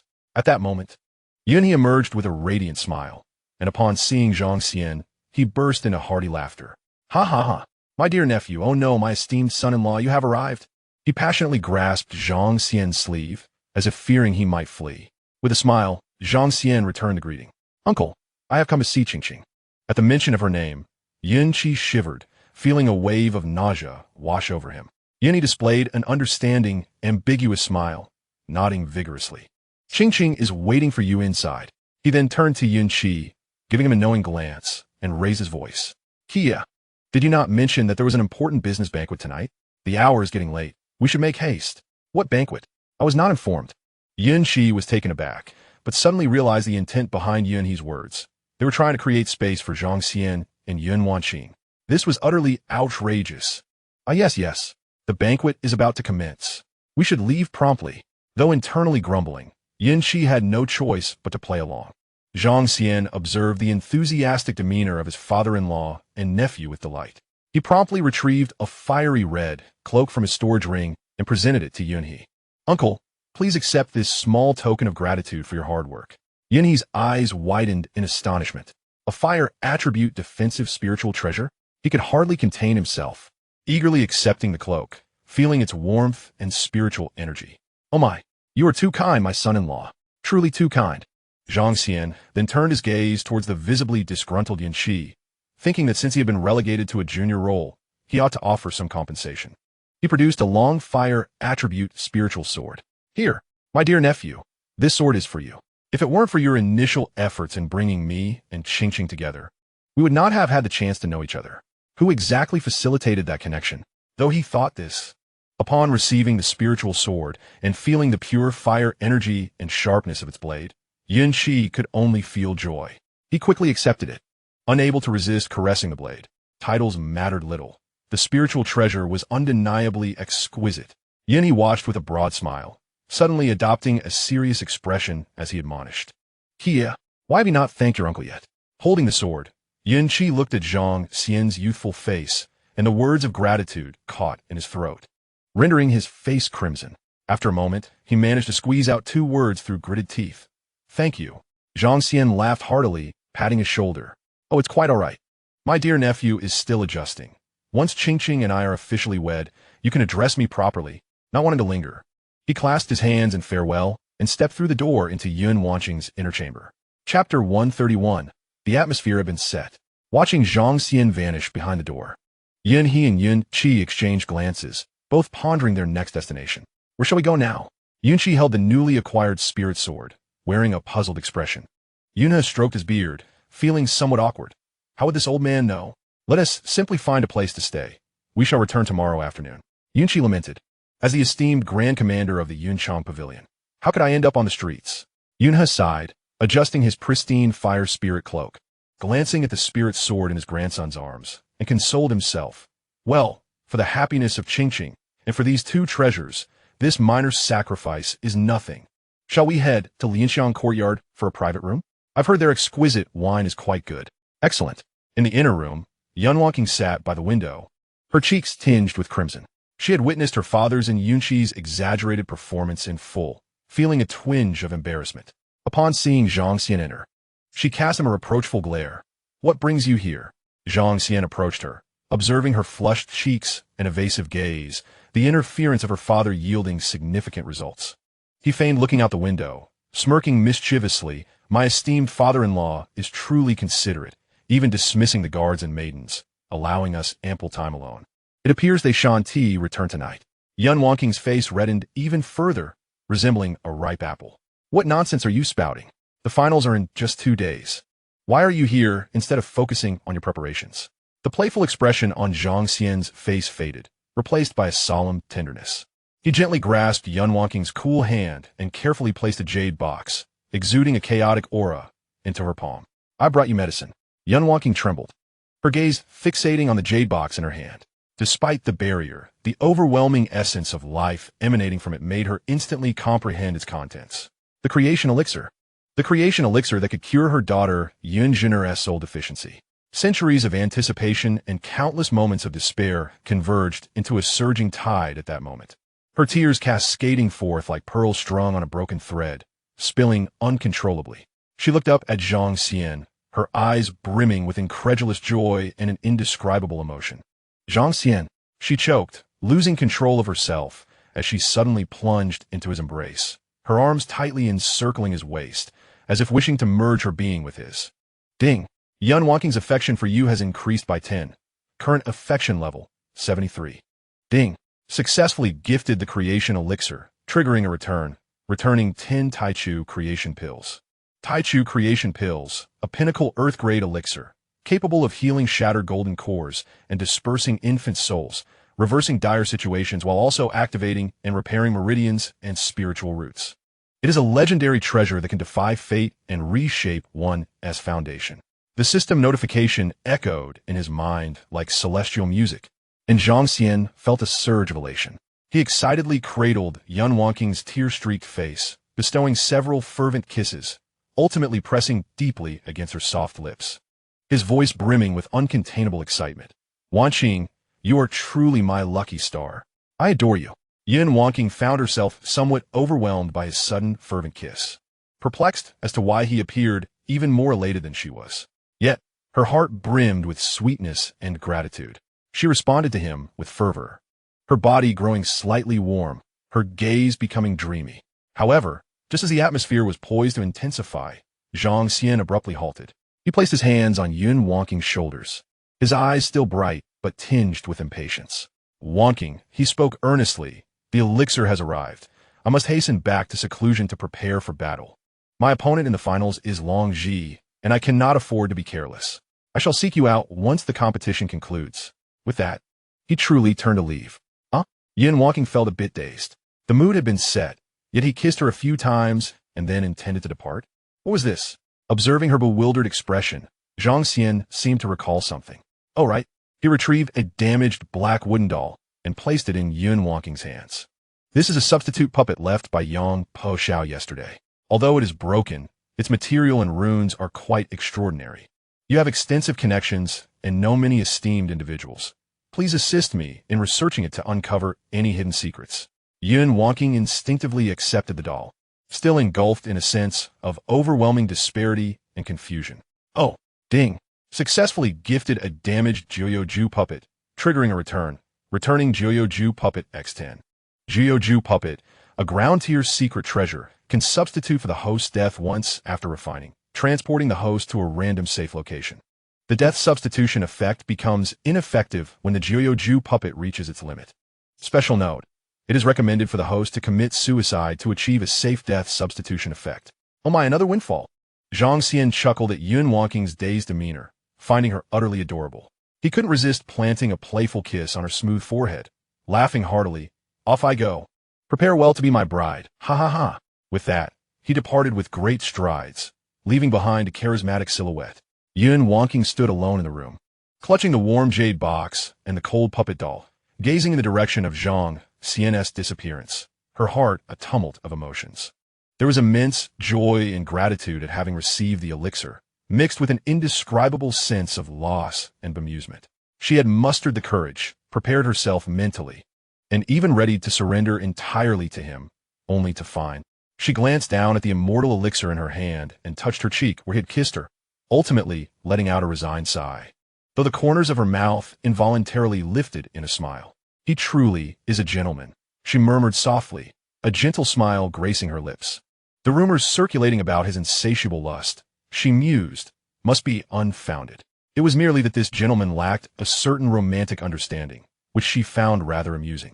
Zhang Xian hurriedly returned to the secluded residence of Yun Miao sect, having been away for barely half an hour. He headed straight for the room, where Li Fuxi was recuperating and gently knocked on the door. Do not come in, came Lin Yinin's haughty voice from within. Zhang Xian pushed the door open, a faint medicinal fragrance wafting through the air. Li Fuxi reclined against the soft couch by the window, her complexion still pale. Yet her spirit seemed somewhat improved. Lin Yinin, resembling a protective hen, had pulled a chair close to the couch. Upon the entrance of Zhang Xian, she immediately turned her head toward the window, emitting a distinctly audible huff from her nose. Li Fuxi lifted her eyelids slightly, her gaze lingering on Zhang Xian for but a moment before she lowered her eyes again, resting them upon her clasped hands, remaining silent. Her silence, however, was more suffocating than reproach. Zhang Xian rubbed his nose, sensing the tension between the two jealous parties. Chapter 132. Isn't the master-disciple relationship more exciting? Zhang Xian approached the couch, his gaze settling on the slightly haggard features of Li Fuxi, his tone imbued with concern. Master, how do you feel? Li Fuxi continued to keep her head lowered, responding, I am fine. Though the golden core is shattered, the foundation remains. I can barely maintain the 7th level of golden core. As long as I refrain from unnecessary confrontations, I can still safeguard Lingjian Peak. Lin Yinin quickly interjected, Exactly, Master. You have me.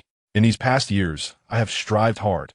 I will take on a role such as a supervisor, and together with you, we will elevate our Lingjian Peak, relieving you of any worries. As she spoke, she shot a glare at Zhang Xian, laden with implication, suggesting that he should better spend his time with his fiancée. Tomorrow, the two of us will depart for the sect, so we won TB in your way here. Zhang Xian observed the two jealous figures before him, feeling both amused and helpless. Having experienced significant gains that day, his spirits were high. At that moment, witnessing his master's fragile facade of composure and Lin Yinin's adorable defensiveness struck him as particularly vivid. He stepped closer, nearly at the edge of the couch. Leaning slightly forward, his gaze intensely locking onto Li Fuxi's downcast eyes, a bright yet mischievous smile gracing his lips. Master. Li Fuxi was startled by his sudden proximity, instinctively raising her eyes. "You might be disappointed again," Zhang Xian said cheerfully. "Do you wish to flee?" "Not a chance." Li Fuxi gazed at his radiant smile, momentarily entranced. Zhang Xian ceased further words, taking hold of Li Fuxi's hand, placing a pill radiating with profound energy within her palm. As soon as the pill appeared, the spiritual energy in the room seemed to stir, emitting a subtle hum. Lin Yinyin instantly forgot her anger, her eyes widening in astonishment. "Is this the celestial transformation pill?" Li Fuxi's gaze was drawn to the extraordinary essence of the pill, yet the light that had sparked in her eyes quickly dimmed. She slowly shook her head, her voice carrying a barely perceptible tremor and firmness. "I cannot accept this pill, having promised Miss Yun in front of everyone in the Grand Hall. I cannot go back on my word. This pill rightfully belongs to her." She paused, her voice lowering further, imbued with a sense of resigned fatigue. "Moreover, I am truly exhausted. Rest assured, after this incident, I will not act recklessly again." "That will not do," Zhang Xian firmly interjected, his tone leaving no room for dissent. "My aim is to cultivate you into a nascent soul, or even beyond. What does a mere shattering of the spiritual root and golden core signify? For every time you shatter, I shall replenish you." As he spoke, he cast a meaningful glance at Lin Yinyin, who was watching eagerly beside him. She instantly understood and swiftly moved her small chair aside, not forgetting to form words of encouragement with her lips towards Zhang Xian. Taking the opportunity, Zhang Xian seated himself beside the couch, leaning slightly forward until his face nearly aligned with Li Fuxi's. He observed the faint blush on her cheeks and the way her eyes darted away, and he thought to himself, "I have my own methods concerning the Cloud Pavilion Master. This pill has been specifically prepared for you. Do you wish to settle debts on the arena?" "Master, your thoughts are too simplistic." Li Fuxi found herself flustered by his intense presence, and just as she intended to retort, Zhang Xian's warm, strong hand suddenly clasped her wrist. Before she could react, his other hand gently grasped her chin, his cool fingertips exerting an irresistible pressure that compelled her to part her lips slightly. In the next moment, the pill, radiating with vibrant life, was deftly inserted into her mouth by Zhang Xian. The pill dissolved instantly, transforming into a warm current that surged down her throat. "Zhang Xian, what are you doing?" Li Fuxi felt a mixture of embarrassment and anger, her almond-shaped eyes widening as she struggled to free herself from his grasp. Even if she did not give the pill to Yin Wanjing, it would be better for him to keep it for himself.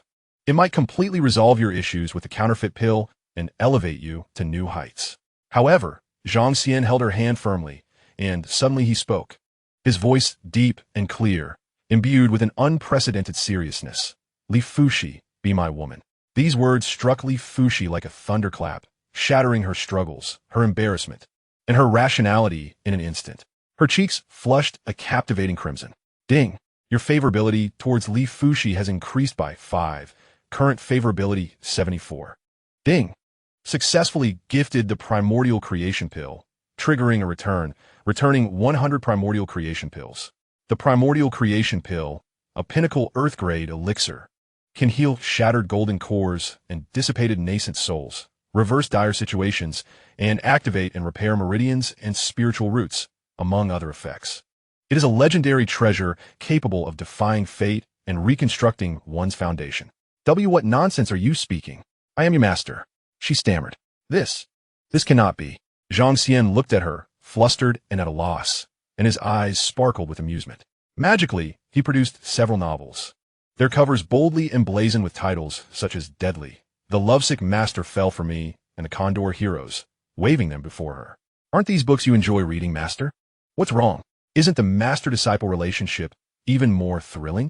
Li Fuxi's gaze fell on the titles that made her blush with embarrassment, and she felt a rush of heat surge to her head, her vision spinning as she wished for a crevice to hide in. This mischievous disciple, how did he know she read these, and to present them so openly? Yet, all her indignation was abruptly stifled by the overwhelming power of the medicine surging within her. "Ugh!" Li Fuxi let out a muffled sound, her eyes widening in shock. The pill transformed into waves of warmth, swiftly repairing and expanding her damaged meridians. The shattered, dim golden core and dual spiritual roots began to shine anew, swirling and coalescing in an arcane trajectory like stars rekindling their brilliance. The potency of this miraculous elixir and the exquisite effects it bestows far surpass any pill she has previously consumed, its efficacy eclipsing that of the heart-replenishing lotus seed by multiple folds. She could distinctly perceive the ethereal essence and latent potential contained within the restored golden core, which appeared to be even more refined and formidable than her original one. This was undoubtedly not a mere creation of fortune. A tempest of emotions surged within Li Fuxi as she turned abruptly to Zhang Xian, her eyes brimming with shock, bewilderment, and an indescribable sense of gratitude. Such a divine remedy could undoubtedly eradicate his counterfeit core affliction, enabling him to undergo a complete metamorphosis, yet he had selflessly bestowed it upon her without a moment's hesitation. Zhang Xian seemed to read her thoughts, gently patting the back of her hand, his voice soft yet resolute. Rest assured, Master, I possess more of this elixir. Focus on your restoration, Yining, and I shall return to see you tomorrow. Li Fuxi gazed at him, a torrent of words lodged in her throat, ultimately managing only a soft acknowledgement. She slowly closed her eyes, fully concentrating on channeling the immense medicinal power within her. Unlike the previous occasion, this time the joy of the golden core's restoration seemed to be submerged beneath an even more overwhelming and sweet emotion. Zhang Xian rose slowly, exchanging a knowing glance with the astonished Lin Yining beside him, and they quietly exited the room. Chapter 133. They must have feasted before returning. Once in the courtyard, Lin Yining could no longer contain herself. Imitating Zhang Xian's earlier tone, she playfully declared, Li Fuxi, be my woman. Ugh, brother, you're quite skilled at this. How utterly revolting. She scrutinized Zhang Xian from head to toe, pouting, now that you have Yin Wanjing and also Master, will you forget about me in the future? Zhang Xian, unable to resist the charm of her adorable demeanor, chuckled and gently pinched her pert little nose, replying, how could I forget? I could never overlook our dear Yining. Lin Yining felt her cheeks flush at his affectionate gesture, feeling bashful and coy. Glancing around to ensure no one was watching, she leaned closer to Zhang Xian, her voice dropping to a whisper filled with shyness and anticipation. Brother, you have a competition the day after tomorrow. Since Master is recuperating today, why don't we? Her voice trailed off, growing quieter, her face reddening like a ripe apple. Seeing her bashful demeanor softened Zhang Xian's heart. However, he had more pressing matters to attend to, compelling him to decline gently. He swiftly pecked her smooth forehead and said, another time, my dear. I must retreat to the quiet chamber now to see if I could decisively resolve the counterfeit core issue. Without waiting for Lin Yining's response, he turned and briskly made his way to his meditation chamber. Zhang Xian, Lin Yining watched his retreating figure in exasperation, stamping her foot in frustration, her face aflame. Is he truly brushing me off so casually? He must have indulged himself with Yin Wanjing before returning. Oomph. She shook her tiny fist in the direction he had vanished, feeling both embarrassed and angry, yet utterly helpless. Upon returning to his quiet chamber, Zhang Xian sat cross-legged, cradling the primordial creation elixir in his palms, the radiant glow of the pill reflecting the anticipation and excitement in his eyes. For you, I have endured the pain of rejecting the advances of two stunning beauties today. In Zhang Xian's mind, the delicate and bashful visage of Yin Wanjing and the adorably pouted expression of Lin Yining flashed momentarily, soon replaced by a more intense yearning. He had awaited this day for far too long. As the elixir melted on his tongue, a torrent surged through his limbs as if thunder erupted within him. The potent medicinal force, akin to the most exquisite chisel, relentlessly reshaped his essence. The counterfeit elixir quaked violently, impurities were expelled, and the structure was refined, giving rise to an unprecedented sensation of unity and solidity emanating from his dantian. Simultaneously, the artificial wood spirit root, constructed from countless heavenly treasures, underwent a transformation under the elixir's influence, gradually evolving into a genuine superior wood spirit root. The changes did not end there. From his inner sanctuary emerged four faint yet authentic embryonic forms of spirit roots: gold, water, fire, and earth.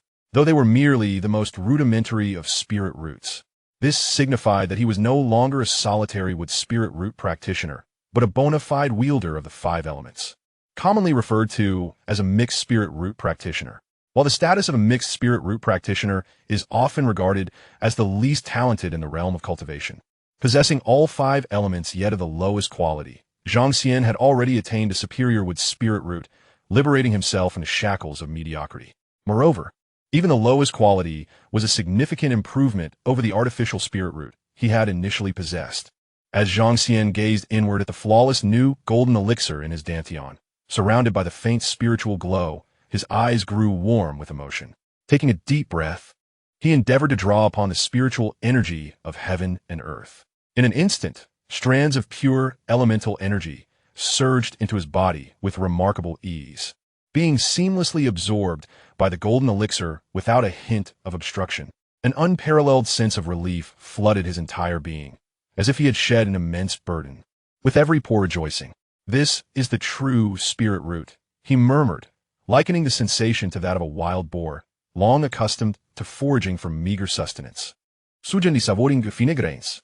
The affliction of the counterfeit elixir that had plagued him for years was finally resolved. No longer would he be the practitioner reliant on external aids to compensate for his foundational deficiencies, but rather a genuine golden elixir adept with a superior wood spirit root and a low-grade, mixed spirit root. Following the elation, a tinge of regret arose. Apart from the wood spirit root, the other four elements remained at the most basic level, and due to previous overconsumption of ascension pills and bone cleansing pills, he had developed a resistance that temporarily hindered further enhancement. Yet, a confident smile soon graced Zhang Xian's lips as he recalled his possession of the High Disciple Halo, Limited, though it could only activate once and was already locked onto his master, Li Fuxi.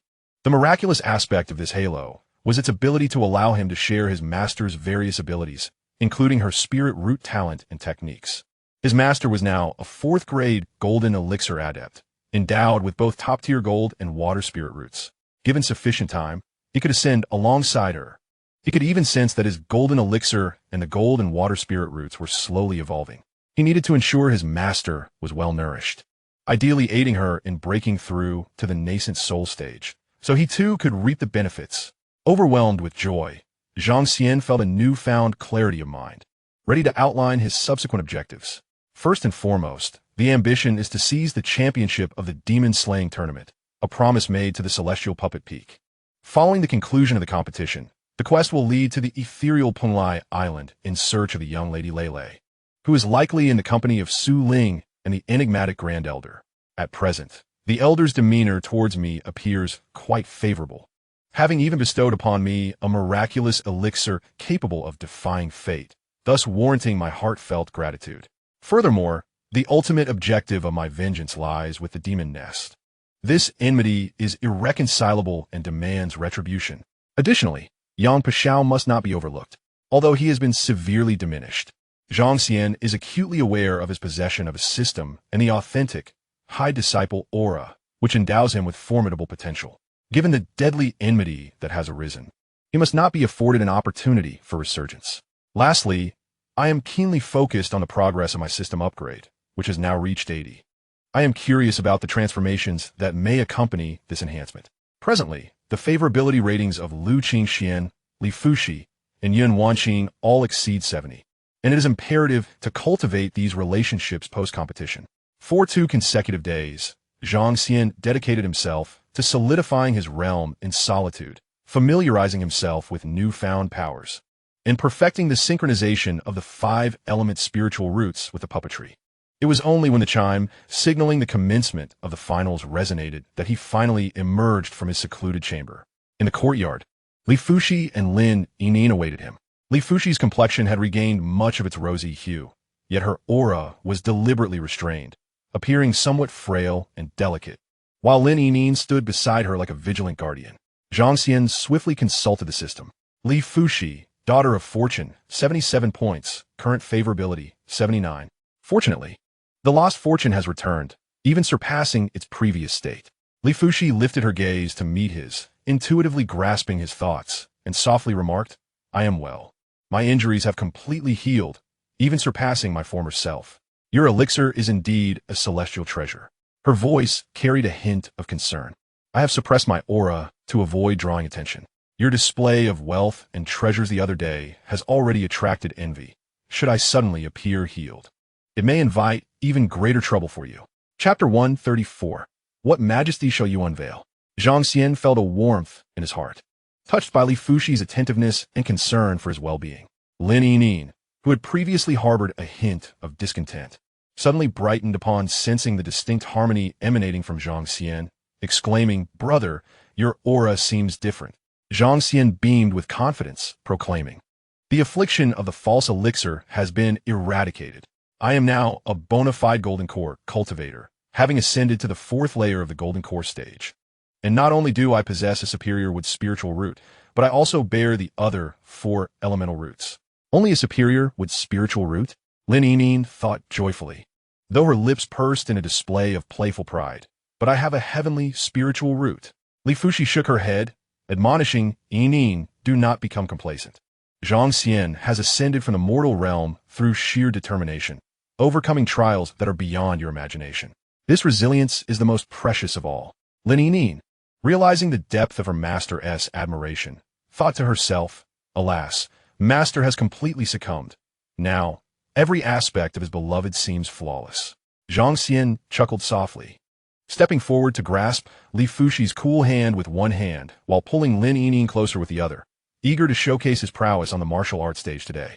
Li Fuxi, feeling the warmth of his grip, blushed deeply, instinctively withdrawing her hand as if struck by an electric shock, retreating a step as she murmured, "I haven't agreed to anything yet.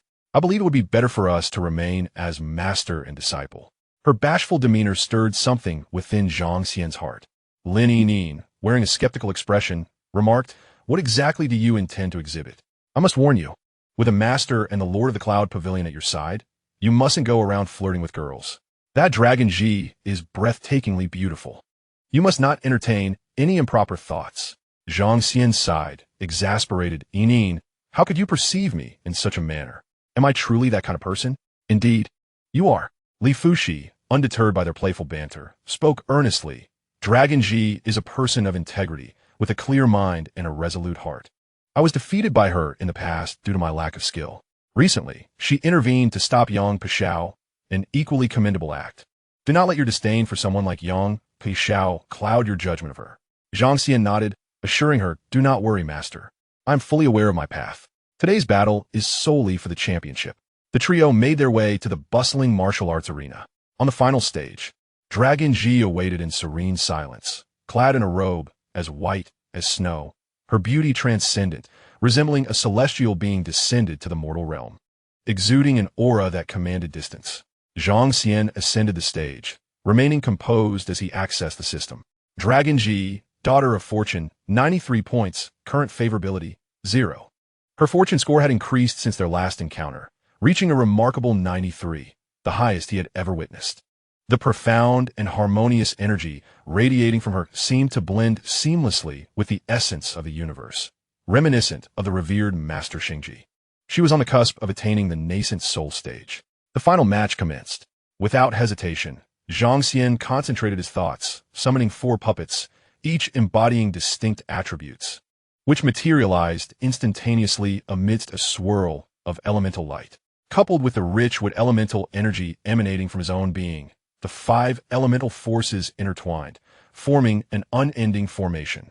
Dragon Ji remained unfazed, gracefully raising her delicate hand as an ice-blue longsword emerged from its sheath, resonating with a clarion sound, reminiscent of a dragon song.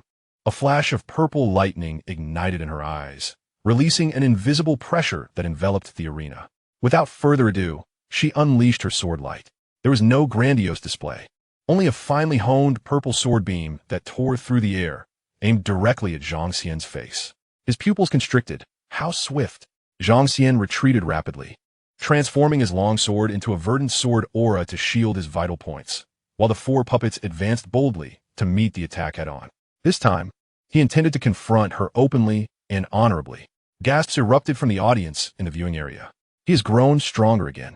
He was at the 4th level of Golden Core just days ago. How peculiar that his training seems far from the ordinary techniques. All 5 elements? Is he only now revealing his mixed spiritual roots? Yet the wood elemental aura is overwhelmingly potent. Could this be a variant of mixed roots? Speculation swirled. Who could say? This young man harbored too many secrets. Could he truly be a reincarnated immortal? Longji moved like a startled swan, gracefully weaving through the assault of 4 puppets. Her swordsmanship was succinct and efficient, devoid of any mundane flair, yet imbued with a terrifying force akin to thunder. Facing 5 adversaries, she remained unyielding. On the observation platform, the 2 elders of the Lingshu sword sect displayed expressions of satisfaction and pride. Longji truly epitomized the most exceptional talent of the sect over the millennia. Her clarity of mind remained undisturbed by external influences. Even the betrayal of Yang Pashao had no effect on her. Meanwhile, Zhang Xian's performance was equally astonishing. How had his swordsmanship improved so remarkably? An elder from the Yunmiao sect gasped in disbelief. Zhang Xian's embodiment of the Yunmiao sword classic exhibited an unprecedented depth and fluidity. The wood elements, sword intent flourishing with an almost masterful presence. What was even more surprising was the fiery puppet wielding its broadsword with fierce abandon, flames surging forth. Reminiscent of Yang Pe Zhao's heavy swordplay, the 5 figures moved in perfect harmony, their elemental energies intertwining and balancing, managing to hold their ground against Long Ji's unmatched sword intent. Brother is so impressive. Lin Yinyin watched in rapt fascination, her small hands clenched tightly. Li Fushi's eyes sparkled with intrigue as she softly explained, his foundation is solid, having undergone a transformation. His control over spiritual power and understanding of swordsmanship have naturally soared. Observing the familiar nuances in Zhang Xian's sword moves, which bore her unique touch, a sweetness blossomed within her heart. It seemed her role as a master was proving fruitful. Unbeknownst to her, Zhang Xian was contemplating the power of this master's halo.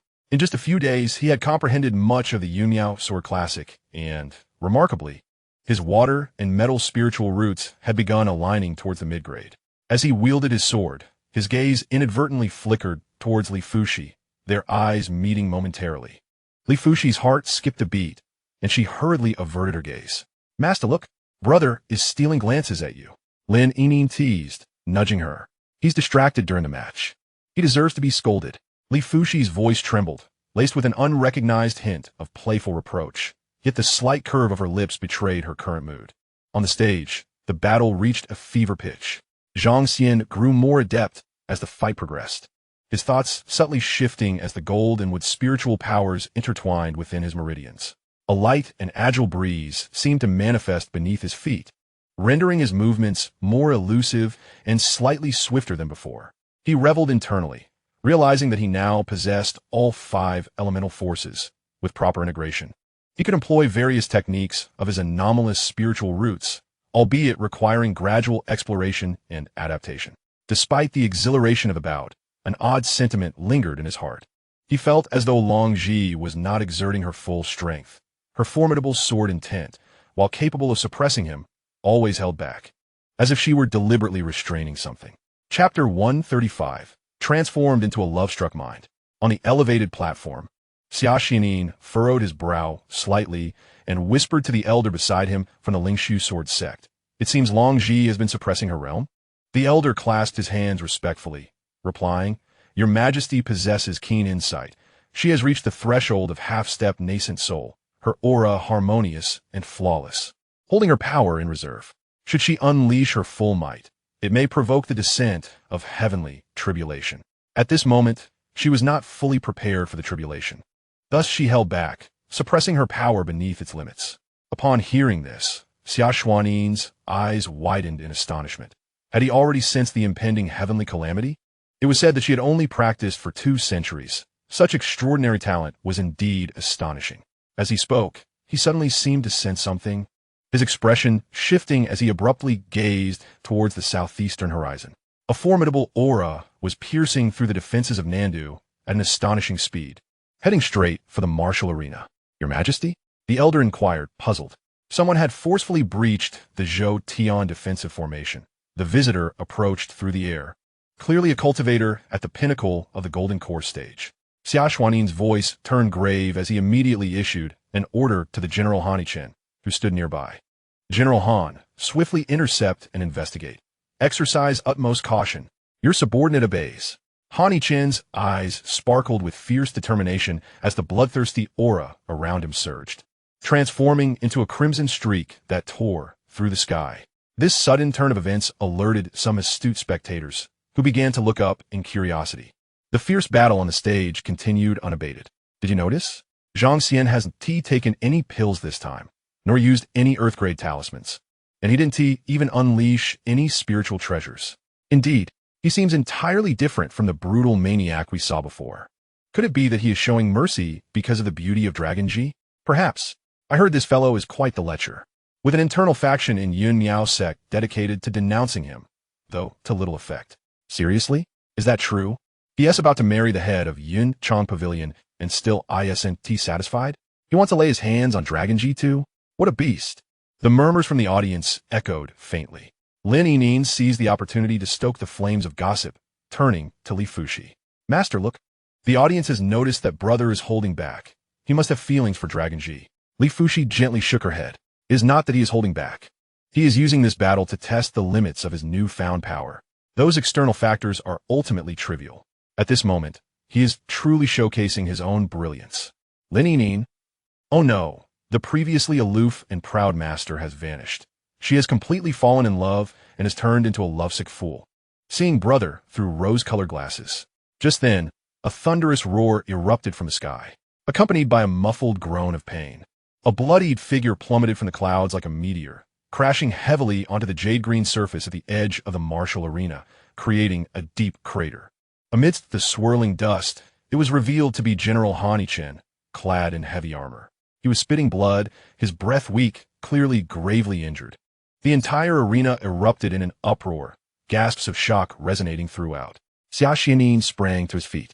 Above, a figure shrouded in a voluminous black cloak hovered like a specter. The wide hood obscured the face, revealing only a sharply defined jawline.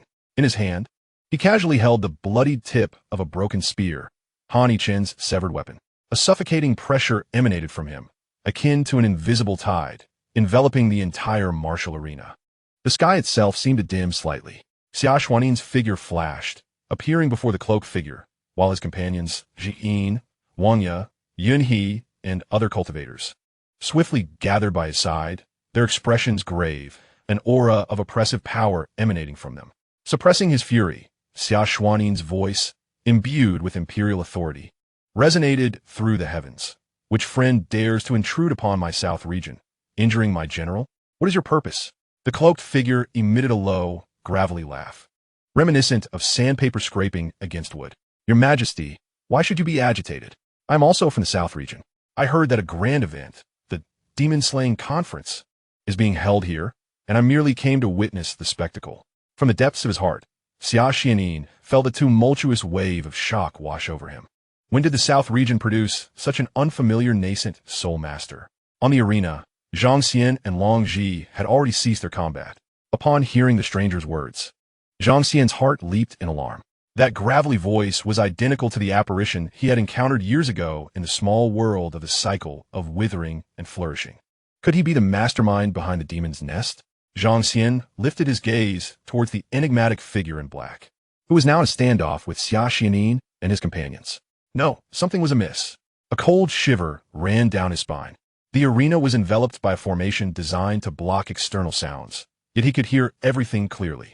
Had the formation been silently compromised? Out of the corner of his eye, he caught sight of a stream of white energy corroding the boundary of the formation at the edge of the arena. Was this figure targeting the arena? Was it me or Long Ji? Just as the warning bells rang in Zhang Xian's mind, a blurred shadow unexpectedly shot forth from the corner of the audience, launching directly at him. The ambush was too sudden. Despite Zhang Xian's quick reflexes, he could only instinctively activate his protective spiritual light. Bang, bang, bang, bang. A series of heart-stopping explosions erupted simultaneously, illuminating Zhang Xian in layers of protective radiance. Yet, the black shadow's strength was evidently far beyond that of a golden core cultivator. One by one, Zhang Xian's layers of protective light shattered, though they managed to deflect the majority of the assault. As the protective light fractured, a chilling black thread slithered through the cracks, coiling around Zhang Xian. This dark energy, imbued with a potent corrosive and mental disruption, struck him with a wave of dizziness and nausea even before it made contact. Crack! A sharp sound echoed from his chest. It was the orange heart pendant gifted to him by Yun Wanjing, unable to withstand the onslaught of the strange black energy and shattering into pieces. The warm shards pierced his chest with a slight sting, momentarily clearing his mind. In that instant, he activated the teleportation talisman he had long held in his palm. The shadow was clearly a nascent soul master. To his astonishment, Zhang Xian had so many defensive treasures on him that the ambush had failed to succeed. He glanced at Zhang Xian, who had appeared in the corner of the arena, visibly surrounded by several earthly-grade spiritual shields that had solidified around him. His defenses were at their peak. The shadow, no longer entangled, twisted in mid-air like a phantom, redirecting its focus towards Long Ji. It was only at this moment that most of the spectators, both on and off the stage, reacted to the rapid turn of events. Gasps and shrieks erupted like a tsunami. "Brother!" Lin Yinyin screamed in terror. Li Fuxi reacted with remarkable swiftness, as a chilling aura erupted around her, transforming her into a streak of pure white light that surged towards the arena. However, just as her figure was about to set foot on the stage, a colossal, heavy, earth and yellow light shield materialized without warning. This shield, semicircular in shape, resembled an inverted giant bowl, instantly enveloping the entire arena along with Zhang Xian, Long Ji, and that shadowy figure within its confines. In Chapter 136, Black and White, Li Fuxi, filled with fury, unleashed a powerful ice crystal sword chi, yet it merely stirred the surface of the light shield, creating ripples and a muffled thundering sound. What? Li Fuxi's form was slightly shaken by the rebounding force, and her exquisite face displayed a look of incredulity. The defensive power of this light shield far exceeded her expectations, and she involuntarily glanced towards the towering figure beside the shadow, realizing that this immense semicircular shield was conjured by the latter. The attire of this group was largely similar, characterized by wide hoods that concealed their faces in shadow. However, this newly emerged shadow was evidently much taller than the other two, and Li Fuxi distinctly observed that this imposing figure had transformed from the Yuan Ying shadow, extracted from the storage space and infused with this towering shadow's unique aura. It was clear to Li Fuxi that this was a puppet. Yet, as she gazed at the light shield before her, she found herself momentarily entranced. Nevertheless, she swiftly regained her focus and launched a more powerful strike, causing the light shield to resound once more. At that moment, the other participants on the martial platform finally reacted, hastily launching their attacks against the light shield. Simultaneously, a deadly intent had arisen on the stage. After the Yuaning shadow conjured the puppet shadow to obstruct the surrounding crowd, it lunged towards Long Ji without any decrease in speed. Unfazed by the surprise attack of Yuaning level, Long Ji's icy gaze sparkled with cold light. She advanced rather than retreated, her spirit sword emitting a clear dragon's roar, accompanied by flickering lightning, as it thrust directly at the shadow's heart. The sword's momentum was fierce and unyielding. Yet, the shadow remained unmoving, its hand, shrouded in darkness, shot out like lightning, fingers curling like claws, precisely grasping the tip of the spirit sword. A sudden corrosive sound erupted, as a viscous white energy surged from the shadow's palm, wrapping around the ice crystal sword's blade like a living creature. Long Ji's expression shifted dramatically. She keenly sensed that the spirit of her life-bound treasure was being violently eroded by this strange, white energy. The sword emitted a painful hum, its brilliance rapidly dimming. In that fleeting moment when Long Ji's spirit was affected by her wounded treasure, the shadow's other hand moved. The hand, shaped like a blade, with fingertips entwined in concentrated black light, struck with the swiftness of lightning, piercing Long Ji's unguarded left shoulder. With a soft splatter, blood erupted. Long Ji let out a muffled groan, staggering backward, as a gaping wound appeared on her left shoulder, instantly staining her pristine garments with crimson. The black light not only penetrated her protective spiritual energy, but also unleashed a chilling and malevolent aura that surged ferociously into her meridians. Long Ji, the elders of the Lingxiu sword sect outside the arena gasped in astonishment, their eyes wide with disbelief. It was only then that Xianxia and his companions realized they had been deceived. The figure cloaked in black high above had merely served as a distraction from the very beginning. The true objective of their opponent was not them, but rather the two individuals on the stage, Zhang Xian and Long Ji. Infuriated, Xianxia erupted with regal fury, a golden seal appearing in his hand as he directed it downward towards the semicircular light shield below. In response, the figure in black unleashed a mist that intercepted the seal, dissipating its formidable power amidst the swirling vapor. Xianxia felt a flicker of alarm. What was this white energy? Before he and his companions could act again, the cloaked figure suddenly spread his arms wide. All spirits returned to the void. He intoned. With that exclamation, A multitude of illusory sword shadows materialized behind him, fanning out like a deadly fan, each shadow exuding an eerie, chilling aura. "What? The 10,000 spirits sword array?"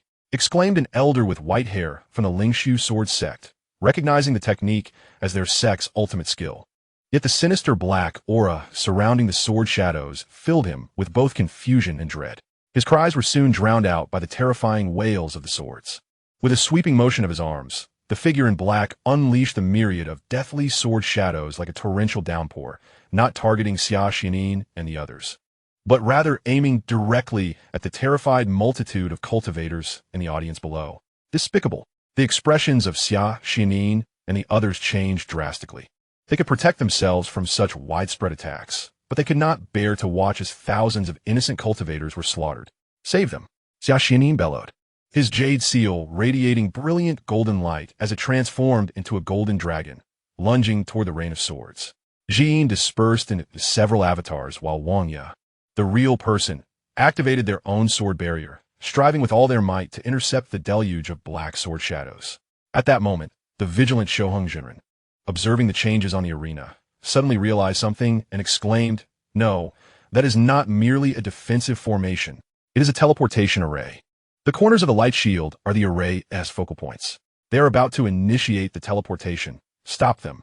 However, his warning came too late.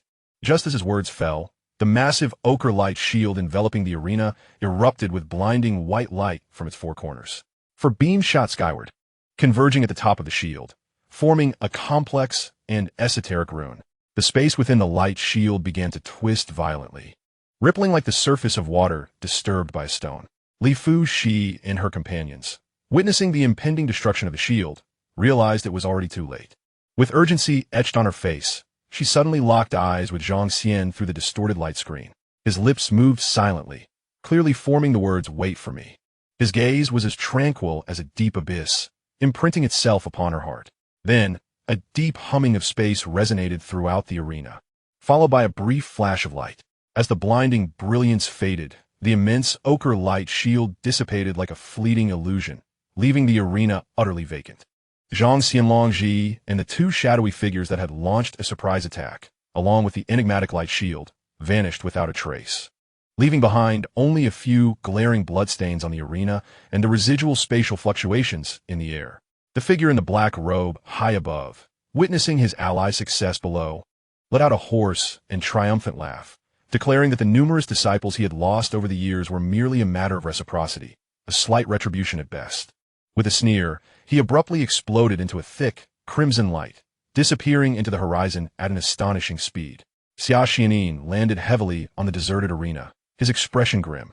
He extended his finger, delicately teasing a remnant breath from the air, which manifested as an eerie, pure white hue. As he focused, the faint luminescence at his fingertip flickered, and his countenance grew even more somber.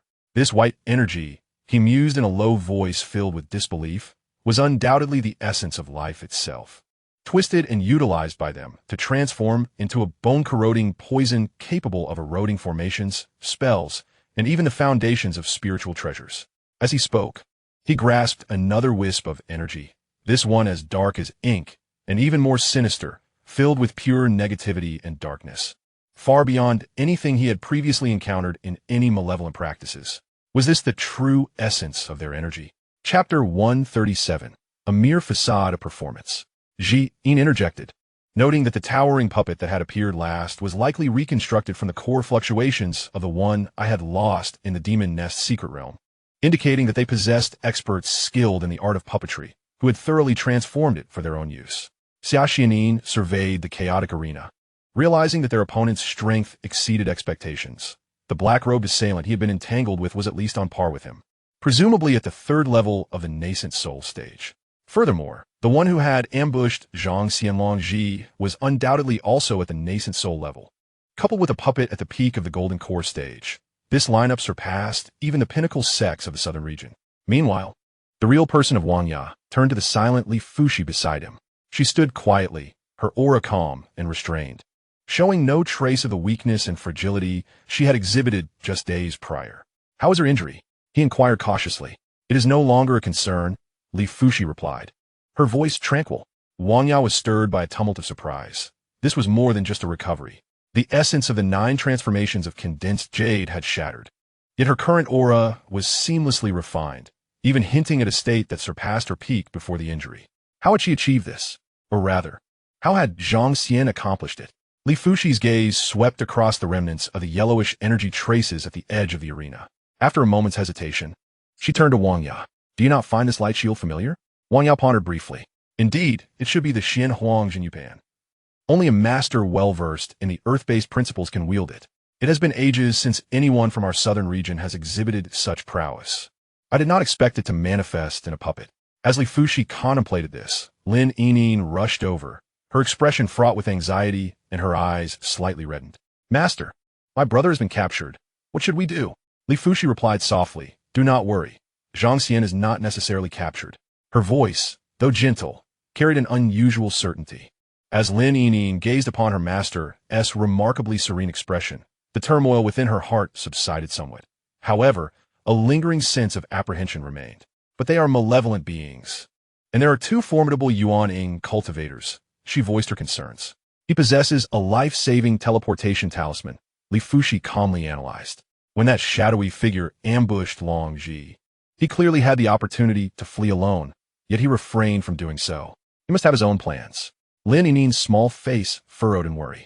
I fear he may be too proud to back down. Meanwhile, in a desolate and secluded valley, the air became distorted as 3 figures abruptly materialized. Long Ji pressed her hand against the wound on her left shoulder, blood staining a large portion of her pristine white robe. In her other hand, she tightly gripped her spiritual sword, which now emanated a dim glow, with faint cracks appearing along its blade. A remnant of white energy clung stubbornly to it, insidiously eroding the sword's essence. A flicker of undeniable sorrow crossed her cold gaze.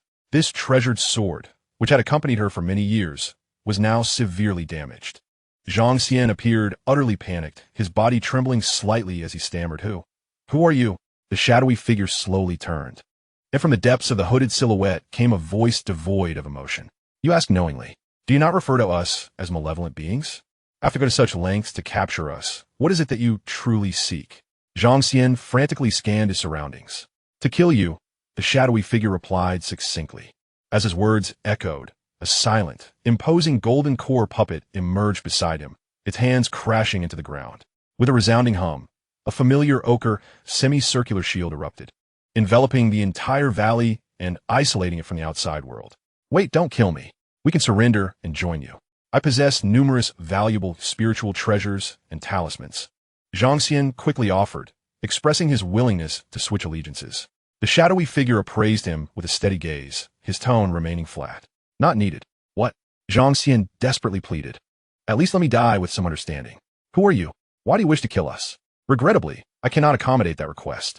The shadowy figure slowly drew forth a long sword, entirely black and wreathed in ominous mist, its tip aimed at Zhang Xian. There was a subtle hint of amusement in his voice. Are you still trying to extract information from me? Do you truly believe you can escape? Or are you merely waiting for reinforcements? Zhang Xian was taken aback. This individual was unlike anyone he had encountered before.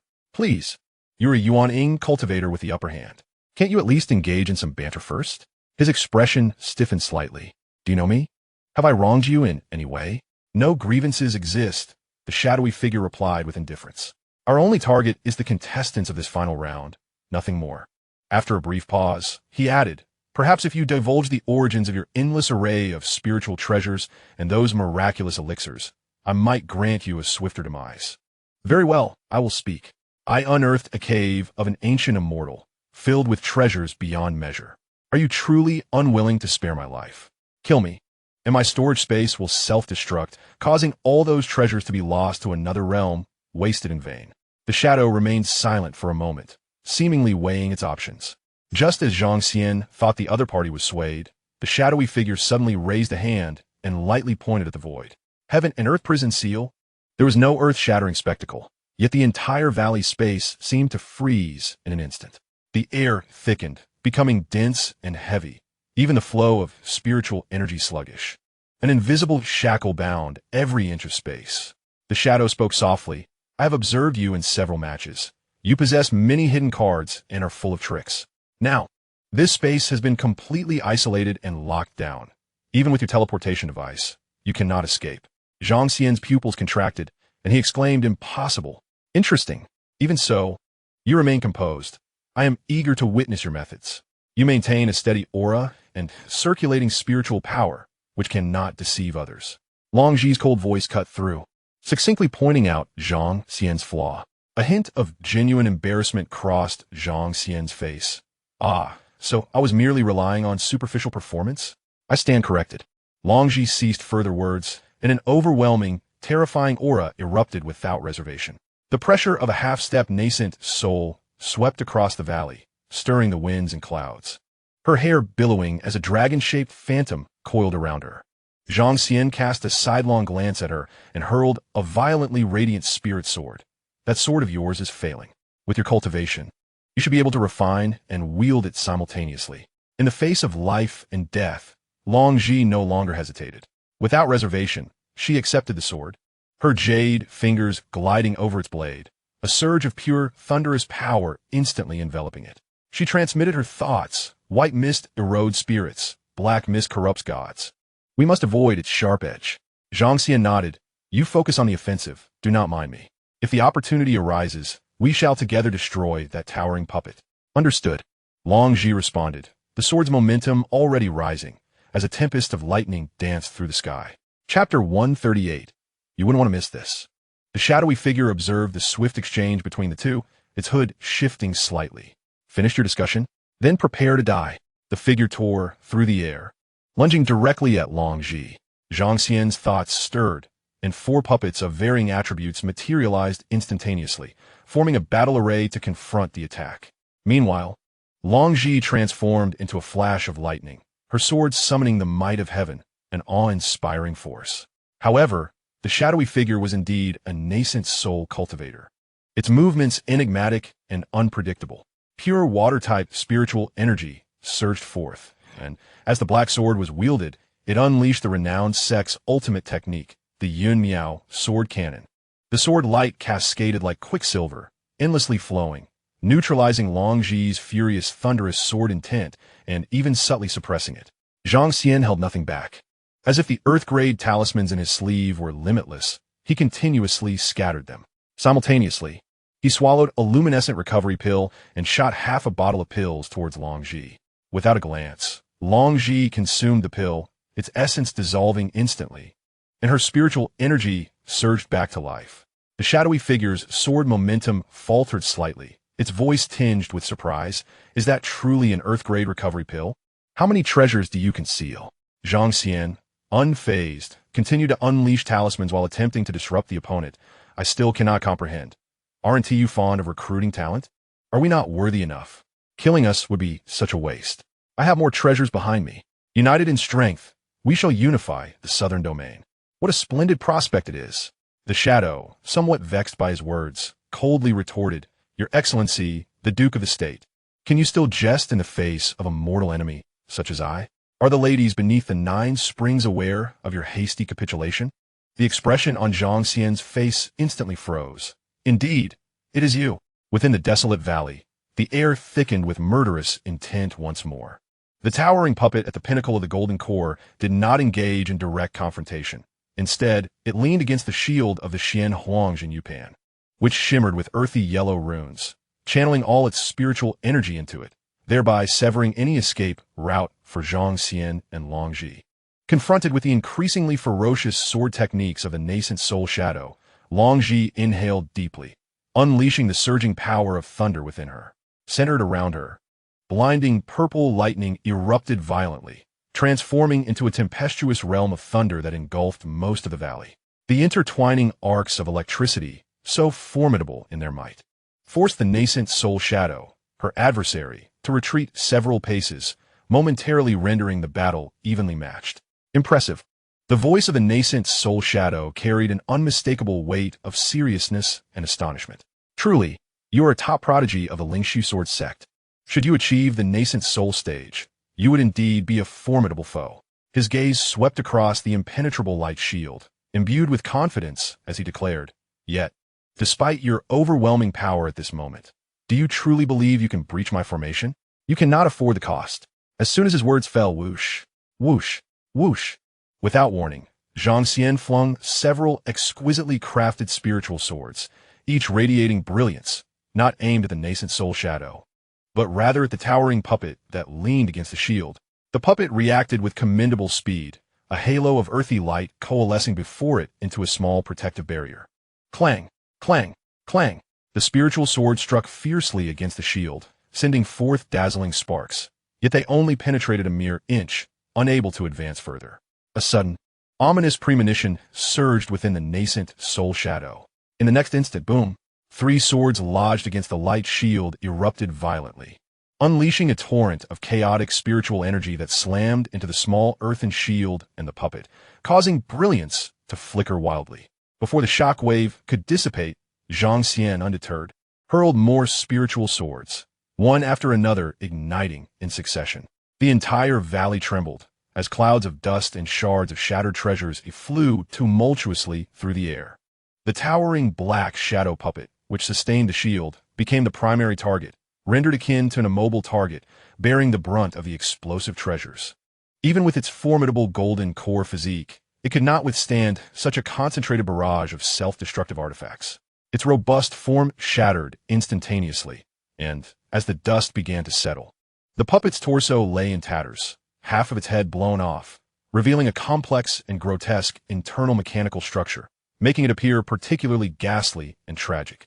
While the Xianxia disintegrated as well. Outrageous! The nascent soul shadow, both astonished and furious, spoke with a voice tinged with clear emotional turbulence. He could never have anticipated Zhang Xian's reckless audacity, transcending all expectations. Does this fellow possess an inexhaustible supply of spiritual treasures? Even if one were to rely on the spiritual treasure to shatter this Xianxia, the celestial prison would still remain. Boom! A heart-stirring thunderclap roared, as a formidable bolt of lightning descended from the heavens, striking fiercely upon the invisible yet viscous spatial barrier that enveloped the valley. The air resonated with a sound reminiscent of shattering glass, as the transparent celestial prison barrier writhed violently, nearly collapsing entirely. The shadowy figure trembled violently, his face paling beneath the hood. The formation was linked to his very essence, and he stifled a groan, turning furiously toward Zhang Xian. What have you done now? Zhang Xian raised his hands innocently. It was not me this time. Thunder rumbled once more. A second, even more ferocious bolt of lightning followed swiftly, piercing through the cracked spatial barrier with tremendous force. The celestial prison shattered in response, and the once stagnant space resumed its flow. The shadowy figure, unable to suppress himself any longer, spat out a small mouthful of blood, his breath instantly weakening. He abruptly lifted his gaze, finally locking onto the source of the myriad lightning flashes, Long Zhi. At that moment, Long Zhi's long hair danced wildly as if caught in a tempest. Above, the sky seemed to have locked onto a target, swiftly enveloping a vast expanse of thousands of miles in terrifying thunderclouds. The clouds were as thick as ink, with countless massive electric serpents writhing, the aura of destruction permeating the world. Only then did the shadowy figure realize that she had forcibly broken through her intangible shackles, provoking the tribulation of the heavenly thunder. The previous 2 terrifying bolts of lightning were not directed at the prison, but were ominous signs heralding the gathering of the tribulation clouds, aiming to breach the restrictions and locate the concealed Long Zhi within. How dare she challenge the Yuanian here? Astonishment filled the eyes of the shadowy figure, who never anticipated such audacity from her. In a state of severe injury and near desperation, to transcend the tribulation? The first bolt of tribulation thunder tore through the sky, bearing the imposing aura of heavenly judgment, aimed directly at Long Zhi's head. Lightning flickered in her eyes as she angled her spiritual sword upwards, the sword's aura slicing through the thunder itself. As the thunder was extinguished, Long Zhi's figure swayed slightly, yet her aura became even more refined. Zhang Xian silently admired her. He had originally contemplated employing the same tactic to once again use the spiritual treasure to break the celestial prison, only to find that this woman's method was far more audacious. She dared to summon the lightning tribulation to break the formation. The shadowy figure's expression shifted unpredictably, becoming exceedingly grim. Twice he had been struck in the face. What was worse, during the tribulation, The rules of heaven and earth were exceedingly harsh. Any external interference, whether an attack or a rescue, would provoke indiscriminate retaliation from the heavenly tribulation. Should he intervene now, he would undoubtedly attract an even more violent thunderstorm, with consequences too dire to contemplate. He forcibly suppressed the turmoil within him and cast his gaze toward Zhang Xian, who was also looking back, proposing a sincere suggestion. Why don't we set aside our grievances for the moment? The Yuaning tribulation is a rare sight in a millennium, especially for a prodigy like Taoist Long Ji. Perhaps we might witness the legendary ninefold thunder tribulation. You wouldn't want to miss such a spectacle, would you? In response, he was met by a swift black glimmer, silent and as rapid as lightning. Chapter 139. Even the most devoted cannot persist indefinitely. The dark light moved with astonishing speed. As Zhang Xian had just made his proposal, he was struck by the dark light, causing his body to split apart. A resounding boom echoed as fragments of metal and machinery scattered chaotically. The puppet?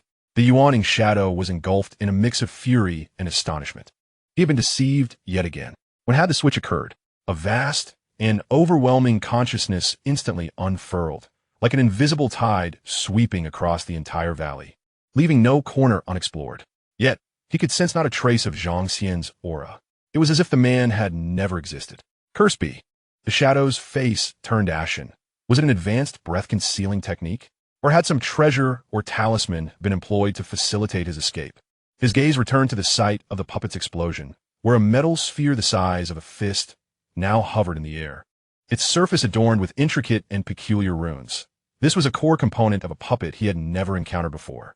Instinctively, the shadow unleashed a beam of white light, aiming to corrode and refine it. But upon striking the dark golden sphere, it merely emitted a soft, sizzling sound, the sphere's surface shimmering with brilliance, utterly unscathed. What?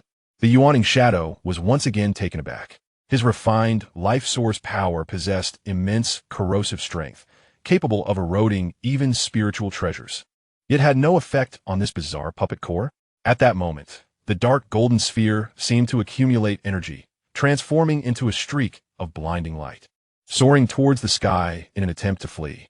Not a chance. The shadow reacted swiftly. With a flick of his sleeve, a water-blue spiritual net surged forth, impeccably ensnaring the core that sought to escape. The sphere thrashed wildly within the net, creating ripples, but ultimately failed to break free. Finally, its brilliance dimmed, falling silent.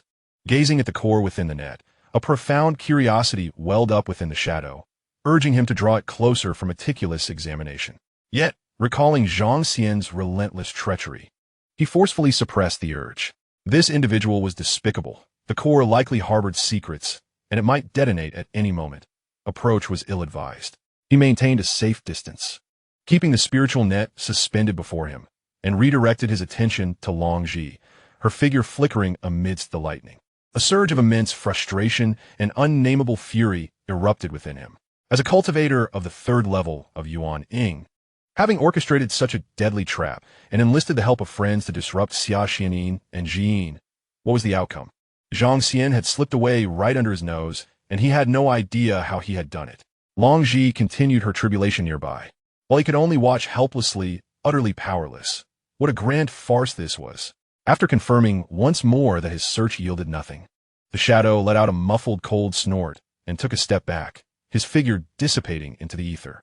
Not far from where Long Ji was undergoing her tribulation, underground, Zhang Xian leaned against the cold rock wall, his entire presence concealed into the void.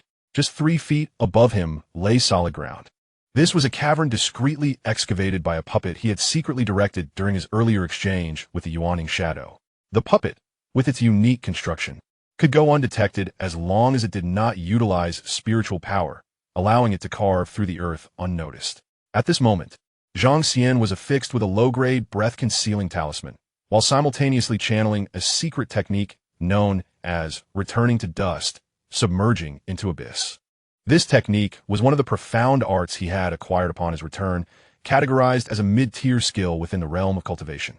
While it may not be considered the pinnacle of power, its practicality rendered it indispensable for acts of violence, subterfuge, and audacity. He had diligently perfected it to its zenith. And with the dual enhancement of the breath-concealing talisman, coupled with his concealment beneath the earth, it was no wonder that the shadow could not locate him. When the second bolt of tribulation lightning shattered the celestial prison, the shadow's aura rebounded violently against its psyche. Seizing the opportunity, Zhang Xian utilized a wind talisman to shift his essence underground, leaving behind a wooden puppet. By the time the shadow realized the truth, Zhang Xian had already eradicated all traceable evidence of his presence. At this moment, Zhang Xian reigned in all his thoughts, refraining from allowing even a whisper of his consciousness to probe the outside world. He was acutely aware that the yawning shadow must be lurking in the vicinity, patiently biding its time. The true confrontation awaited after Long Zhi's tribulation. Gradually calming himself, he began to organize his thoughts. First and foremost was Long Zhi's safety. Her choice to undergo the tribulation in such dire circumstances must have been a calculated decision. Given her formidable foundation and the innate resistance of her mutated thunder spirit root, she was not without a chance. What he could do now, akin to the shadow, was to silently await the outcome. Secondly, the identity of the shadow was a primary concern that had drawn him here. This individual exhibited an astute mind, remaining unperturbed by his various probes, and even skillfully wielded the rhetoric of the Duke of the Nation and his deceased wife to strike at his heart, clearly indicating they were a formidable Yuan-ing expert, adept in various ambush tactics, a truly troublesome adversary. Visions of Zhao, Qingyue, and Nangong Yao flitted through his mind. Could this shadow be a figure from their grandparents' generation or a paramour? However, he dismissed these notions one by one. If they possessed such formidable backing, they would not be reduced to such a state. Was it purely a pursuit of treasures? That seemed unlikely, as the other party had initially sought to eliminate him, showing no concern for what treasures his storage space might hold. As Zhang Xian pondered, a sudden flash of inspiration illuminated his mind, gradually honing in on the most probable conclusion. Thunder rumbled. Dust cascaded from the ceiling of the cave, and he could distinctly sense Long Zhi's aura emanating from above. The first 4 bolts of tribulation lightning appeared not to have inflicted any significant harm upon her, as her aura remained undiminished. Zhang Xian marveled inwardly, recognizing her as the extraordinary daughter of fate with a score of 93. Indeed, she was impressive. Even without his assistance, she would likely emerge unscathed. However, as the 5th bolt of tribulation lightning descended, Long Zhi's aura plummeted dramatically.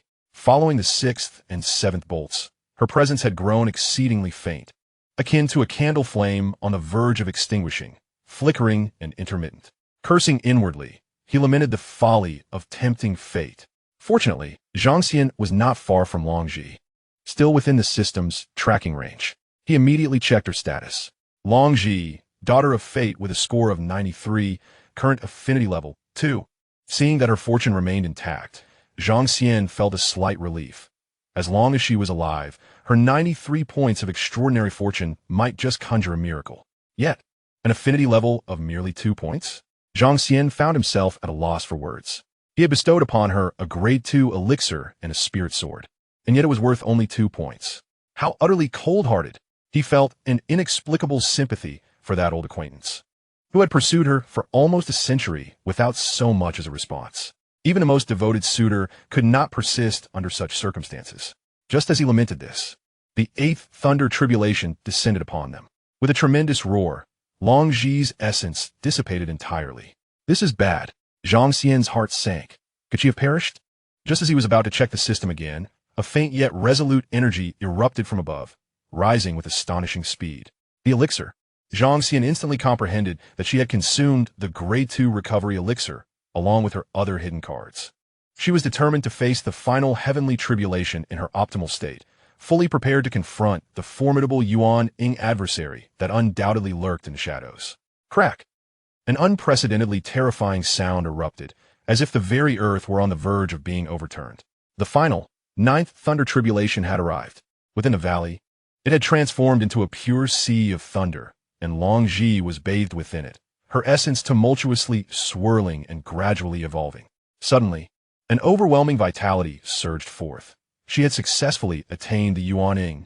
Almost at the moment her essence transformed and the tribulation clouds began to dissipate, a shadow, moving faster than the limits of divine perception, tore through the lightning and struck fiercely at the recently transcended Long Zhi, whose aura had yet to stabilize. Buzzing. Countless spirit shields coalesced before Long Zhi without warning. Although they could not completely obstruct the shadow's assault, they successfully bought her a moment of precious time. The shields were shattered into two halves, and Long Ji, like lightning, retreated 100 feet. Standing beside her was none other than Zhang Xian, a smile gracing his face, as though he had been waiting here for quite some time. The cloaked figure followed closely, unleashing a sword strike from mid-air, a wave of black energy sweeping toward them. Long Ji steadied herself, her gaze cold and resolute, her lips parting slightly. Fall. Boom! A bolt of purple lightning, as thick as a barrel, tore through the sky, striking the black energy wave with precision and obliterating it entirely. This was her unique skill, the purple sky dragon's roar. At this moment, Long Ji's complexion was as pale as paper, her breath erratic, clearly wounded. Yet, her yuaning had been formed, and the surging new magical power within her was slowly but powerfully mending her body, the effects of the recovery elixir still in play. Her eyes sparkled with clarity and sharpness, her blood-stained white dress fluttering in the air. The yuaning shadow's gaze was fixed intently on the suddenly appearing Zhang Xian, a mixture of shock and fury evident on its face. Its sword strike had been a lethal bolt of thunder, and had it not been for the heavy-grade shields obstructing it, it would have had a high likelihood of slaying Long Ji. Alas, the slightest miscalculation in timing had granted her a chance to breathe. Now, to kill her would be a daunting task. Shall we continue fighting? Zhang Xian positioned himself half a step in front of Long Ji, observing the shadow's hesitance to make a subsequent move. If not, we shall take our leave. The yuaning shadow hovered in midair, its expression as dark as water. Fight. Though Dragon Ji bears the burden of severe injuries, she has attained the nascent soul stage. Her power now surpassing that of her previous half-step status, bolstered further by her mutated thunder root, which offers formidable resistance against her own dark energy. While she might prevail in solitary combat, apprehending her is nearly impossible, especially with the enigmatic Zhang Xian nearby, who harbors a hidden ace capable of unleashing devastating power at any moment. Infuriatingly, the shadow of the nascent soul suddenly directed its consciousness fiercely toward Zhang Xian, only to discover he was merely a puppet with his true body nowhere in sight, an appalling display of deceit. Cursed be it, the shadow seethed with rage, overwhelmed by a sense of helplessness. Is this the essence of the malevolent beings at the nascent soul stage? Ah, the reality is far less daunting than the reputation. Zhang Xian's tone shifted to an unsettling calm. Well then, farewell, dear ex-husband. The words dear ex-husband pierced the shadow's psyche like icy daggers. What nonsense are you spouting? The shadow retorted coldly, momentarily pausing its energy and spiritual force. Dragon Ji interjected once more. TSK, my friend Dragon Ji, do not expose him, Zhang Xian chuckled. Perhaps he is intentionally revealing a flaw for our benefit. It is of no consequence. Turning his gaze toward Dragon Ji, he smiled radiantly. The duel has concluded, and our business is done. I must return to arrange my wedding and welcome my bride. Enraged, the shadow flickered, instantly appearing before them, its pitch-black sword descending with lethal intent. Stop! Dragon Ji cried out, her delicate hands swiftly tracing intricate patterns in the air. In an instant, a colossal net woven from pure purple lightning unfurled. Crackle!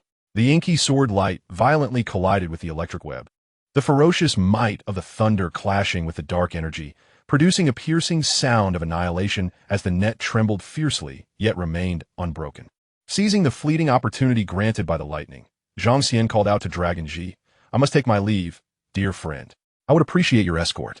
My puppet is quite valuable and cannot be lost here. Dragon Ji nodded slightly, responding with a cool, indeed. The purple lightning lifted Zhang Xian's puppet form, transforming it into a streak of electric brilliance, merging with Dragon Ji's figure and vanishing into the horizon. Boom! Only then did the shadow shatter the lightning net, watching the two figures recede into the distance. He knew he could pursue them, yet he remained still. It was futile. In the desolate valley, he stood alone in the void, his fists clenched tightly, knuckles whitening, the dark sword gripped firmly in his hand, exuding wisps of black mist, seemingly a reflection of its master's profound fury. After a long while, as if sensing something, he retrieved a communication talisman. I have failed. Zhang Xian has escaped, and Dragon Ji has advanced to the nascent soul. After a moment of silence, a reply came through. No matter. This ambush was merely a spur-of-the-moment decision.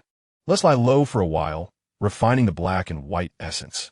The southern region will eventually be ours, and then you may re-emerge into the public eye. That Zhang Xian has discerned my identity, the shadow concluded, setting the talisman down with a deep sigh, his solitary figure inexplicably exuding a sense of melancholy. Long Ji, accompanied by the puppet of Zhang Xian, soared through the skies for approximately an hour, the majestic silhouette of Yujing City becoming increasingly discernible in the distance. She halted in midair, suspended among the clouds, her pallid complexion gradually regaining a hint of color as she took a moment to recuperate. It appeared that this location was secure. Long Ji's voice, cool and serene, echoed through the air as she gently raised her delicate hand, intending to dissolve the refining mark on the spirit sword in her possession. Wait! The puppet of Zhang Xian interjected promptly. Long Ji paused, turning to him. This sword belongs to you. It shall naturally be returned. No need, Zhang Xian replied with a casual wave of his hand, his tone imbued with a hint of nonchalance. Your spirit sword has been destroyed, and as you have observed, I have lost countless swords in the recent self-detonations. One more will not make a difference. Given the rampant evil and the impending great battle, possessing an additional capable spirit sword only enhances your combat strength. During such times, let's not be overly concerned with trivialities. At his words, Long Ji's fingers tightened imperceptibly around the hilt of the sword. This lightning attribute spirit sword was of superior quality compared to her previous one, aligning perfectly with her mutated lightning root, and she felt an undeniable reluctance to part with it. After a moment of silence, she replied, Very well. I shall repair my own spirit sword before exchanging it for this one. Zhang Xian proposed, How about this? You entrust me with the damaged spirit sword. To be honest, I possess some knowledge in the art of crafting and restoration, which may assist you in its repair. Once I have finished, we can exchange this sword back, shall we? After a brief contemplation, Long Ji concluded that allowing him to restore it was preferable to accepting a precious spirit sword without reason. She nodded, retrieving the cracked and dimly glowing spirit sword from her storage bag and handed it over. Zhang Xian accepted the broken sword and stored it within his ring. Ding! Successfully gifted a low-grade spirit sword, triggering a return. Return 10 spirit essence. Spirit essence. Essence of an earth-grade spirit treasure. Can be fused with artifacts to elevate their quality to low-grade spirit treasures, with a minuscule chance of ascending to mid-grade spirit treasures. Long Ji's affection for you has increased by 3, current affection level. 5. Chapter 141. My abilities are limited, merely a modest wealth. Long Ji, my friend. The puppet Zhang Xian spoke once more. If you are not in a hurry, may I ask you to wait here for a moment? My true self has matters I wish to discuss with you in person. Long Ji assumed he was concerned about his true self encountering an ambush from the black shadow of the nascent soul on the way here, requiring her newly ascended nascent soul presence to deter any threats. She nodded slightly, refraining from further words, and simply settled into a cross-legged position upon the clouds, closing her eyes to meditate and stabilize her recently attained nascent soul realm while healing her internal injuries. Subtle arcs of purple lightning danced around her, her aura gradually becoming steadier. Approximately an hour later, the space rippled slightly as Zhang Xian's true self materialized before Long Ji. She slowly opened her eyes, her cool gaze now even brighter and more profound. After a brief period of recuperation, her aura had significantly stabilized, subtly exuding the pressure of an early nascent soul. Since you have arrived, I shall take my leave. She gradually rose, flicking her fingers to release a small purple lightning talisman. This is my communication talisman. You may use it to contact me. My sect resides within a hidden realm, inaccessible to those not of our lineage. I hope for your understanding. Dear Taoist Long Ji, please hold on. Zhang Xian interjected hastily. There is a matter I wish to discuss with you. Long Ji paused momentarily. In the presence of this comrade with whom she had just fought valiantly against formidable foes, she found an unusual patience. Speak. It concerns Yang Pashao. My bond with him has been severed. We have no further ties.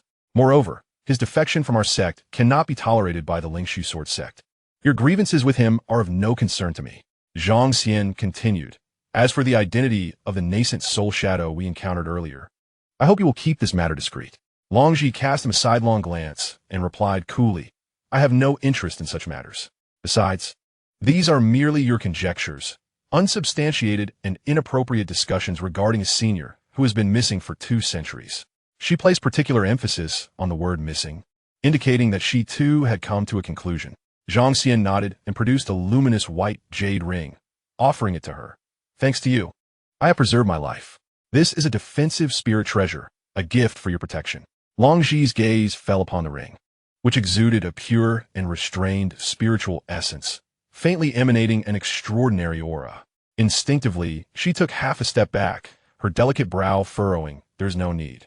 Such a precious artifact is beyond my acceptance. Our bond does not warrant such a gift. Though she was inherently aloof, she was not naive from Zhang Xian's various actions.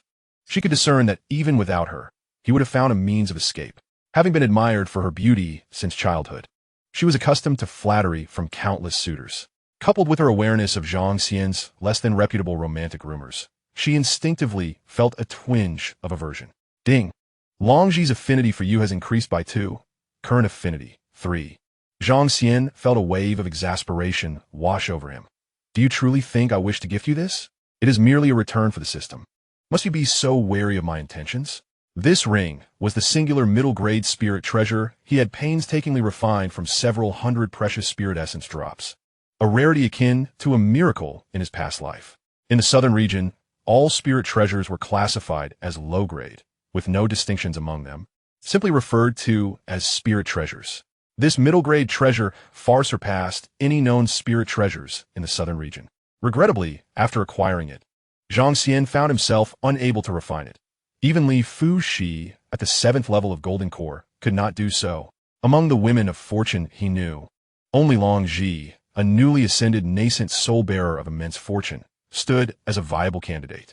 This was a rare opportunity that he could not squander. If she refused, he would have to rely solely on his eloquence to persuade her. With a deep sigh, Zhang Xian transformed his demeanor into one of solemnity. Taoist Long Zhi, you misunderstand my intentions. As the ancient saying goes, with great power comes great responsibility.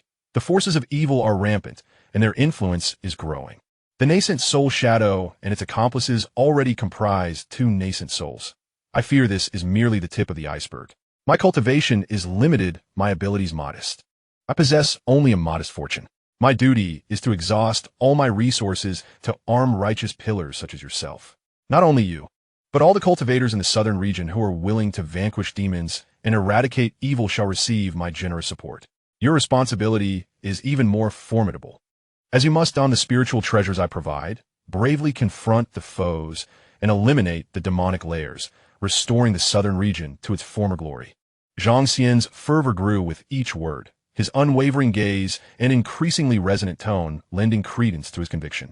Long Zhi silently observed him, her cool eyes darting between his face and the ring, momentarily unable to discern whether his words were sincere or merely a performance of remarkable skill. The ring emanated an unusual, ethereal energy that stirred an uncommon hesitation within her. After a brief pause, she finally spoke, her voice still frigid, yet softened with a hint of willingness. I may temporarily borrow this treasure. Once the demonic layer is eradicated, I shall certainly return it to you. Zhang Xian, with a solemn expression, replied, Well said, my friend, your understanding of righteousness is commendable. He promptly presented the ring to her. The moment Long Zhi accepted it, a celestial melody resonated in Zhang Xian's mind. Notification, successfully bestowed a mid-grade spiritual treasure, triggering a return, and obtained high-grade spiritual essence 10. High-grade spiritual essence. The pinnacle of earth-grade spiritual treasure essence, when refined with a magical artifact or spiritual treasure, can elevate its quality to mid-grade, with a slight chance of enhancing it to upper grade. Special note, the host can activate the mid-grade spiritual treasure refined by the system once reaching the late stage of the Golden Core. Elated, Zhang Xian yearned to embrace Long Zhi, were it not for the fact that he could not best her in battle. Long Zhi, holding the warm, cool ring, sensed the extraordinary and potent protective power within it, far surpassing any other spiritual treasure she had known, and an inexplicable feeling of unease arose within her.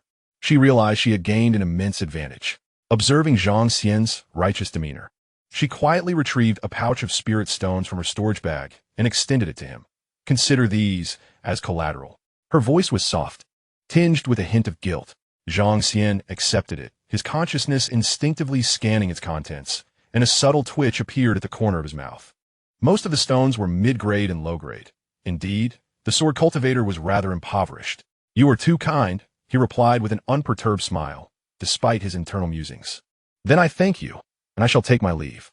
With no further words, Longji transformed into a brilliant purple lightning bolt, instantaneously tearing through the sky.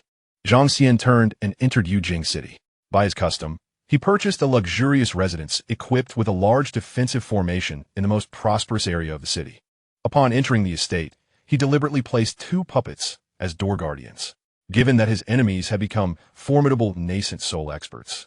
The city's surrounding defensive array was no longer sufficient, especially since they possessed a mysterious white energy capable of corroding formations. Thus, he had to enhance the defenses.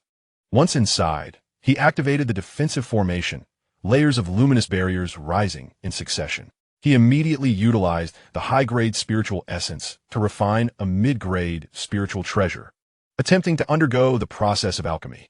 Reflecting on the perils faced in the arena, he recalled that had he not been shielded by layers of spiritual treasures, he might have fallen victim to that shadowy ambush, ending up like Yang Pashao, relying on the 9 nether calamity puppet to escape death, a far more troublesome predicament.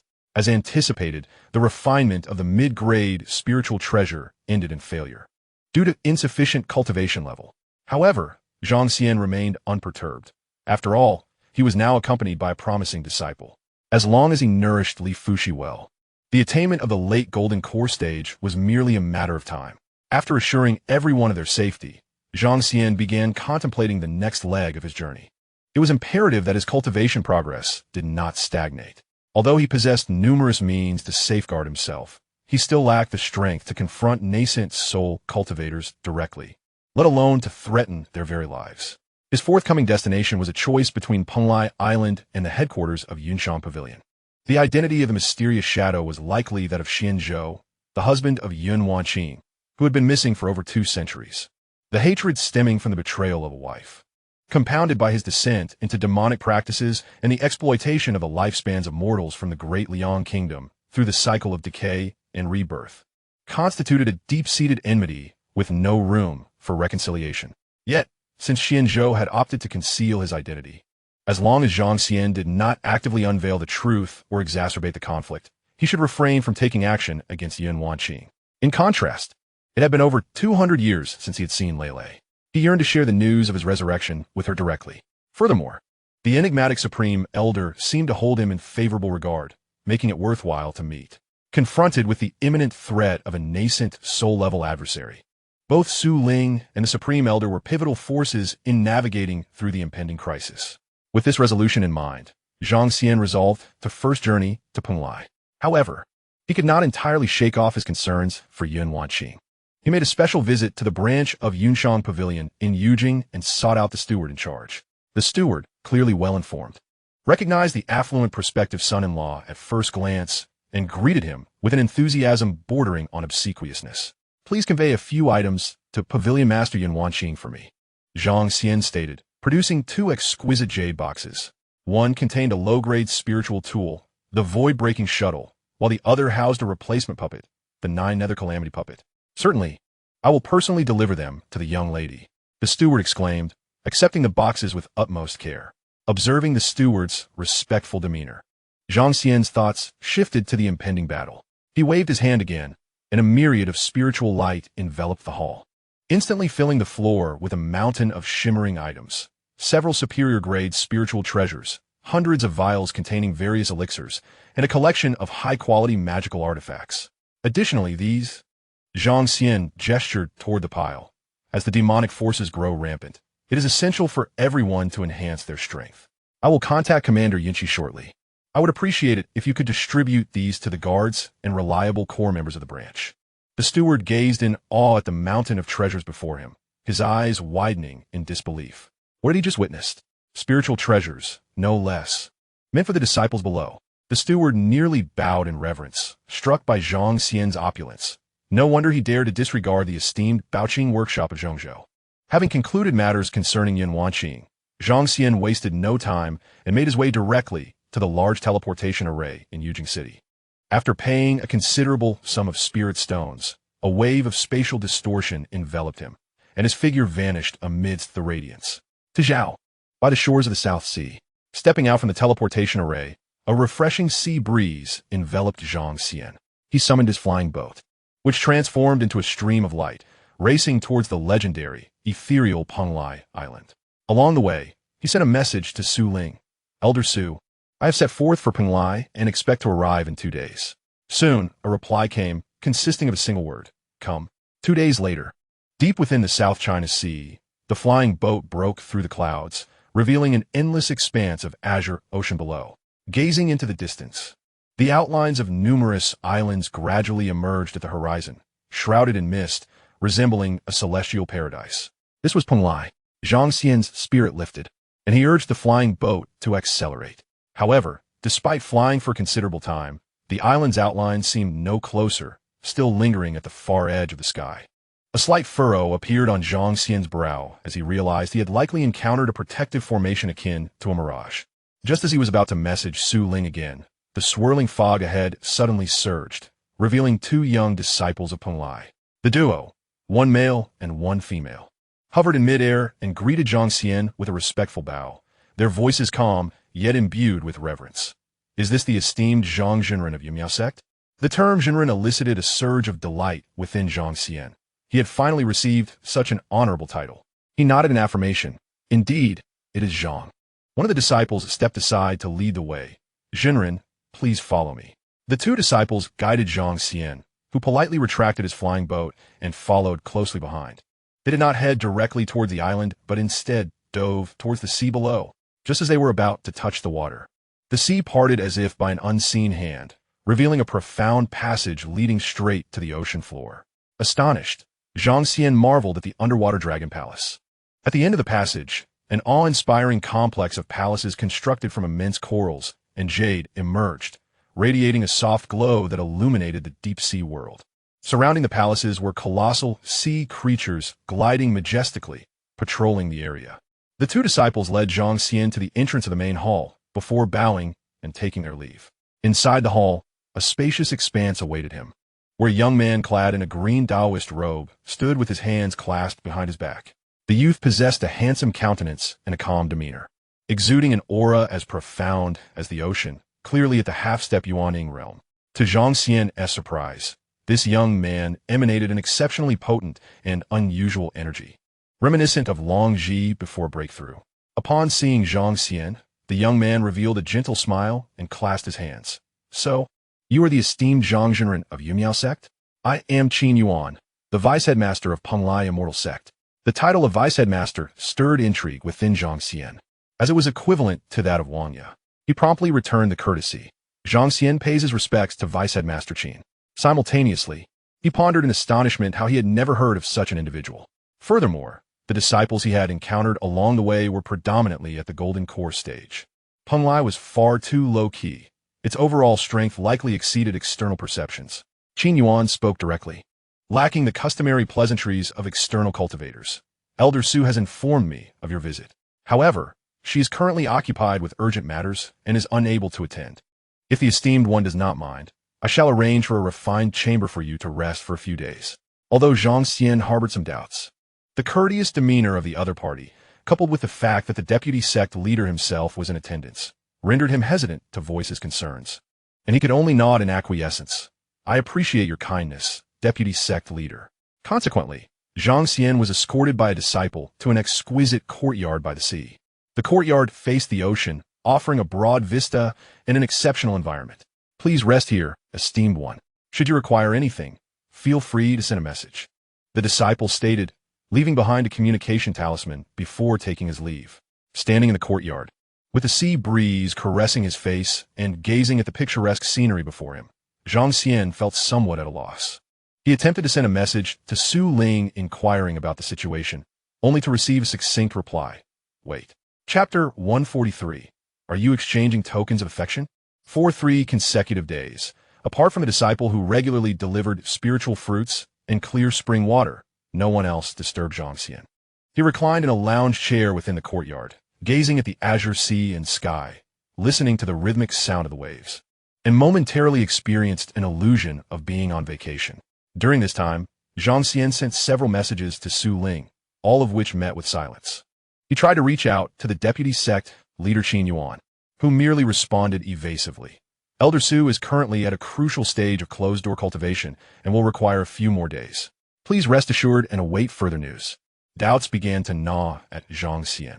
Could something unfortunate have befallen Su Ling and the others within the confines of the Penglai immortal sect?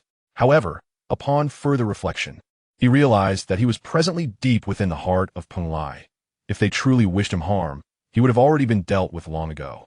Left with no choice, Zhang Xian suppressed his impatience and opted to bide his time. He decided to make the most of this rare leisure, using spiritual stones to delineate a small area in one corner of the courtyard, channeling seawater to create a simple pool, where he could soak daily while enjoying himself and studying the vast array of spells returned by the system. Now that he possessed all 5 elemental roots, many neglected spells within the system were ripe for exploration. These spells encompassed a wide range of topics, including orthodox techniques and even some insidious secret arts of malevolent cultivators. It was here that Zhang Xian had learned his soul-searching technique. After some contemplation, he resolved to first delve into the art of spirit-gathering formations. In his earlier days, he had been expelled from the array class alongside Jinhai for dozing off during lectures. However, with his current remarkable comprehension, he surely would not repeat that folly. Now in the mid-stage of Golden Core, with his abundant spiritual energy, he was more than capable of withstanding the nourishing aura of high-quality spiritual stones. He swiftly uncovered relevant content within the texts.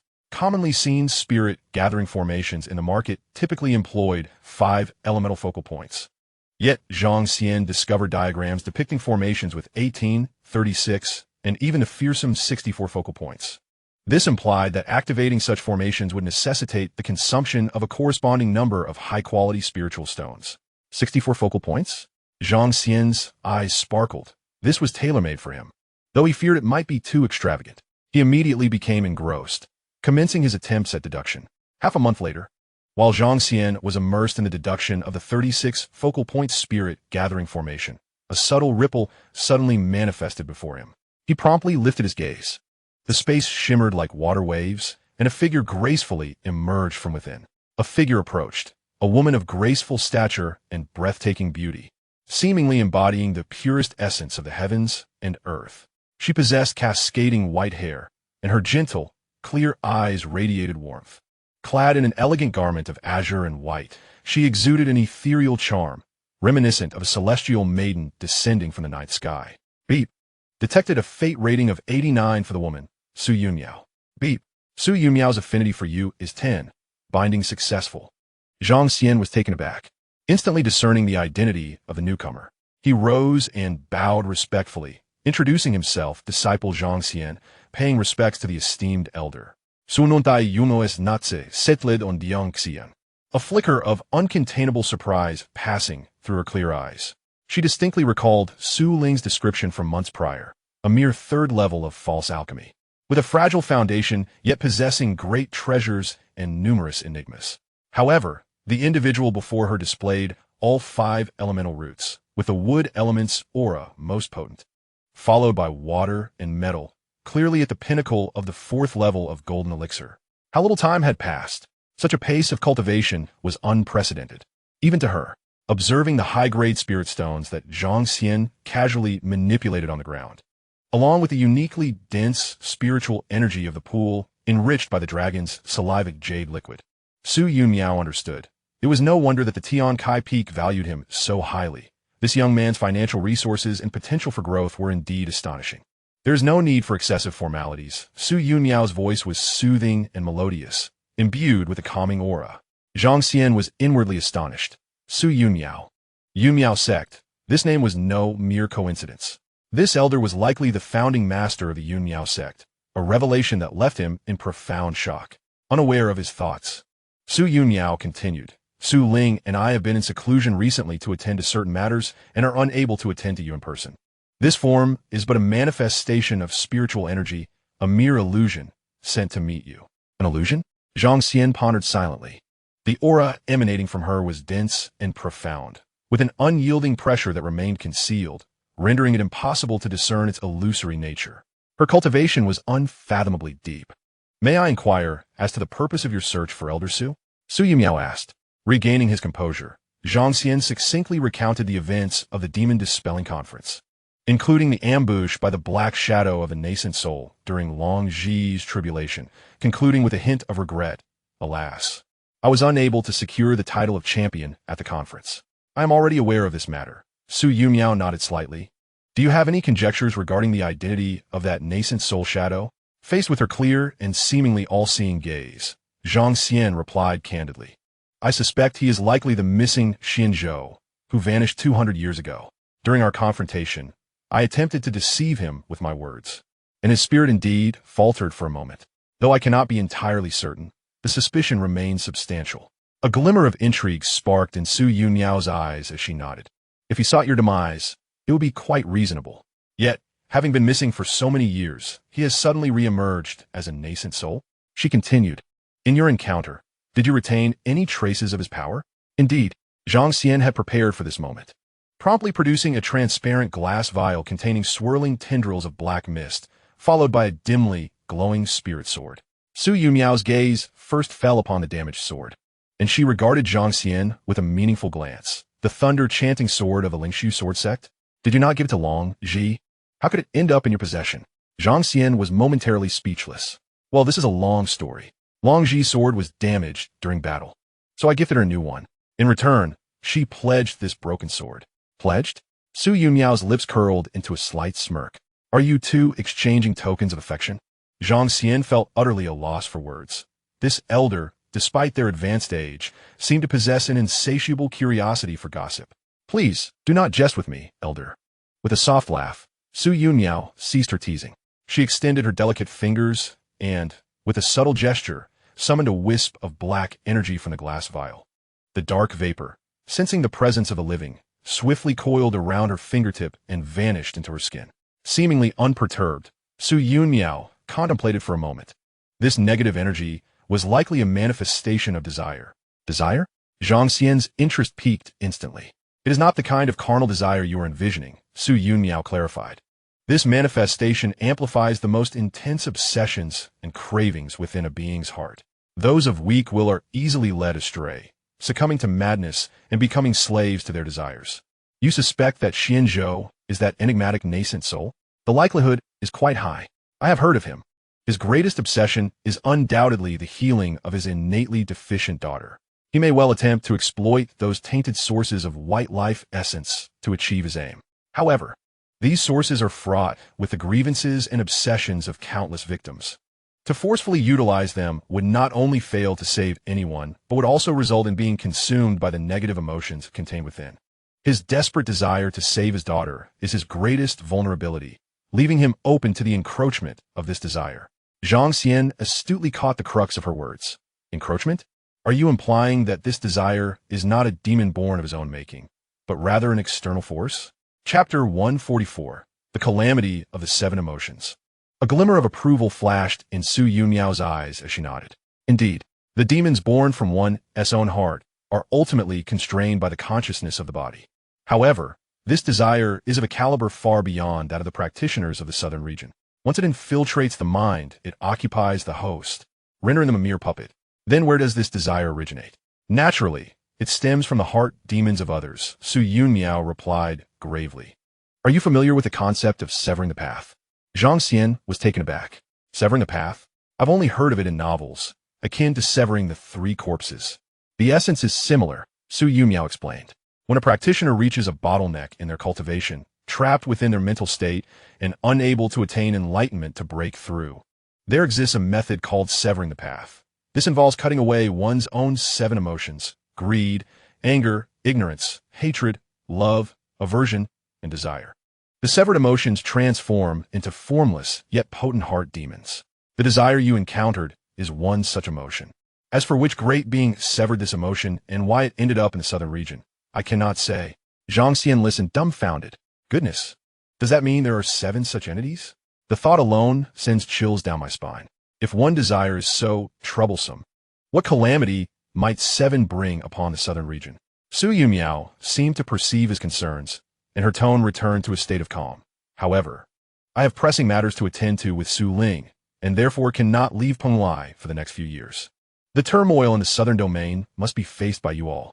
Unless the southern domain truly teeters on the brink of life and death, We will not intervene lightly. Zhang Xian had anticipated this, silently acknowledging the truth of her words. These esteemed figures always maintained a facade, refraining from action until the final moment. Yet, his primary purpose in this visit was not to seek aid. Taking a deep breath, Zhang Xian solemnly stated, "I come to Penglai with one request. I wish to meet Xianxia." Xianxia? Su Yunmiao appeared momentarily taken aback, her clear gaze scrutinizing Zhang Xian once more, before she resolutely refused. "No, she cannot see you." "Why?" Su Yunmiao shook her head. "I cannot disclose the reasons. In any case, you cannot meet her now, at least not for the next few years." A surge of inexplicable anger rose within Zhang Xian. He suppressed his emotions and replied in a low voice, "What if I insist on seeing her?" Su Yunmiao fixed her gaze upon him, her eyes sharpening. "Why? Xianxia is my direct disciple, raised by my side since childhood, and I cannot recall her knowing anyone." Zhang Xian's lips moved, hesitating to speak. Lei was just within reach, yet he could not meet her. Observing his expression, Su Yunmiao's eyes suddenly flickered with understanding. "Unless you are her brother, Zhang Xian, who has long since departed from this world." Zhang Xian's body trembled, and he abruptly looked up at Su Yunmiao. She knew. After a moment, he slowly nodded. "Indeed. Su Yunmiao possessed the extraordinary cultivation." Her eyes capable of discerning the truth within hearts. Recognizing that he spoke no falsehood, she fell silent, studying Zhang Xian with a complex expression, as if weighing something, and time seemed to freeze for a prolonged moment. Finally, she sighed gently, her tone laced with a barely perceptible sentiment. "So it is. Follow me. I will take you to see her." Without further ado, Su Yunmiao raised her delicate hand and lightly gestured towards the void before her. The air rippled as if a stone had been cast into still water, creating concentric waves in space. The center of these ripples swiftly expanded, forming a stable portal. "Come with me." Su Yunmiao's doppelganger stepped into the portal first. Zhang Xian inhaled deeply and followed closely behind. The moment he entered the portal, he felt a rapid flux of light and shadow, as if the space were being elongated and folded, accompanied by a slight sense of dizziness. The next instant, the sensation of solid ground beneath his feet confirmed that the surroundings had transformed completely. They now found themselves in a peculiar underwater realm. Above them lay a vast expanse of water, while beneath their feet was a smooth, warm, jade-like floor. The entire space was serene and silent, imbued with a tranquil pressure that permeated the air. Zhang Xian's gaze was instantly drawn forward. There, a semi-transparent, multicolored spiritual shield floated quietly, emanating a heart-stirring energy. At the core of the shield, 5 figures sat in meditation. Zhang Xian immediately discerned the true forms of Su Ling and Su Yunmiao. But his gaze lingered only for a fleeting moment before it became fixated on the slender figure at the heart of the formation. It was Lei. Despite her transformative metamorphosis, her once sun-kissed skin now radiated a porcelain-like brilliance. Her previously unruly hair now flowed like a silken waterfall, and her once smudged visage appeared immaculate. In this moment, she bore an exquisite beauty akin to that of a fairy from a painting. She sat in serene meditation, her eyes closed, her delicate brows slightly furrowed, as if troubled by some disquieting matter. Yet Zhang Xian recognized her instantly. The subtle curve of her downturned lips when she frowned, the graceful arch of her closed eyelids. 2 centuries seemed to compress into this singular moment, merging the stunning visage before him with the memory of a scruffy little girl who always trailed behind him, her bright eyes shining despite her dirt-streaked face. Ding! Detected a fortune-bearing girl with a score of 97, Zhang Lei. Lei. Zhang Xian's throat tightened, a torrent of emotions flooding his heart. Excitement at their reunion, relief at her well-being, and a pang of sorrow at the sight of her furrowed brow. He found himself momentarily lost in thought. Only then did his gaze truly take in Lei's surroundings. She was not merely seated. She was positioned at the very nexus of this vast array. Su Junmiao, Su Ling, and 2 other deep-breathing cultivators occupied the corners of the formation. The immense spiritual power emanating from the 4 of them continuously flowed into the heart of the formation, creating an invisible shackle and a formidable barrier around Lei. "What is this?" Zhang Xian's voice trembled imperceptibly as he turned to his companion, the avatar of Su Yunmiao. The avatar's tone remained calm, yet tinged with gravity.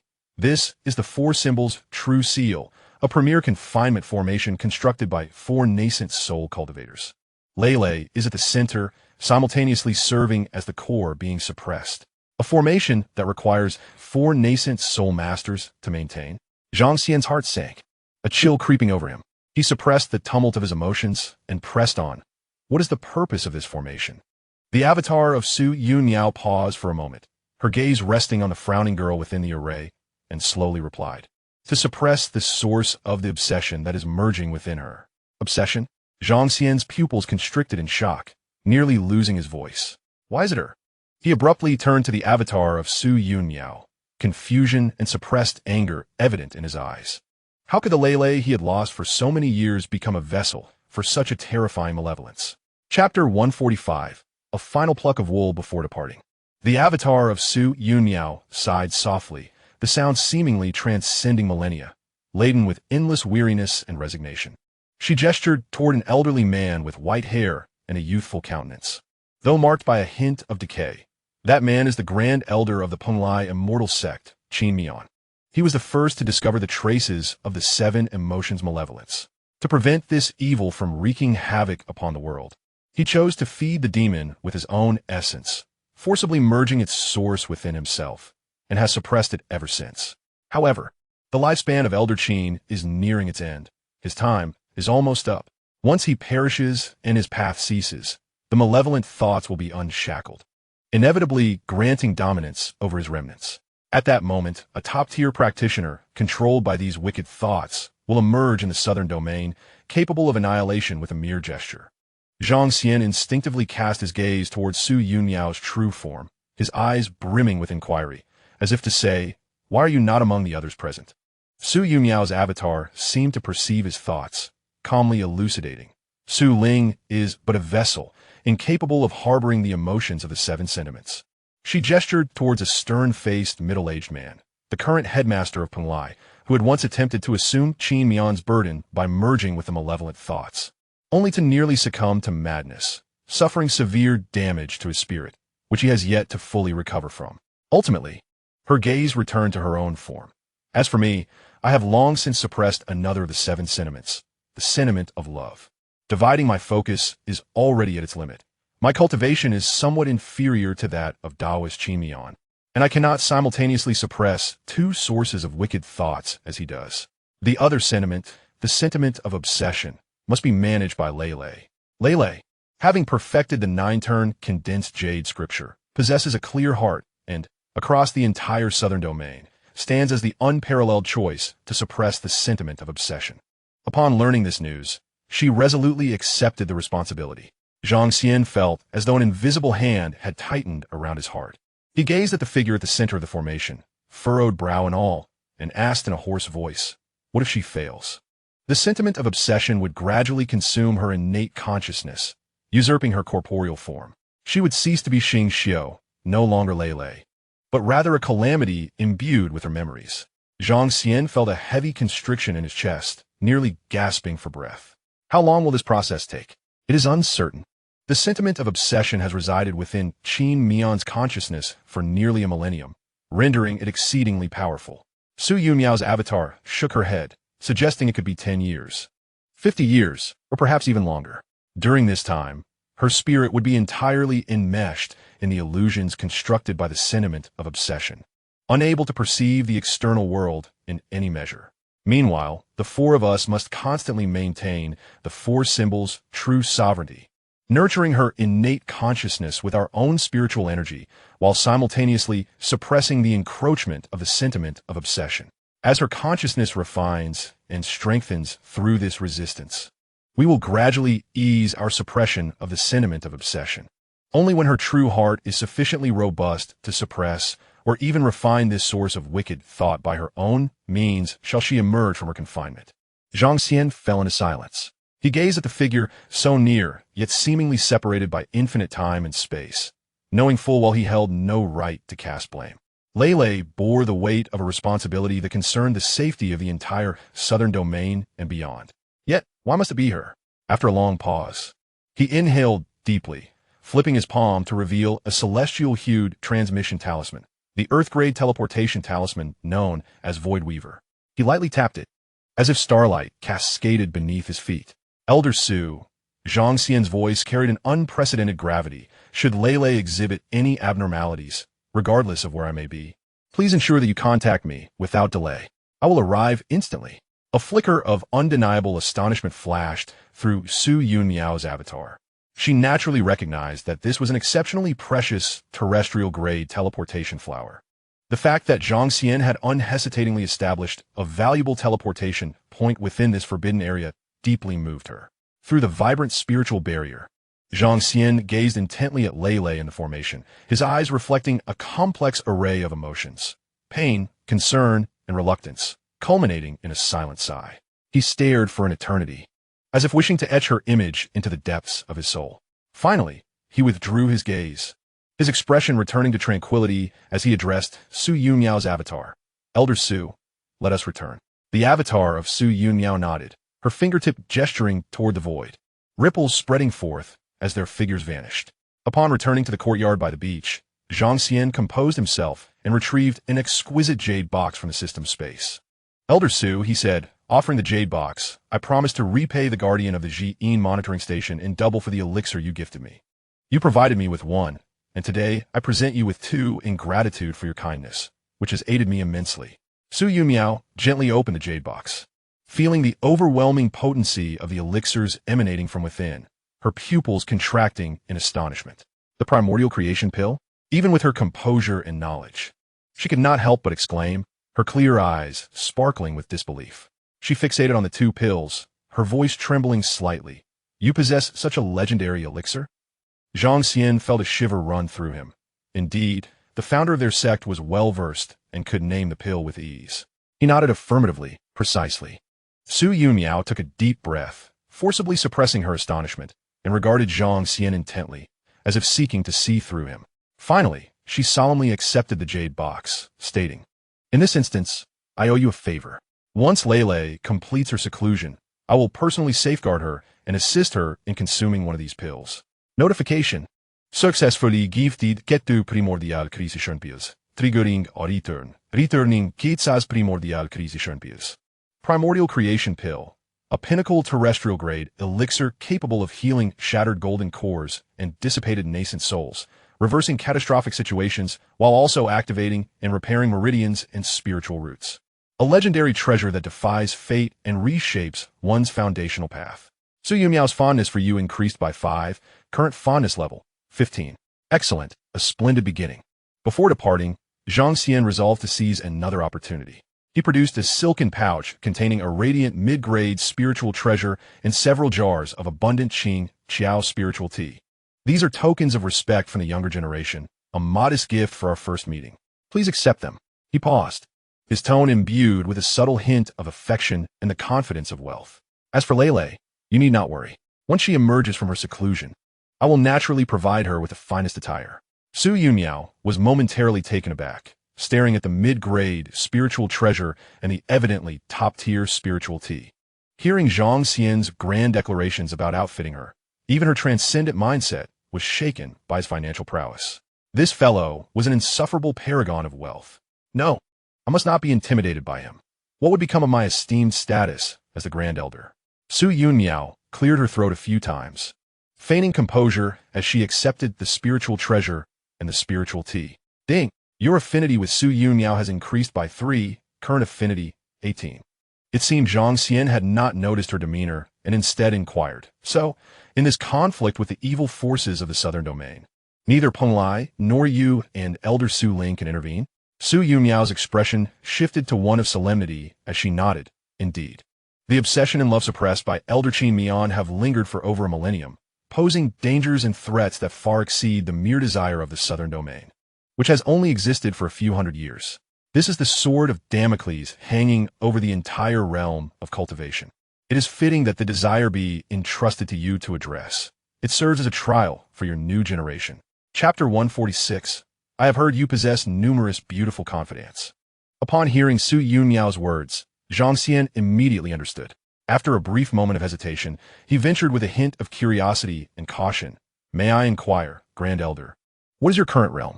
Su Yunmiao, upon hearing this, curled her lips into an enigmatic smile. As for my realm, I cannot disclose it to you. However, she continued, with a touch of pride and confidence. I have heard that you have offended the Guiyuan sect of Zhongzhou. Do not be overly concerned. When it comes to determining who holds the true supremacy in the realm of cultivation, it is not yet time for him, Song Taichu, to take the lead. Zhang Xian inwardly cursed the cryptic nature of her words, but simultaneously felt a sense of relief. It appeared that this founder of the sect possessed an astonishing level of prowess, one that even the giants of Zhongzhou did not regard with utmost reverence. The fact that the Grand Elder was indeed the founder of the sect was likely unknown to many of the high-ranking members of the Southern Domain, and even within the Yunmiao sect. The good news was that he had temporarily latched onto an unimaginably formidable ally. It was a pity that his apprentice aura was merely a trial version. Otherwise, directly becoming a disciple of this esteemed figure would have been a meteoric rise. As Su Yunmiao spoke, she retrieved several ancient jade boxes from her sleeve and presented them to Zhang Xian. It is customary for an elder to accept gifts from a disciple. However, it would be unbecoming not to offer something in return. I'm aware of your affluent background, and ordinary items would not suffice. These are a few small trinkets I have accumulated over the years, and I hope they serve as a token of our meeting. Zhang Xian, intrigued, accepted the first jade box and opened it to reveal two golden-hued pills exuding a rich fragrance. This is the haunting washing spirit pill, Su Yunmiao explained. I have observed that your spiritual root possesses considerable potential for enhancement. This pill contains a trace of innate essence, capable of refining your spiritual roots and improving your aptitude. While it may not be as extraordinary as your Taichu creation pill, it should be of some benefit to you. This is incredibly valuable. Zhang Xian's eyes sparkled with excitement. Enhancing his spiritual root quality was precisely what he needed at this moment. He had previously been troubled about how to improve the quality of his five-element spiritual root, and now this ancestral master had provided him with a timely boon. He promptly accepted it, saying, "Thank you, master, for your generous gift. This will be immensely beneficial to me." Next, Zhang Xian opened the second jade box, revealing a pair of translucent white jade pendants. Su Junmiao remarked, "These are the heart and wing pendants, a matching pair. When worn, they grant the ability to perform a single teleportation that bypasses the majority of spatial restrictions. With a mere nudge from one side, one could be instantaneously transported to the other, regardless of the distance that lay between them." However, she hesitated for a moment, a glint of mischief dancing in her eyes, as she revealed that this jade pendant could only be utilized once. Following the transportation, both pendants would shatter. "I have heard that you possess numerous confidants of exquisite beauty. As for whom to bestow this upon, the decision rests solely with you." Instantaneous transportation? Zhang Xian felt an overwhelming elation at this divine artifact, far surpassing his meager void shuttle. The inferior-grade Tanchi required the consumption of vital blood, whereas this was freely given. The limitation of a single use could be remedied later with the system's assistance in replication and return. He promptly secured the jade pendant with great care, expressing heartfelt gratitude. "The gift from my esteemed ancestor is indeed extraordinary. I am once again in your debt." Su Yunmiao, observing his delight akin to discovering treasure, found her vanity greatly satisfied. "Very well, you may go. I have already sent a message to the headmaster Xianxia, instructing her not to make things difficult for you." The disciple took his leave. Zhang Xian, having spoken, prepared to summon his flying vessel. "Wait!" Su Yunmiao suddenly called out to him. She extended her fingers, poised like a sword, and a point of resplendent spirit light, twinkling like a star, gently floated towards Zhang Xian. As the spirit light enveloped him, Zhang Xian felt a refreshing sensation coursing through his body, as if an invisible veil had descended upon him. "I sense that someone has been using the art of celestial calculation to trace your whereabouts. This star concealment mark can shield you from such calculations, disrupting their deductions. Unless the opponent's realm surpasses mine, they shall find it exceedingly difficult to pinpoint your exact location." A chill ran through Zhang Xian, and he immediately understood that this was likely the handiwork of the demon's nest. He bowed deeply, expressing his gratitude. "Thank you for your protection, esteemed ancestor." This time, he did not linger. He summoned his flying vessel, transforming into a streak of light, soaring into the sky towards the outer reaches of the Penglai Islands. He cast one last glance at the ethereal island shrouded in mist, his expression a complex tapestry of emotions, ultimately crystallizing into determination. "Lele, wait for me. I shall grow stronger, strong enough to be your support." As the flying vessel departed from the Penglai Islands, It embarked on several days of transit through the teleportation array, and Zhang Xian finally set foot once again on the soil of the southern capital. Upon entering the city, he was met not with the usual bustling splendor of the imperial capital, but with an indescribable weight of oppression. The once vibrant streets were now markedly subdued, and the passing cultivators moved with hurried steps, the air thick with an undercurrent of fear. Zhang Xian looked up to see the immense protective barrier enveloping the skies above the southern capital, the celestial formation operating at full capacity, radiating waves of spiritual light, yet failing to impart any semblance of security to the populace below. The shocking upheaval of the martial arts arena had awakened everyone to the reality that they faced an enemy of unfathomable cunning and power, an evil spirit of the nascent soul stage. Rumors detailing how this fiend effortlessly penetrated the Grand Array's defenses and devoured the souls of cultivators spread like wildfire, akin to a plague. Everyone understood that this seemingly majestic protective barrier would likely falter before the demon. Emperor Xianxia, clad in his imposing imperial robes, personally commanded the high platform at the center of the city, his expression grave as he coordinated the various sect cultivators and city guards who had hastened to respond. His voice echoed throughout half the city via amplification arrays, striving to maintain order and calm the hearts of the people. Yet the worry etched upon his brow betrayed his true feelings. Under the leadership of the formation master, Xiaoheng, disciples were diligently reinforcing the array foundations throughout the southern capital, their efforts punctuated by the swift circulation of runes, creating a scene of bustling activity. However, the high-ranking cultivators were acutely aware that these fortifications merely served to placate the public. The unique life essence of the malevolent beings could silently erode the array's restrictions. All that was being done now only bought time, without eradicating the impending threat.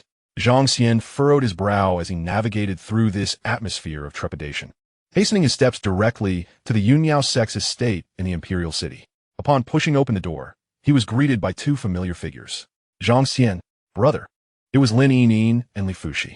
Although they had previously learned through a communication jade talisman that Zhang Xian had successfully escaped danger and even visited Penglai, witnessing his safe presence before them truly eased their anxious hearts. Li Fushi, typically composed, now bore an expression tinged with faint anger. Zhang Xian, you are utterly reckless.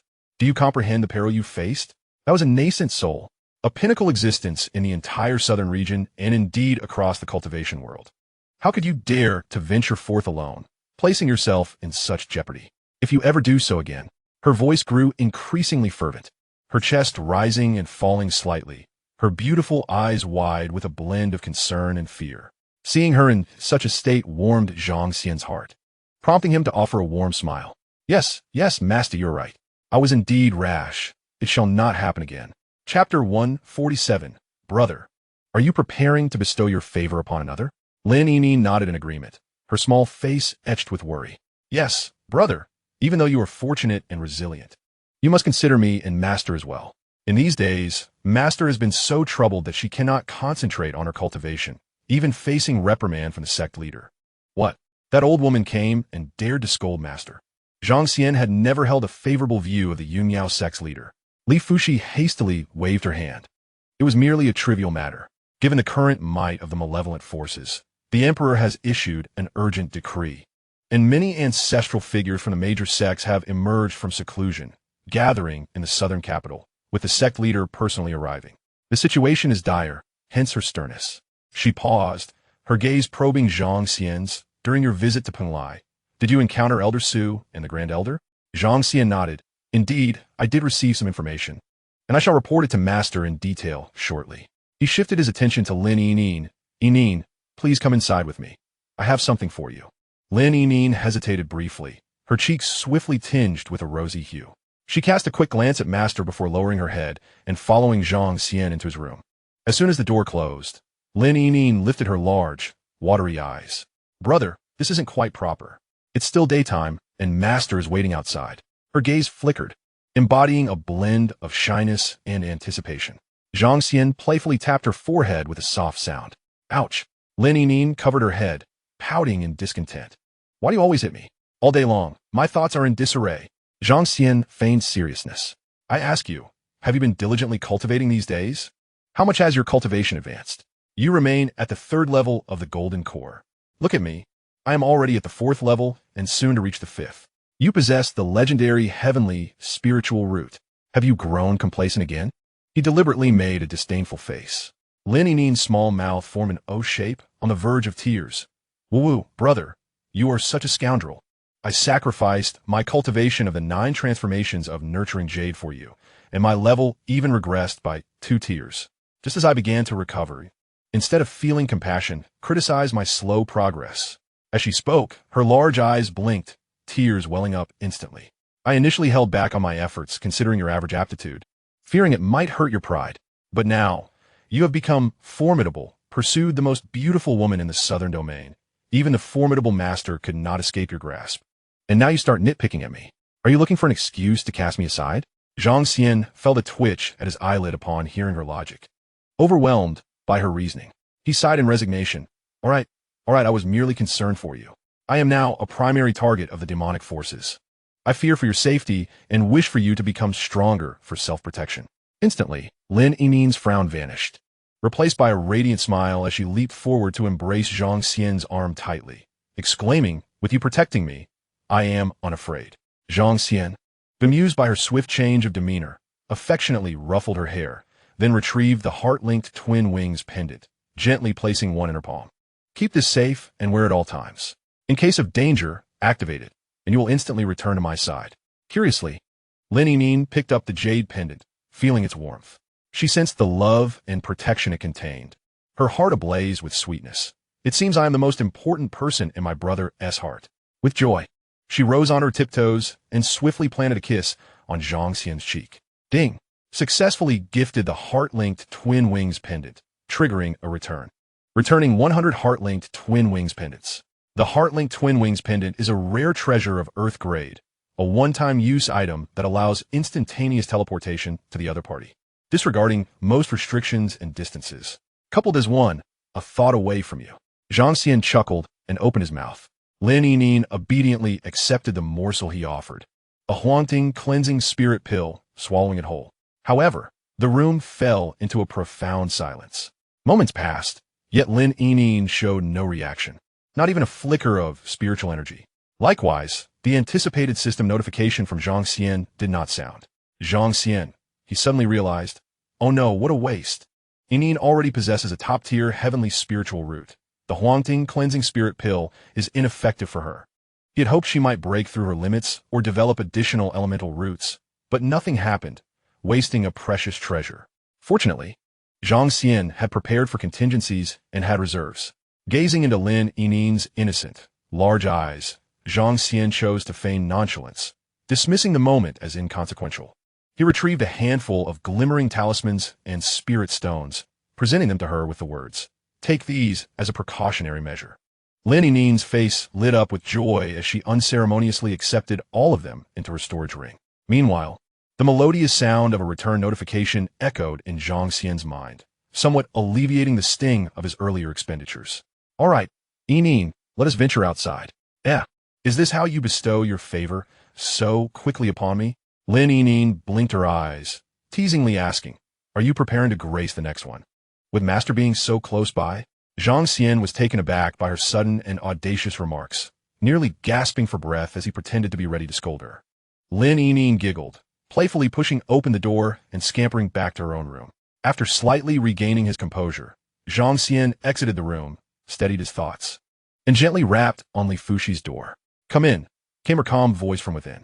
Zhang Xian entered to find Li Fuxi restored to her usual cool demeanor, sitting upright on a long bench by the window. However, her jade-like hand resting on her lap was slightly curled, and her posture appeared somewhat stiff, revealing that she was not as composed as she seemed.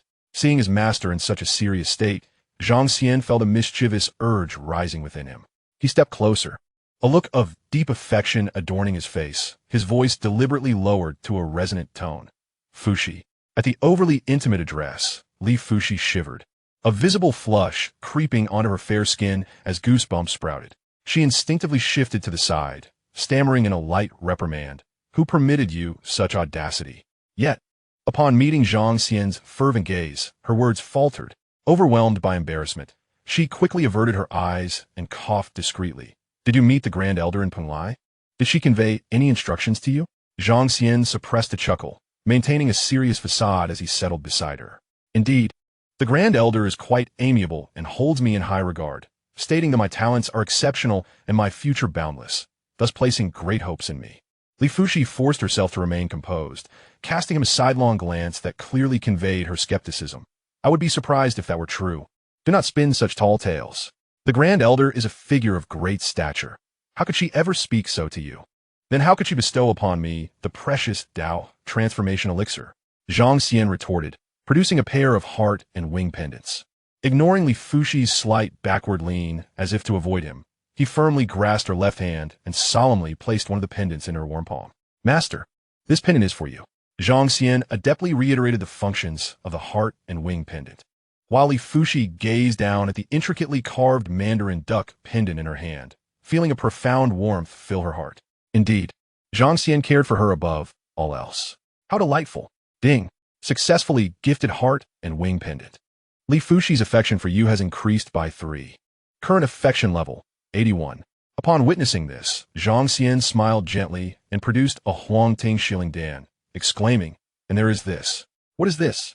A gift from the ancestor, capable of enhancing the potential of one's spiritual roots. Its effects should not conflict with the previous ascension pills. Upon hearing its efficacy, Li Fuxi immediately returned the pill to Zhang Xian, stating, such a divine item is better suited for your own use. With your already complete 5 elemental spiritual roots and solid foundation, this pill will undoubtedly elevate the quality of your spiritual roots even further. Zhang Xian would not allow her to refuse. He took her hand, his voice laced with a hint of affection. Master, are you unaware of my background? I possess plenty of such items. He leaned in closer, the warmth of his breath grazing her ear as he whispered, I intend to cultivate my esteemed Master Fuxi into the one and only celestial being in the southern region to possess dual heavenly spiritual roots. The phrase dual heavenly spiritual roots, transcending imagination, sent a shiver through Li Fuxi's heart. Coupled with the affectionate title of my esteemed Master Fuxi, she felt herself becoming dazed, her senses swirling, completely forgetting to withdraw her hands. Zhang Xian, noticing the fleeting moment of enchantment in her eyes, seized the opportunity and gently brought the pill to her slightly parted lips. Li Fuxi, her mind in disarray, finally ceased her hesitation. She opened her lips, obediently accepting the pill into her mouth and swallowing it, her movements imbued with an indescribable shyness. Ding! Successfully gifted Huangting Shilling Dan, triggering a refund. Receiving back 100 Huangting Shilling Dan. Huangting Shilling Dan, an earth-grade pill of epic quality, can significantly enhance a cultivator's spiritual root quality with diminishing effects upon repeated consumption. Instantly, a torrent of pure and potent medicinal energy erupted within Li Fuxi's body. She felt her already exquisite gold and water, elemental spiritual roots being cleansed of the slightest impurities, becoming even more translucent, pure, and flawless. Her gaze towards Zhang Xian was filled with astonishment and gratitude, along with a hint of unspoken emotions stirring within her. Zhang Xian, seemingly prepared for this, unhesitatingly produced another freshly refunded Huangting Shilling Dan and offered it to her. Say here, take another. At this moment, Li Fuxi was thoroughly impressed by Zhang Xian's generous wealth, or perhaps rendered numb by astonishment. Without hesitation, she consumed the second pill, then the third. Finally, the melodious notification chimed in Zhang Xian's ear. Ding! Li Fuxi's fortune value is 10, current fortune value, 87. As Li Fuxi felt the unprecedented purity of her spiritual roots, she raised her gaze towards Zhang Xian, her eyes shimmering with unshed tears. Her demeanor was reserved, not one for grand expressions. Her lips parted slightly, eventually forming a choked whisper. Zhang Xian, thank you. Ever since. It's been a long time since anyone has treated me this well.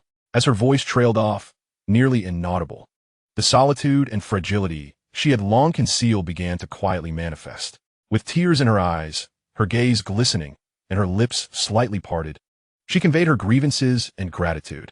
This scene was undeniably a captivating temptation. Zhang Xian felt his heart race, unable to restrain himself any longer.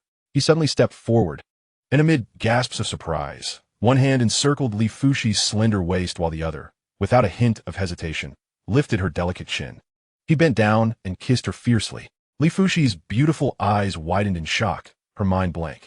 A potent wave of masculine energy enveloped her completely, infused with dominance and an irresistible aggression. Instinctively, she struggled slightly, her hands pressing against Zhang Xian's solid chest, but her resistance was feeble. Under Zhang Xian's forceful kiss, her body felt drained of strength, softly yielding to his embrace, warmth flooding through her as consciousness gradually blurred, leaving only the searing sensation of his lips and the pounding of her heart. Zhang Xian's kiss deepened, his actions growing bolder and more audacious. With a sudden rip, Li Fuxi felt a chill sweep over her as the silver-white robe, signifying her status, slipped away. This unexpected coolness struck her like ice water, jolting her from her stupor. A profound sense of shame enveloped her, as she abruptly opened her eyes, meeting Zhang Xian's fiery, yearning gaze.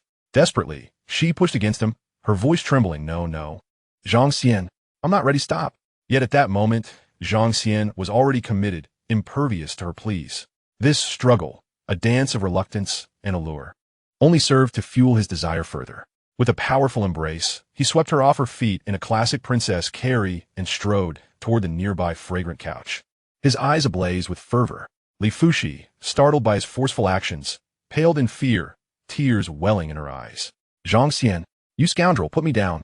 Just as Zhang Xian was about to lay her on the bed, a violent surge of energy erupted from within Li Fuxi without warning. A fierce gust of spiritual force swept through the entire room, sending Zhang Xian stumbling back several steps, caught off guard. Li Fuxi collapsed onto the edge of the bed, her complexion flushed, hair disheveled, and her garments askew, her aura fluctuating wildly. With a quivering voice, she exclaimed, I'm sorry, I can't control it. Wait, I'm about to break through. Break through?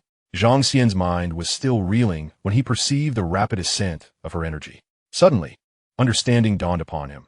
His master was at the pinnacle of the 7th layer of the Golden Core stage, and after consuming 3 Huangting washing spirit pills, her spiritual roots and physique had undergone unprecedented refinement and enhancement. The latent potential within her had been fully awakened, like a riverbed widened to welcome a flood. The bottleneck of the 8th layer of the Golden Core was finally loosening. The breakthrough was imminent. One infuriatingly inconvenient time, Zhang Xian gazed at Li Fuxi, who was breathless and disheveled on the bed. An indescribable sense of frustration surged within him, as he felt trapped, an arrow drawn yet unable to release. The pressure in his chest threatened to explode. At that moment, Li Fuxi was mortified and desperate. She could not control herself, and yet, it was precisely under these circumstances that a breakthrough was about to occur. She felt an overwhelming urge to find a crevice in the ground to hide herself. Observing Zhang Xian's visibly frustrated expression, she was engulfed in embarrassment, mustering the last of her strength to pull the blanket over her exposed shoulder. Her voice thick with nasal tones, You go out first? Zhang Xian let out a deep sigh, casting a reluctant glance at Li Fuxi. Ultimately, reason prevailed, and he turned to exit the room. Regret, an immense sense of regret, washed over him. Had he known, he would have refrained from administering the elixir to his master. Chapter 149. It is still Yin who is most understanding and considerate. Upon stepping outside, Zhang Xian noticed the door to the adjacent room was slightly ajar, and Lin Yin was peering in, eavesdropping. Upon seeing Zhang Xian emerge with a face full of suppressed ire, she paused for a moment before her expression morphed into one of knowing amusement, even tinged with a hint of schadenfreude. How delightful! Lin Yin stuck out her tongue at Zhang Xian, making a playful face, and then with a decisive slam, she shut the door. Alone in the empty corridor, Zhang Xian was engulfed by an unprecedented sense of disparity and frustration that left him yearning to lament skyward. What is this predicament? Are 2 monks truly without water? No. It is as if there is a well right before him. Yet he is parched, only to find that the well has been sealed shut. He shook his head with a bitter smile, his face reflecting profound incredulity. Ultimately, he returned to his room in a state of despondency. Sitting down heavily on the cold mat, Zhang Xian felt increasingly aggrieved. In a fit of anger, he retrieved half a bottle of Huangting cleansing elixir from the system space, as if he meant to pour all his pent-up fury and energy into it. Hastily swallowing several pills. Damn it! Eat! I shall also ascend to the 5th level of Golden Core, he muttered resentfully, taking some time to calm down before immersing himself in refining the elixir's potency and cultivating his practice. Only the slight twitch at the corner of his mouth betrayed his currently tumultuous emotions. By evening, Zhang Xian reined in his aura and stepped outside. Although he had not achieved a breakthrough in his cultivation, the good news was that his wood spiritual root had advanced to the highest quality, while the metal and water spiritual roots had progressed to the upper tier, thanks to the dual enhancement of the Huang Ting cleansing elixir and the high disciple halo. Even the least adept fire and earth spiritual roots had reached the intermediate level. Judging by the quality of his roots, he could consider himself a prodigy of his generation. Filled with confidence, Zhang Xian felt a bright future ahead. Li Fushi's door remained firmly shut, and he chuckled softly, knowing his master would likely be in seclusion for days after her breakthrough to the 8th level of Golden Core. She had escaped this calamity, but next time, her fortune may not be so favorable. Just then, he noticed Lin Yinin's door creak open slightly. It was still Yinin who was the most considerate. Zhang Xian adjusted his sleeves and stepped inside, only to be met with a startled exclamation from Lin Yinin. How audacious! What do you intend to do to your master? With a thud, the door closed once more. The following day, Zhang Xian was awakened by the vibration of a communication jade talisman. As his spiritual sense swept over it, he was instantly delighted. It was a message from the revered Master Wangya. The first message arrived in the evening. Zhang Xian, are you back? I heard you had an audience with the Grand Elder. Do come to the Royal Palace Hall for an important discussion. The second message, sent an hour later. Read, did you see? The sect leader is in the hall, waiting for you. The third message, just received, inquired. Have you awakened? The sect leader's expression is stormy. He can barely contain his anger. Zhang Xian chuckled softly to himself. The fierce battle last night had indeed distracted him from checking the messages. He quickly replied, on my way. Lowering his gaze, he saw Lin Yinin nestled in his arms, a satisfied smile lingering on her lips. His eyes brimmed with affection. Carefully, he extracted his arm and quietly rose from the bed, dressing swiftly before stepping out. As the door closed behind him, Lin Yinin, who had been sound asleep, instantly opened her eyes, her sparkling gaze filled with cunning and pride. Isn't this all under my control? She thought. Then, shaking her tiny fist, she admonished herself. No. My brother is becoming increasingly dazzling, and the alluring temptresses around him will only multiply. I must cultivate diligently. I cannot fall behind or be outshone by those vixens. With that resolve, she quickly got up, casually scattered a few spirit stones around the corners of the room, and began her focused training. When Zhang Xian entered the Grand Hall, it was already bustling with activity. Xiaxin stood before a massive map, quietly discussing defensive strategies with real person showing. Upon noticing Zhang Xian's arrival, Xiaxin smiled and beckoned. Zhang Xian, come over and listen in. Zhang Xian surveyed the room. Aside from the familiar real person Wangya, he spotted several new faces exuding profound auras. Most striking was Long Ji, clad in white garments as pure as snow, her energy increasingly refined. Beside her stood an elderly man with an ancient countenance, likely the Grand Elder of the Lingshu sword sect, real person Xianxia. Additionally, 2 robed monks, both at the nascent soul stage, were present, presumably the esteemed monks from the Shanjiang Monastery. The allies at the nascent soul level had gathered, except for those few detained in Penglai. This included Xiaxin, real person Xianxia, Long Ji, the 2 monks, and Wangya, 6 in total. Conversely, only 2 known nascent soul members were on the demonic side, suggesting an apparent advantage for them. However, all present understood the peril of the situation. The enemy lurked in the shadows, employing cunning tactics, and could very well possess hidden cards. Zhang Xian's gaze briefly lingered on the icy visage of sect leader Xianxia, whom he chose to ignore, opting instead to sit beside Wangya. Zhang Xian, Xianxia's cold voice reverberated immediately. You returned to the southern capital yesterday, yet you have failed to come despite my summons. Oh, the journey was taxing. I needed a day to rest. You, Xianxia's breath caught momentarily. Real person Wangya interjected to mediate. Zhang Xian, during your visit to Penglai, did you encounter Elder Su Ling and the Grand Elder? Are they well? I did see them. They are currently preoccupied with saving the world and cannot be disturbed. However, they have great confidence in us, believing we can handle the demonic threat. Saving the world? In the Lingshu sword sect, Master Xianxia furrowed his brow, his voice laced with skepticism. What matter could possibly eclipse the invasion of dark forces? Is the Yunyao sect intent on remaining an observer? At this moment, Xiaxin spoke up, his tone steady and resonant. Gentlemen, please remain calm. Elder Su of the Yunyao sect communicated with me yesterday, stating that Peng Lai is currently suppressing 2 manifestations of the 7 emotions malevolence. He then recounted the entirety of the 7 emotions calamity. Upon hearing this, the assembly was taken aback, the atmosphere in the hall becoming increasingly grave. Thus, Xianxia summarized. According to Elder Su, the desires will continue to swell over time.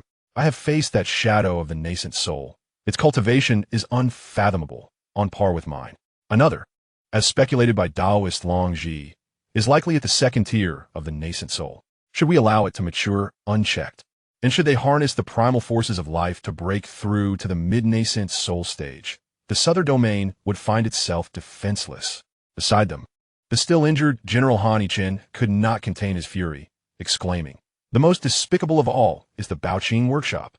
Sensing the precariousness of the situation, they withdrew all core forces back to Zhongzhou, leaving merely some shops and low-tier cultivators behind, shamelessly expecting our protection.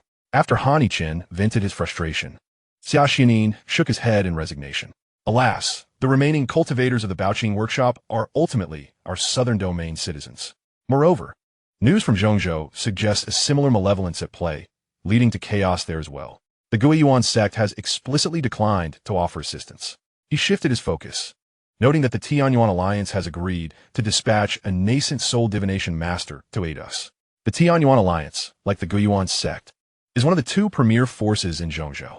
Unlike the Guiyuan sect, it began as a loose confederation but gradually grew in strength, disrupting the monopolistic reign of the Guiyuan sect.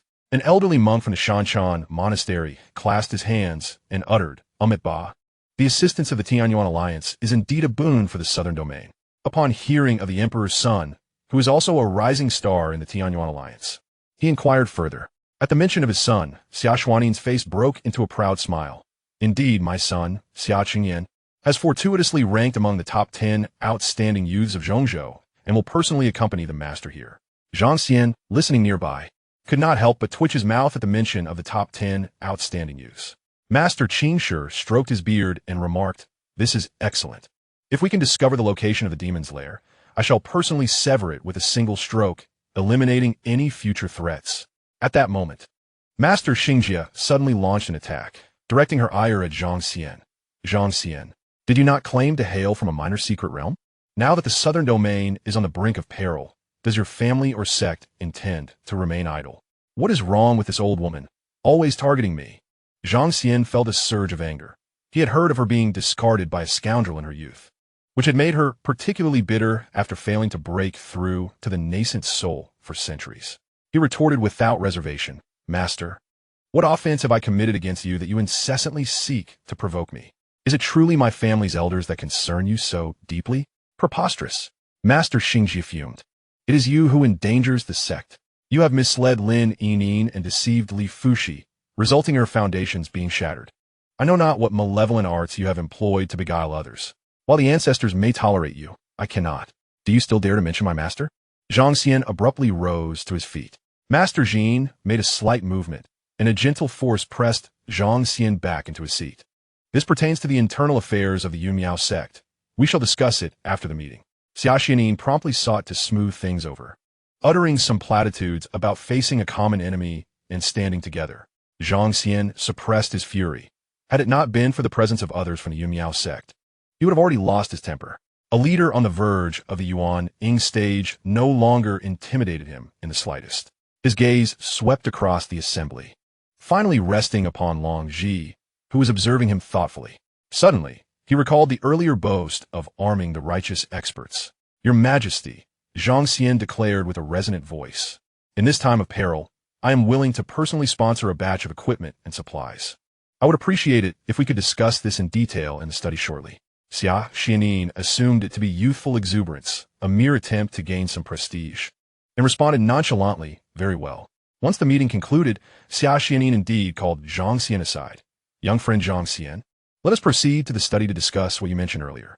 His tone was gentle, imbued with the care of an elder for a younger counterpart. Zhang Xian nodded and turned to Master Wang Ya.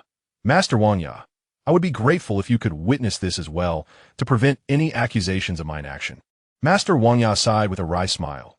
"Very well, I shall shamelessly serve as a witness." In the imperial study, the 3 took their seats. Without further ado, Zhang Xian began to present his inventory.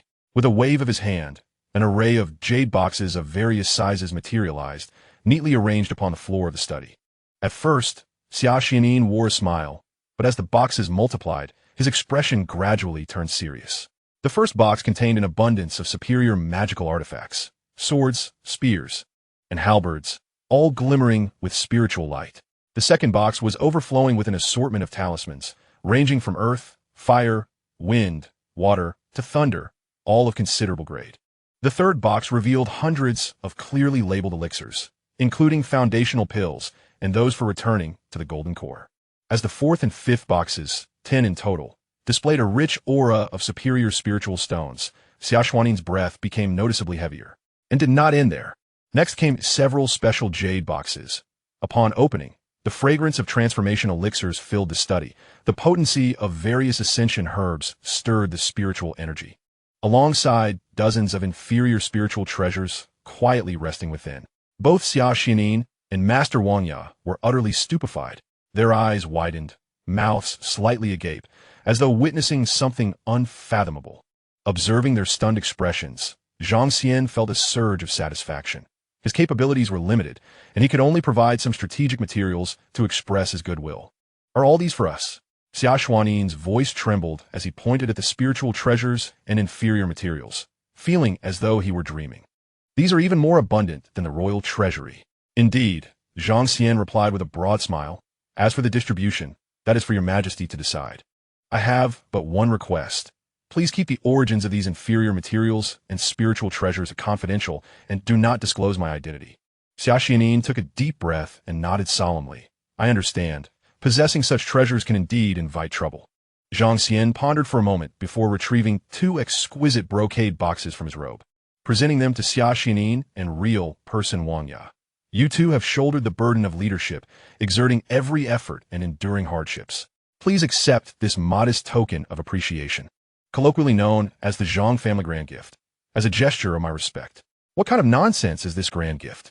Real person Wangya, somewhat dazed, opened the brocade box, nearly blinded by the brilliance within. Inside, he found meticulously arranged items, 2 medicinal pills, a lotus seed, 3 spiritual treasures, and 2 varieties of tea leaves. The 2 pills were of different types, both of the earth grade, capable of refining spiritual roots and enhancing one's innate qualities. The lotus seed, also of the earth grade, could repair damage to spiritual roots and inner cores. The 3 spiritual treasures included a weapon, armor, and accessory, providing a complete set for both offense and defense. As for the tea leaves, they were a local specialty from his homeland, capable of slightly enhancing comprehension. Real person Wangya felt his mind was overwhelmed. Pills that could enhance one's spiritual roots and qualities, and 2 distinct varieties at that. A complete set of spiritual treasures.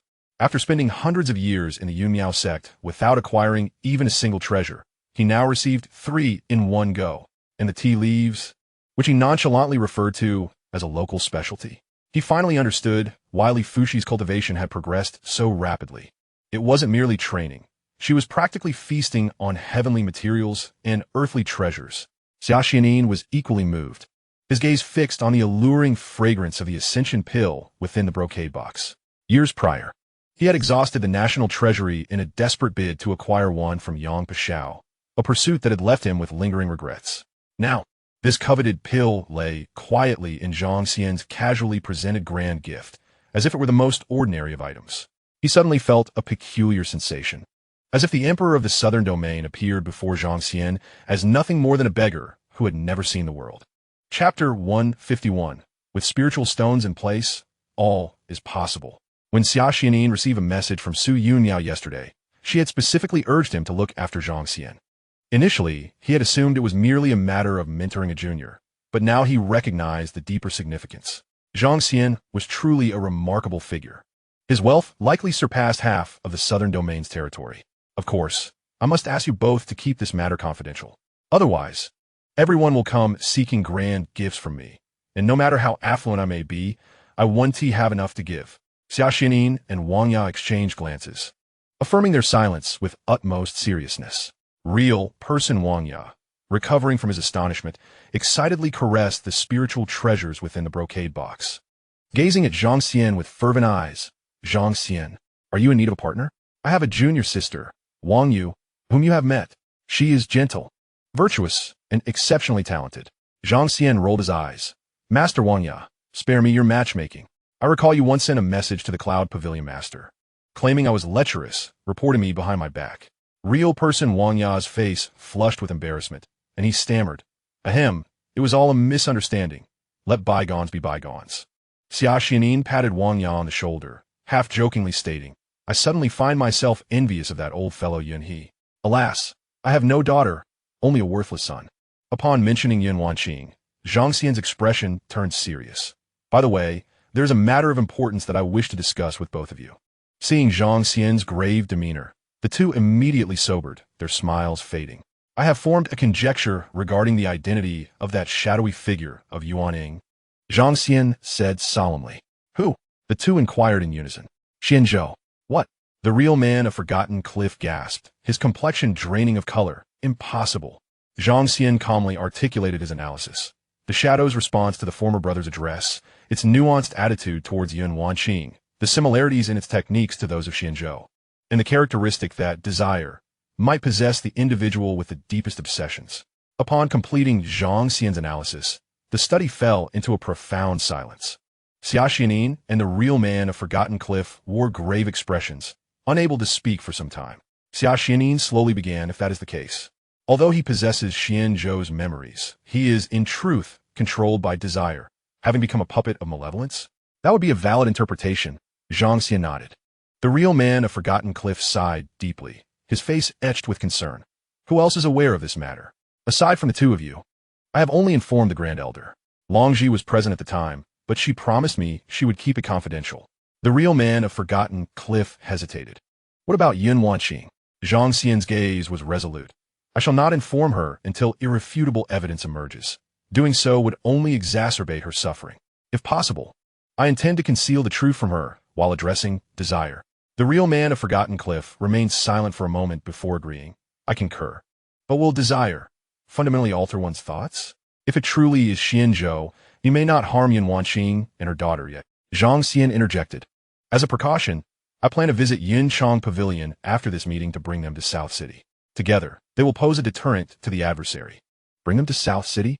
The real man of Forgotten Cliff murmured, suddenly remembering something, his expression shifting dramatically as he slapped his thigh. Oh no, Elder Yunhe. What has happened to Elder Yunhe? Zhang Xian and Xiaxianin turned to him simultaneously. The real man of Forgotten Cliff spoke urgently a few days ago. He accepted your betrothal gift, and, feeling emboldened, he seems to have sought a secluded place to enter seclusion and break through to Yuanying. If Xianzhou truly possesses the ability to deduce heavenly secrets and locates Elder Yunhe's place of seclusion, he may not directly attack Yun Wanqing and her daughter. However, with Elder Yunhe facilitating your marriage, in his eyes, Elder Yunhe is likely a thorn in his side that must be swiftly removed.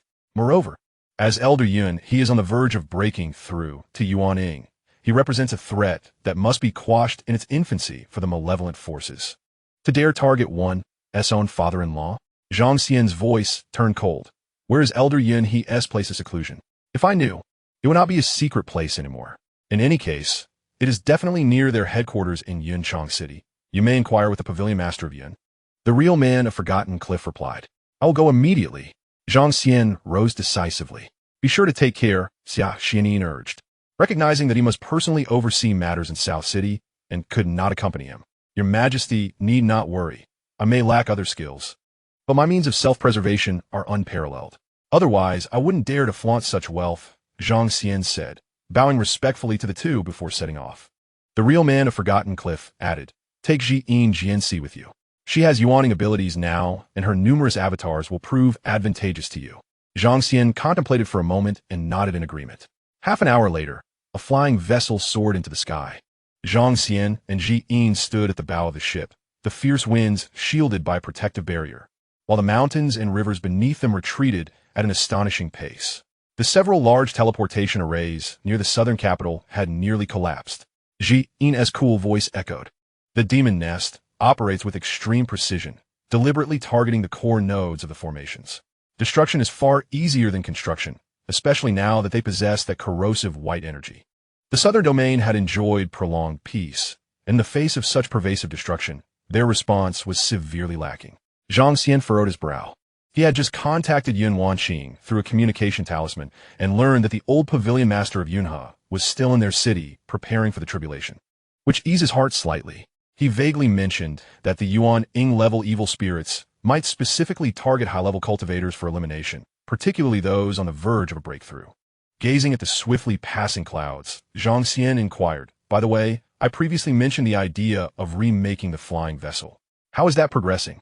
"We are making steady progress. However, many materials are being procured at high prices from Zhongzhou and even the Western Wilderness, which will require some time. If we expedite the purchases, the cost will likely rise even further. Price is not an issue." Zhang Xian waved his hand grandly. "I have an abundance of spirit stones. I intend to forge a fleet of Yuan Ing level flying vessels, all top tier in speed, defense, and firepower. With spirit stones in place, anything is possible," Xian replied. At that moment, Xian's figure momentarily faltered. "What is it?" Zhang Xian noticed with keen perception. "The 10,000 spirits weaving mist array in the southwest is likely under attack." Xian's voice remained calm. "The interference is expanding." "The 10,000 spirits weaving mist array?" Zhang Xian found the name somewhat familiar. "It encompasses the entire southern domain's spiritual communication and sensing," Xian explained. "It is larger and more complex than the Zhou Tian protective array and each respective teleportation array. The sex communication, high-level cultivators' mental sensing, and even remote control of certain puppets all rely on this array. If it is breached, communication among cultivators will depend solely on the strength of their individual consciousness, which, even for those as strong as Yuan Ing, covers merely 1,000 miles. The flow of information will not be as smooth as it is now." Zhang Xian instantly grasped the severity of the situation and could not help but curse. These evil spirits are truly insidious. First, they sever communication, then destroy transmission. Next, will they cut off our water and food supplies?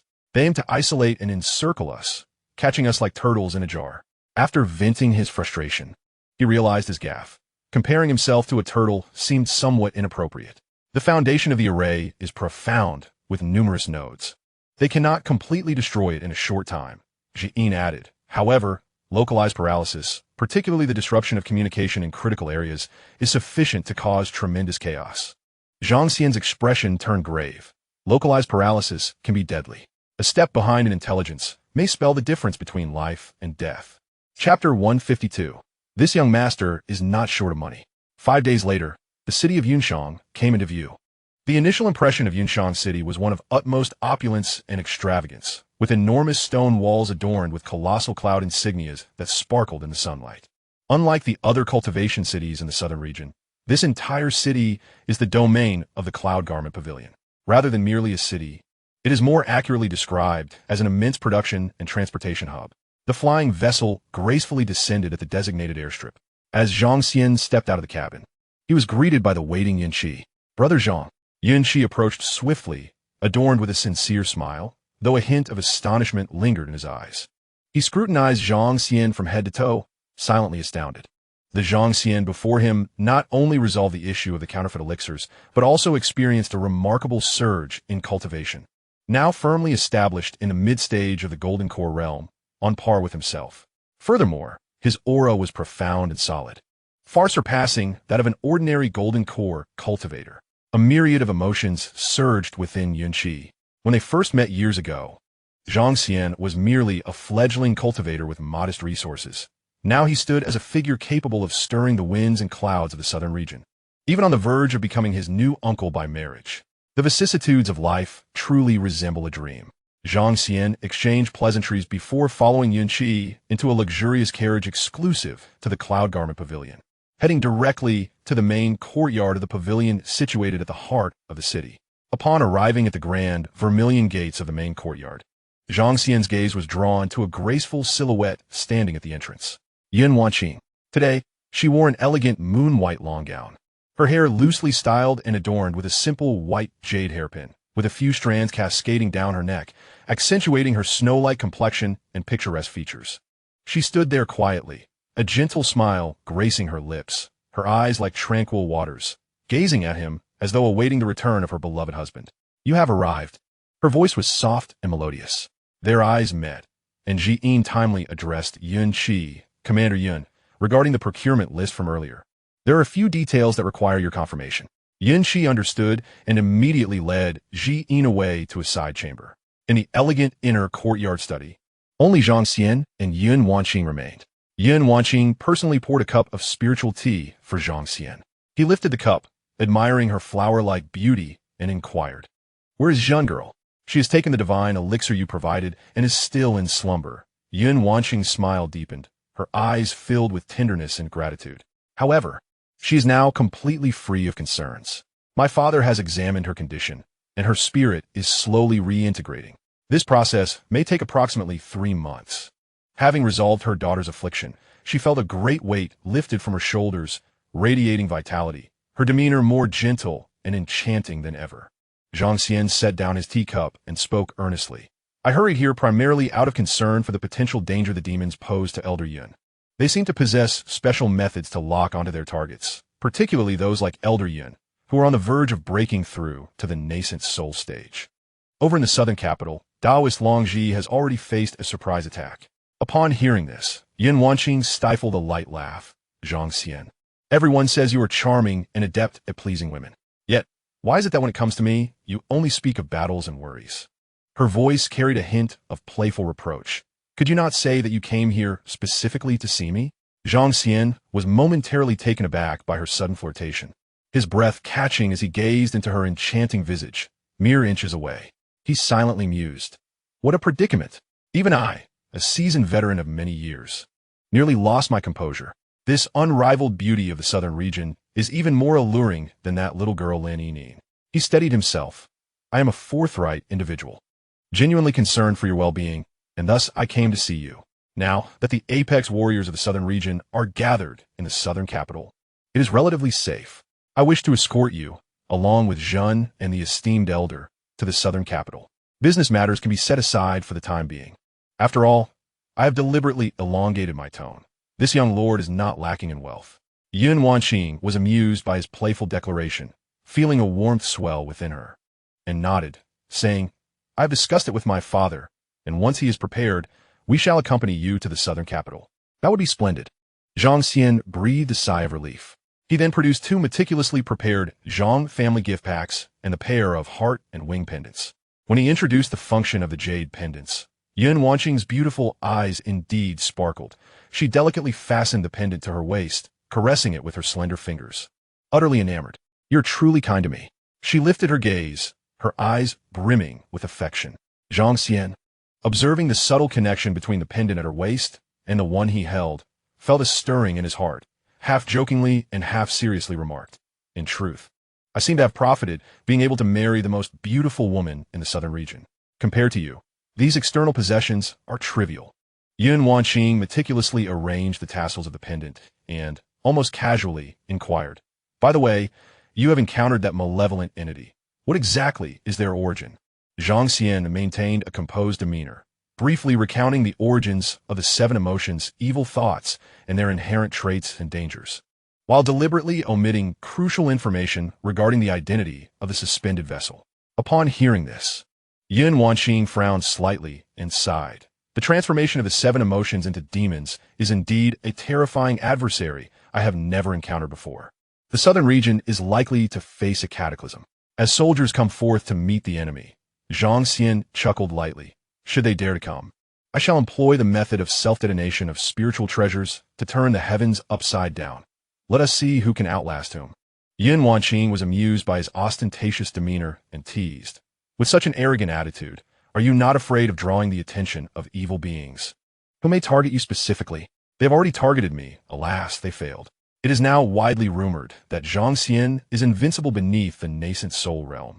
And to top it off, I possess considerable wealth." He puffed out his chest, wearing an expression of humble pride. "Any other person with my fortune and achievements would have their tail held high to the heavens." Yun Wanqing could not suppress her laughter, recognizing his intent to lighten her mood with playful banter. She gracefully rose. "My father has prepared a welcoming banquet for you. Please proceed ahead, and I shall join you shortly after freshening up." Zhang Xian nodded and exited the study. As the door closed behind him, the smile on Yun Wanqing's face gradually faded. She approached the window and retrieved a communication jade talisman from her sleeve. The jade talisman flickered with a faint light, and an elderly voice emerged. Belonging to elder son of Yunshang Pavilion. Master, I have meticulously investigated the remnants of Zhang Xian's encounter with the malevolent entity. Though the traces have been intentionally erased and are extremely faint, I was still able to capture some residuals using the time reversal technique in conjunction with our pavilion's secret treasures. The malevolent entity, in addition to wielding the bizarre powers of black and white origin, possesses an affinity for water, exhibiting an extraordinarily pure essence. Moreover, at the fractured rocks nearby, the lingering sword Qi bears a striking resemblance to the Cloud Mist sword classic. Yin Wanjing listened intently, her fingertips turning pale from exertion. After a prolonged silence, she gently responded to the jade talisman. I understand, elder son. You have worked hard. Please return. The radiance of the jade talisman dimmed. She clutched the warm heart and wing pendant tightly, tracing the patterns of mandarin ducks with her thumb, her gaze complex and inscrutable. Ultimately, she took a deep breath, seemingly resolved, pressing the jade pendant firmly against her heart. Chapter 153. Unaware of cherishing beauty. At the private banquet, the atmosphere was harmonious. The elderly pavilion master, Yin He, radiated joy, growing increasingly pleased with Zhang Xian, his prospective son-in-law. Zhang Xian, a seasoned participant in such gatherings, mingled with laughter and toasts. Yin Wanjing, adorned with a touch of makeup, appeared even more alluring beneath the soft glow of the lanterns. After a few cups of spirit wine, her cheeks flushed with a rosy hue, and her eyes sparkled with youthful charm. Only Jiyin remained quietly seated to the side, her cup untouched, occasionally observing the revelry with her emotionless gaze. As the wine flowed generously, the participants refrained from using spiritual energy to dissipate the effects of alcohol. Yin He, now inebriated, slurred his words as he patted Zhang Xian on the shoulder, exclaiming, Brother, I've long known you are no ordinary person. I trust you with Qingqing and Zhenya. Even if I fail in this tribulation, I can die in peace. Father. Yin Wanjing was both amused and exasperated, noting her father's inebriation had muddled his sense of propriety. Zhang Xian could hardly contain his laughter.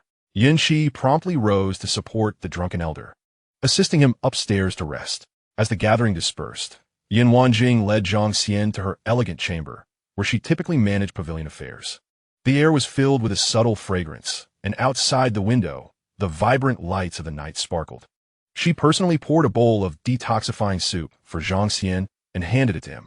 Then, she walked to the window, gazing out at the bustling nightscape, her silhouette appearing somewhat fragile. Zhang Xian, her voice was soft, almost ethereal, do you know? For most of the past 200 years, I've spent my time in this room. Zhang Xian held the detoxifying soup, quietly admiring her exquisite profile. Ding! Yin Wanjing's affection for you has increased by 3. Current affection level, 76. Calculating accounts, reviewing inventory, strategizing trade routes, and fending off various covetous eyes, all while constantly worrying about Zhana's health. She turned to him, her eyes slightly glazed with intoxication, recounting the countless nights spent alone in that very spot, watching the lights and secretly weeping. 200 years truly feels interminable. She stepped closer to Zhang Xian, her gaze intense and unwavering. I often ponder, if I had never encountered you, what would my fate have been? Perhaps I would have been forced into an unwanted marriage in the Central Plains, resigning myself to death as a declaration of my will. Or perhaps I would have continued in solitude, guarding a vast estate and ailing daughter, exhausting my life in loneliness and despair. Her voice trembled slightly. At times, I even resent that soul lamp, despising its persistent glow, for it offers me a fleeting, illusory hope. If Xianzhou is truly alive, why has he not come to see me after 200 years? Why does he not visit his own daughter? Must we, mother and daughter, endure this endless weight and torment? Her emotions gradually escalated, tears sliding silently down her cheeks. If he has indeed succumbed to that desire, then the man he has become can no longer be regarded as Xianzhou. He is merely a fiend cloaked in his own memories. The true Xianzhou, my husband, perished 2 centuries ago the moment he vanished, did he not? Zhang Xian felt a jolt in his heart as he gazed at Yin Wanqing, whose tear-filled eyes were misty, yet strikingly lucid. He understood that this extraordinarily intelligent woman had already pieced together the truth from the slightest clues. He remained silent, offering no denial. Yin Wanqing forced a bitter smile and retrieved an object from her sleeve. It was an exquisitely small bronze soul lamp. A faint flicker of flame danced gently at its wick. This was the last remnant he left in this world. Her voice was calm. I have waited for 200 years, only to find it all a mere illusion.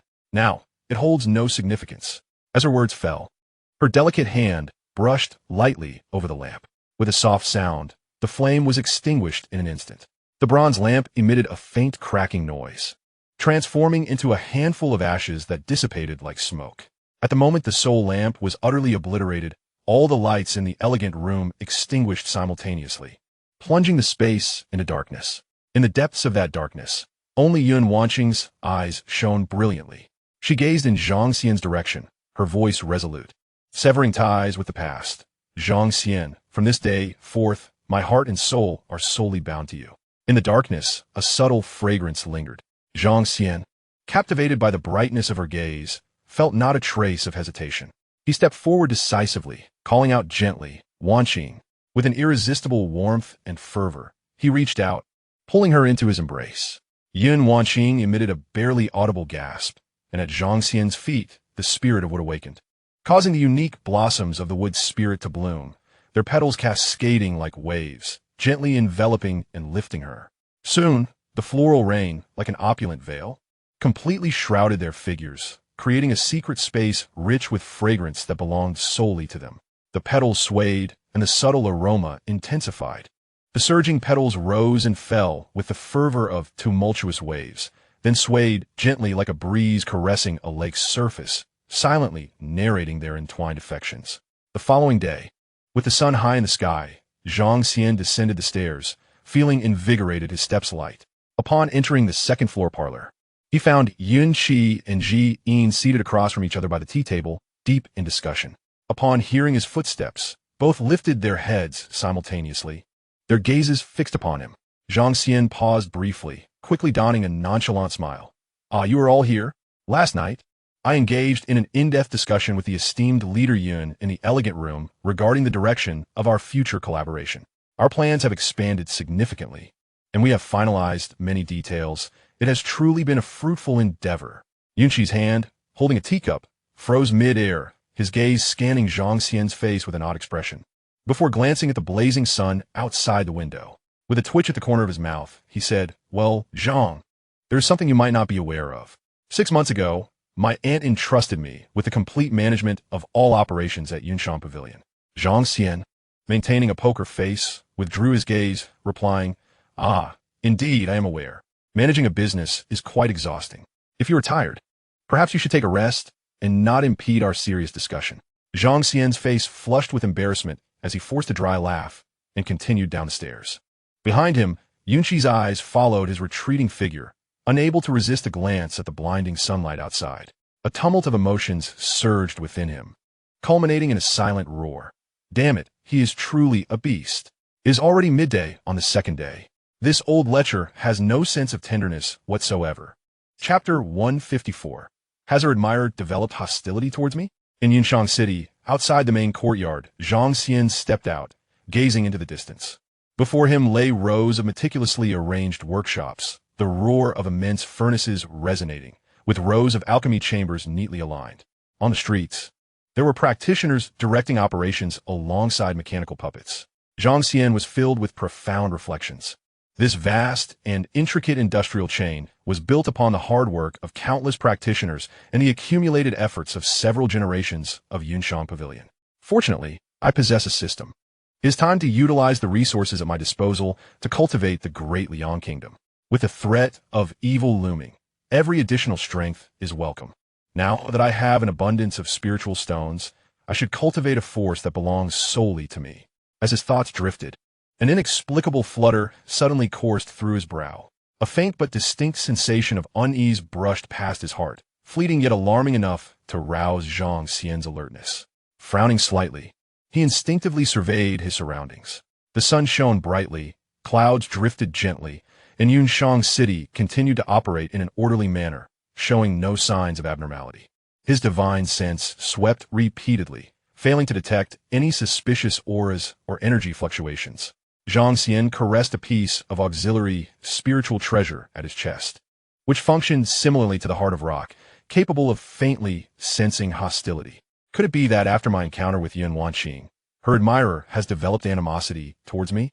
Yet, Zhang Xian swiftly quelled the anxiety and turned back towards the main courtyard. Inside the main courtyard, upon seeing Zhang Xian return, Yunqi displayed a hint of surprise. Zhang Xian? Are you going upstairs again? Zhang Xian's expression turned serious. Please arrange a quiet room for me. I require several days of seclusion. Seclusion? Yunqi paused, even showing a hint of admiration.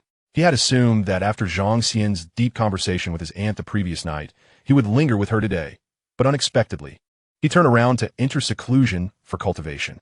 This was somewhat inconsistent with the lecherous image he had imagined. In the following days, Zhang Xian indeed remained confined within. Abandoning distractions, he devoted himself entirely to his cultivation. Meanwhile, the Yun family busily prepared during this period. 7 days later, in the main hall of the courtyard, once again, the crowd gathered as Zhang Xian emerged from the tranquil chamber, his aura more refined and restrained, clearly a testament to the fruitful days of arduous cultivation. His gaze swept over the prepared team. The old master Yun He, the graceful Yun Wanqing, and the still slumbering Yun Jun who lay upon a floating cloud bed. Accompanying them were a stern-faced pinnacle golden core elder and 2 attendants. Zhang Xian turned to the side where Yun Qi stood. Brother Yun Qi, won't you accompany us to the southern capital? Yun Qi chuckled nonchalantly. I shall remain behind. With such a vast enterprise in Yunchang City, someone must oversee it. Moreover, he gestured beneath his feet. Yunchang City has been under my stewardship for centuries, already fortified with 1,000 cloud spirit lock formation, intricately linked to the protective arrays of countless shops and workshops within the city. To disturb this would unleash repercussions far and wide. Even a nascent soul master, should they dare to breach, would pay a heavy toll. The southern domain is expansive, even amidst the chaos of malevolent forces. They cannot possibly neglect the major sects to target our merchant guild alone. His tone shifted to one of concern, but you all must exercise utmost caution. The old master Yin, he stroked his beard, turning to Zhang Xian. Zhang Xian. It is said that many of the teleportation arrays surrounding the southern capital have been destroyed by the malevolence. Perhaps we should travel by flying vessel? Though slower than teleportation, it offers greater safety. Zhang Xian pondered briefly before shaking his head. Old master, a flying vessel presents an enormous target, easily becoming a mark. I propose we continue utilizing the teleportation array. Since we cannot directly teleport to the southern capital, we can reach the nearest major city with an intact teleportation array. And from there, take a flying vessel to the southern capital, arriving in less than half a day. Upon hearing this, Yin Wanqing looked at her daughter on the floating cloud bed and replied, as you wish. Very well, Zhang Xian nodded. Let us not delay any further. We shall depart at once. The group wasted no time and swiftly arrived at the teleportation hall located in the heart of Yunchang City. The array within had long been prepared, intricate runes pulsating with a ghostly azure light upon the ground. They each stepped into the center of the colossal teleportation diagram, with Yin Wanqing carefully guiding the cloud bed beside her. Zhang Xian stood at her side, casting a final glance at the others before nodding at Yunqi. Commence, commanded the elder responsible for the array. In an instant, a tremendous surge of spatial energy was unleashed, and the next moment, brilliant light engulfed their figures entirely. As the radiance dissipated, the group found themselves within the teleportation array of an unfamiliar city. Yin Wanqing steadied her slightly dizzy forehead. The lengthy teleportation had consumed a considerable amount of time, and within the chaotic space passage, they could only sense a tumult of luminous currents. The entire ordeal lasted several hours and was far from pleasant. Yet, as her gaze scanned the group, her complexion suddenly drained of color. Zhang Xian was nowhere to be seen. Where is he? Where is Zhang Xian? The old master Yin, he also grasped the situation. His expression a mix of shock and fury as his formidable consciousness spread out, but he could not perceive the slightest trace of Zhang Xian. Only Jiyin maintained her composure, stating calmly, the moment we entered the teleportation passage, I sensed an external spatial fluctuation, as though someone intercepted Zhang Xian. Among those present, she alone was at the nascent soul level, with the sharpest perception, yet it was futile to intervene. The array had guided them, but had also been a conduit for spatial ambush. Yin Wanqing's voice trembled with sorrow, and in an instant, she grasped the gravity of the situation. With shaking hands, she unhesitatingly withdrew the warm pendant from her bosom. The jade ornament radiated a gentle glow in her palm, as if resonating with something on the other end. Xing, what do you intend to do? Yin, he urgently inquired. I must seek him out. Yin Wanqing declared resolutely. The pendant can teleport. I shall be by his side. Nonsense. Yin, he seized her wrist firmly, his voice stern. The teleportation has concluded. We have been in the spatial passage for at least half a day. What purpose would it serve for you to go now? The opponent could set a spatial ambush, at least a nascent soul master. Your arrival would be akin to a death sentence. Zhang Xian possesses myriad methods for self-preservation. Your reckless advance may only render you a burden. The scene shifted back to half a day prior. At the very moment the teleportation array activated, Zhang Xian felt a viscous force of spatial energy ensnaring his body. His pupils dilated as he instantly comprehended the unfolding events. Spatial anchoring. Someone had employed a formidable spatial formation from the outside to forcibly bind his location, executing a spatial ambush at the instant of teleportation initiation. He had no time to react further before being violently torn from the stable flow of teleportation light. Zhang Xian then sensed a violent distortion of space, and by the time he regained his bearings, he found himself at the base of another teleportation array. Almost as soon as he landed, the sky above darkened ominously. A colossal sword aura descended like divine retribution, aimed directly at his crown. Chapter 155, She is exquisite, and I find her delightful. Zhang Xian had long been prepared. Even as his form steadied, the azure spirit sword in his hand was already unsheathed, conjuring a heavy curtain of water. Boom! The ferocious impact erupted, propelling Zhang Xian backward as he swiftly retreated 100 feet. Once he stabilized himself, he surveyed his surroundings. Before him lay a dilapidated small city, and he stood upon the remnants of a shattered teleportation array. The sky was thick with ominous clouds. A familiar shadow, Xianzhou, loomed above, wielding a jet-black sword, suspended in the void, the shadow beneath the hood locking onto him, exuding a chilling, murderous intent. The air was thick with the aura of the heaven and earth prison array. At the four corners of the sky, four figures stood, with one being a familiar acquaintance. Xianxia, whose aura was even more formidable than 2 years prior, having reached the 8th level of the Golden Core realm. The other two figures were strangers, yet their power resonated similarly to Xianxia. Most striking to Zhang Xian was the final figure, a man in a black robe, whose aura was profound as the ocean. He was the same black-robed nascent soul who had confronted Xia Xianin in the southern capital. Ha! Zhang Xian shook his numbed arm. To mobilize such a grand scheme against merely a Golden Core cultivator, what merit do I possess? The voice of the black-robed, nascent soul was hoarse. Is it truly unnecessary for me to intervene? Let us all converge and eliminate this brat. Xianzhou slowly lifted his dark sword, pointing it at Zhang Xian. His voice devoid of warmth. No need. He is my prey. You've been lurking for quite some time, haven't you? Zhang Xian stretched his limbs, and the spiritual energy within him surged forth, emanating the unreserved aura of the 5th stage of the Golden Core. The 5 elemental spiritual lights revolved around him, with the water, wood, and metal elements particularly refined. Xianzhou remained silent, astonished beyond measure. Zhang Xian's progress was astonishingly rapid. Merely half a month ago, he had been at the 4th stage, and now he had ascended to the 5th. Furthermore, it seemed that the intensity of all his spiritual roots had experienced a tremendous enhancement. A sharper and swifter beam of sword light sliced through the air from Xuanzhou's hand. Instead of retreating, Zhang Xian advanced, the spiritual sword in his grasp erupting with a dazzling blue light. The momentum of his sword unfolded, revealing the esteemed technique of the Yunmiao sect, the Yunmiao sword classic. The sword light flowed like mercury, unceasing and relentless, boldly confronting Xuanzhou's sword aura. Xuanzhou's eyes sparkled with intrigue, as he too responded with his mastery of the Yunmiao sword classic. The sound of clashing metal rang out like a torrential downpour, the sword energies intertwining. Zhang Xian's movements were extraordinarily agile. Each evasion was perfectly timed, and every block was executed with precision. Behind him, 2 colossal verdant tree shadows silently emerged, their branches swaying, imbuing his sword momentum with an overwhelming vitality. This was the Qingmu Peak's ultimate technique, the Baichao Sheng Mieju. Simultaneously, the fusion of gold and wood spiritual roots surrounded him with a light and graceful breeze, further enhancing his speed. In that instant, the sword lights crossed paths, matching the Yuan Ying stage of Xianzhou blow for blow. The transformation of the 5 elemental spiritual roots? Indeed, you shall not be spared.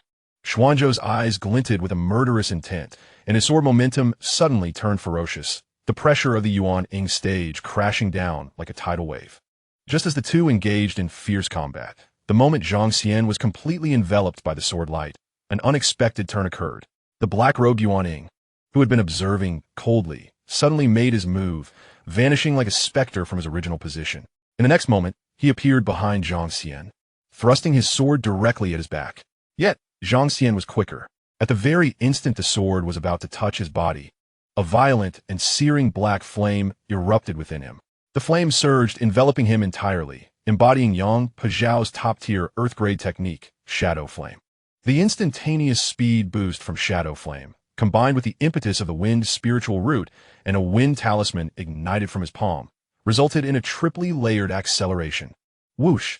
Only a pierced afterimage remained in place as Zhang Xian's true form, akin to teleportation, traced a fiery trajectory through the air, appearing before Xianxia with astonishing speed. So swift, too swift, so much so that Xianxia could only manage a fleeting expression of astonishment, the golden radiance surrounding him yet to fully unleash. Death! Zhang Xian's eyes brimmed with murderous intent, without a hint of hesitation. The momentum of his sword suddenly transformed, carrying an aura of annihilation that could burn the heavens and the earth. The black shadow flame coiled and compressed frantically around the sword's body. Residual echoes of the Yunyao sword classic water momentum lingered on the spiritual sword, the fusion of water and fire giving rise to threads of thunderous power. There was no earth-shattering explosion, only a muffled tearing sound as Jianshen's protective spiritual light shattered like paper. The spiritual sword, infused with the violent powers of water and fire, pierced effortlessly through his abdomen, leaving a charred wound the size of a bowl. The tempestuous power surged into his body, shattering Jianshen's dantian. Once a formidable adversary who had cornered Zhang Xian and Li Fuxi, Jianshen was now no match for Zhang Xian. Jianshen trembled violently, disbelief and horror filling his eyes as the dark energy surrounding him dissipated like a deflating balloon. Without a moment's hesitation, Zhang Xian's left hand shot out like lightning, the ghostly light of his soul-searching technique striking fiercely against Jianshen's forehead. In that fleeting instant, when his fingertips grazed Jianshen's brow, Zhang Xian glimpsed a complex and inscrutable emotion deep within Jianshen's rapidly dimming eyes. Pain, regret, and a hint of liberated relief. The next moment, Jianshen's lifeless body crumpled to the ground, vitality extinguished. This entire sequence, from Zhang Xian's explosive counterattack to Jianshen's demise, transpired in the blink of an eye. The spirit sword in Zhang Xian's hand shattered piece by piece. That ultimate strike had infused his water spirit sword with the violent energy of Shadow Flame, which ultimately transformed into a thunderous force, rendering it utterly useless. Discarding the hilt, a mocking smile curled at the corners of his lips. Ambush. I could do that too. He then leisurely retrieved the warm, heart and wing pendant from his robe, gazing at Xianzhou. Our next encounter will mark your demise. You cannot escape. Xianzhou roared in fury. With this prison of heaven and earth, do you think you can flee? Ah, by the way, Zhang Xian crushed the jade pendant. I have been spending my days with Wan Qing. She is delightful, and I hold great affection for her. Scoundrel! Xianzhou bellowed in rage, the light of his sword surging violently, enveloping the area like a net of heaven and earth. Yet, Zhang Xian paid him no heed, as a blinding white light instantly engulfed his figure. The prison barrier capable of confining the cosmos melted away like snow before a blazing sun, creating a vast opening. Xianzhou's sword light struck the void, cleaving the ground and leaving a bottomless chasm. He stood frozen in midair, the shadows beneath his hood quivering violently, as Zhang Xian's seemingly casual words pierced his heart like the most venomous curse. Zhang Xian, a roar, brimming with boundless resentment, echoed hauntingly over the desolate ruins of the city. Chapter 156. In the vastness of the mortal realm, one sees their true self. I am Chen Lu. A name as mundane as the earth itself, reminiscent of the small village nestled in the valley of my birth, barren and isolated, easily seen to its end. My parents are mere mortals, and I have 3 elder sisters and 2 elder brothers. Thus I am called Chen Lu. At the age of 8, during the town's Buddhist conference, we were tested for our karmic affinity. My parents nudged me forward, perhaps hoping to save a meal. Clumsily, I accepted a cold pearl, and as soon as I grasped it, it erupted with a blinding purple light that stung the eyes. The onlookers were dumbfounded. My parents fell to their knees, weeping profusely, chanting about the manifestation of the Bodhisattva. In that moment, I became the phoenix of the village. Subsequently, I was taken away by an old monk, leaving that small mountain village behind. The temple on the mountain is serene, and the fragrance of sandalwood is delightful. The abbot personally accepted me as his disciple, declaring that my affinity with Buddhism was profound, marking me as a child of the Buddha. He instructed me in the recitation of scriptures, meditation, and imparted various minor incantations that could rejuvenate withered branches and alleviate ailments. I learned swiftly, earning praise from my master for my innate wisdom. My greatest joy was descending the mountain to heal those tormented by suffering, witnessing their transformation from anguish to gratitude, referring to me as a little Buddha, filled my heart with warmth, sweeter than honey itself. I believe this was the essence of Buddhism and my destined path. However, as my reputation spread, I surpassed my master's achievements. Subsequently, a young monk named Master Minghuai arrived at the monastery. He proclaimed that my practice here was limited to the small Buddha and urged me to accompany him to the mountain Zen monastery, where I could cultivate the Buddha of all beings. Tempted by the notion of universal equality and the great vow to liberate all sentient beings, I bid farewell to my master and followed Master Minghuai. He bestowed upon me the Dharma name Xianxia, signifying a call to perceive the vastness of worldly existence, to uncover my true self. The mountain Zen monastery was immense, overwhelming to the senses. Talents flourished abundantly, and my modest gifts, once a source of pride in my small town, felt as insignificant as a droplet in the ocean, creating no ripples. As a disciple of the Buddha, I became merely an ordinary inner disciple within the Six Paths Zen monastery. What perplexed me further was the proclaimed equality of the Six Paths, contrasted starkly with the reality of the strong oppressing the weak. Observing the sorrows of the world while the Buddhas turn a blind eye, I saw the monks of the joyful Zen monastery indulging in carnal desires, their power and esteemed status rendering them beyond reproach, leaving even my master to sigh in resignation. I questioned my master, if sentient beings are not equal, why pursue the six paths of Buddhism?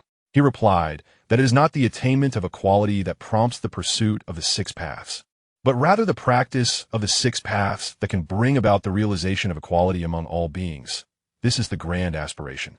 His words struck me as hollow, a self-deception, as the essence of Buddhist teachings eluded my heart and my progress stagnated. During the Southern Region Grand Competition, I was defeated by a young girl with braided pigtails, whose cultivation was inferior to mine, piercing my pride like a needle. Subsequently, she was effortlessly vanquished by a female practitioner clad in white.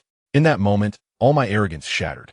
What was I, a child of the Buddha, merely a frog at the bottom of a well? Talents across the world flowed like rivers.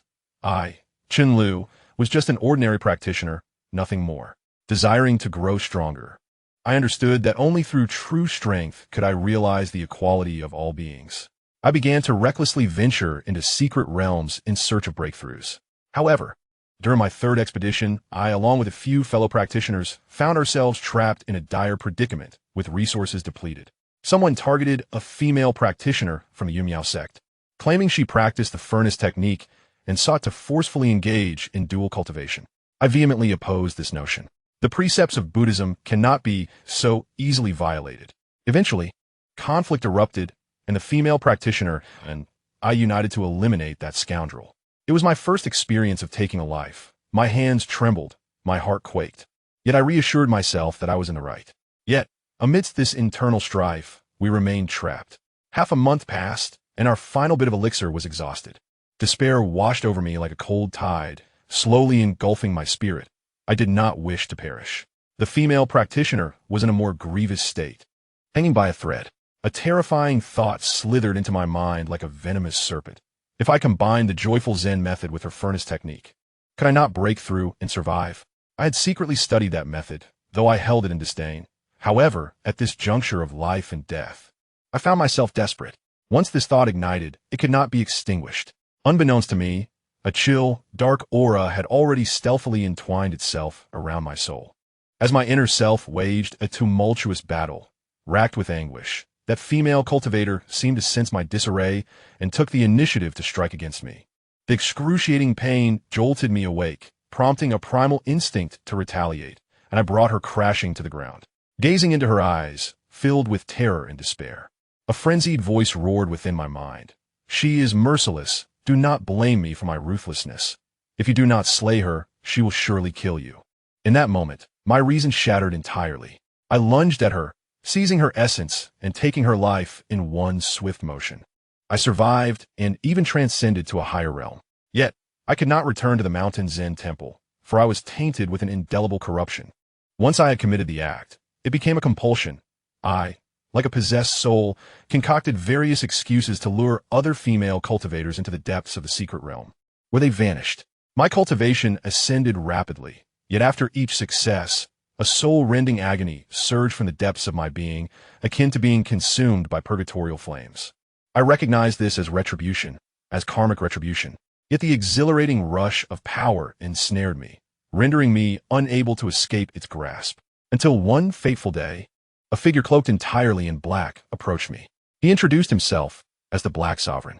His voice possessed an innate enchantment, soothing the turmoil within my soul. He bestowed upon me a surge of white energy, vast and pulsating with the essence of life. With just a single inhalation, the searing pain of the karmic flames that had tormented me for so long began to subside, an unfamiliar sense of relief causing my entire being to tremble. I could no longer endure that torment, and thus I became the Black Sovereign's acolyte.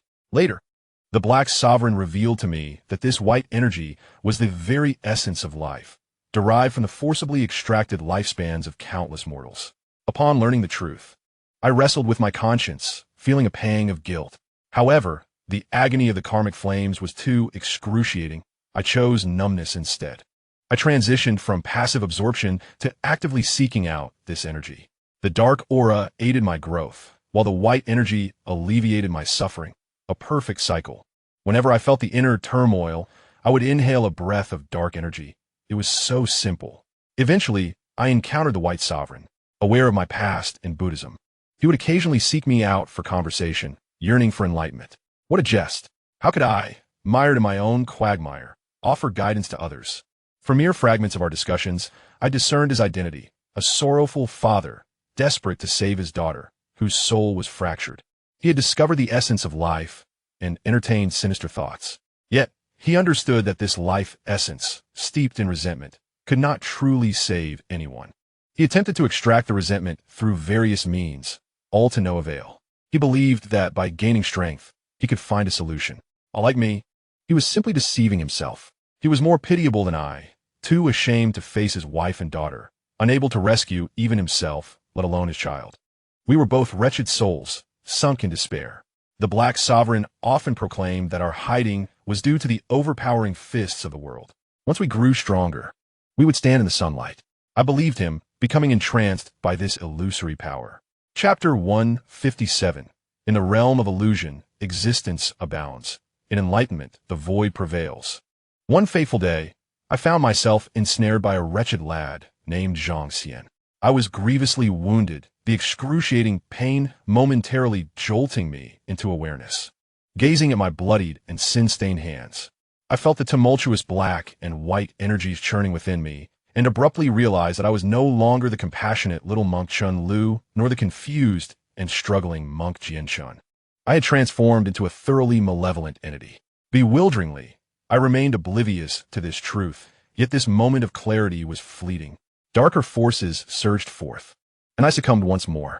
I implored the Dark Sovereign for an abundance of shadowy energy, preferring numbness over the torment of that painful lucidity. Subsequently, the 6 major forces of the Southern Realm discovered our presence, compelling us to flee our lair like lost dogs.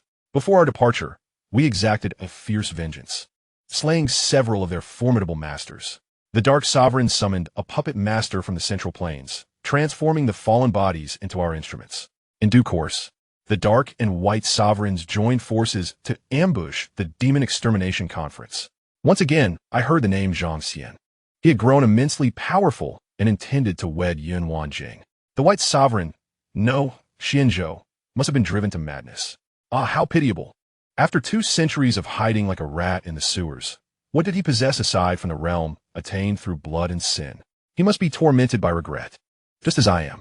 At last, the white sovereign summoned us anew, with a focus on Yunxiang City and Yunwanjing. Yet he was too feeble, despite being so near. He lacked the courage to face his wife and daughter. Zhang Xian re-emerged, and I felt the white sovereign's fury and murderous intent erupt like a volcano, only to be brutally stifled. He could only watch as his wife shared a chamber with another man. What a pathetic figure he was. The Dark Sovereign proposed a direct assault on Yunxiang City to slay Zhang Xian and capture Yunwanjing. After some hesitation, the white sovereign declined, citing it as her family's legacy. Hypocrisy. A man so indecisive only invites further agony. Ultimately, as they prepared to teleport away, the two sovereigns exerted tremendous effort to sever the space, cornering Zhang Xian into a desperate situation. I was exhilarated. This so-called prodigy of heaven deserved death, and it would be delightful for him to experience the taste of degradation, to share in my suffering. Then I perished. Zhang Xian's sword was too swift, too ruthless. The blade, entwined with black flames and thunder, effortlessly tore through my dantian. My cultivation, painstakingly amassed over hundreds of years, along with the entangled origins of black and white, dissipated in an instant. Pain?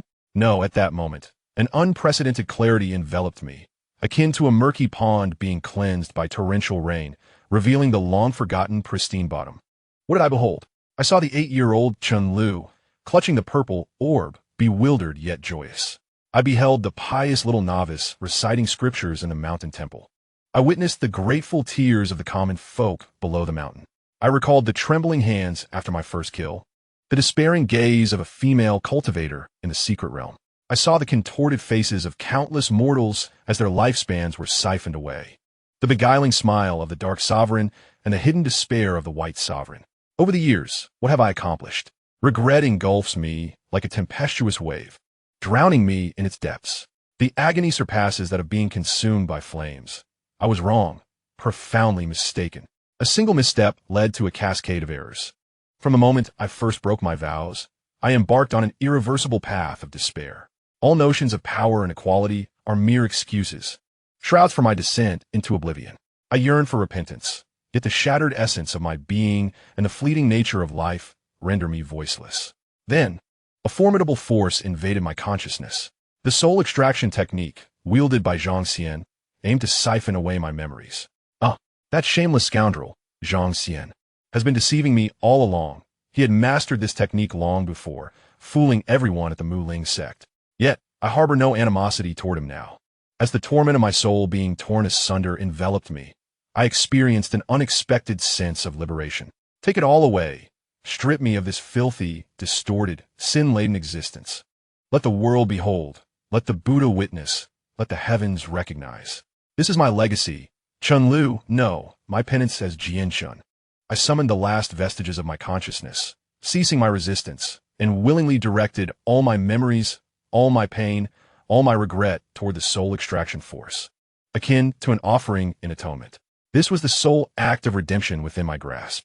Just before the darkness completely consumed my awareness, I seemed to glimpse a serene Buddha, a gentle smile gracing its countenance, while the echoes of my master's recitation from my youth resonated in my ears, culminating in a silent sigh.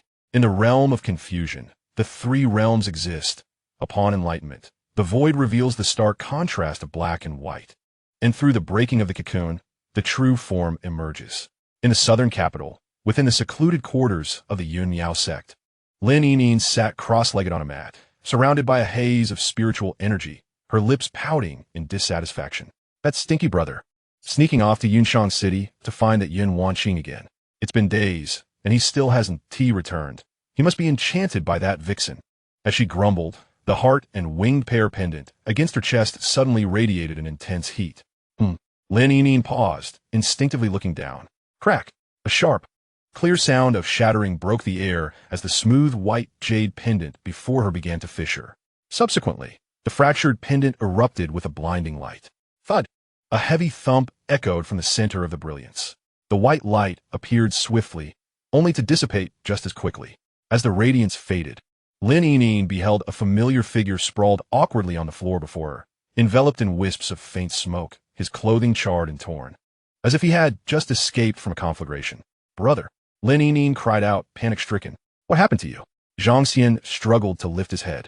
His face smeared with ash, hair disheveled, yet his gaze retained clarity. He managed a weak smile, coughing slightly. It's nothing, just a bit dizzy from the teleportation. Lin Yining then discerned that despite Zhang Xian's unsteady breath and pallid complexion, he bore no visible injuries, only a few scorched patches on his garments and slight reddening of his skin as though seared by intense heat. You scared me to death. Lin Yining's eyes brimmed with tears, her voice trembling. What on earth happened to you? Encountering a minor dilemma, Zhang Xian struggled to sit up, and Lin Yining quickly supported him. He shifted to a cross-legged position and retrieved 2 jade vials from his storage ring, pouring several pills into his mouth. An invigorating surge of medicinal power instantaneously enveloped him, rejuvenating his somewhat parched meridians and fatigued spirit. Exhaling deeply, Zhang Xian felt the dizziness and weakness dissipate significantly. Yining, I need your assistance, he said earnestly. Please contact Elder Wanya and ensure that His Majesty, the Emperor of Summer, is brought here without delay.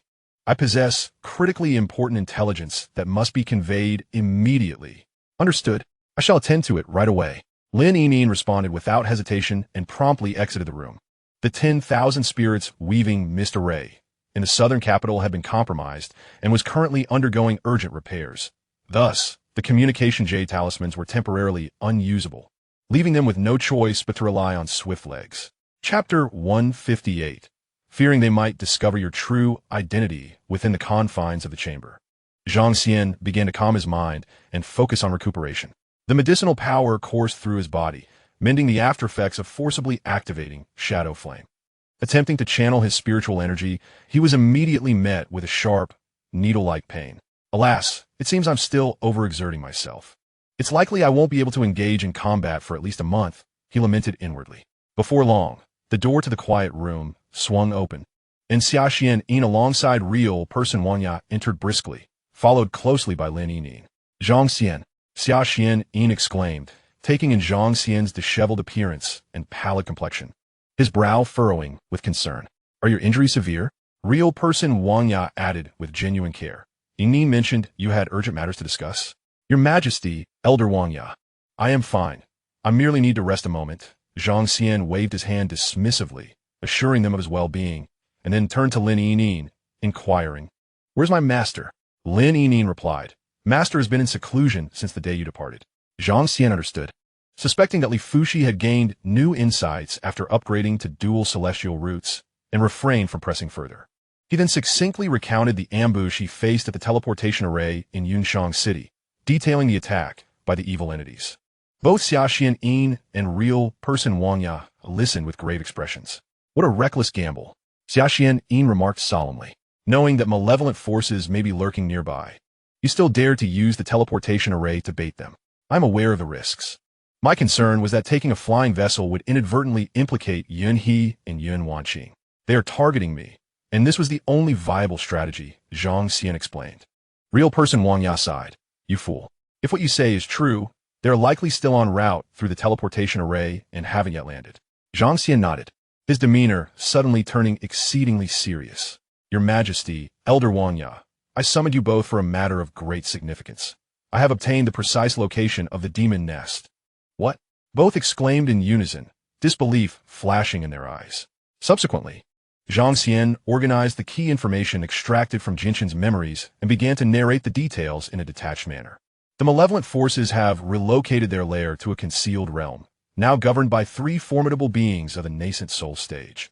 The enigmatic black-robed nascent soul, presumed to be the leader of the dark forces, the owner of desire, Xianzhou, white robe, and the infamous puppet master from Zhongzhou, Qinji Daoist. Lin Yining listened intently, increasingly sensing something amiss, her eyes widening in shock as she gazed at Zhang Xian. How could he possess such intricate knowledge? A dreadful thought flashed through her mind. Soul-searching technique. The chamber fell into an eerie silence. Xiaxianin and Wang Ya, Zhenren absorbed this earth-shattering intelligence, their minds tumultuous. Yet they shared a tacit understanding not to inquire further about the source. After a lengthy pause, Xiaxianin finally spoke. If what you say is true, this lair has become a grave threat that must be eradicated swiftly. We should act without delay. While they have yet to relocate, we can catch them off guard. Wang Yazhen added, As for Qinji Daoist, I have heard whispers of his notorious deeds in Zhongzhou, He excels in concealment and puppetry, making him exceedingly difficult to contend with. The previous mention by Hu Yanqing of the Guiyuan sect regarding his capture was not mere pretense, it appears. Xianxia nodded. I have sent word to Zhongzhou for assistance. Reinforcements from the Tianyuan Alliance are en route and should arrive within days. Once they do, we shall promptly muster our forces and strike at the lair. His gaze swept over the assembly. Before that, this information must remain strictly confidential to avoid arousing suspicion. Everyone nodded solemnly. Zhang Xian then turned to Wang Yajiren. By the way, esteemed Jiren, I have one more request. When Yin Wanqing and the others arrive, I fear they may worry if they cannot reach me. Would you kindly assist in informing them of my safe arrival in the southern capital? Rest assured, this matter shall be entrusted to me, Wang Yajiren replied earnestly, rising promptly. Time is of the essence. I shall depart immediately. By the time I arrive, they should be close to teleporting in as well. With that, he hurriedly took his leave. Xia Xianin also rose, approaching Zhang Xian with a profound gaze. Zhang Xian, the intelligence you have brought back is of utmost importance. On behalf of the countless souls in the southern domain, I extend my gratitude. He paused, his tone carrying an imperceptible caution when confronting malevolent forces. Extraordinary times call for extraordinary measures, a sentiment I fully comprehend. However, the dark arts are treacherous and fraught with peril. You must steadfastly guard your heart and not lose your way. Zhang Xian felt a shiver run through him. Realizing that Xia Huang had deduced the unusual means by which the intelligence had been acquired. Meeting the emperor's gaze, he replied calmly, Your Majesty, I shall exercise discretion. Xia Xianin regarded him intently for a moment before departing without further words. The chamber was left with only Zhang Xian and Lin Yining. She edged closer, her small face still etched with fear and concern. Brother, you truly care for the Lord of Clouds. Willing to take risks for her sake. What's wrong? Are you feeling jealous? No, Lin Yining replied, her expression one of grievance as she cradled the shattered jade pendant. I only feel sorrow for the Hearts and Harmony pendant. Our sole opportunity has been lost. Zhang Xian, observing her pitiable expression, could not help but chuckle. With a flourish akin to a magician, he retrieved a pair of heart and wing pendants from his storage ring and presented them to her, saying, Here, stop crying, I have something new for you. Lin Yining gazed at the pristine jade pendants before her, her eyes widening in disbelief. How do you still have these? Brother, you wouldn't be mass-producing them, would you? She abruptly looked up, glaring at Zhang Xian with indignation. So, does that mean Master Yin Wanjing and the others also possess them? How infuriating! I was so moved. And yet you are nothing but a deceitful scoundrel. Caught red-handed, Zhang Xian felt a wave of exasperation wash over him. Hey, Yining, let me explain. I thought of you first. The moment there was danger, I teleported straight to you. Lin Yining's cheeks flushed crimson. I know you too well.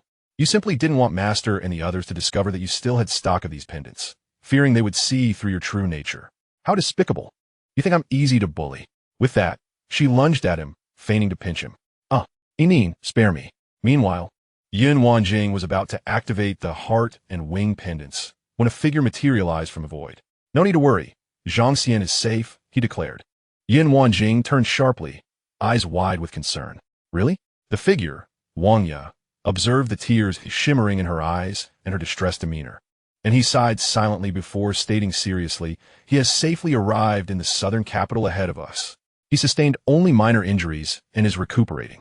We shall elaborate on the specifics later. For now, let us take the flying vessel there. Yin Wanjing finally relaxed her taut nerves. Chapter 159. I must meet this adoptive father. 10 days later, in the skies above the southern capital, a quaintly designed flying vessel sliced through the clouds, making its slow descent.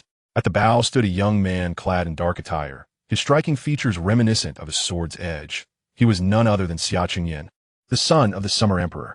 With arms outstretched towards the sprawling southern capital below, he let out a resounding call. Southern domain, I, Xia Qingyan, have returned. His voice resonated with vigor, brimming with unabashed confidence. Beside him stood a young woman dressed in simple azure attire, her hair tied high in a ponytail. She was Lin Xiaozhu, a master of divination. Unable to contain herself, she rolled her eyes at Xia Qingyan's ostentatious display. With a playful grin, Xia Qingyan reached out his hand towards her. Come now, Miss Xiaozhu, let's hold hands and descend together. It will look so much cooler. Lin Xiaozhu disdainfully swatted his hand away. I refuse, how embarrassing. Such a lack of romance. Xianxia pouted, but did not press the matter further. He adjusted his robe, draping a flamboyant dark red gown with golden trim over his shoulders, then took a deep breath before leaping from the flying vessel with a flourish. Old man, I have arrived. His voice echoed through the skies as his figure plummeted earthward like a meteor, crashing down onto the vast plaza before the southern capital's palace. Dust billowed into the air as the ground was indented by his landing, startling the surrounding guards into drawing their weapons, ready for confrontation. As the dust settled, Xiaoqingyan's tall silhouette emerged unscathed. He brushed off the non-existent dust from his robe, wearing an expression that proclaimed him the most handsome in the world. Lin Xiaozhu's figure silently appeared by his side. The guards, recognizing the newcomer, let out a sigh of relief and respectfully greeted, "Greetings, Your Highness." Xiaoqingyan waved his hand, his gaze fervently directed deeper into the palace. "Old man, I have arrived." As soon as the words left his mouth, a wave of golden energy engulfed him, and Xiaoqingyan tumbled through the air, spinning like a high-speed top, emitting cries of distress. Inside the inner palace, Xiaoxian gazed at his son with immense satisfaction. He could immediately tell that Xiaoqingyan's aura was harmonious and refined, having reached the first level of the nascent soul realm. What astonished him even more was the young girl in green beside Xiaoqingyan, who also possessed the same level of cultivation. "Father Emperor." Xiaoqingyan boldly bowed, then proudly waved his hand, announcing, "The two formidable allies of the Tianyuan Alliance have arrived. This small trouble in the southern region will be handled by your son." Xiaoxuanin's lips twitched slightly as he restrained himself from scolding him. His gaze shifted to Lin Xiaozhu, and he solemnly clasped his hands, saying, "Master Lin, thank you for your arduous journey. On behalf of the southern region, I express my gratitude." Lin Xiaozhu slightly inclined her body. "Your Majesty, you are too kind. I, Lin Xiaozhu, have come at the behest of the Alliance leader to assist. I have heard that your Majesty needs to pinpoint the location of the demonic nest. Are there any clues?" "Indeed," Xiaoxianin replied directly. "We have ascertained the precise location of the secret realm where the demonic nest resides. We were merely waiting for Master Lin and Qingyan to arrive. Tomorrow we can mobilize our forces and strike at the heart of the matter." "What?" Xiaoqingyan's expression of pride instantly froze, his eyes widening in disbelief. "You have found the demonic nest? Then why do we come all this way? To watch a show?" Xiaoxianin shot him an exasperated glare. "The situation has changed. I will explain in detail later." Lin Xiaozhu maintained her calm demeanor. "That is for the best. It just so happens that our Tianyuan Alliance is also investigating the source of the 7 emotions and evil thoughts. Recently, there have been frequent incidents of cultivators losing their minds and going mad, and we have been struggling to find leads. This place may hold the connection." Xiaoxianin nodded and promptly arranged for someone to take Lin Xiaozhu to rest. Once she had departed, he produced a brocade box containing the Zhang clan's great gift and handed it to Xiaoqingyan. "Qingyan, this is for you. Curious?" Xiaoqingyan opened the box and immediately gasped, "Wow, the Huangting cleansing spirit pill and the ascension pill, and a complete set of spirit treasures? Old man, where did you acquire such treasures?" A complex glint flickered in Xiaoxuanin's eyes. These were gifted by a prodigy from the southern region named Zhang Xian. This individual is shrouded in mystery, with immense wealth, and his methods are manifold. He played a significant role in locating the demonic nest. As he spoke, he succinctly outlined Zhang Xian's background. Xiaoqingyan's eyes sparkled with excitement. "Incredible. I must meet this benefactor." He glanced at the brocade box again, then returned it to Xiaoxianin, saying, "Old man, this is your opportunity. Keep it for yourself. Spirit treasures are best enjoyed in moderation. My own innate spirit treasures suffice. Besides, given my qualifications, I am already impressive enough. I still hope you live a few more years, allowing me to enjoy life in the central continent a bit longer. Later, just give me 2 ascension herbs, and I will gift one to Xiaozhu." Xiaoxianin gazed at his son, whose playful demeanor belied the sincerity in his eyes, and felt a warm current surge within him. He inquired, "What is the background of this Lin Xiaozhu girl? What is your relationship with her?"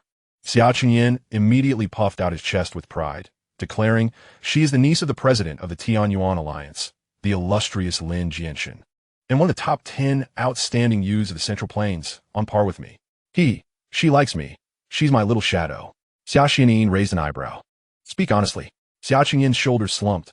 "All right, I begged her to come. I know you're reluctant to seek assistance from the Central Plains unless absolutely necessary. Since I had to ask, as your son, I must ensure it is done splendidly. I almost knelt before her just to get her to agree to help. What did you promise her in return? Barking like a puppy, does that count? Xianxia was momentarily speechless and patted his son's shoulder. She traveled a great distance to assist you. Her feelings for you are genuine. Do not let her down. Xianxia nodded earnestly. I understand. My feelings for her are sincere as well. I told her I would make her my one and only empress. Do you think I'm like you? With a harem of 3,000 beauties? Xianxia felt a familiar discomfort. The following morning, above the southern capital, dozens of uniquely shaped giant airships floated serenely in the sky.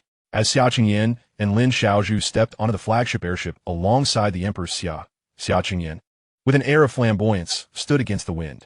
His gaze swept across the deck and was instantly captivated by a particular sight. Near the bow of the ship, 3 extraordinary women of distinct beauty surrounded a handsome young man, none other than Zhang Xian.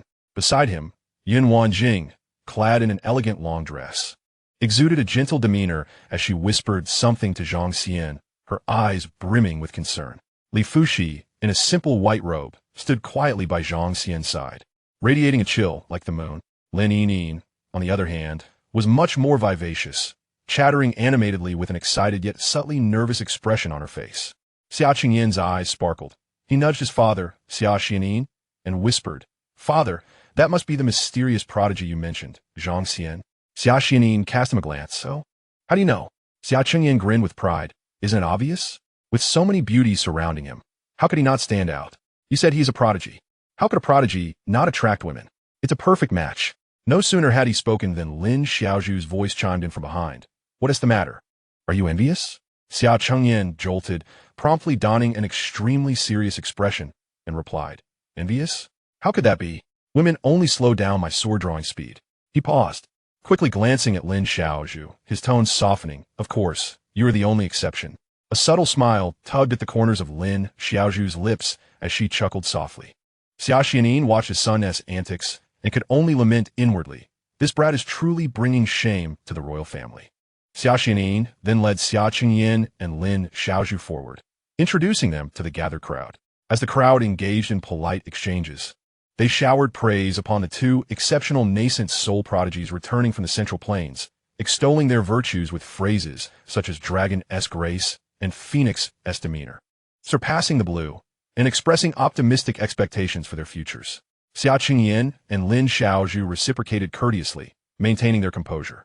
When it was Zhang Xian's turn, Xiaoqingyan stepped forward, his tone imbued with genuine admiration.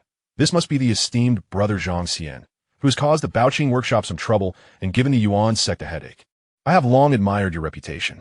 Today, seeing you in person, your extraordinary demeanor confirms all I have heard.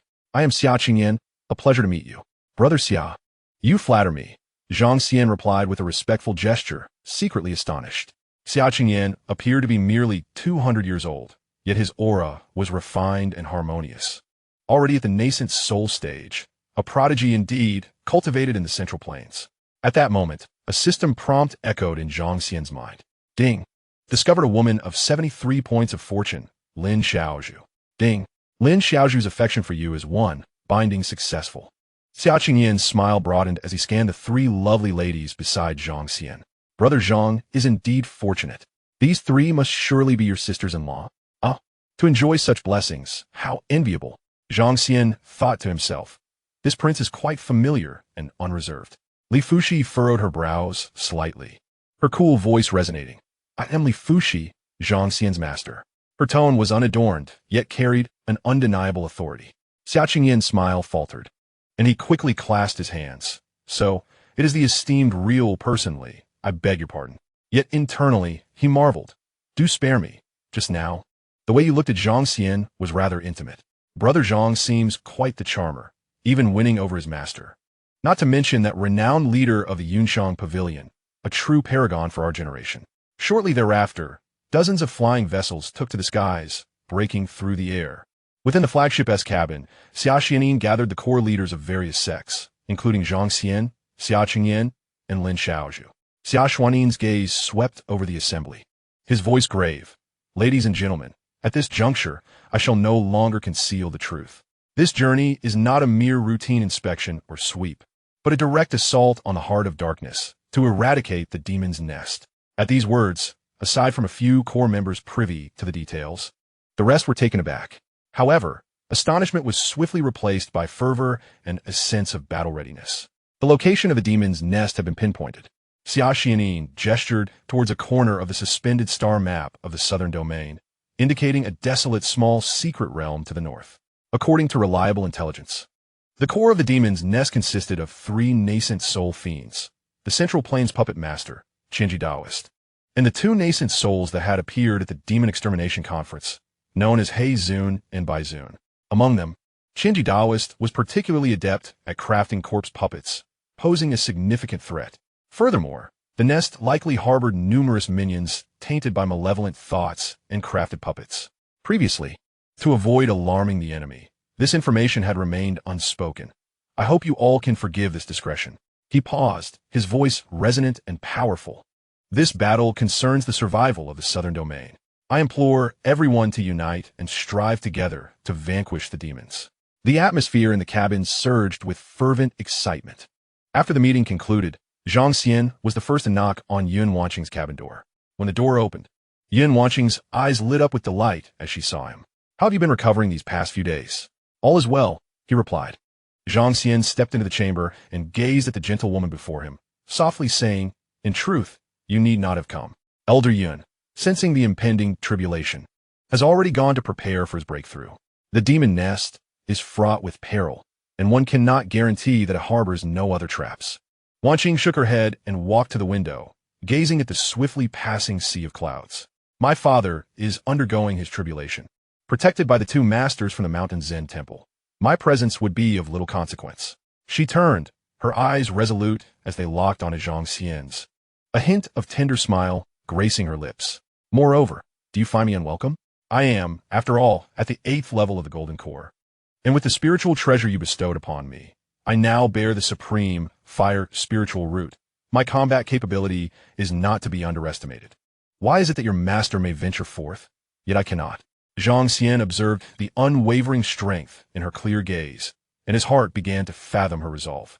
The 2 shared a tacit understanding to avoid mentioning the name of the suspended vessel. He stepped closer, preparing for any danger that might arise, ready to shatter the paired talisman at the first sign of peril. Indeed, Wanqing replied softly, clasping his hand in hers, her palm warm. You must promise me not to act recklessly. Your previous injuries have yet to fully heal. The demon nest has targeted you twice and regards you as a thorn in its side. Exercise utmost caution. Her eyes were filled with unwavering concern and affection.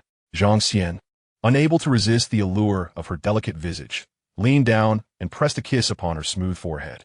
Wanqing's cheeks flushed slightly, yet she did not shy away. Instead, she nestled closer into his embrace. After a moment of tender intimacy, Zhang Xian reluctantly withdrew. Once outside Wanqing's chamber, he meticulously checked himself, ensuring no lingering scents or traces remained, before making his way to Li Fuqi's room. Upon entering, he found Li Fuqi seated cross-legged on a mat, a spiritual sword resting across her lap. With utmost focus, she was meticulously cleaning the blade with a snow-white handkerchief soaked in spiritual spring water. Her movements were gentle, yet her gaze was as sharp as ice. Zhang Xian could distinctly sense the overwhelming sword intent emanating from within her. She was preparing herself for the imminent battle, seeking vengeance for her master and senior brother. Master, Zhang Xian called softly. Li Fuqi paused momentarily in her task, looking up at him. You mentioned that among the demons, there exists a Yuanian puppeteer from Zhongzhou, capable of transforming souls yet to disperse into puppets for his command. Is that true? Indeed, Zhang Xian replied gravely. The last time Ji Yin and the others were ensnared in the secret realm, her puppet substitute was refined by them. Furthermore, it is due to their mastery of Master Xing Yin's divination that they have repeatedly obscured the heavenly secrets, making our pursuit exceedingly difficult. Li Fuqi fell silent for a moment, then slowly raised her head to meet Zhang Xian's gaze. During the Demon Extermination Conference, you encountered a robust puppet adept at setting intricate earth-colored defensive formations. Did you, perchance, see his true visage? Zhang Xian's heart tightened, and he nodded. I did. In the end, I detonated a spiritual treasure, obliterating half of his face. Chapter 161. The battle approaches, yet such leisure remains. Li Fuqi ceased her speech, raising her left hand. Her fingertips glimmered with spiritual light as she swiftly sketched in the air. Water vapor coalesced, materializing into a clear water mirror. In the mirror, a rugged and steadfast visage of a man gradually came into view, his brow adorned with a hint of righteousness. Is it he? Li Fushi's voice trembled imperceptibly. Zhang Xian scrutinized the reflection in the water mirror, recalling the fragmented visage of the puppet, and slowly nodded. Though the puppet's features were rigid, the contours of the brow bore a striking resemblance. It must be him. Li Fushi closed her eyes for a moment, exhaling a long breath. She raised her hand once more, and the water mirror transformed, revealing the image of an elegant and scholarly middle-aged gentleman. What about him? Have you seen him? Zhang Xian examined closely and shook his head. I have not encountered him. Li Fushi spoke slowly, her voice low and suppressed. They are my senior brother, Wang Pan, and my revered mentor, the former head of Lingjian Peak, Master Wang Chuan. She paused, gazing at Zhang Xian. In truth, when I witnessed that puppet performing the Xianhuangjin Yupan at the Demon Extermination Conference, I had my suspicions. The characteristics of senior brother Wang Pan's techniques are unmistakable. Almost no one in the southern region has mastered them. Later, when you mentioned the Qinji Taoist, my certainty grew. As she spoke, memories of laughter and joy from her days at Lingjian Peak flooded her mind. Back then, on the mountain, her senior brother and second senior sister harbored feelings for each other, and she, being young, was their little shadow. She recalled how the second senior sister would often deride her senior brother's spells, claiming he could only conjure a clumsy turtle formation, far less graceful than other sword cultivators. Her senior brother would merely chuckle, asserting that his foremost duty was to protect his junior siblings. Although his swordsmanship was lacking, his mastery of Xianhuangjin Yupan was flawless and renowned throughout the southern region. Zhang Xian felt a heaviness in his heart, sensing the tumult of emotions beneath Li Fushi's calm words. Her master and senior brother were the individuals she held in the highest regard. To learn of their souls being unrest in death, their bodies turned into wicked puppets, was a pain almost unbearable. Master, if I were to encounter them in the demon nest. Clang! Li Fushi's spirit sword emitted a clear, melodious chime. Zhang Xian, you underestimate me, Li Fushi. I yearn to meet them, and I shall personally shatter the puppet bodies that confine their souls, granting my senior brother and master their liberation. She turned to Zhang Xian, urging, you should also rest. We must prepare thoroughly for this battle. Yes, master. Zhang Xian felt the resolute killing intent emanating from her, and ceased further conversation, bowing in retreat. Finally, Zhang Xian arrived at Lin Yinin's chamber. As he pushed the door open, he heard Lin Yinin's voice, tinged with a hint of acidity. Oh? Has the esteemed Zhang finally concluded his busy affairs? After settling the main and secondary residences, you finally remember your humble concubine. Zhang Xian did not respond. He closed the door behind him, his fingertips glowing with spiritual light as he swiftly cast a soundproofing barrier to shield against prying minds. Lin Yinin observed his furtive actions and wondered if her brother was about to engage in something scandalous in broad daylight. Having been mistaken several times before, which had embarrassed her greatly, she remained considerably more composed this time. What scheme does he have now? Zhang Xian grinned, sitting beside her. What do you think? Lin Yinin gasped, retreating slightly. Brother, do calm down. Her after effects had yet to subside, and with the impending battle on the horizon, could she not discern the priorities? As her voice dwindled to a whisper, her cheeks flushed like ripe apples. Once the battle concluded, Yin assured that she would engage in various playful activities with him. Observing her bashful demeanor, Zhang Xian felt a stir in his heart. He retrieved a delicate jade slip from his bosom and pressed it into her palm. It is precisely because a great battle approaches that we should practice this together. Practice? Lin Yinin questioned, perplexed as she accepted the jade slip. Upon probing it with her consciousness, her expression transformed to one of astonishment. The slip was adorned with vivid illustrations depicting various indescribable postures and methods of cultivation, accompanied by detailed annotations. Despite her extensive experience, she found it difficult to maintain her composure, discarding the jade slip in shock. Her face flushed to the point of seeming to bleed. Ah, goodness. Where did you acquire such material? How lewd? Zhang Xian, maintaining a serious demeanor, replied. What lewdness?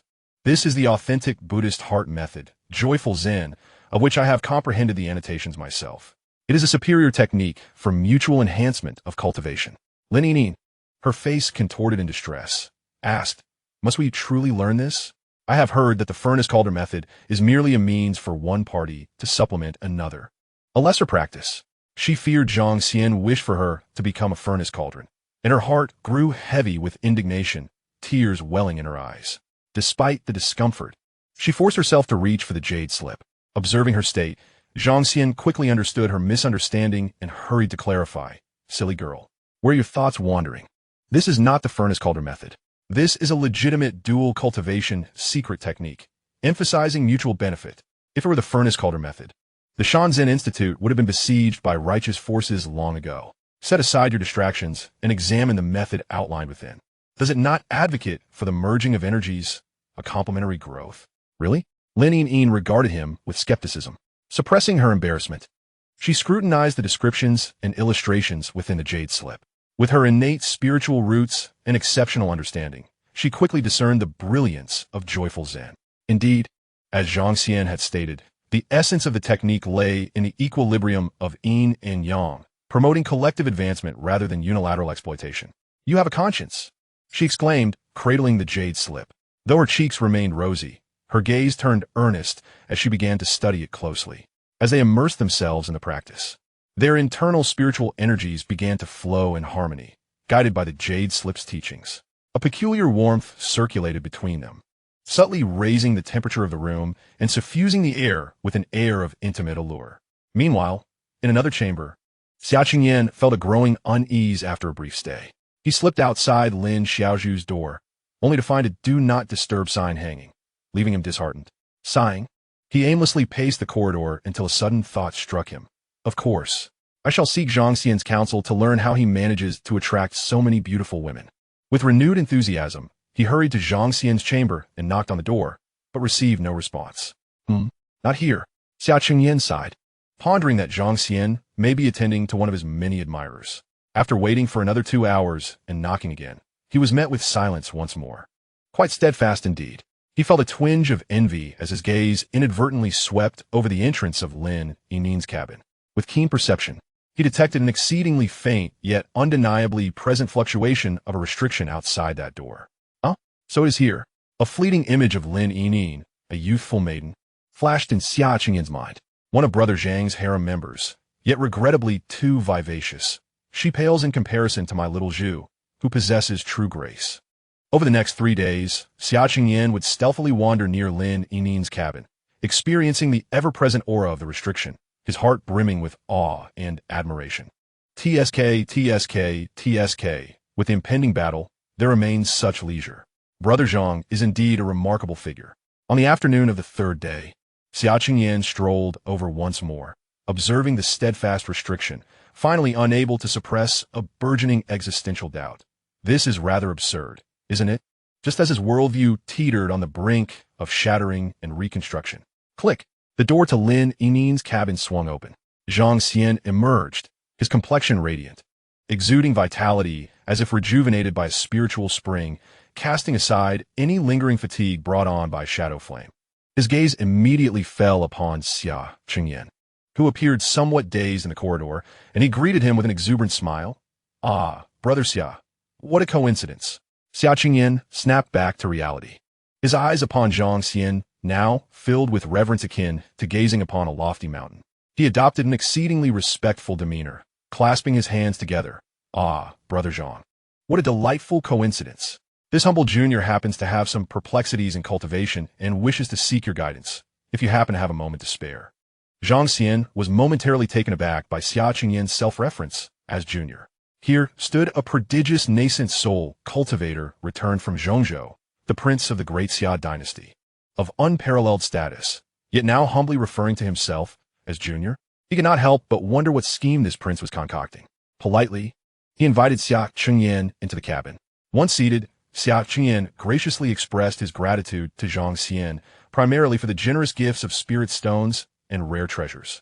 After exchanging pleasantries, Xiaoqing suddenly coughed a few times to shift the conversation. However, my intrusion today is not solely for thanks. Junior cough. Has a matter to consult Brother Zhang about. Oh, please speak, Brother Xia. Xiaoqing rubbed his hands together, a knowing glimmer in his eyes. Brother Zhang, how did you, manage to win over those 3 enchanting beauties? What is the secret behind such a fortunate arrangement? Might you enlighten me? Zhang Xian nearly choked on his own saliva. He never imagined that this seemingly spirited and formidable prince would come to inquire about such matters.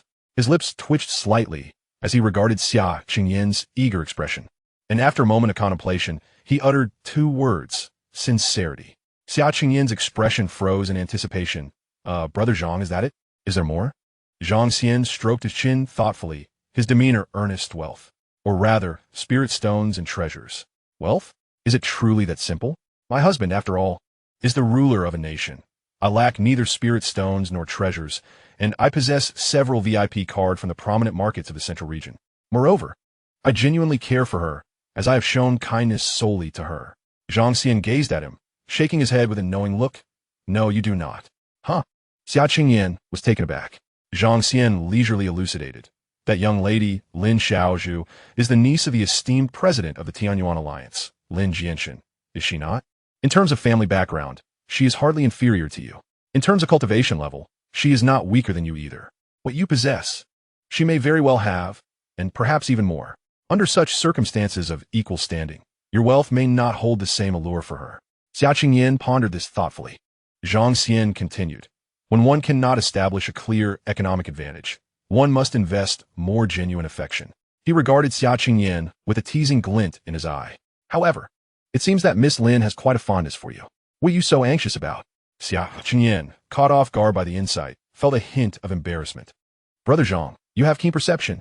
Xiaozhu has indeed treated me well. He sighed. Yet, there always seems to be a thin veil between us, and our relationship remains undefined. This leaves me feeling uncertain. Zhang Xian displayed an expression of understanding, realizing that it was likely not merely a desire to pierce that veil. Was the crown prince seeking to advance further? Just as Xianxia lifted his teacup for a sip, he sprayed it out upon hearing the inquiry. After a moment of composure, he managed to sputter. It's not that I particularly desire it. I am simply curious, just seeking a reference. Zhang Xian laughed heartily, deciding not to tease him further. The two then engaged in a profound and amicable discussion about pursuing a mutual understanding with women whose relationships remain ambiguous. Drawing from his own experiences, predominantly his audacity and financial prowess, Zhang Xian offered numerous strategies to Xianxia. Xianxia nodded vigorously, his eyes alight with the illumination of newfound insights. Often exclaiming in wonder at the brilliance of it all, his face radiating the sentiment of having greatly benefited from their discourse. After more than half an hour of exchange, Xianxia felt content and prepared to take his leave. Zhang Xian observed the occasional impressive vernacular that slipped from Xianxia's lips, reigniting a flicker of doubt in his mind. Could he be from the same hometown? Yet, something felt amiss. Some of his expression seemed rather forced. After a moment's hesitation, he feigned casual interest and inquired, Brother Xia, I find your manner of speaking quite distinctive. Some of your vocabulary is seldom heard in the southern domain, and is, in fact, rather singular. Might I ask what dialect it originates from? Xianxia waved his hand dismissively. Oh, this. It was quite popular in the central region many years ago, commonly referred to as colloquial language or the language of the strong. It is said to have been pioneered by some unconventional predecessors, emphasizing straightforwardness and vigor. Somehow, it fell out of favor, but I found it quite to my liking. It sounds pleasant and feels refreshing to speak, and thus I became accustomed to it. Nowadays, a few in the central region still enjoy using the language of the strong. Though they are few, Zhang Xian understood immediately, nodding in acknowledgement, inwardly concluding, indeed, another trace left by a predecessor from another world. It appears that this esteemed elder wields considerable influence in the Central Plains, to the extent that even the formidable Yu has become a school of thought.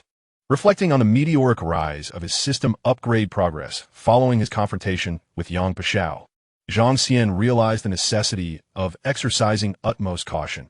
He could not afford to reveal himself. Maintaining an impassive facade, he bid farewell to Xianxia with a smile. After parting ways with Xianxia, Zhang Xian gathered his thoughts.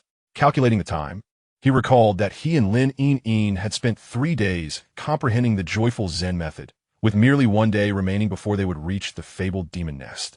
With the imminent battle approaching, he needed to focus. He promptly settled into a meditative posture to conduct a final inventory of supplies. First and foremost were his collection of low-grade spiritual treasures, various earth-grade talismans, and medicinal pills, all of which provided a balanced offense and defense. Notably, he possessed the devastating, self-destructing spiritual treasure, which could serve as a mobile artillery platform, though its effectiveness would be limited against formidable enemies at the nascent soul level, unless, of course, the adversary stood still, allowing him to strike. Next came his trump cards for survival, the broken void shuttle and the 9 nether calamity puppet, both of which represented his greatest reliance for life preservation. Ultimately, however, the crux of his strength lay in his own capabilities at the 5th level of the Golden Core stage. He possessed a supreme wood spiritual root, while the other 4 spiritual roots were somewhat inferior. Now, through a seamless integration, he was able to harness the powers of both the wind and thunder spiritual roots. Curiously, his most formidable technique was the shadow flame, an art he had appropriated from another, which he could only unleash as a last resort, as its usage would leave him significantly weakened. Having absorbed fragments of Yang Pazhao's memories, he was aware that both his supreme fire spiritual root and the shadow flame were acquired through the system, and he had remained in this realm for an extended period without attaining such esteemed treasures. Contemplating the system's current upgrade progress of 80, he felt a surge of anticipation. For if his master and Yun Wanqing could elevate their rapport to 90, an upgrade would be imminent. Chapter 163. When did it become so solidified? A day later, at the entrance to the desolate small world, dozens of enormous flying vessels hovered in the void, an atmosphere of foreboding suffusing the air, making it difficult to breathe. Standing at the bow of the flagship, Xianxia exuded an emperor's majesty. His gaze, sharp as lightning, swept over the assembled cultivators who stood ready behind him. His voice, steady and powerful, reverberated through the emptiness. Fellow cultivators, today we gather here not for leisure or treasure hunting, but to eradicate evil. The malevolent demons ravage the southern region, slaughtering countless beings and corrupting the foundation of our path. Such crimes are beyond reckoning, their wickedness intolerable. Today, with the heavens bearing witness, the demon nest has revealed itself, hidden deep within this barren, desolate small world. This battle is not for personal vendettas, but for justice, for the peace of countless souls in the southern region, for the spirits of our fallen comrades, for the dignity of our fellow cultivators. I, Xianxia, hereby vow, I shall lead the charge, slaying demons and eradicating evil. All cultivators of the southern region must unite in spirit and strength, to jointly vanquish the wicked and those who have succumbed to the dark path. If they can be captured, let it be so. If they remain obstinate and resistant, they shall face no mercy. Join me in vanquishing evil. Vanquish evil. A roar akin to a tsunami erupted from every vessel, a fervor of battle surging skyward. Xianxia uttered no more words, transforming into a streak of light as he boldly surged into the spatial entrance, followed closely by Xia Changyan, Lin Xiaozhu, and other top-tier cultivators. Zhang Xian took a deep breath and exchanged determined glances with Li Fuxi, Yun Wanqing, and Lin Yining, each recognizing the unwavering resolve in one another's eyes. 4 individuals simultaneously leaped into the air, merging into the surging crowd and disappearing into the entrance of the small world. Previously, Lin Yining and Yun Wanqing had insisted on participating in the battle. Although Zhang Xian harbored concerns, he understood that the path of cultivators was perilous, inherently fraught with danger. True strength could not be nurtured in a greenhouse. Zhang Xian had long prepared the broken void shuttle and a 9 nether tribulation puppet for them. Coupled with their own prowess and spiritual treasures, their self-preservation should be assured. Within the desolate small world, an eerie silence enveloped the surroundings. The sky shrouded in a leaden gray. This was the small world occupied by malevolent forces, and a chill coursed through Zhang Xian's heart as he sensed the faint, negative energy in the air, akin to maggots gnawing at the mind.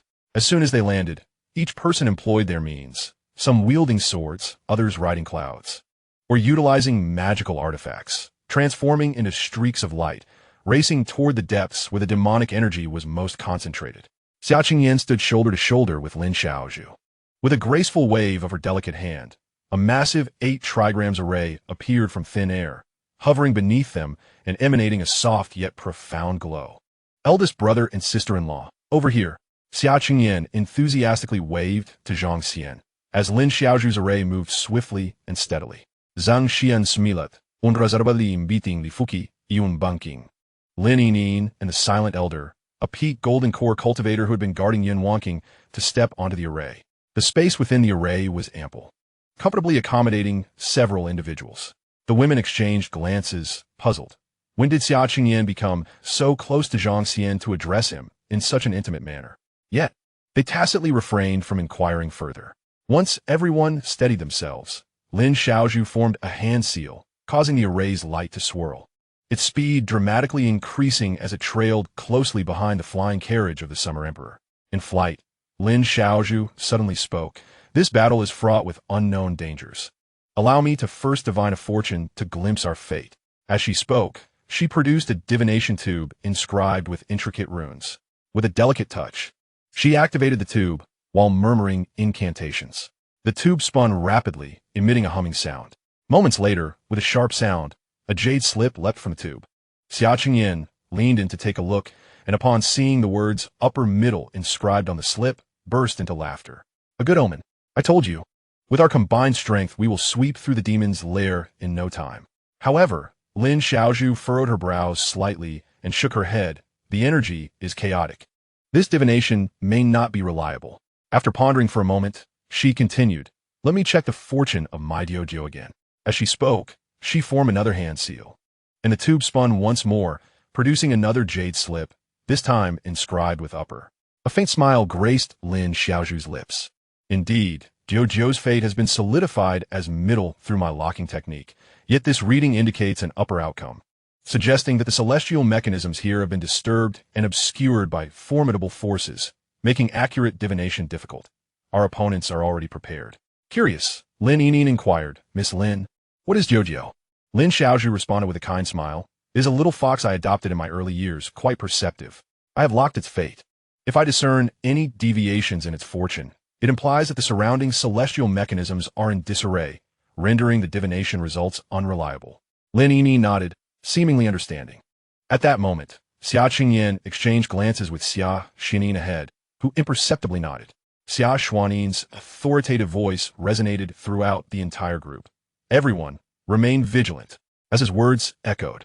The guardians of the four cardinal directions, Zhenren Lin Xiaozhu and the esteemed elder of the Lingshu sword sect, Qing Shi, simultaneously enacted their incantations.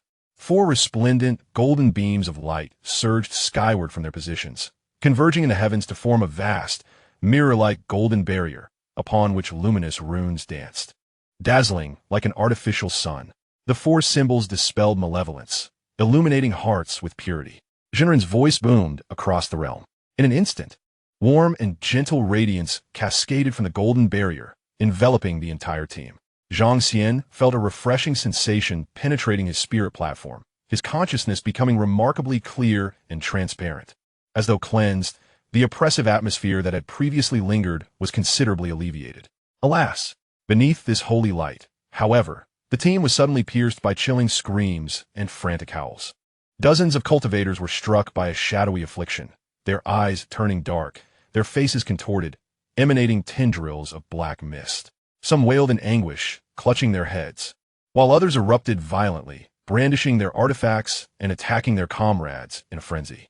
Zhang Xian even witnessed a golden elixir overseer from the Yunyao sect brandishing his sword against his fellow disciples. They were tainted by desire, ensnared by malevolent thoughts. Xia Xuanin's voice, imbued with a cold, murderous intent, declared, "These are the minions lurking among us. Show them no mercy." A tumult erupted within the ranks. Yet all participants in this endeavor were elite from their respective sects and reacted swiftly. Amidst the cacophony of screams and roars, blades shimmered as those afflicted were quickly subdued or slain by their vigilant allies. Chaos did not linger for long. At that moment, countless palm-sized, vividly animated figures flew from Lin Xiaozhu, precisely targeting each cultivator in the team. Each figure held a jade pendant glowing with a gentle yellow light, the improved version of the Qingxin pendant. Lin Xiaozhu's voice carried a soothing power, proclaiming that wearing this pendant could resist the corruption of malevolent thoughts and stabilize one's mind. All the pendants interconnected, forming a grand array to safeguard the spiritual platforms of all. Furthermore, he urged everyone to be wary of those nearby who did not wear the Qingxin pendant, as they might be hidden malevolence. Chapter 164. Who dares to challenge me to a duel? Zhang Xian accepted the pendant offered by the animated figure that flew before him. It was warm to the touch, and a refreshing sensation coursed through his arm into his core, bringing further tranquility to his mind. He silently praised. It is indeed advantageous to have someone orchestrating the overall strategy. This logistical support, this collective enhancement, exemplary. As for the extent of his financial contribution to the improvement of the pendant, such details were inconsequential. The affluent benefactor only cared for the outcome. Just as he secured the pendant around his neck, his heart suddenly raced. A vast, chilling aura surged forth like a tidal wave from the dim horizon ahead. It has come. Zhang Xian's gaze sharpened, his consciousness expanding instantaneously. Before him, amidst the desolate expanse, a figure stood suspended in the void, clad in a familiar black robe. His face obscured by a white mask that revealed only a pair of icy eyes, stood the formidable figure of Zhang Xian. An overwhelming aura of primordial infant power emanated from him, instilling dread in all who beheld him. Behind him loomed a mass of over 1,000 cultivators, their expressions vacant and their bodies ensnared by wisps of dark energy, resembling marionettes on strings. Further afield, a distorted, vortex-like spatial gate could be faintly discerned. You have indeed found your way here. Xianzhou's voice, devoid of emotion and emanating through the mask, echoed ominously. Standing at the forefront of the formation, Xianxia let out a hearty laugh. So you are the elusive Baizun? Xianxia of the Tianyuan Alliance stands before you. You wicked fiends, surrender at once. Xianzhou's gaze appeared to sweep over the assembled multitude, yet lingered nowhere, as if he were gazing through them. Gradually, he raised his hand and clenched his fist toward the throng behind him. Attack! The 1,000-strong horde of tainted cultivators surged forth like a machine of slaughter, their eyes instantaneously consumed by strands of darkness. Stripped of all reason, they charged fearlessly, a torrent of chaos that included many at the foundation establishment and even Shi refinement stages. Overreaching, Xiaoxianin scoffed, formed the array to confront them. The elite disciples and elders from various sects had already formed their battle formations. The brilliance of their treasures ignited, swords clashed, and spells roared. Like a field of wheat being harvested, those at the forefront of the enemy ranks were swiftly engulfed, the lesser cultivators crumbling like paper, reduced to ash in the blink of an eye. This onslaught resembled not a battle, but rather a one-sided massacre. In mere moments, the entire horde of fiendish minions lay vanquished, corpses strewn across the ground. Xiaoqingyan flicked his non-existent sleeves and boisterously proclaimed, "Is this all you've got? Old thief Baizun, dare you face me in a duel?" Xianzhou continued to disregard him, his frigid gaze scanning the righteous coalition below as though observing mere ants.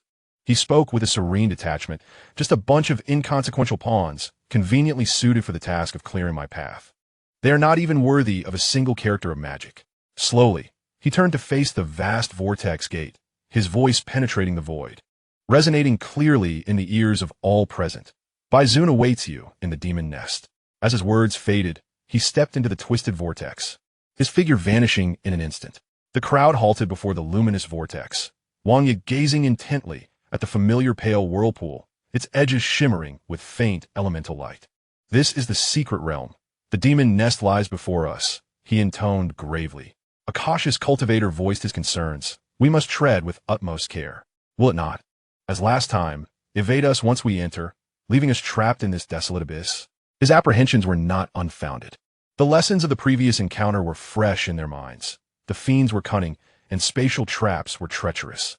Several adept cultivators in formations and spatial techniques stepped forward, each ready to employ their abilities. As someone withdrew the compass artifact, its needle danced erratically. Others formed hand seals, casting probing spiritual lights that vanished into the swirling vortex. Some individuals cautiously hurled specially crafted spatial beacons, attempting to gauge the stability of the space beyond the portal. Lin Xiaozhu refrained from advancing. She merely stood quietly at the edge of the formation, her eyes gently closed. A vast and intricate force of spiritual awareness emanated silently from her, not only sweeping across the vortex's luminous portal, but also delving deeply into the essence of this desolate little world beneath her feet. After a brief moment, she opened her eyes, her clear gaze scanning the crowd. "You need not worry. This vortex is not a hastily constructed teleportation trap. It is a space formed after the essence of this little world was forcibly severed, resulting in this secret realm. I have meticulously examined the essence of this realm. Life has been extinguished here for at least a millennium. This secret place is the last refuge. Forcibly severed and sealed from the maternal world by the remnants of life that once existed in this little world through some forbidden means. Yet, it appears that this refuge has now transformed into a veritable den of demons.